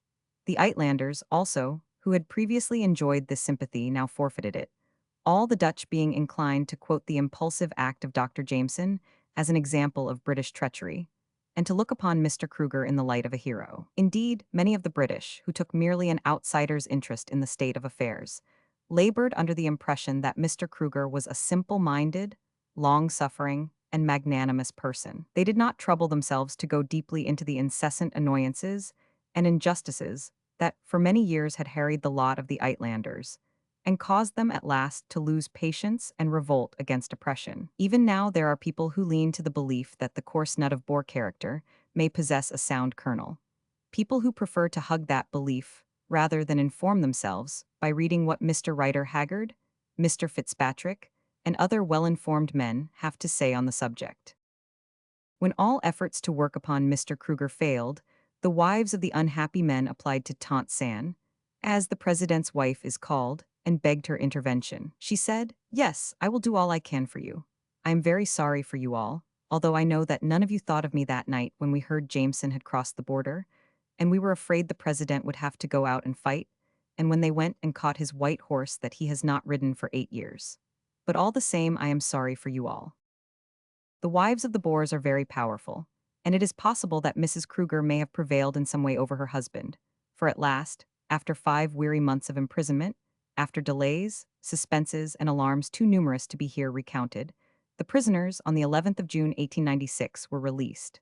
They were required to pay a fine of £2,000 and to sign a pledge not to interfere with politics for 3 years. It was owing to this pledge that the valuable book, The Transvaal from Within, which has here been quoted, was not published till affairs therein set forth had come in 1899 to the painful climax of war. Mr. Lionel Phillips, however, was not so wise as Mr. Fitzpatrick. When Sir John Willoughby in 1897 attacked the reform leaders of Johannesburg in the 19th century, Mr. Phillips replied to it in the same review, August 1897, defending himself and his comrades from the charges made. In consequence of this action, Mr. Phillips was considered to have broken his pledge and was condemned by the Transvaal government to banishment. Doubtless it was without much regret that he shook the dust of that ill-conditioned state from off his shoes. The ultimatum. After the turmoil of 1896, affairs declined from bad to worse. The state of tension between the oppressed Uitlanders and the now suspicious Boers became from day to day and year to year more acute, till at last it was almost unbearable. The incompetence of the police showed that robbery, and even murder, might at any moment be perpetrated and go unpunished, and alarm on this score was not allayed by the action of a constable in shooting dead a Uitlander named Edgar for having met his insults with a blow. To thoroughly appreciate the misery and insecurity of the Uitlanders, the atrocity of the government, and the uncloaked hostility to Great Britain that has existed till now, we may quote a description of the situation given last year by Professor James Liebman. He wrote, "In the Transvaal, a state of things reigns supreme which cannot be surpassed by the most corrupt of South American republics. There the Boer shows his character in its most unpleasant features. Low, sordid, corrupt, His chief magistrate, as well as his lowest official, readily listens to reasons that jingle, and, like the gentleman in the Mikado, is not averse to insults. He calls his country a republic. It is so in name only. The majority of the population, representing the wealth and intelligence of the country, the Uitlanders, are refused almost every civil right except the privilege of paying exorbitant taxes to swell an already overgorged treasury. Under this ideal, government, which is really a 16th century oligarchy flourishing at the end of the 19th, and is certainly not a land where a man may speak the thing he will. You have a press censorship as tyrannical as in Russia, a state supervision of telegrams, a veto on the right of public meeting, a most unjust education law, and an executive browbeating the justiciary. And in order to accomplish so much, the Transvaal has closed its doors to its kinsmen in Cape Colony. For you must not forget that the oldest Transvaalers, from President Kruger downwards, are ex-Cape colonists and quondam British subjects, and imported a bureaucracy of Hollanders to plait a whip wherewith to castigate her children. On the Rand, at present, the Uitlanders are voiceless, voteless, and leaderless, whilst on the other hand, large quantities of arms have been introduced into the country, and the burghers, every one of them, trained in the use of these weapons. Fortifications have been raised at Johannesburg and Pretoria to cow those who are putting money into the state's purse. And for this purpose, the president has acquired the services of German military officers who will find congenial employment in thus dragooning defenseless citizens. This is the state of affairs in the South African so-called Republic in this year of grace, 1898, which, according to the convention, granted equal rights to Britain and to Boer. This being no exaggerated picture of the situation, it is small wonder that at last the Uitlanders determined to bear the burden no longer, but set their grievances before the Queen. Early in the new year, the following petition was forwarded to Her Majesty. Humble petition of British subjects, resident on the Witwatersrand gold fields, to Her Britannic Majesty Queen Victoria. 1. Your loyal subjects on these fields are by law denied the free right of possessing such arms as may be necessary to protect their lives and property, and such obstacles are placed in their way as to render the obtaining of the necessary official permit almost impossible. Consequently, the Uitlander population of the state is to all intents and purposes an unarmed community. 2. On the other hand, the whole of the burgher section of the community, irrespective of age, are permitted to possess and carry arms without let or hindrance, and are, in fact, on application, supplied with them by the government free of charge. 3. The police force of this state is exclusively recruited from the burgher element, many of the police being youths fresh from rural districts, without experience or tact, and in many instances without general education or a knowledge of the English language. Therefore, as a whole, entirely out of sympathy with the British section of the community, which forms the majority of the population. 4. The Foot Police of Johannesburg, in whose appointment and control we have no voice, is not a military force. Yet its members not only carry batons, but are also armed with six-chambered military revolvers, invariably carried loaded. 5. Under these circumstances, given an unarmed community policed by a body of inexperienced rustics, carrying weapons of precision, and utterly out of sympathy with the community they are supposed to protect, it is not surprising that the power placed in the hands of this police force should be constantly abused. 6. For years past your subjects have in consequence had constantly to complain of innumerable acts of petty tyranny at the hands of the police. 7. During the last few months, however, this antagonistic attitude of the police has assumed a much more serious and aggressive aspect. Without warrant, they have invaded private houses and taken the occupants into custody on frivolous and unfounded charges never proceeded with, violently arrested British subjects in the streets on unintelligible charges, and generally display towards your majesties subjects a temper which undoubtedly tends to endanger the peace of the community. In adopting this demeanor, the police are supported, with but a few honorable exceptions, by the higher officials, as instanced by the continual persecution in the courts of many of your majesties, colored subjects at the very time when negotiations are proceeding between your majesty's representative and the Transvaal government with regard to their status.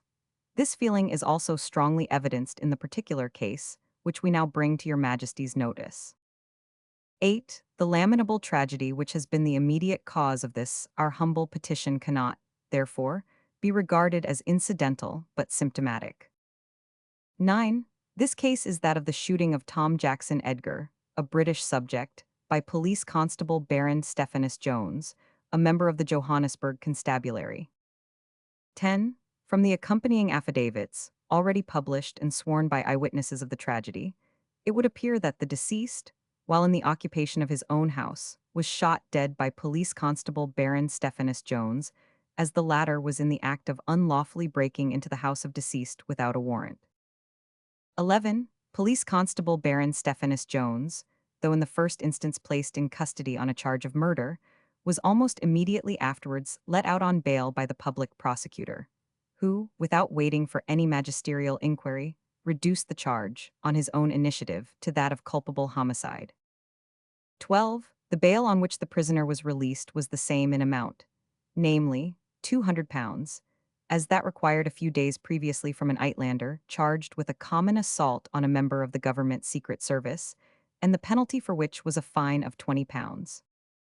13. The widow and orphan of the late Tom Jackson Edgar have been left absolutely destitute through the death of their natural protector. 14. To sum up, we humbly represent to your majesty that we, your loyal subjects resident here, are entirely defenseless since 1. The police are appointed by the government, not by the municipality. 2. We have no voice in the government of the country. 3. There is no longer an independent judiciary to which we can appeal. 4. There is, therefore, no power within this state to which we can appeal with the least hope of success. And as we are not allowed to arm and protect ourselves, our last resource is to fall back on our status as British subjects. We therefore humbly pray that your majesty will instruct your representative to take such steps as will ensure a full and impartial trial on a proper indictment of prisoner Police Constable Baron Stephanus Jones and adequate punishment for his offense if found guilty. B. Proper provision by the Transvaal government for the needs of the widow and orphan of the deceased Tom Jackson Edgar, killed by their agent. C. The extension of your majesty's protection to the lives, liberty, and property of your loyal subjects resident here, and such other steps as may be necessary to terminate the existing intolerable state of affairs. And your petitioners will ever pray and see. Of course, this move enraged the authorities of the Transvaal, who tried to prove the existence of a plot against the Republic, and even to represent that British military officers were implicated in it. But Sir Alfred Milner exposed the little machinations of the Secret Service people so that their duplicit efforts were not crowned with the hope for success. Mr. Steyn then succeeded Mr. Rates as president of the Orange Free State, and his appearance on the political scene was the signal for an offensive and defensive alliance between the two republics. Following the example set by President Brand, Mr. Steyn, in the character of umpire or peacemaker, assisted to promote a meeting at Bloemfontein between Sir Alfred Milner and President Kruger. The Uitlander Council drew up the following declaration. The proposals submitted at the Bloemfontein Conference by His Excellency, the High Commissioner were briefly 1. That the Uitlanders possessing a cert property or wages qualification, on proving that they had resided 5 years in the country, and on taking an oath of allegiance, be given full burgher rights. 2. That there should be such a distribution of seats as would give to the newcomers a substantial representation in the first Volksraad, but not such as would enable them to swamp the old burghers. All must admit that this scheme is most conservative because a. It does not restore to the Uitlanders all the rights of which they have been unjustly deprived since the retrocession. b. Nearly the whole revenue of the country is derived from the taxation of the Uitlanders. c. The Uitlanders form at least 2/3 of the total white population. This was practically admitted by President Kruger at the conference. D. In most new countries, 1 or 2 years' residence ensures full voting power. There is no reason why there should be more stringent conditions in operation in the state than in Natal or Cape Colony, or than those which existed until quite recently in the Orange Free State, and which were only changed from 1 to 3 years on account of the unhealthy political conditions in the South African Republic. Notwithstanding, however, the conservative character of the scheme, the Uitlander Council consider that the proposals of His Excellency the High Commissioner are calculated in no small degree to bring about a practical and permanent settlement. But in the opinion of the Uitlander Council, it is essential at the outset to fix definitely the conditions under which 1. All duly qualified persons can get the franchise without any unnecessary expense, trouble, or delay, and without being subjected to any kind of intimidation. 2. Those who have got the franchise shall be able to use it effectively. 3. Redistribution of seats shall take place periodically by automatic arrangement, and representation shall bear some definite relation to the number of electors. Having regard to the recent history of the government of this country, and the facility with which even fundamental laws are, and may be changed, the Uitlander Council are convinced that no settlement will be of any value unless its permanency is guaranteed by an understanding between the imperial government and the government of the South African Republic. Further, knowing by past experience that every effort will be made by means of the existing government machinery to obstruct and pervert even the smallest measure of reform, and bearing in mind the immense discretionary power accorded by the laws to all government officials, the Uitlander Council are strongly of opinion that the understanding between the two governments should provide for such immediate changes in the present laws of the country as would make it possible to carry out Sir A. Milner's scheme, not only in the letter, but also in the spirit. The outcome of the understanding between the two governments should be the inclusion among the permanent and fundamental laws of the South African Republic of a Reform Act embracing, in addition to the clauses providing for naturalization and redistribution on the lines already indicated, the following among other provisions. 1. No burgher or alien shall be granted privileges or immunities which on the same terms shall not be granted to all burghers. 2. No person shall, on account of creed or religious belief, be under any disability whatever. 3. The majority of the inhabitants being English-speaking, English shall be recognized equally with Dutch as an official language of the state.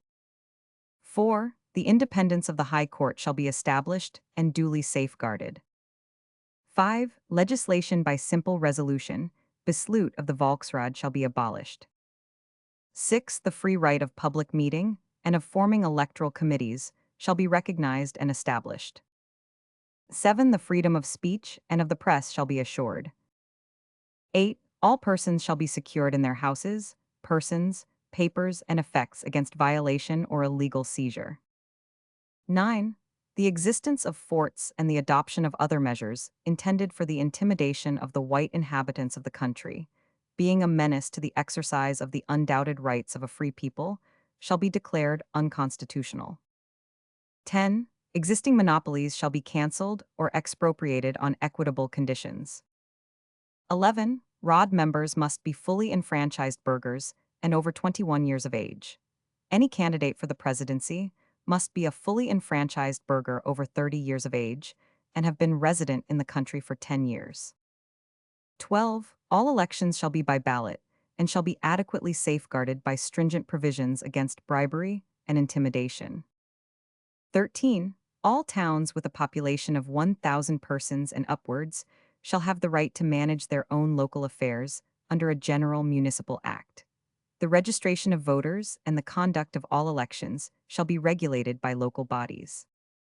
14. A full and comprehensive system of state education shall be established under the control of local boards. 15. The civil service shall be completely reorganized, and all corrupt officials shall be dismissed from office, and be ineligible for office in the future. 16. Payments from the public treasury shall only be made in accordance with the budget proposals approved by the Rod, with full and open publication of the accounts periodically. 17. No person shall become a burgher, and no fresh constituency shall be created except in accordance with the lines herein laid down, and officials shall have no discretionary power in this or any other matter affecting the civil rights of the inhabitants of the country. The conference was a complete failure. Mr. Kruger obstinately refused to make the proposed concessions, and Sir Alfred Milner would be contented with nothing less. Sir Alfred Milner, KCB. Sir Alfred Milner, KCB. High Commissioner for South Africa. Photo by Elliot and Fry, London. The President afterwards agreed to grant a 7-year franchise on terms that were scarcely practicable, while the Secretary of State for the colonies held out for the 5-year franchise at first demanded. The bargaining was pursued for some weeks with considerable animation, And in the end, Mr. Kruger offered to allow the 5 years franchise on what he knew to be the impossible condition that the question of suzerainty should be entirely dropped. The mobilization of the burghers, which had been secretly on foot for some time, was forthwith carried on apace, and later, much too tardily, British patience gave way, and troops were dispatched to South Africa. Then followed, on the 9th of October, an insulting ultimatum from President Kruger, demanding the immediate withdrawal of British troops from the Transvaal border, and an assurance that no more should be landed. In default of this assurance, he declared that at 5 p.m. on the 11th of October, a state of war would exist. To such an ultimatum, only one answer was possible. British troops at once started for the Cape. Naturally, the whole of Great Britain was in a state of turmoil, and the vast multitude of people, the men in the street, so to say, were inclined to express surprise that the question of 2 years' difference in the terms of obtaining the franchise should have been made into a casus belli. To all thinking men it was pat, however, that the quibble about the franchise was merely a Boer ruse to obtain time for the carrying out of a long-concerted scheme for the elimination of the British from the Cape to the Zambezi. These were aware that the military methods of the Transvaal were under process of reorganization, and indeed had been readjusted gradually ever since 1896, and that the simple methods of 1881 had been superseded by newer and more modern principles of warfare. It was known that great additions had been made to the warlike resources of the Republic, and that the President of the Free State was, if anything, more bitter than Mr. Kruger in his hatred of Great Britain and all things British, and that the two republics would make common cause with each other against a mutual enemy. It was also known that foreign experts were imported, and foreign stocks of war material, material of the newest and most expensive kind, were prepared in anticipation of war, and that even such a thing as tactical instruction, a thing hitherto ignored among the Transvaalers, had been acquired from accomplished German sources, and all this for one sole purpose: war with Great Britain. In order that there may be no doubt that the Boers were completely prepared and determined to fight long before the insolent ultimatum was published, it is desirable to read a letter which appeared in the Times of the 14th of October 1899.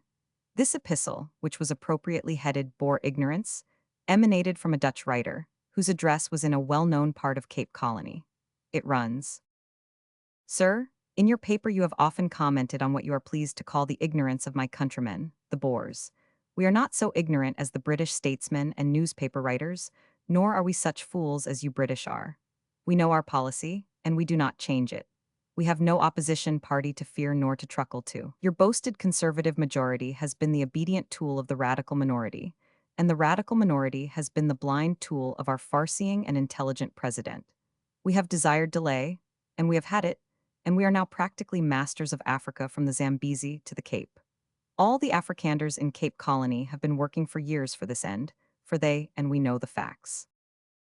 1. The actual value of gold in the Transvaal is at least 200,000 millions of pounds, and this fact is as well known to the emperors of Germany and Russia as it is to us.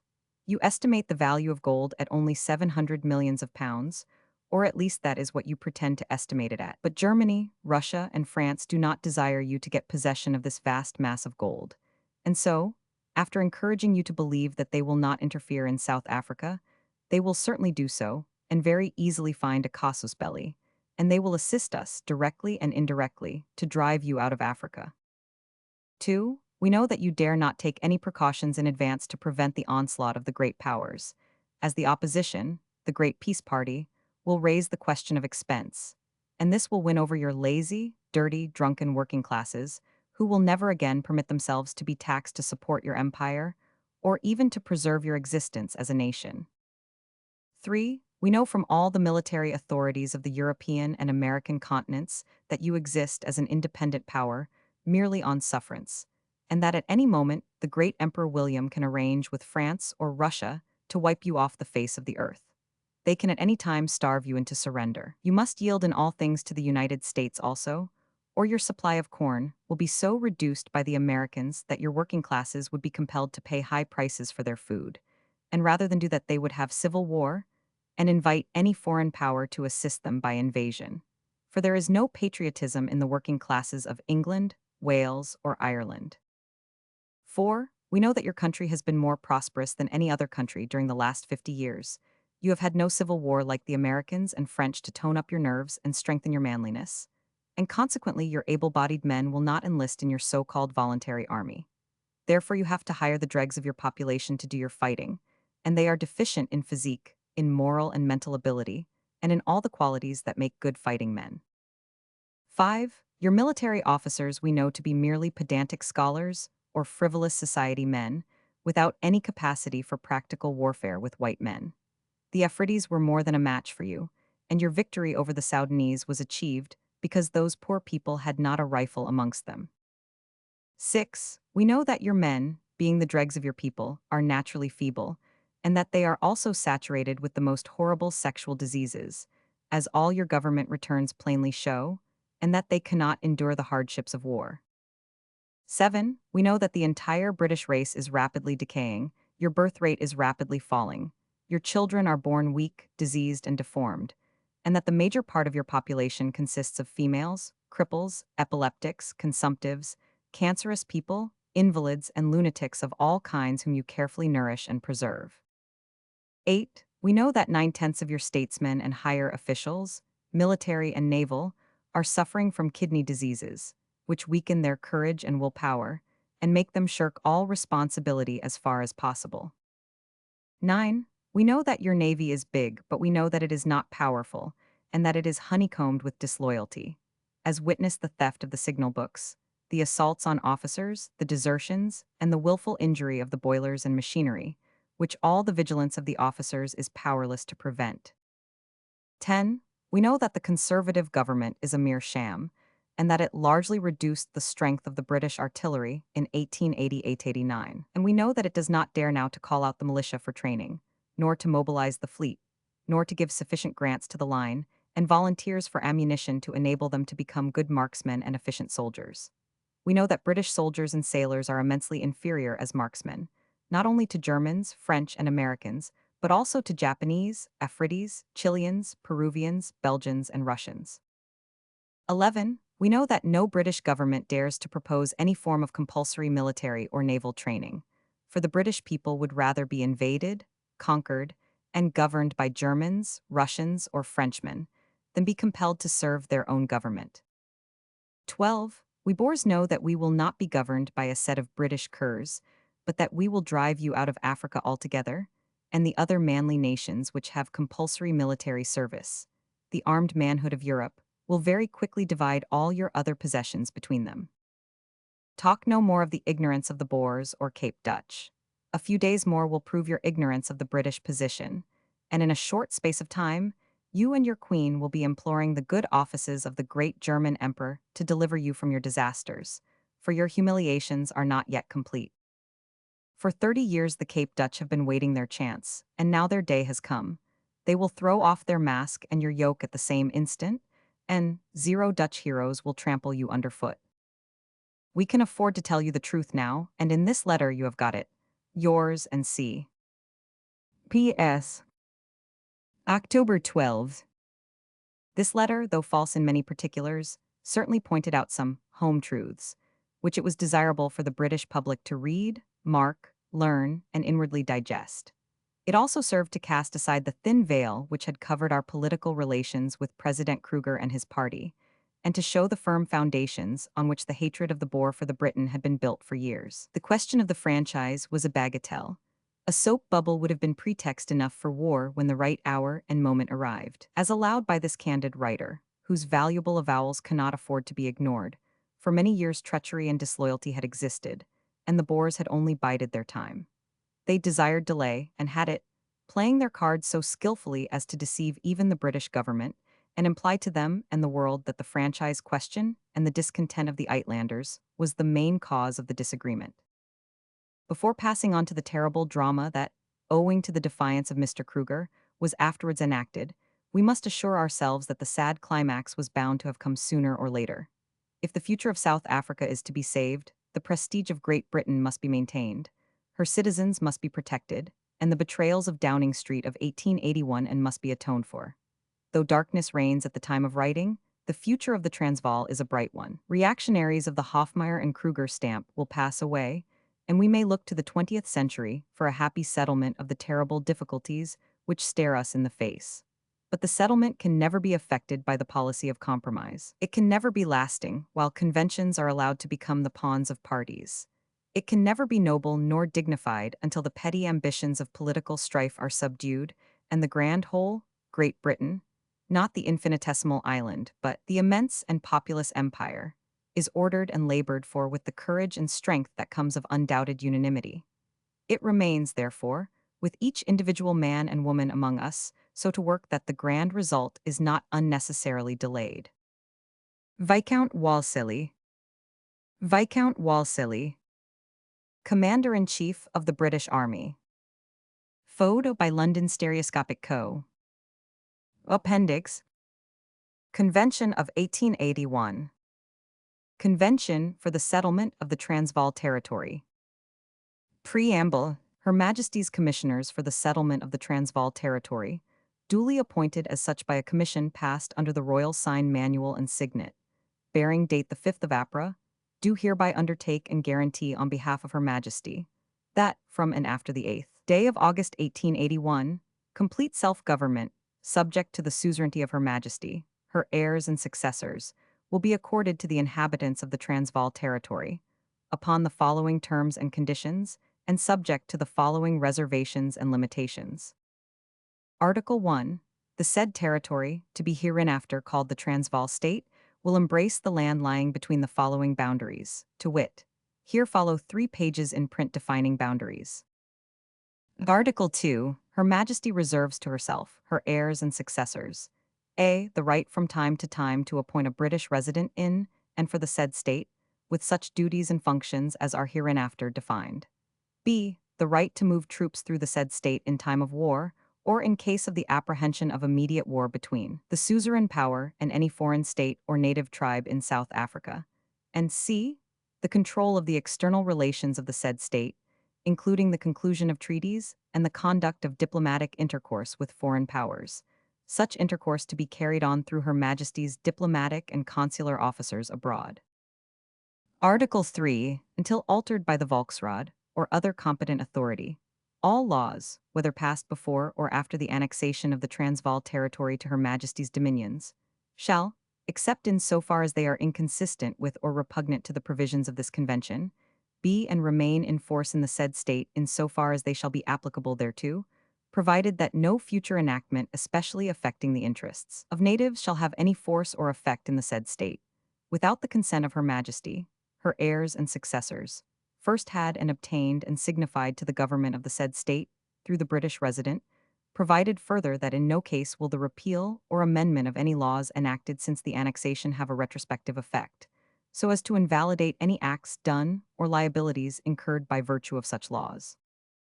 Article 4.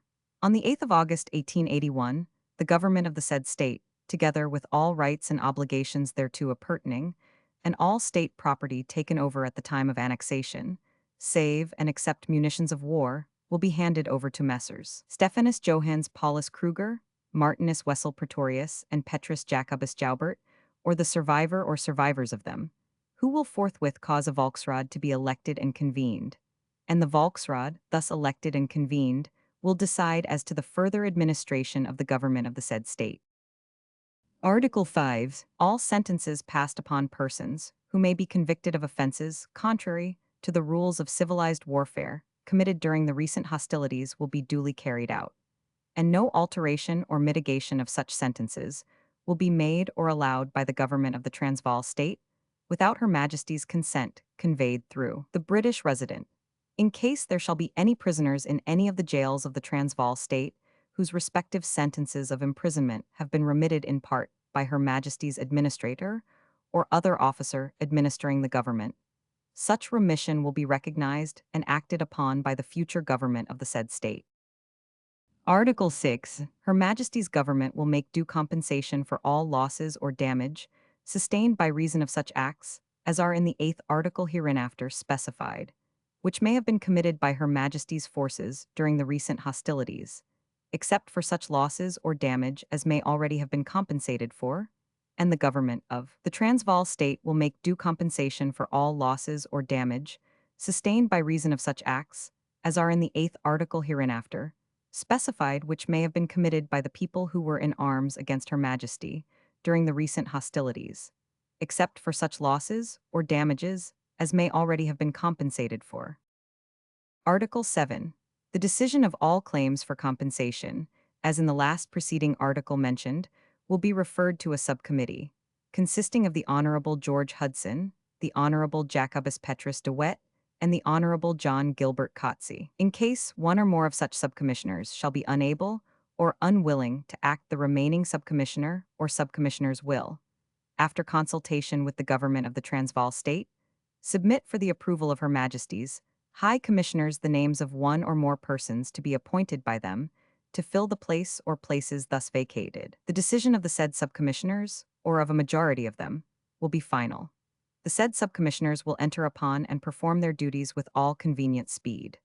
They will, before taking evidence or ordering evidence to be taken in respect of any claim, decide whether such claim can be entertained at all under the rules laid down in the next succeeding article. In regard to claims which can be so entertained, the subcommissioners will, in the first instance, afford every facility for an amicable arrangement as to the amount payable in respect of any claim, and only in cases in which there is no reasonable ground for believing that an immediate amicable arrangement can be arrived at will they take evidence or order evidence to be taken. For the purpose of taking evidence and reporting thereon, the subcommissioners may appoint deputies, who will, without delay, submit records of the evidence and their reports to the subcommissioners.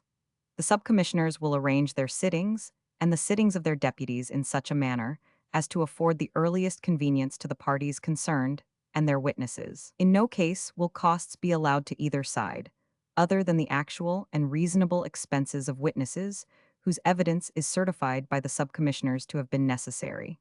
Interest will not run on the amount of any claim, except as is hereinafter provided for. The said subcommissioners will forthwith, after deciding upon any claim, announce their decision to the government against which the award is made and to the claimant. The amount of remuneration payable to the subcommissioners and their deputies will be determined by the High Commissioners. After all the claims have been decided upon, the British government and the government of the Transvaal state will pay proportionate shares of the said remuneration and of the expenses of the subcommissioners and their deputies, according to the amount awarded against them respectively. Article 8. For the purpose of distinguishing claims to be accepted from those to be rejected, the subcommissioners will be guided by the following rules, viz. Compensation will be allowed for losses or damage sustained by reason of the following acts committed during the recent hostilities, viz. A. Commandeering, seizure, confiscation or destruction of property, or damage done to property. B. Violence done or threats used by persons in arms. In regard to acts under A, compensation will be allowed for direct losses only. In regard to acts falling under B, compensation will be allowed for actual losses of property or actual injury to the same proved to have been caused by its enforced abandonment. No claims for indirect losses, except such as are in this article specially provided for, will be entertained. No claims which have been handed in to the Secretary of the Royal Commission after the 1st day of July, 1880, will be entertained, unless the subcommissioners shall be satisfied that the delay was reasonable. When claims for loss of property are considered, the subcommissioners will require distinct proof of the existence of the property, and that it neither has reverted nor will revert to the claimant. Article 9. The government of the Transvaal state will pay and satisfy the amount of every claim awarded against it within 1 month after the subcommissioners shall have notified their decision to the said government, and in default of such payment, the said government will pay interest at the rate of 6% per annum from the date of such default. But Her Majesty's government may at any time before such payment pay the amount, with interest, if any, to the claimant in satisfaction of his claim, and may add the sum thus paid to any debt which may be due by the Transvaal state to Her Majesty's government, as hereinafter provided for.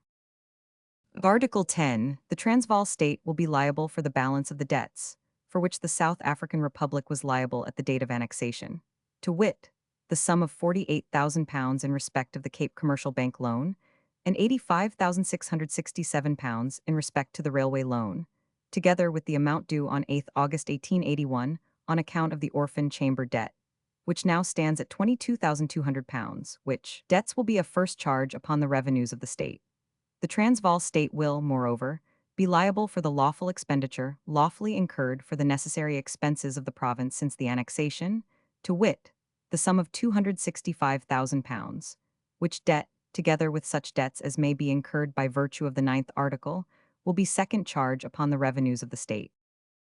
Article 11.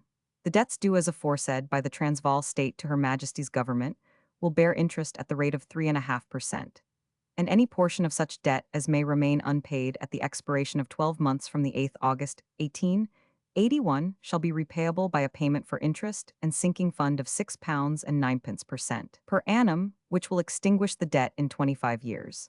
The said payment of £6 and 9 per £100 shall be payable half-yearly in British currency on the 8th February and August in each year, provided always that the Transvaal state shall pay in reduction of the said debt the sum of £100,000 within 12 months of the 8th August 1881, and shall be at liberty at the close of any half-year to pay off the whole or any portion of the outstanding debt.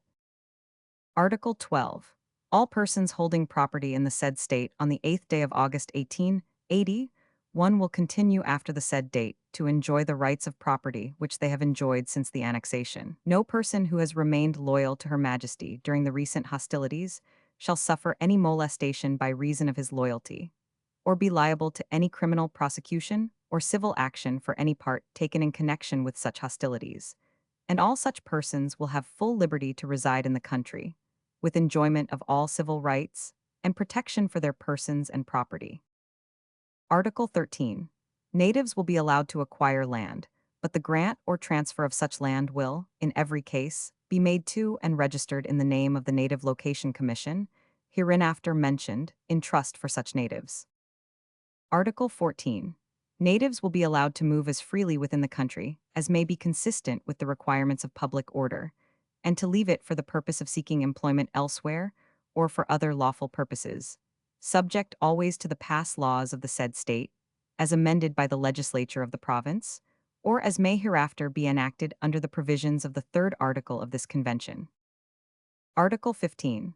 There will continue to be complete freedom of religion and protection from molestation for all denominations, provided the same be not inconsistent with morality and good order, and no disability shall attach to any person in regard to rights of property by reason of the religious opinions which he holds. Article 16. The provisions of the fourth article of the Sand River Convention are hereby reaffirmed, and no slavery or apprenticeship partaking of slavery will be tolerated by the government of the said state. Article 17. The British resident will receive from the government of the Transvaal state such assistance and support as can by law be given to him for the due discharge of his functions. He will also receive every assistance for the proper care and preservation of the graves of such of Her Majesty's forces as have died in the Transvaal, and if need be for the expropriation of land for the purpose. Article 18. The following will be the duties and functions of the British resident. Subsection 1. He will perform duties and functions analogous to those discharged by a charge d'affaires and consul general. Subsection 2. In regard to natives within the Transvaal state, he will report to the High Commissioner, as representative of the suzerain, as to the working and observance of the provisions of this convention. B. Report to the Transvaal authorities any cases of ill treatment of natives or attempts to incite natives to rebellion that may come to his knowledge. C. Use his influence with the natives in favor of law and order. And D. Generally perform such other duties as are by this convention entrusted to him, and take such steps for the protection of the person and property of natives as are consistent with the laws of the land. Subsection 3. In regard to natives not residing in the Transvaal, A. He will report to the High Commissioner and the Transvaal government any encroachments reported to him as having been made by Transvaal residents upon the land of such natives, and in case of disagreement between the Transvaal government and the British resident as to whether an encroachment has been made, the decision of the suzerain will be final. B. The British resident will be the medium of communication with native chiefs outside the Transvaal, and subject to the approval of the High Commissioner, as representing the suzerain, he will control the conclusion of treaties with them. And C. He will arbitrate upon every dispute between Transvaal residents and natives outside the Transvaal, as to acts committed beyond the boundaries of the Transvaal, which may be referred to him by the parties interested. Subsection 4. In regard to communications with foreign powers, the Transvaal government will correspond with Her Majesty's government through the British Resident and the High Commissioner. Article 19. The government of the Transvaal state will strictly adhere to the boundaries defined in the first article of this convention, and will do its utmost to prevent any of its inhabitants from making any encroachment upon lands beyond the said state. The Royal Commission will forthwith appoint a person who will beacon off the boundary line between Ramat-Labama and the point where such line first touches Griqualand West boundary, midway between the Vaal and Hart rivers. The person so appointed will be instructed to make an arrangement between the owners of the farms Grootfontein and Valleyfontein on the one hand, and the Barralong authorities on the other, by which a fair share of the water supply of the said farms shall be allowed to flow undisturbed to the said Barralongs. Article 20. All grants or titles issued at any time by the Transvaal government in respect of land outside the boundary of Transvaal state, as defined, Article 1, shall be considered invalid and of no effect, except in so far as any such grant or title relates to land that falls within the boundary of the Transvaal state, and all persons holding any such grant so considered invalid and of no effect will receive from the government of the Transvaal state such compensation either in land or in money as the Volksraad shall determine. In all cases in which any native chiefs or other authorities outside the said boundaries have received any adequate consideration from the government of the former South African Republic for land excluded from the Transvaal by the first article of this convention, or where permanent improvements have been made on the land, the British resident will, subject to the approval of the High Commissioner, use his influence to recover from the native authorities fair compensation for the loss of the land thus excluded and of the permanent improvement thereon. Article 21.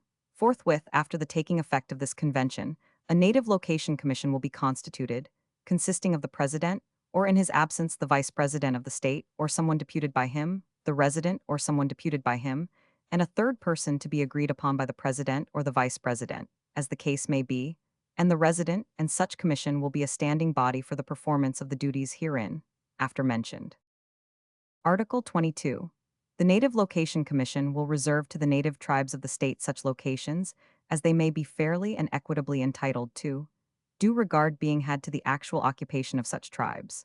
The Native Location Commission will clearly define the boundaries of such locations, and for that purpose will, in every instance, first of all ascertain the wishes of the parties interested in such land. In case land already granted in individual titles shall be required for the purpose of any location, the owners will receive such compensation either in other land or in money as the Volksraad shall determine. After the boundaries of any location have been fixed, no fresh grant of land within such location will be made, nor will the boundaries be altered without the consent of the Location Commission. No fresh grants of land will be made in the districts of Waterberg, Zoutpansberg, and Lydenburg until the locations in the said districts respectively shall have been defined by the said commission. Article 23. If not released before the taking effect of this convention, Sikukuni and those of his followers who have been imprisoned with him will be forthwith released, and the boundaries of his location will be defined by the Native Location Commission in the manner indicated in the last preceding article. Article 24. The independence of the Swazis within the boundary line of Swaziland, as indicated in the first article of this convention, will be fully recognized. Article 25. No other or higher duties will be imposed on the importation into the Transvaal state of any article, the produce or manufacture of the dominions and possessions of Her Majesty, from whatever place arriving, than are or may be payable on the like article, the produce or manufacture of any other country, nor will any prohibition be maintained or imposed on the importation of any article, the produce or manufacture of the dominions and possessions of Her Majesty, which shall not equally extend to the importation of the like articles, being the produce or manufacture of any other country. Article 26. All persons other than natives conforming themselves to the laws of the Transvaal state, A, will have full liberty with their families to enter, travel, or reside in any part of the Transvaal state. B, they will be entitled to hire or possess houses, manufactures, warehouses, shops, and premises. C, they may carry on their commerce either in person or by any agents whom they may think fit to employ. D, they will not be subject in respect of their persons or property, or in respect of their commerce or industry, to any taxes, whether general or local, other than those which are or may be imposed upon Transvaal citizens. Article 27. All inhabitants of the Transvaal shall have free access to the courts of justice for the protection and defense of their rights. Article 28. All persons other than natives who establish their domicile in the Transvaal between the 12th day of April and the date when this convention comes into effect, and who shall within 12 months after such last mentioned date have their names registered by the British resident, shall be exempt from all compulsory military service whatever. The resident shall notify such registration to the government of the Transvaal state. Article 29. Provision shall hereafter be made by a separate instrument for the mutual extradition of criminals, and also for the surrender of deserters from Her Majesty's forces. Article 30.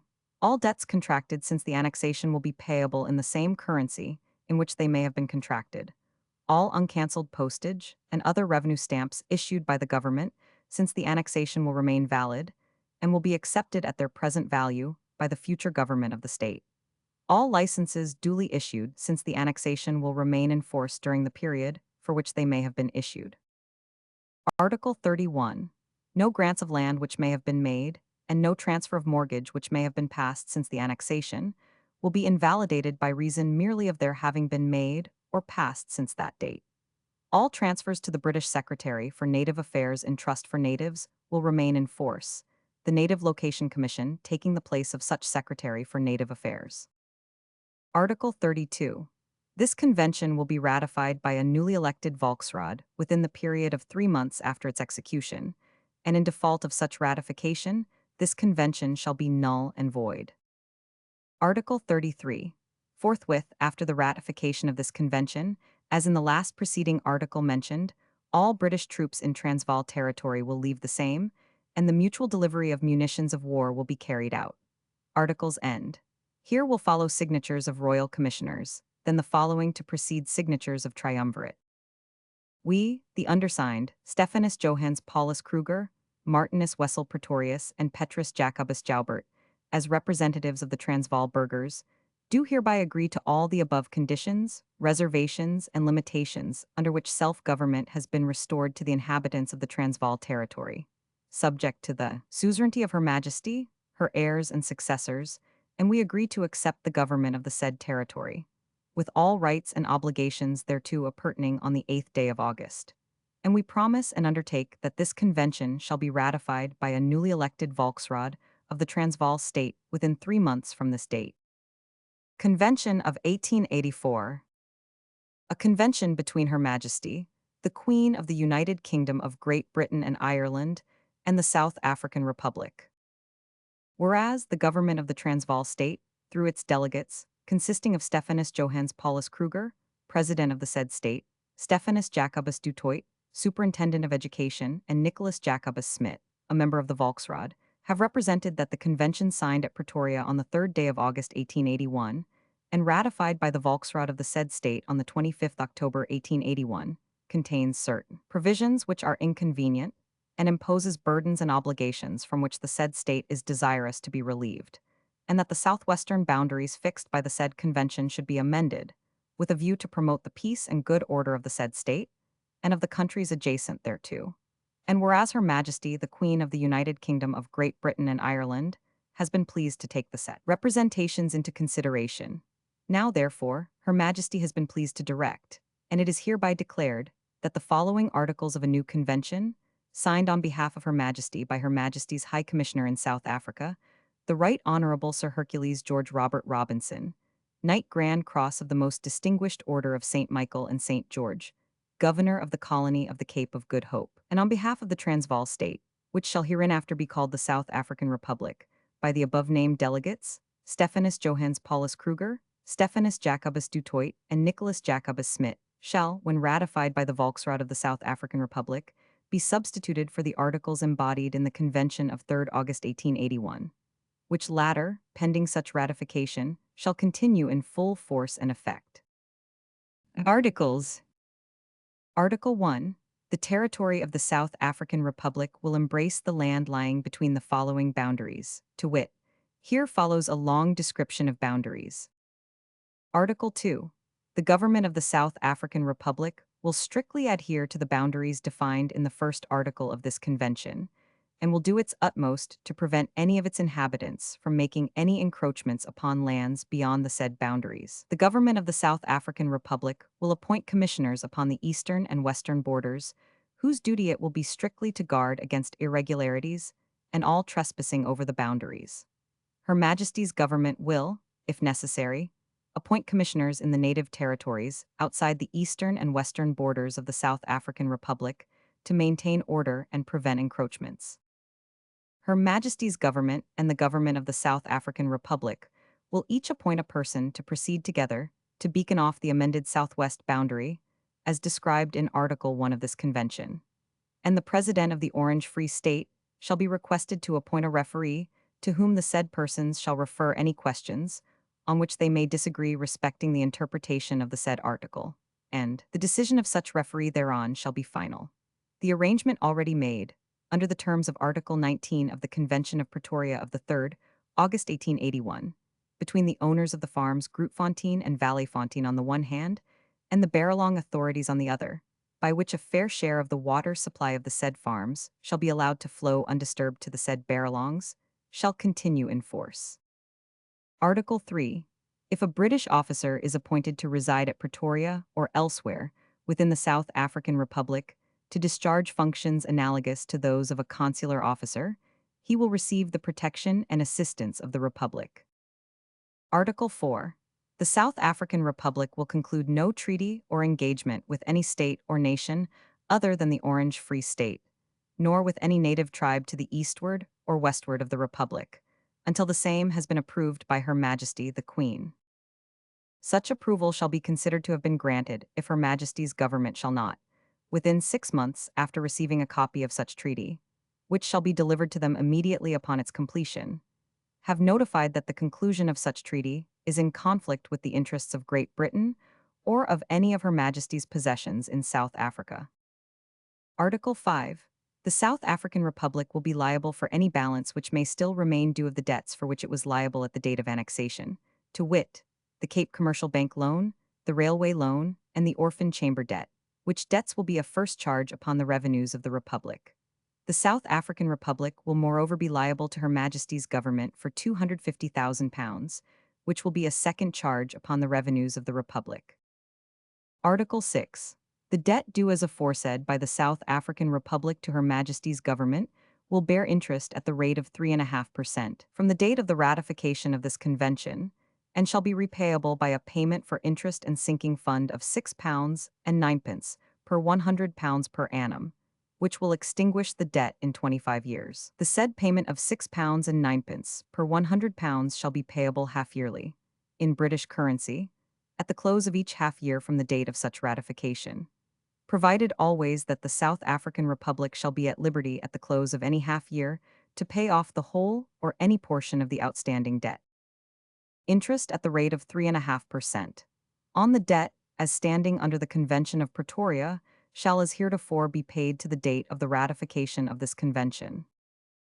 Article 7. All persons who held property in the Transvaal on the 8th day of August 1881, and still hold the same, will continue to enjoy the rights of property which they have enjoyed since the 12th April. No person who has remained loyal to Her Majesty during the late hostilities shall suffer any molestation by reason of his loyalty, or be liable to any criminal prosecution or civil action for any part taken in connection with such hostilities, and all such persons will have full liberty to reside in the country, with enjoyment of all civil rights and protection for their persons and property.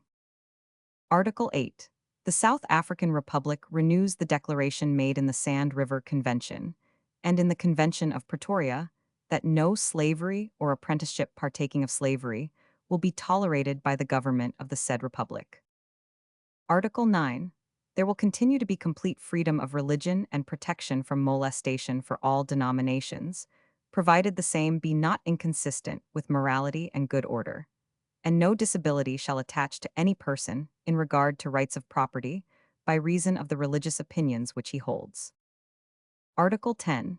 The British officer appointed to reside in the South African Republic will receive every assistance from the government of the said republic in making due provision for the proper care and preservation of the graves of such of Her Majesty's forces as have died in the Transvaal, and if need be, for the appropriation of land for the purpose.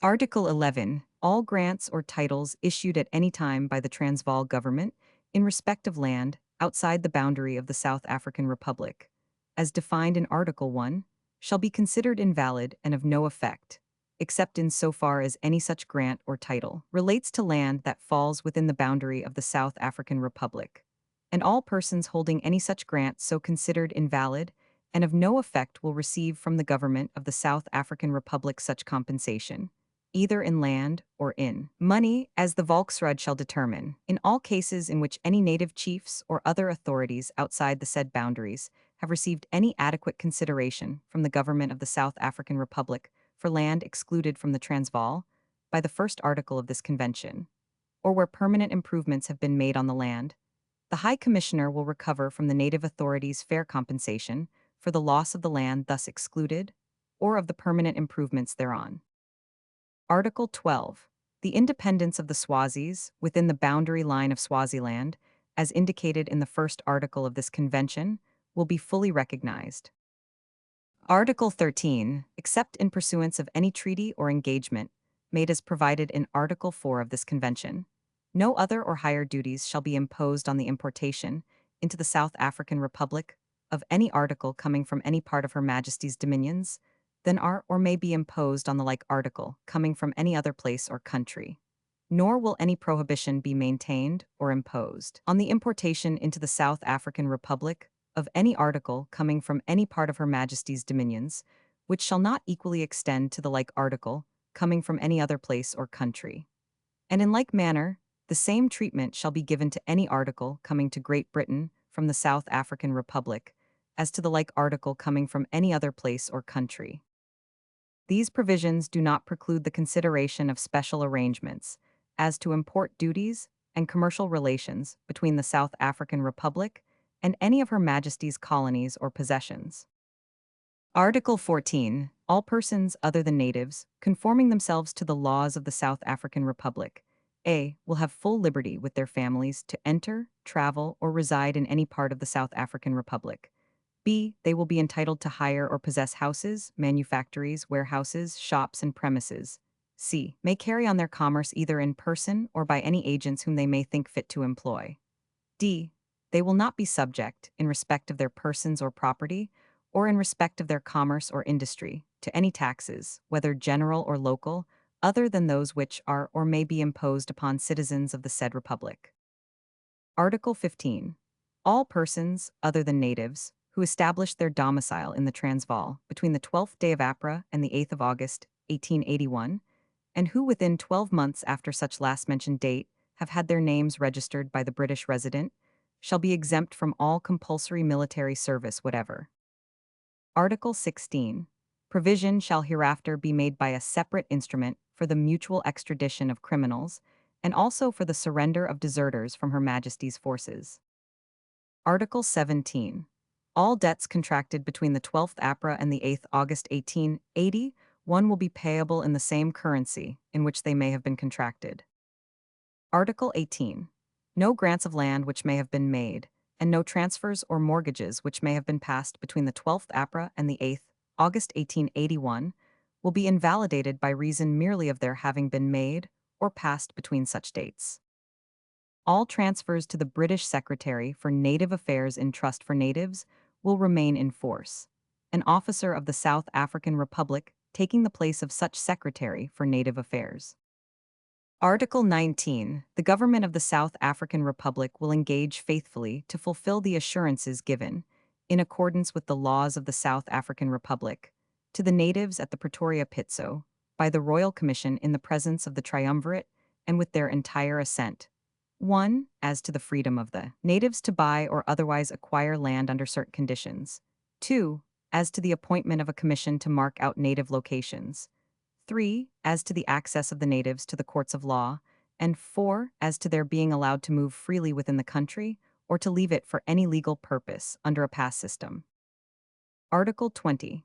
This convention will be ratified by a Volksraad of the South African Republic within the period of 6 months after its execution, and in default of such ratification, this convention shall be null and void.